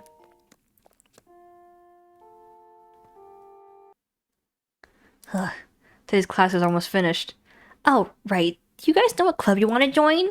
Hearing Soy's voice, I look up. Soy is facing Lance and Yanho with a curious face.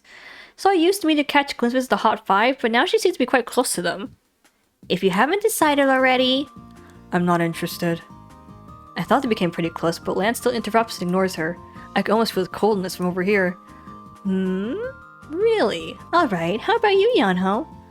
Oh, no, not yet. I don't really know what clubs there are. So I instantly brined from Yanho's comment. I assumed that, so I printed this out. It's a list of all the clubs in the academy. So I handed Yanho and I each a thick package of papers. Oh, thank you. What? Why to me? Soy smiled after I asked. You're the bridge. You hand it over to Mr. Ice over there for me. I think he'll throw it away if I give it to him. He won't throw it away if you give it to him, will he? If he treats you the same, then oh well. Lance's eyebrows flinched after hearing Soy. Is she trying to provoke him? I glanced over there, wouldn't care. Lance, take this. Lance glared at the papers in my hand for a moment. Then he sighed slightly and took it. Huh? He took it. I was surprised at an unexpected response. Of course. Soy looked satisfied. There's a lot. Yanho mumbled while skimming through the list Soy gave him. I know, right? Our academy is the only education institution in the area, so we get a lot of government support. So there are a lot of fake clubs trying to exploit that. The clubs that are actually active are the 17 with the stars in them. All the rest are ghost clubs, like I've said. It's a public secret that all the rest receive funding every year and spends it on fooling around.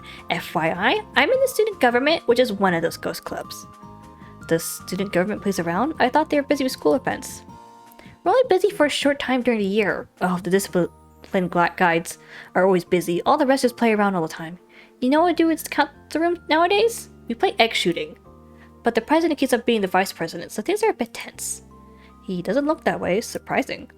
Of course, it's not good to judge someone by their looks. Aren't there a lot of weird people who look normal on the outside? So I shrugged her shoulders instead. Friend, come here for a sec. So I pulled on my clothes. What? I have a favor. Help me get that Ice Prince joined the student government. You can ask him himself. Didn't you just see him taking the papers? He wouldn't have even looked at it if I gave them to him. He's less cold to you. He's definitely less indifferent to me than the other kids. But it's not because I'm somehow more special to Lance. It's probably because I see him every day at home and he's more used to me. The student government really needs someone like that Ice Prince. The new discipline guides went out complaining about the workload, but he looks like he'd be really good at it. I agree that Lance would be good in student government, and if the Ice Prince comes in, the government will bloom. Cold ice flowers will bloom. It's better to ignore Soy's last words. Then what should I do? Opens up guide quietly.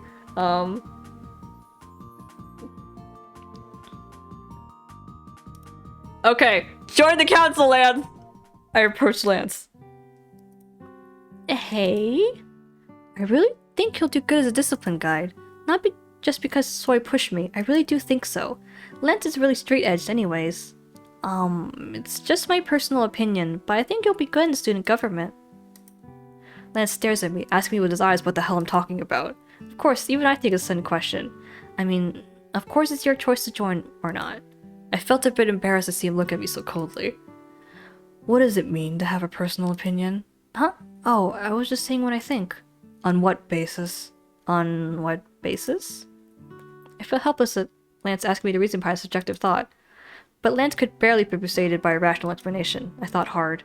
The characteristics I noticed in your personality is that you treat everyone the same, and that's useful for a disciplined guide who has to push the rules on everyone. And I think you'll do your best even at difficult tasks. You always manage to finish the work that was given to you on time. Lance seemed a bit surprised. He's shocked that I picked out, like, all of this bits has been, like, finding something unique about him and pointing that out to him, like, dude, you already are unique. You already have your own identity.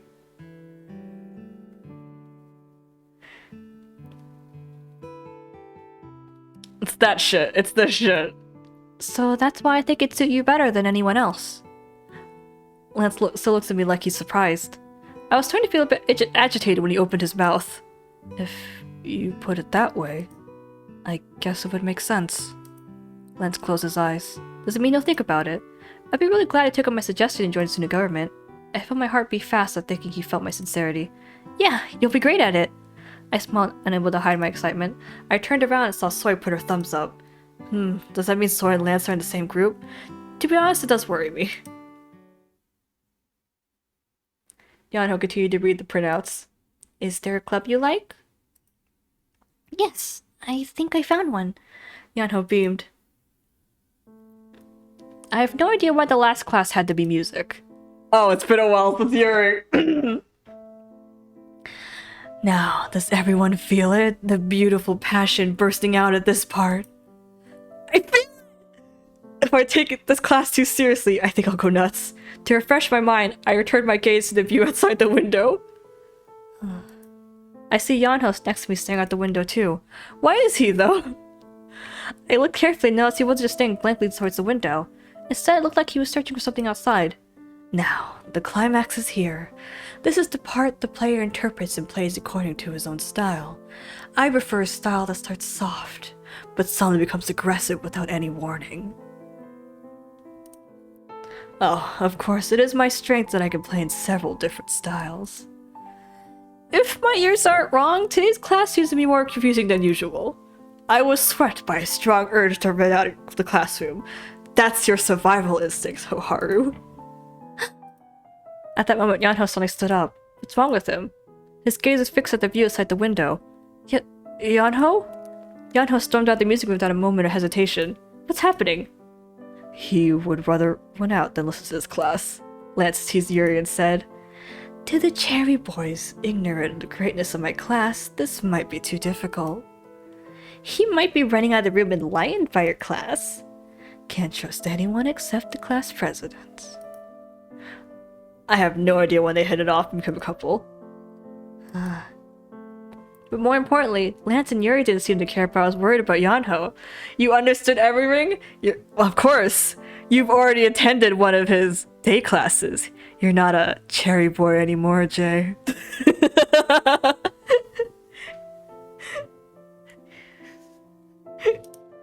Why did he suddenly run out? I also winked at you, but I guess you couldn't see that. I thought he would return soon, but he didn't come back even after school ended and everyone cleaned the classroom. You talking to me the other day? As all the kids started to head out, I got more nervous. The chick's still not coming? He might have gone home. Oh, maybe. That's weird. He always pays attention during class and even dozes off.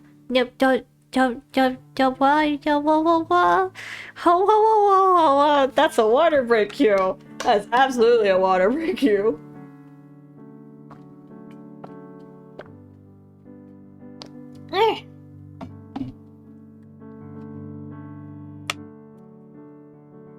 That's weird. He always pays attention during class, doesn't even doze off. What's only gone into him?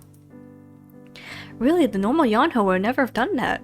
I couldn't come up with a reason no matter how hard I thought. Why did he suddenly burst out without a single word? Was he sick? This morning too, he stopped and turned around saying he heard a cat. What if he really started hearing things because he's sick? He's not... Oh god! I suddenly stood up from my seat because of a nerve-wracking thought. What if he turned back into a doll? Why was Soy the one who reacted? If you're the one who suddenly stood up from your seat. He hasn't been turned into a doll, has he? Has he? Are you okay? I have to find him. Oh, okay, we'll go with you. I have to find him! I suddenly burst out of the classroom. Is she okay? Should we follow her? I will follow her. We can help too. I don't need help. Something bad could have happened. Then the more we need the help too! Anyways, do not follow me. I will take care of it. Did you feel it? Did you feel it, Lance? That sadness only you know I have. Also, I just realized the school is called Kroby and the company the dolls are from were Kroby dolls. Excellent. It's all coming together. It's a government plot. I walked peeing around every corner of the building. I felt like if I don't find Yanho now, my worst nightmare will come true. I have to meet him. I couldn't bear to not witness Yanho breathing and moving with my own eyes. I have to find Yanho. Tay, see you tomorrow. Red, let's hang out again tomorrow. I don't want to go home. Oh, Heroine! Are your classes finished? Red! I found Red amongst the girls. Huh? You sick? Are you okay? Oh, before that, where's all the energy I saw in the morning? Here, take this and cheer up. Red handed me something. Huh? I took it not knowing what it is. It's a chocolate snack. You know that snack I asked about? The kids tell me they don't sell these anymore, so they're hard to get. Wait, are you okay? As soon as Red finished talking, Tay came right beside me and looked at me. Help. Help me. Yano's missing. What? Yellow? Red dropped the chocolate snack he was eating. Pants. After seeing someone panting, I looked by my side to see Lance, who seemed to have been running until just now. How could you just run away by yourself like that? Oh, Lance. Did he come looking for me? Although I thought Lance would never do that, I was relieved to see him right in front of my eyes. Can't believe Yellow's missing. Commander, what if a villain kidnapped him? Calm down. First, he wouldn't have gone too far. When did he disappear? About 2 hours ago. It was during class and he just ran out. Tay closed his eyes and thought for a moment. Everyone should spread out and search. I'll ask Yuri to cover the building and Lance look around here. Red and I will ask anyone around if anyone's seen him around here. Me too. I'll come with you. I think you should better go home. I can't do that. I felt guilty of not taking care of Yano more and throwing him to the dogs every chance I had. Please, I hope at least what I fear hasn't happened. I wanted to follow them and help, but Tay told me to go back home. Yano might come back home. Someone should be there when he gets back. But if something bad happened, he might get involved in it. Please, you have to go somewhere safe and wait. What? Hey, don't cry! Red yelled at me. I came back to my senses and realized I was crying. God, it's so pathetic. I was about to wipe away the tears with my sleeve when a handkerchief suddenly appeared in front of my eyes. After taking it, I looked up to find Lance coldly stare down at me. Stop crying. Yana will not come back just because you cry. You are our master. If you continue to cry like this, we, your dolls, do not know what to do. And Yano is a smart boy, so... Lance is right. Tay interrupted Lance and approached me. Also, Lance acknowledged me as his master! He said just for now, earlier, but just now he was like, you're a master. If you continue to cry like this, we, your dolls, do not know what to do. You mean you don't know what to do, Lance? Also, you've acknowledged that you're my doll? Eye emoji. I saw Tay's worried face right by Lance. Okay. I must have gotten too emotional. Sorry, let's try to figure this out. I should pull myself together at times like this. Nothing's going to happen just by crying. After I spoke, Lance turned away to look at someplace else. I pray nothing bad happens to Yano while we search for him. Please let him find him safe. Lance, you're getting somewhere! It was at that moment. I heard a tiny cat crying from beneath my legs. What is this creature? This guy. What? He's looking at us and crying.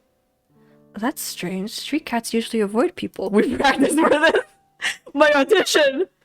This is what I auditioned for. The cat kept on running with its body on my legs and cried. My legs tickled a bit. Are street cats usually as friendly to strange people? Oh, cat. Remember Yano saying in the morning. Oh, I just heard something. He clearly said he heard a cat. Does this cat have something to do with Yonho? For some reason, I was thinking about that possibility. Oh? The cat suddenly turned and ran away. What should I do? Follow the cat! I instinctively followed the cat. Hey, where are you going? My legs started to move first, and then my brain realized that I was running. When I saw the cat cry, I felt he looked similar to Yonho. Was that the reason? I felt like if I lose the cat, I'll lose Yonho too. What should I do? Opens Google. I ran, hoping this cat would be the clue that leads me to Yano. Also, the piano just picked up. Wait! I yelled at the cat getting further away from me. I'm too out of breath. Googles. Catch my breath for a while. Oh yeah, this way Lance catch up to me. Right. No, if we keep on running, we'll find Yanho. We're in this for Lance, remember? Lance needs to catch up to me. He needs to remember that I'm a pathetic meow meow who can't handle being alone.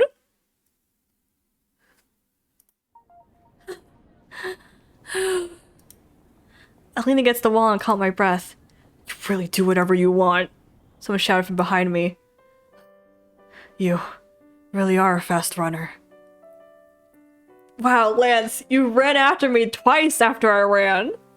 He's followed me twice. He sees me sprint off and then he sprints after me. That's so sweet, Lance. You really are my first. Winks with both eyes. I mean, I guess the other guys figured you'd be okay if Lance was with you. He was your first. Winks with both eyes. Lance came running towards me and caught his breath with me. Our Justice Knight, he's the warrior of justice! Get it right! I felt my head clear up a bit when I noticed Lance followed me. Since when did he follow me? Since the classroom! Lance. What is it? Look at that cat over there. I pointed at the cat. It was still waiting for me to come. He's waiting. Lance was perplexed by the cat too. It's his 4Kids subtitle, damn. Let's follow it. What? Oh, huh? I just heard a noise. I abruptly grabbed Lance's wrist. Skin contact. That's so forward, Oharu. Hey, look.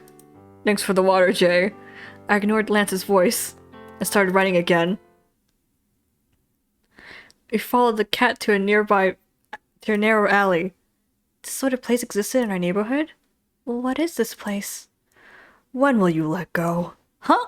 Oh! I was unknowingly holding onto Lance's wrist tightly. You're rubbing skin while sweating? That's dirty. Do all women ignorantly grab and run when they are in a hurry? I'm sorry. Lance turned his head. He's not offended, is he? But really, what is this place? Looking around, it didn't seem like such a friendly place. I saw eerie, weird shops at the end of a valley. Huh? Where's that cat? I trusted the cat and followed it here, but it was gone. I felt my heart sink. But I didn't lose hope and switched around for the cat. So that's what happened. I went deep into the alley to find the cat when I heard someone's voice. Yanho? It is Yanho's voice. As I searched around deeper, I saw yellow hair in the corner. Yanho's hair! I was trembling while walking towards the corner. Yanho. The cat really knew its way. Master! And Lance! Yanho, sneaked down the alleyway, stood up after us. Thank God. Thank God. Thank God Yanho's safe. Are you okay? I crumpled down to the floor just from seeing his face. I tried to gain control of my legs and stood up to avoid making Lance worry. I didn't want him to see my weak side here. Please refrain from carelessly disappearing without a word, Yanho. There are people who worry about you. What the fuck is wrong with you? Why'd you run so far in middle class? I'm sorry. His shoulders slouched. I heard this kid desperately asking for help to find someone. I couldn't help myself. Kid? This cat. He was desperately searching for his owner. What do you mean? You can understand cats? Yes, Master. I can understand what animals say. Ah. You disappeared to look for the cat's owner. I'm sorry, but I wanted to make sure he finds his owner. Did you find the owner? No, that's... He's been abandoned then. Let's let the cat go and go back home. I don't want to waste more time. Oh, you can feel it! Their perspective on how they feel is being dolls. Yanho wants to find his master even when they're being separated, and Lance feels like he'll be abandoned. I felt it. I saw it. The poetry, the irony, my eyes open, all my pores. Ah!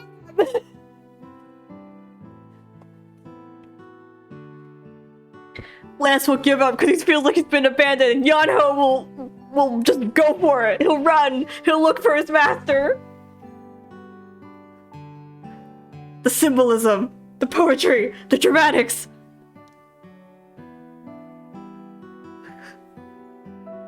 Do I win a poetry contest in middle school or something? How did you know that I have that kind of face? I dramatically took off my glasses just now.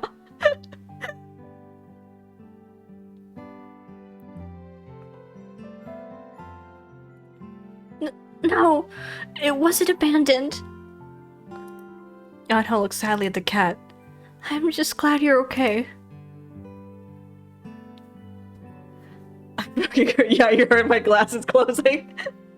For that short period of time, I was so worried that he turned back into a doll that he got into an accident. Thank God he's safe. Let's forget the cat now. Let's forget the cat now and head back. Would that be okay? Yes, I've told him anyways.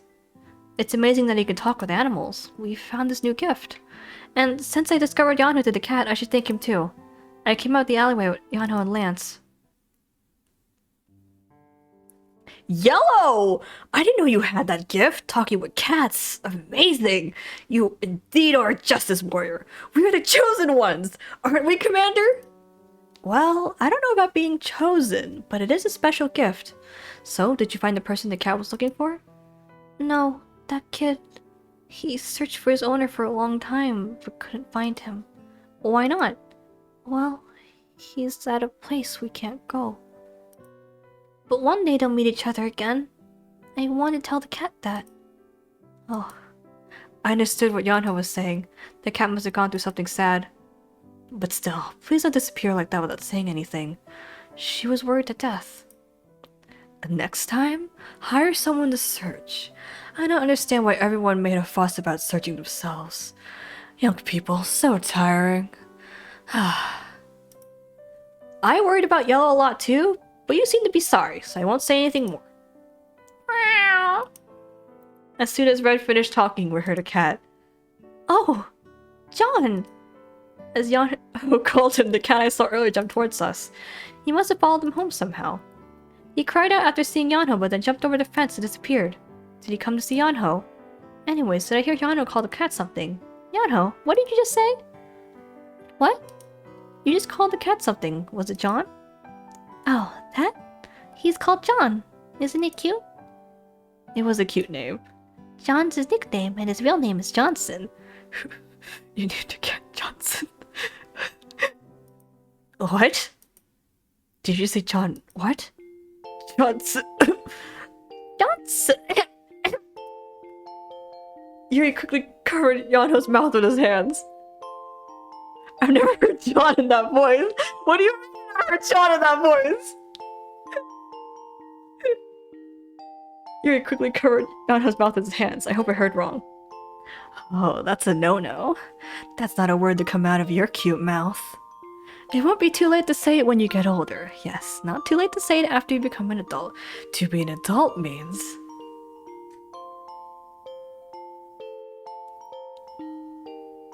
Johnston.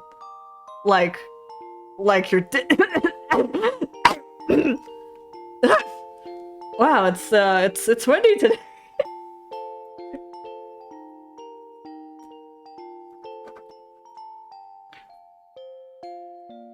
You know, like how some guys call their Johnston their Johnson.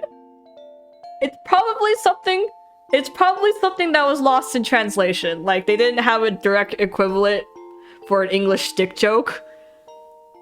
That was like, you know, like a nickname and then they reveal that it's a dick joke. Because we have Richard, but like that's not a dick joke. Or like it is a dick joke, but the nickname is that it's Dick, so they couldn't use that, I guess.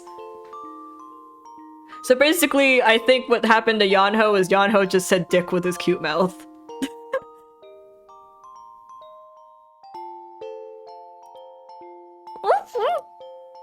Do not teach Yanho weird things.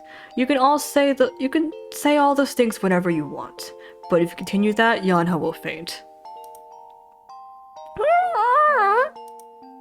Yano's face grew pale. Oh, my mistake.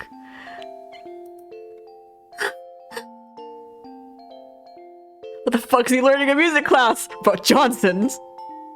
Yuri immediately let Yanho go, and he was finally able to breathe. Maybe if you stayed in class and learned how to breathe better, when someone is occupying your mouth, you'd fare better, Yanho. You brought this upon yourself.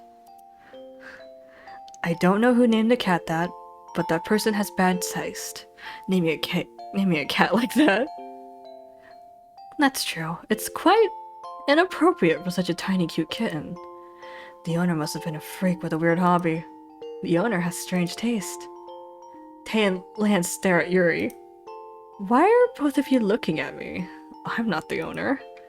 I did not say anything. Do I make you feel? I love that line. Do I make you feel victimized? I love that line. That is an excellent line.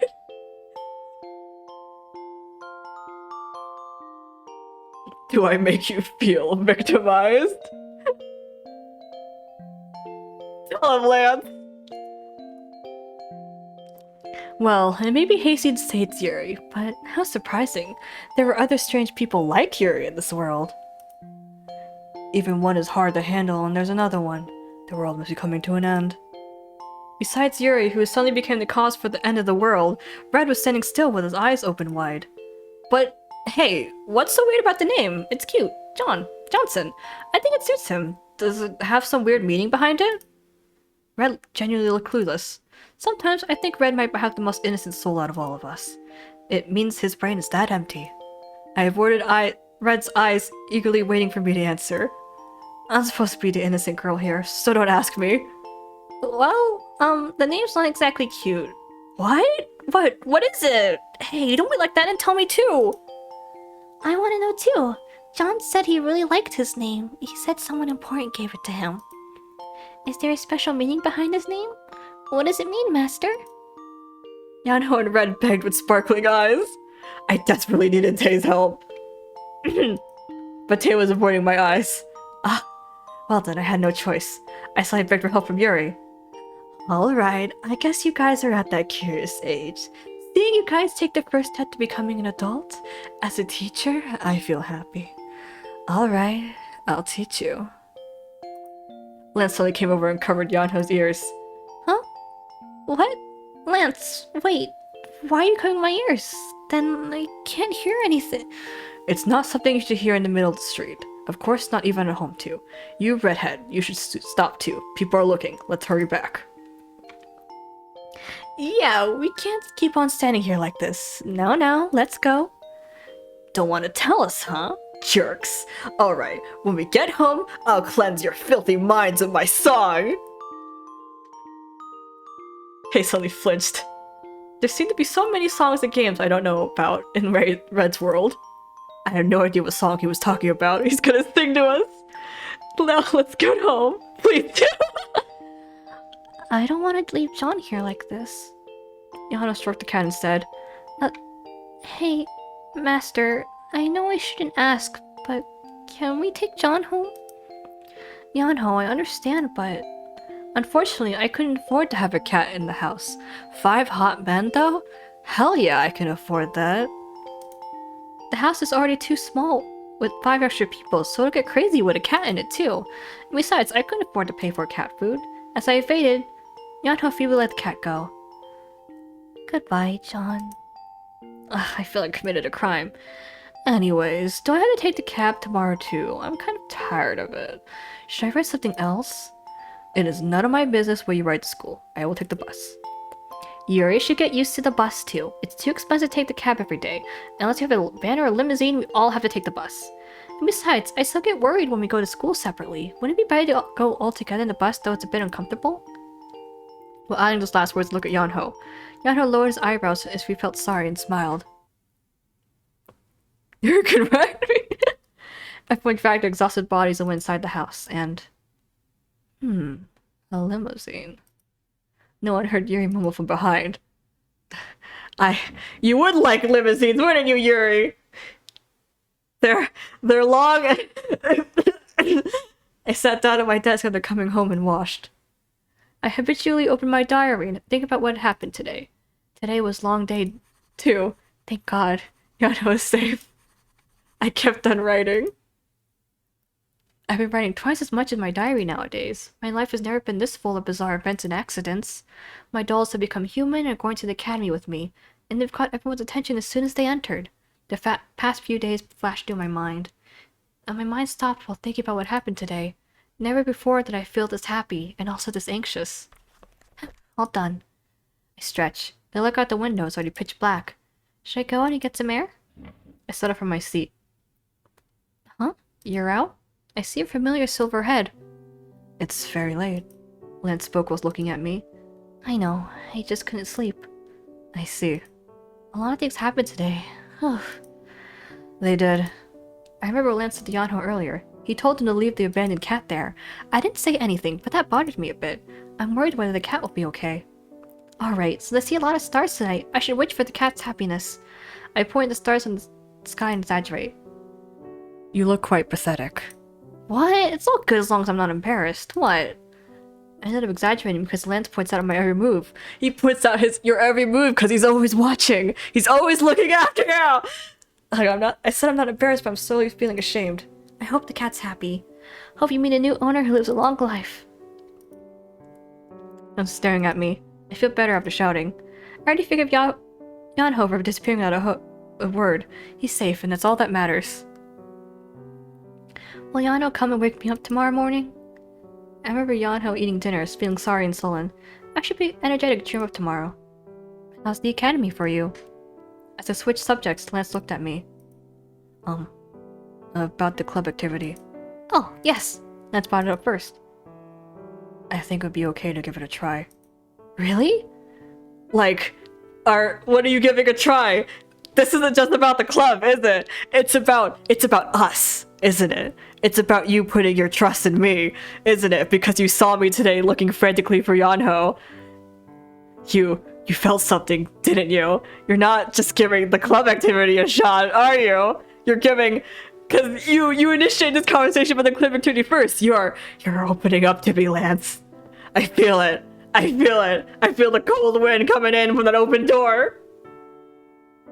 And it's from your starry ass.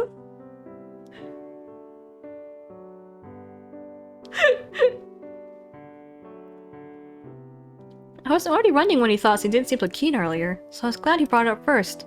And I was so glad that Lance took an interest in something by himself. He'll be good at anything. He's blushing, or as hard as they can blush in this art style. You are very positive. What? You've changed a lot recently. He closed his eyes as if he was drowning in his own thoughts. I've changed? Ever since we became humans. What was I like before? You must be talking about when he was still a doll. Come to think of it, you're the oldest doll. You're the oldest doll amongst all the ball-jointed dolls I have. At the same time, he's the only doll I brought before Grandpa died. You must remember Grandpa, unlike all the other dolls. It was fun when he was still here. I felt people in the house like I do now. But ever since he died, I couldn't feel it. That's why I probably started talking to you, and then I brought more dolls into the house. I bought the dolls and started talking to them because I hated being alone in the huge empty house. After that, I greeted them and spent my days dressing them up. That was my life until about a fortnight ago. Now I shudder at the thought of going back to my old life. To be honest, when Yanho disappeared today, I was so scared. I thought he turned back into a doll. I didn't know before, but that scared me so much. I shuddered at just imagining it. Isn't it weird? Just a couple weeks ago, you were all dolls. I've gotten so used to everything for the past couple of days. I lowered my gaze. You guys turning back into dolls? I don't like it now. I hate it. One day it might happen. Will you have to turn back into dolls one day? I raised my head and looked at Lance. I felt nervous. I'm afraid I'll go through the same feelings I had when Grandpa died. My family disappears to be left in the empty house by myself again. The house will be quiet again. Yanho won't come to wake me up, then Tay won't cook breakfast for me. Lance will get mad, Yuri won't make jokes, and Red will be running around like crazy. Even when I go to Banjul, I won't bring things back for some the food reminded me of. Huh? I feel something warm in my cheeks. Lance! Lance, you've initiated contact!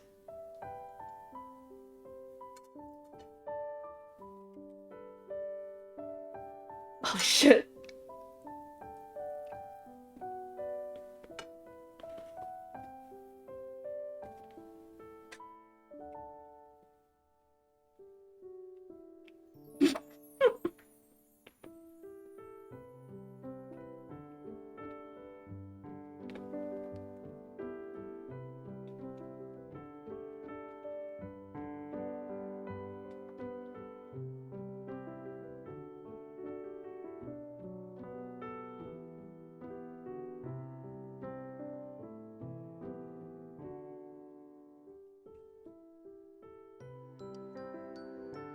It was Lance's hand. I was surprised at the unexpected touch. Lance touched me for the first time. Are you nervous? I nodded, my eyes wide open. Lance's hand was warm and like his usual cold attitude. Do you miss that person? I instantly knew he meant Grandpa. Yes. Yes, I miss him. I always bought him sweets even while worrying about his health. I can't do that now. But now I can do it for you and all the other boys. Bring something back home for someone. It's the first time I did that since Grandpa died. So I was happy when I was saying I'll take it to go. Lance looked at me without saying anything. Then his hand on my cheek started to move a bit. It's quite amazing to be able to touch you like this. Did you think about it, Lance? When she lost Grandpa, did you think that you wanted to be able to touch her and comfort her?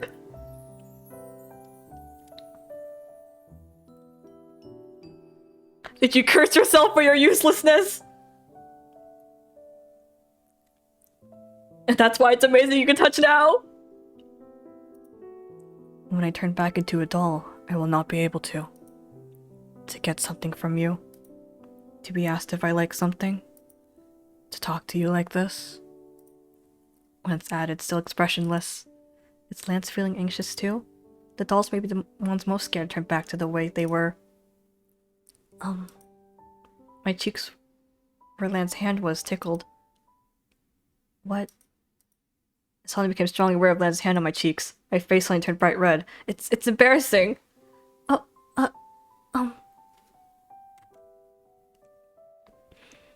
What's your opinion on this scarf thing? For me, with the sweater, it's an out. It's an out. It's an out. It's an out for me.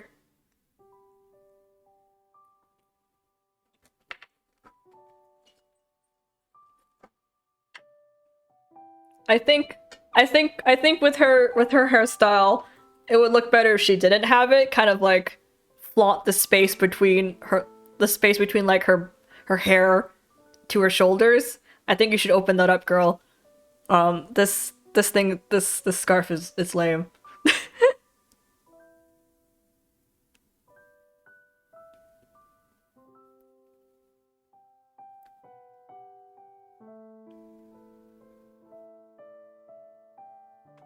We're out a bit with the collarbones. That's right. It'll definitely look a lot plainer on you, but you'll just look better overall. You'll look less kooky. I shook Lance's hand off without knowing. What's wrong? Lance stared at me. Lance just touched me. His touch still lingered on my cheeks. Is it really nothing? Let's go in. It's cold. I stood up awkwardly and headed towards the front door. Ugh. It hasn't even been a few days since you started working here and already you're playing hooky? How brave. Mr. Halbin, I wasn't playing hooky. I was just thinking for a moment. You want one? No, I don't smoke. And besides, I'm a student. Also, wait, cat. My brain just registered that as a cat.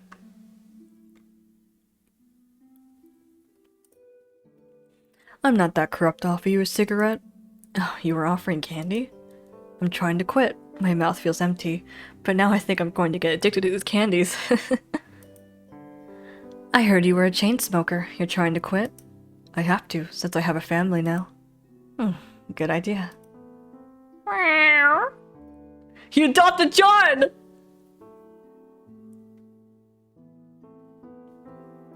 He quit smoking for John!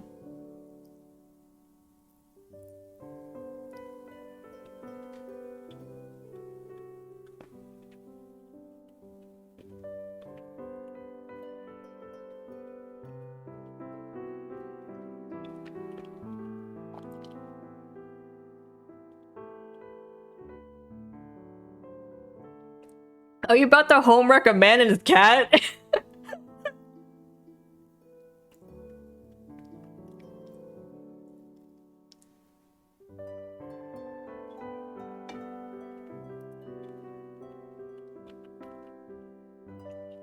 I don't know, dude.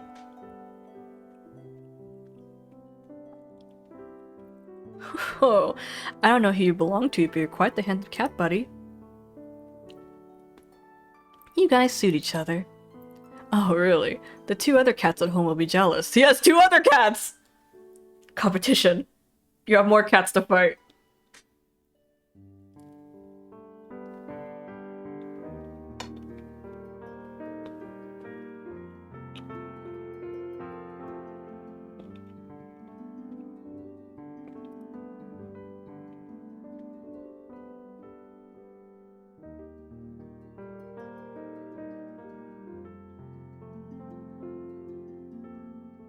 Can we really keep it at the cafe? It's okay. I'm familiar with cats. No need to worry about having one more. I'm mildly popular with cats. The 2 at home used to come just for food until they completely settled. Are you a cat, Jay?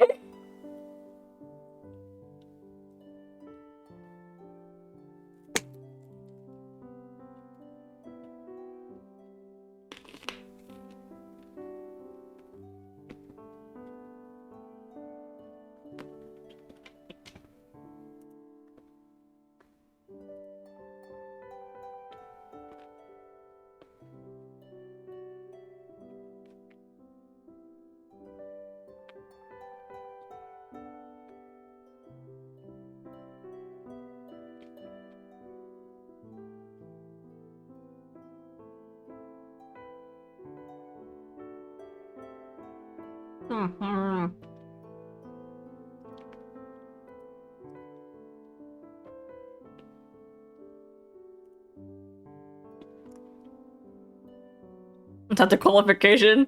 You gotta be a pussy. You gotta be a pussy, Jay. It's only develop into a coward.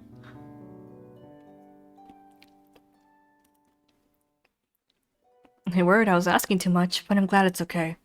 It depends on the favor. Who can resist such a cute kitty? But who was the owner? According to Yanho, he's at a better place now. Mr. Hobbit? Well, I hope you relax and rest well here, until you meet your owner again. Let's see, I have my textbook, my notebooks, my wallet, and my phone. Nothing more, right? I checked one more time just in case I left any behind and closed my bag. I finished eating and packing, so all I had to do now was go to school.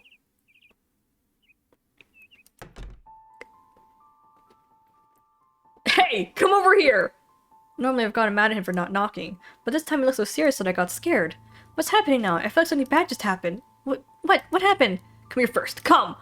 Huh? What? Wait!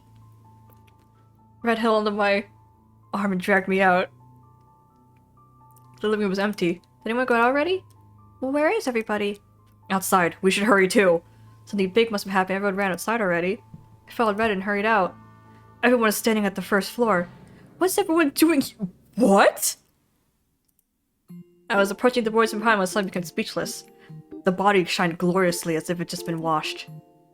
The flawless wheels and the emblem lighted under morning sun drew everyone's attention. It seemed to say, I'm expensive, so serve me carefully. Limousine. A limousine. There's a limo in front of my house. The car I thought I might ride once on my wedding day was right in front of my eyes. I couldn't believe my own eyes and wondered what this was all about. Why is this car horny? Why are you horny for the car? Why is this car in front of our house? It's our new ride to school. Ha! Yano said instantly. He must not know what this majestic car is. We're going to ride this car to school from today. But, Master, can we really ride this? I'm afraid to get in it. I'm afraid too. Its splendor was intimidating. If someone scratches the car, they'll have to use their life savings to pay off their insurance. But something more important than that. Our ride to school? Who the hell told you? I did, of course, my honey. Yuri suddenly appeared from behind. What? What are you talking about, Yuri? After taking that hellish bus yesterday, I thought about it. If I keep on taking that bus, my looks will soon be tarnished. But if you guys made a fuss about me taking the cab every day, so I just bought it. This is on a completely different level from me collecting dolls. This guy over here will safely take us to school without tarnishing my dignity. You know, someone once said, let them eat cake if there's no bread. I would like to say this. Let them take a limo if there's no bus. You get what I mean. The modern Marie Antoinette. I wondered if you noticed that the person who said that was guillotined. I understand that you want a comfortable ride to the academy, but this is way too much to compare with bread. I think you overdid it this time, Yuri. Overdid what? It has to be on my level if I'm to ride it, of course. Whoa! It's so long. I've never seen something like this before. This great thing's your ship, Yuri. This great thing's your ship, Yuri? Can we ride it? Stop touching it. You're getting your fingerprints all over it. And like I just said, we'll be going to the academy in this. As big as the limousine was, so was my headache. Oh, right. And as my honey requested, I got you all smartphones. Here, everyone, take one. Yuri took out 4 smartphones from his bag. Wow, now I can video chat with you, Master. The boys were excited at their smartphones plus the limo. The smartphone felt petty compared to the limo in front of my eyes. Just OMG, that's all I could say. Can we really ride this? It looks so expensive. Of course it is. What's the problem with me getting in my own car? There are so many problems I don't know how to even start. Ask you this 7 times a day, but where do you get the money? You're not doing something bad, are you? Eric put the sunglasses he was holding onto my lips. I noticed even the sunglasses from a high fashion label. I felt my head spin at the luxury items I'm seeing today. My honey is so curious. You want to know everything about me, don't you? I like that, but don't try to know more than you can handle. A princess just has to get on the white horse the prince prepares. All other trivial things don't matter. If the price of that limousine is trivial, then I'm less significant than a dust particle floating in the air. Don't worry, I'll breathe you in, so you won't ever be able to leave me. That was a good recovery, actually. Ugh, it's not even cold and I'm getting goosebumps. If I hear any more of this, I'll turn into a chicken and fly away. To add, I'll be driving. You guys just relax and enjoy the ride. You know how to drive? And I think he has it in his head that being a driver is cool. I pondered over whether I should point out that limo driver isn't that cool. I will slowly answer all your trivial questions, trivial questions later on. Then shall we, my honey?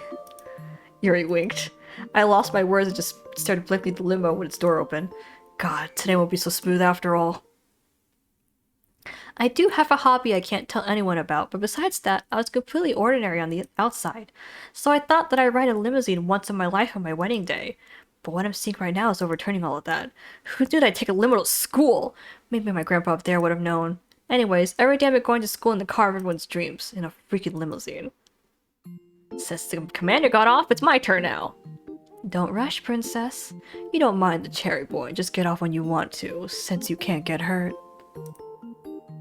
Master, see you at this classroom. Every time one of the boys get off, I can hear the girls screaming. Hey, look over here! Seeing the crowd. I feel like I'm looking at movie stars getting the red carpet. Of course, this is so not a red carpet event. It's just people going to school, a normal thing that happens every day. The number of screaming girls grew and they started to form a massive crowd outside the limousine. But I have no idea why half of those girls aren't wearing a school uniform. After Yuri, Yanho and Red and Takeout's car was alone. Right, Lance left early for school because of his discipline duties. When the 4 boys entered the school gate, the noisy crowd naturally disappeared along with them. I took the chance and quietly got off the car. You're losing steam? Dude, I felt you on that. I'm trying to find like a pausing point, you know, when the screen goes black and we kind of like transition to the next thing. I've been kind of waiting for that.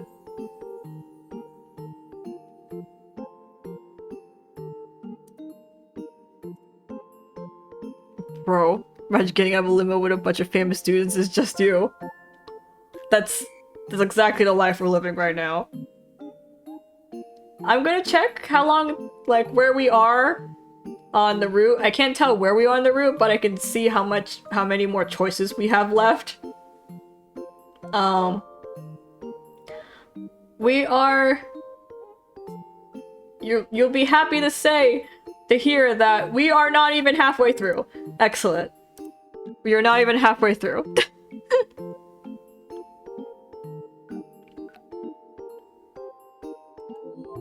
Thanks, Lance. Oh, I have a phone! Wait a minute! What? Cherryverse of his company. I have a phone. They can text me?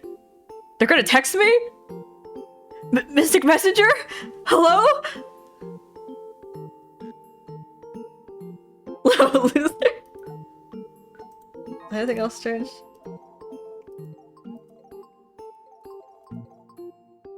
Okay, no. I have a diary still, but...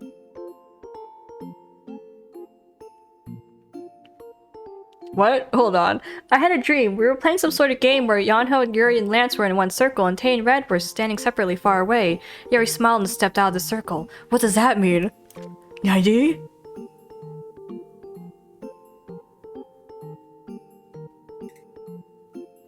I was so surprised that Yana's disappeared today. So many thoughts come to my mind. I thought that maybe it was time for the stream to end, but I'm so glad you got to find him. So glad we talked. It's so amazing to talk to animals.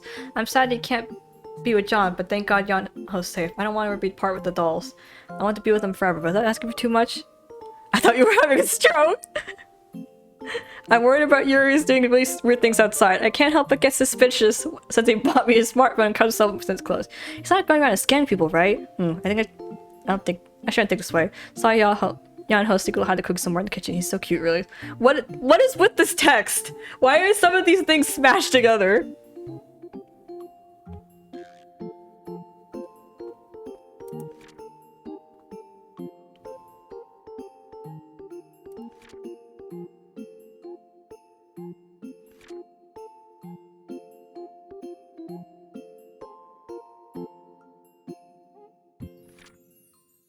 Oh my god. Oh, there it is. That's the end. Okay, since it's late, and oh, we're finally in Lance's route. We're still on the common route, but we've made it. We finally just started Lance's route. Just now, after 9 hours, or rather 7 hours, we have finally began Lance's route. We have finally started the first route of the game. Fuck. 너무 늦지 않았나요? That surprised me. We did it. We made it to finally on the first route. We've began. We've started. It took us 7 hours to start. Probably because I was laughing too much. God, this was way more fun than I thought it'd be. We'll probably be doing this next week. Although, okay. Where's my desktop audio? Where's that sucker? Off.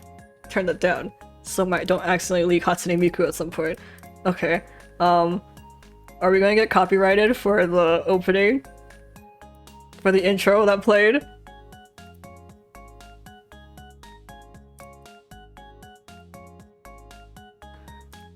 I can't get caught by the police like this. Okay, so our next stream. When's our next stream? Our next stream is on the 11th. The game is free? No, I had to buy it on Steam, but that was years ago. I actually don't know how much it costs. So, when Lester call.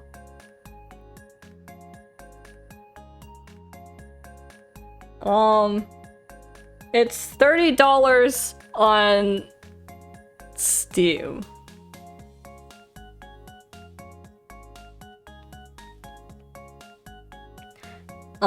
It first came out in 2013, so it's been an actual decade since then.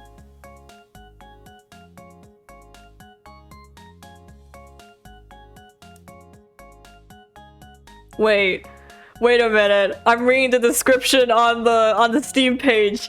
The heroine's named Eri. What does that mean? I didn't get the option to name her. I mean, I guess I did. No, like Eddie, like E-R-I. Why is it Hoharu? Because I absolutely did not put that name in. Like, I kind of have a default name. Like, I always go with the heroine's, like, default name when it comes to these games. Or if I don't have that, I go for my standard name that I use for literally every game ever. Like,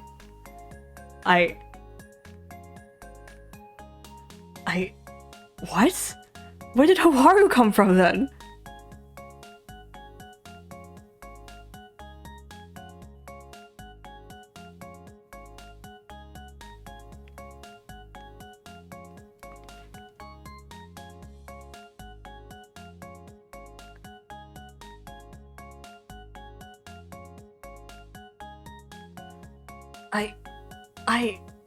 Why are we Hoharu? I don't understand. What happened?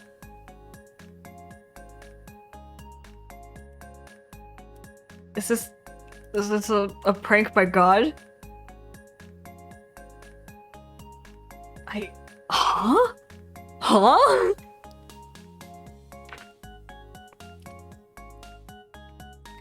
How could this be?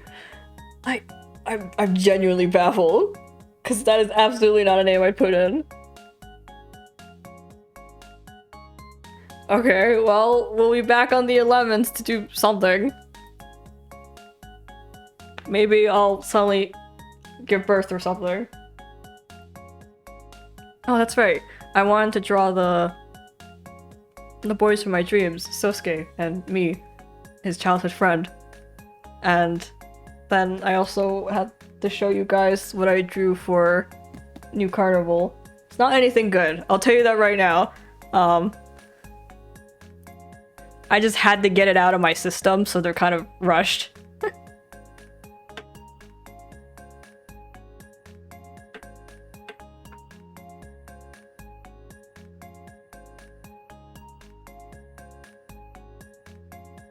They're rough and they're concept sketches. Anyways, so we'll be back, same time, same place on the 11th. Hopefully I don't get zoomies this week and you can actually find me somewhere. You can actually catch me with your grubby hands, your grubby monkey hands. I'll allow one-touch monkey humans. And, thank you, Alice, for all the gift subs. Oh, Alice are doing with you. I don't think we have anything else. I'm gonna eat food. I'm gonna finish my food that I have here. And then I'll see where the dawn takes me.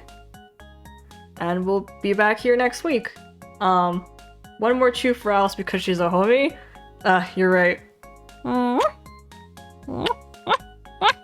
There you go. I gave you a couple extra kisses for your money.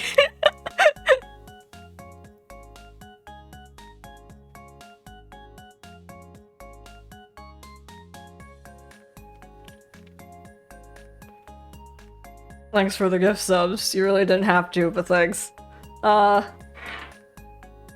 So yeah, same time, same place next week. This was a lot more fun than I thought it would be, so I'm actually kind of eager to get back into it. And we'll see if I can... Okay, we'll see what happens first. I either get a capture card, or I play Fire Emblem. One of the two is going to happen.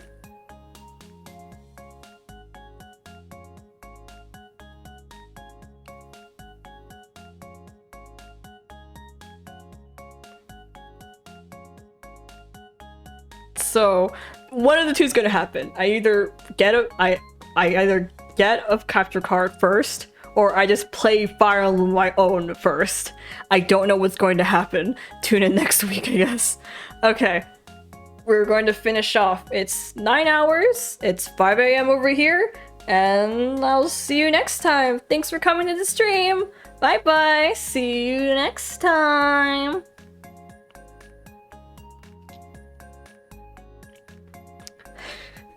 I can't meet you. I want to meet you.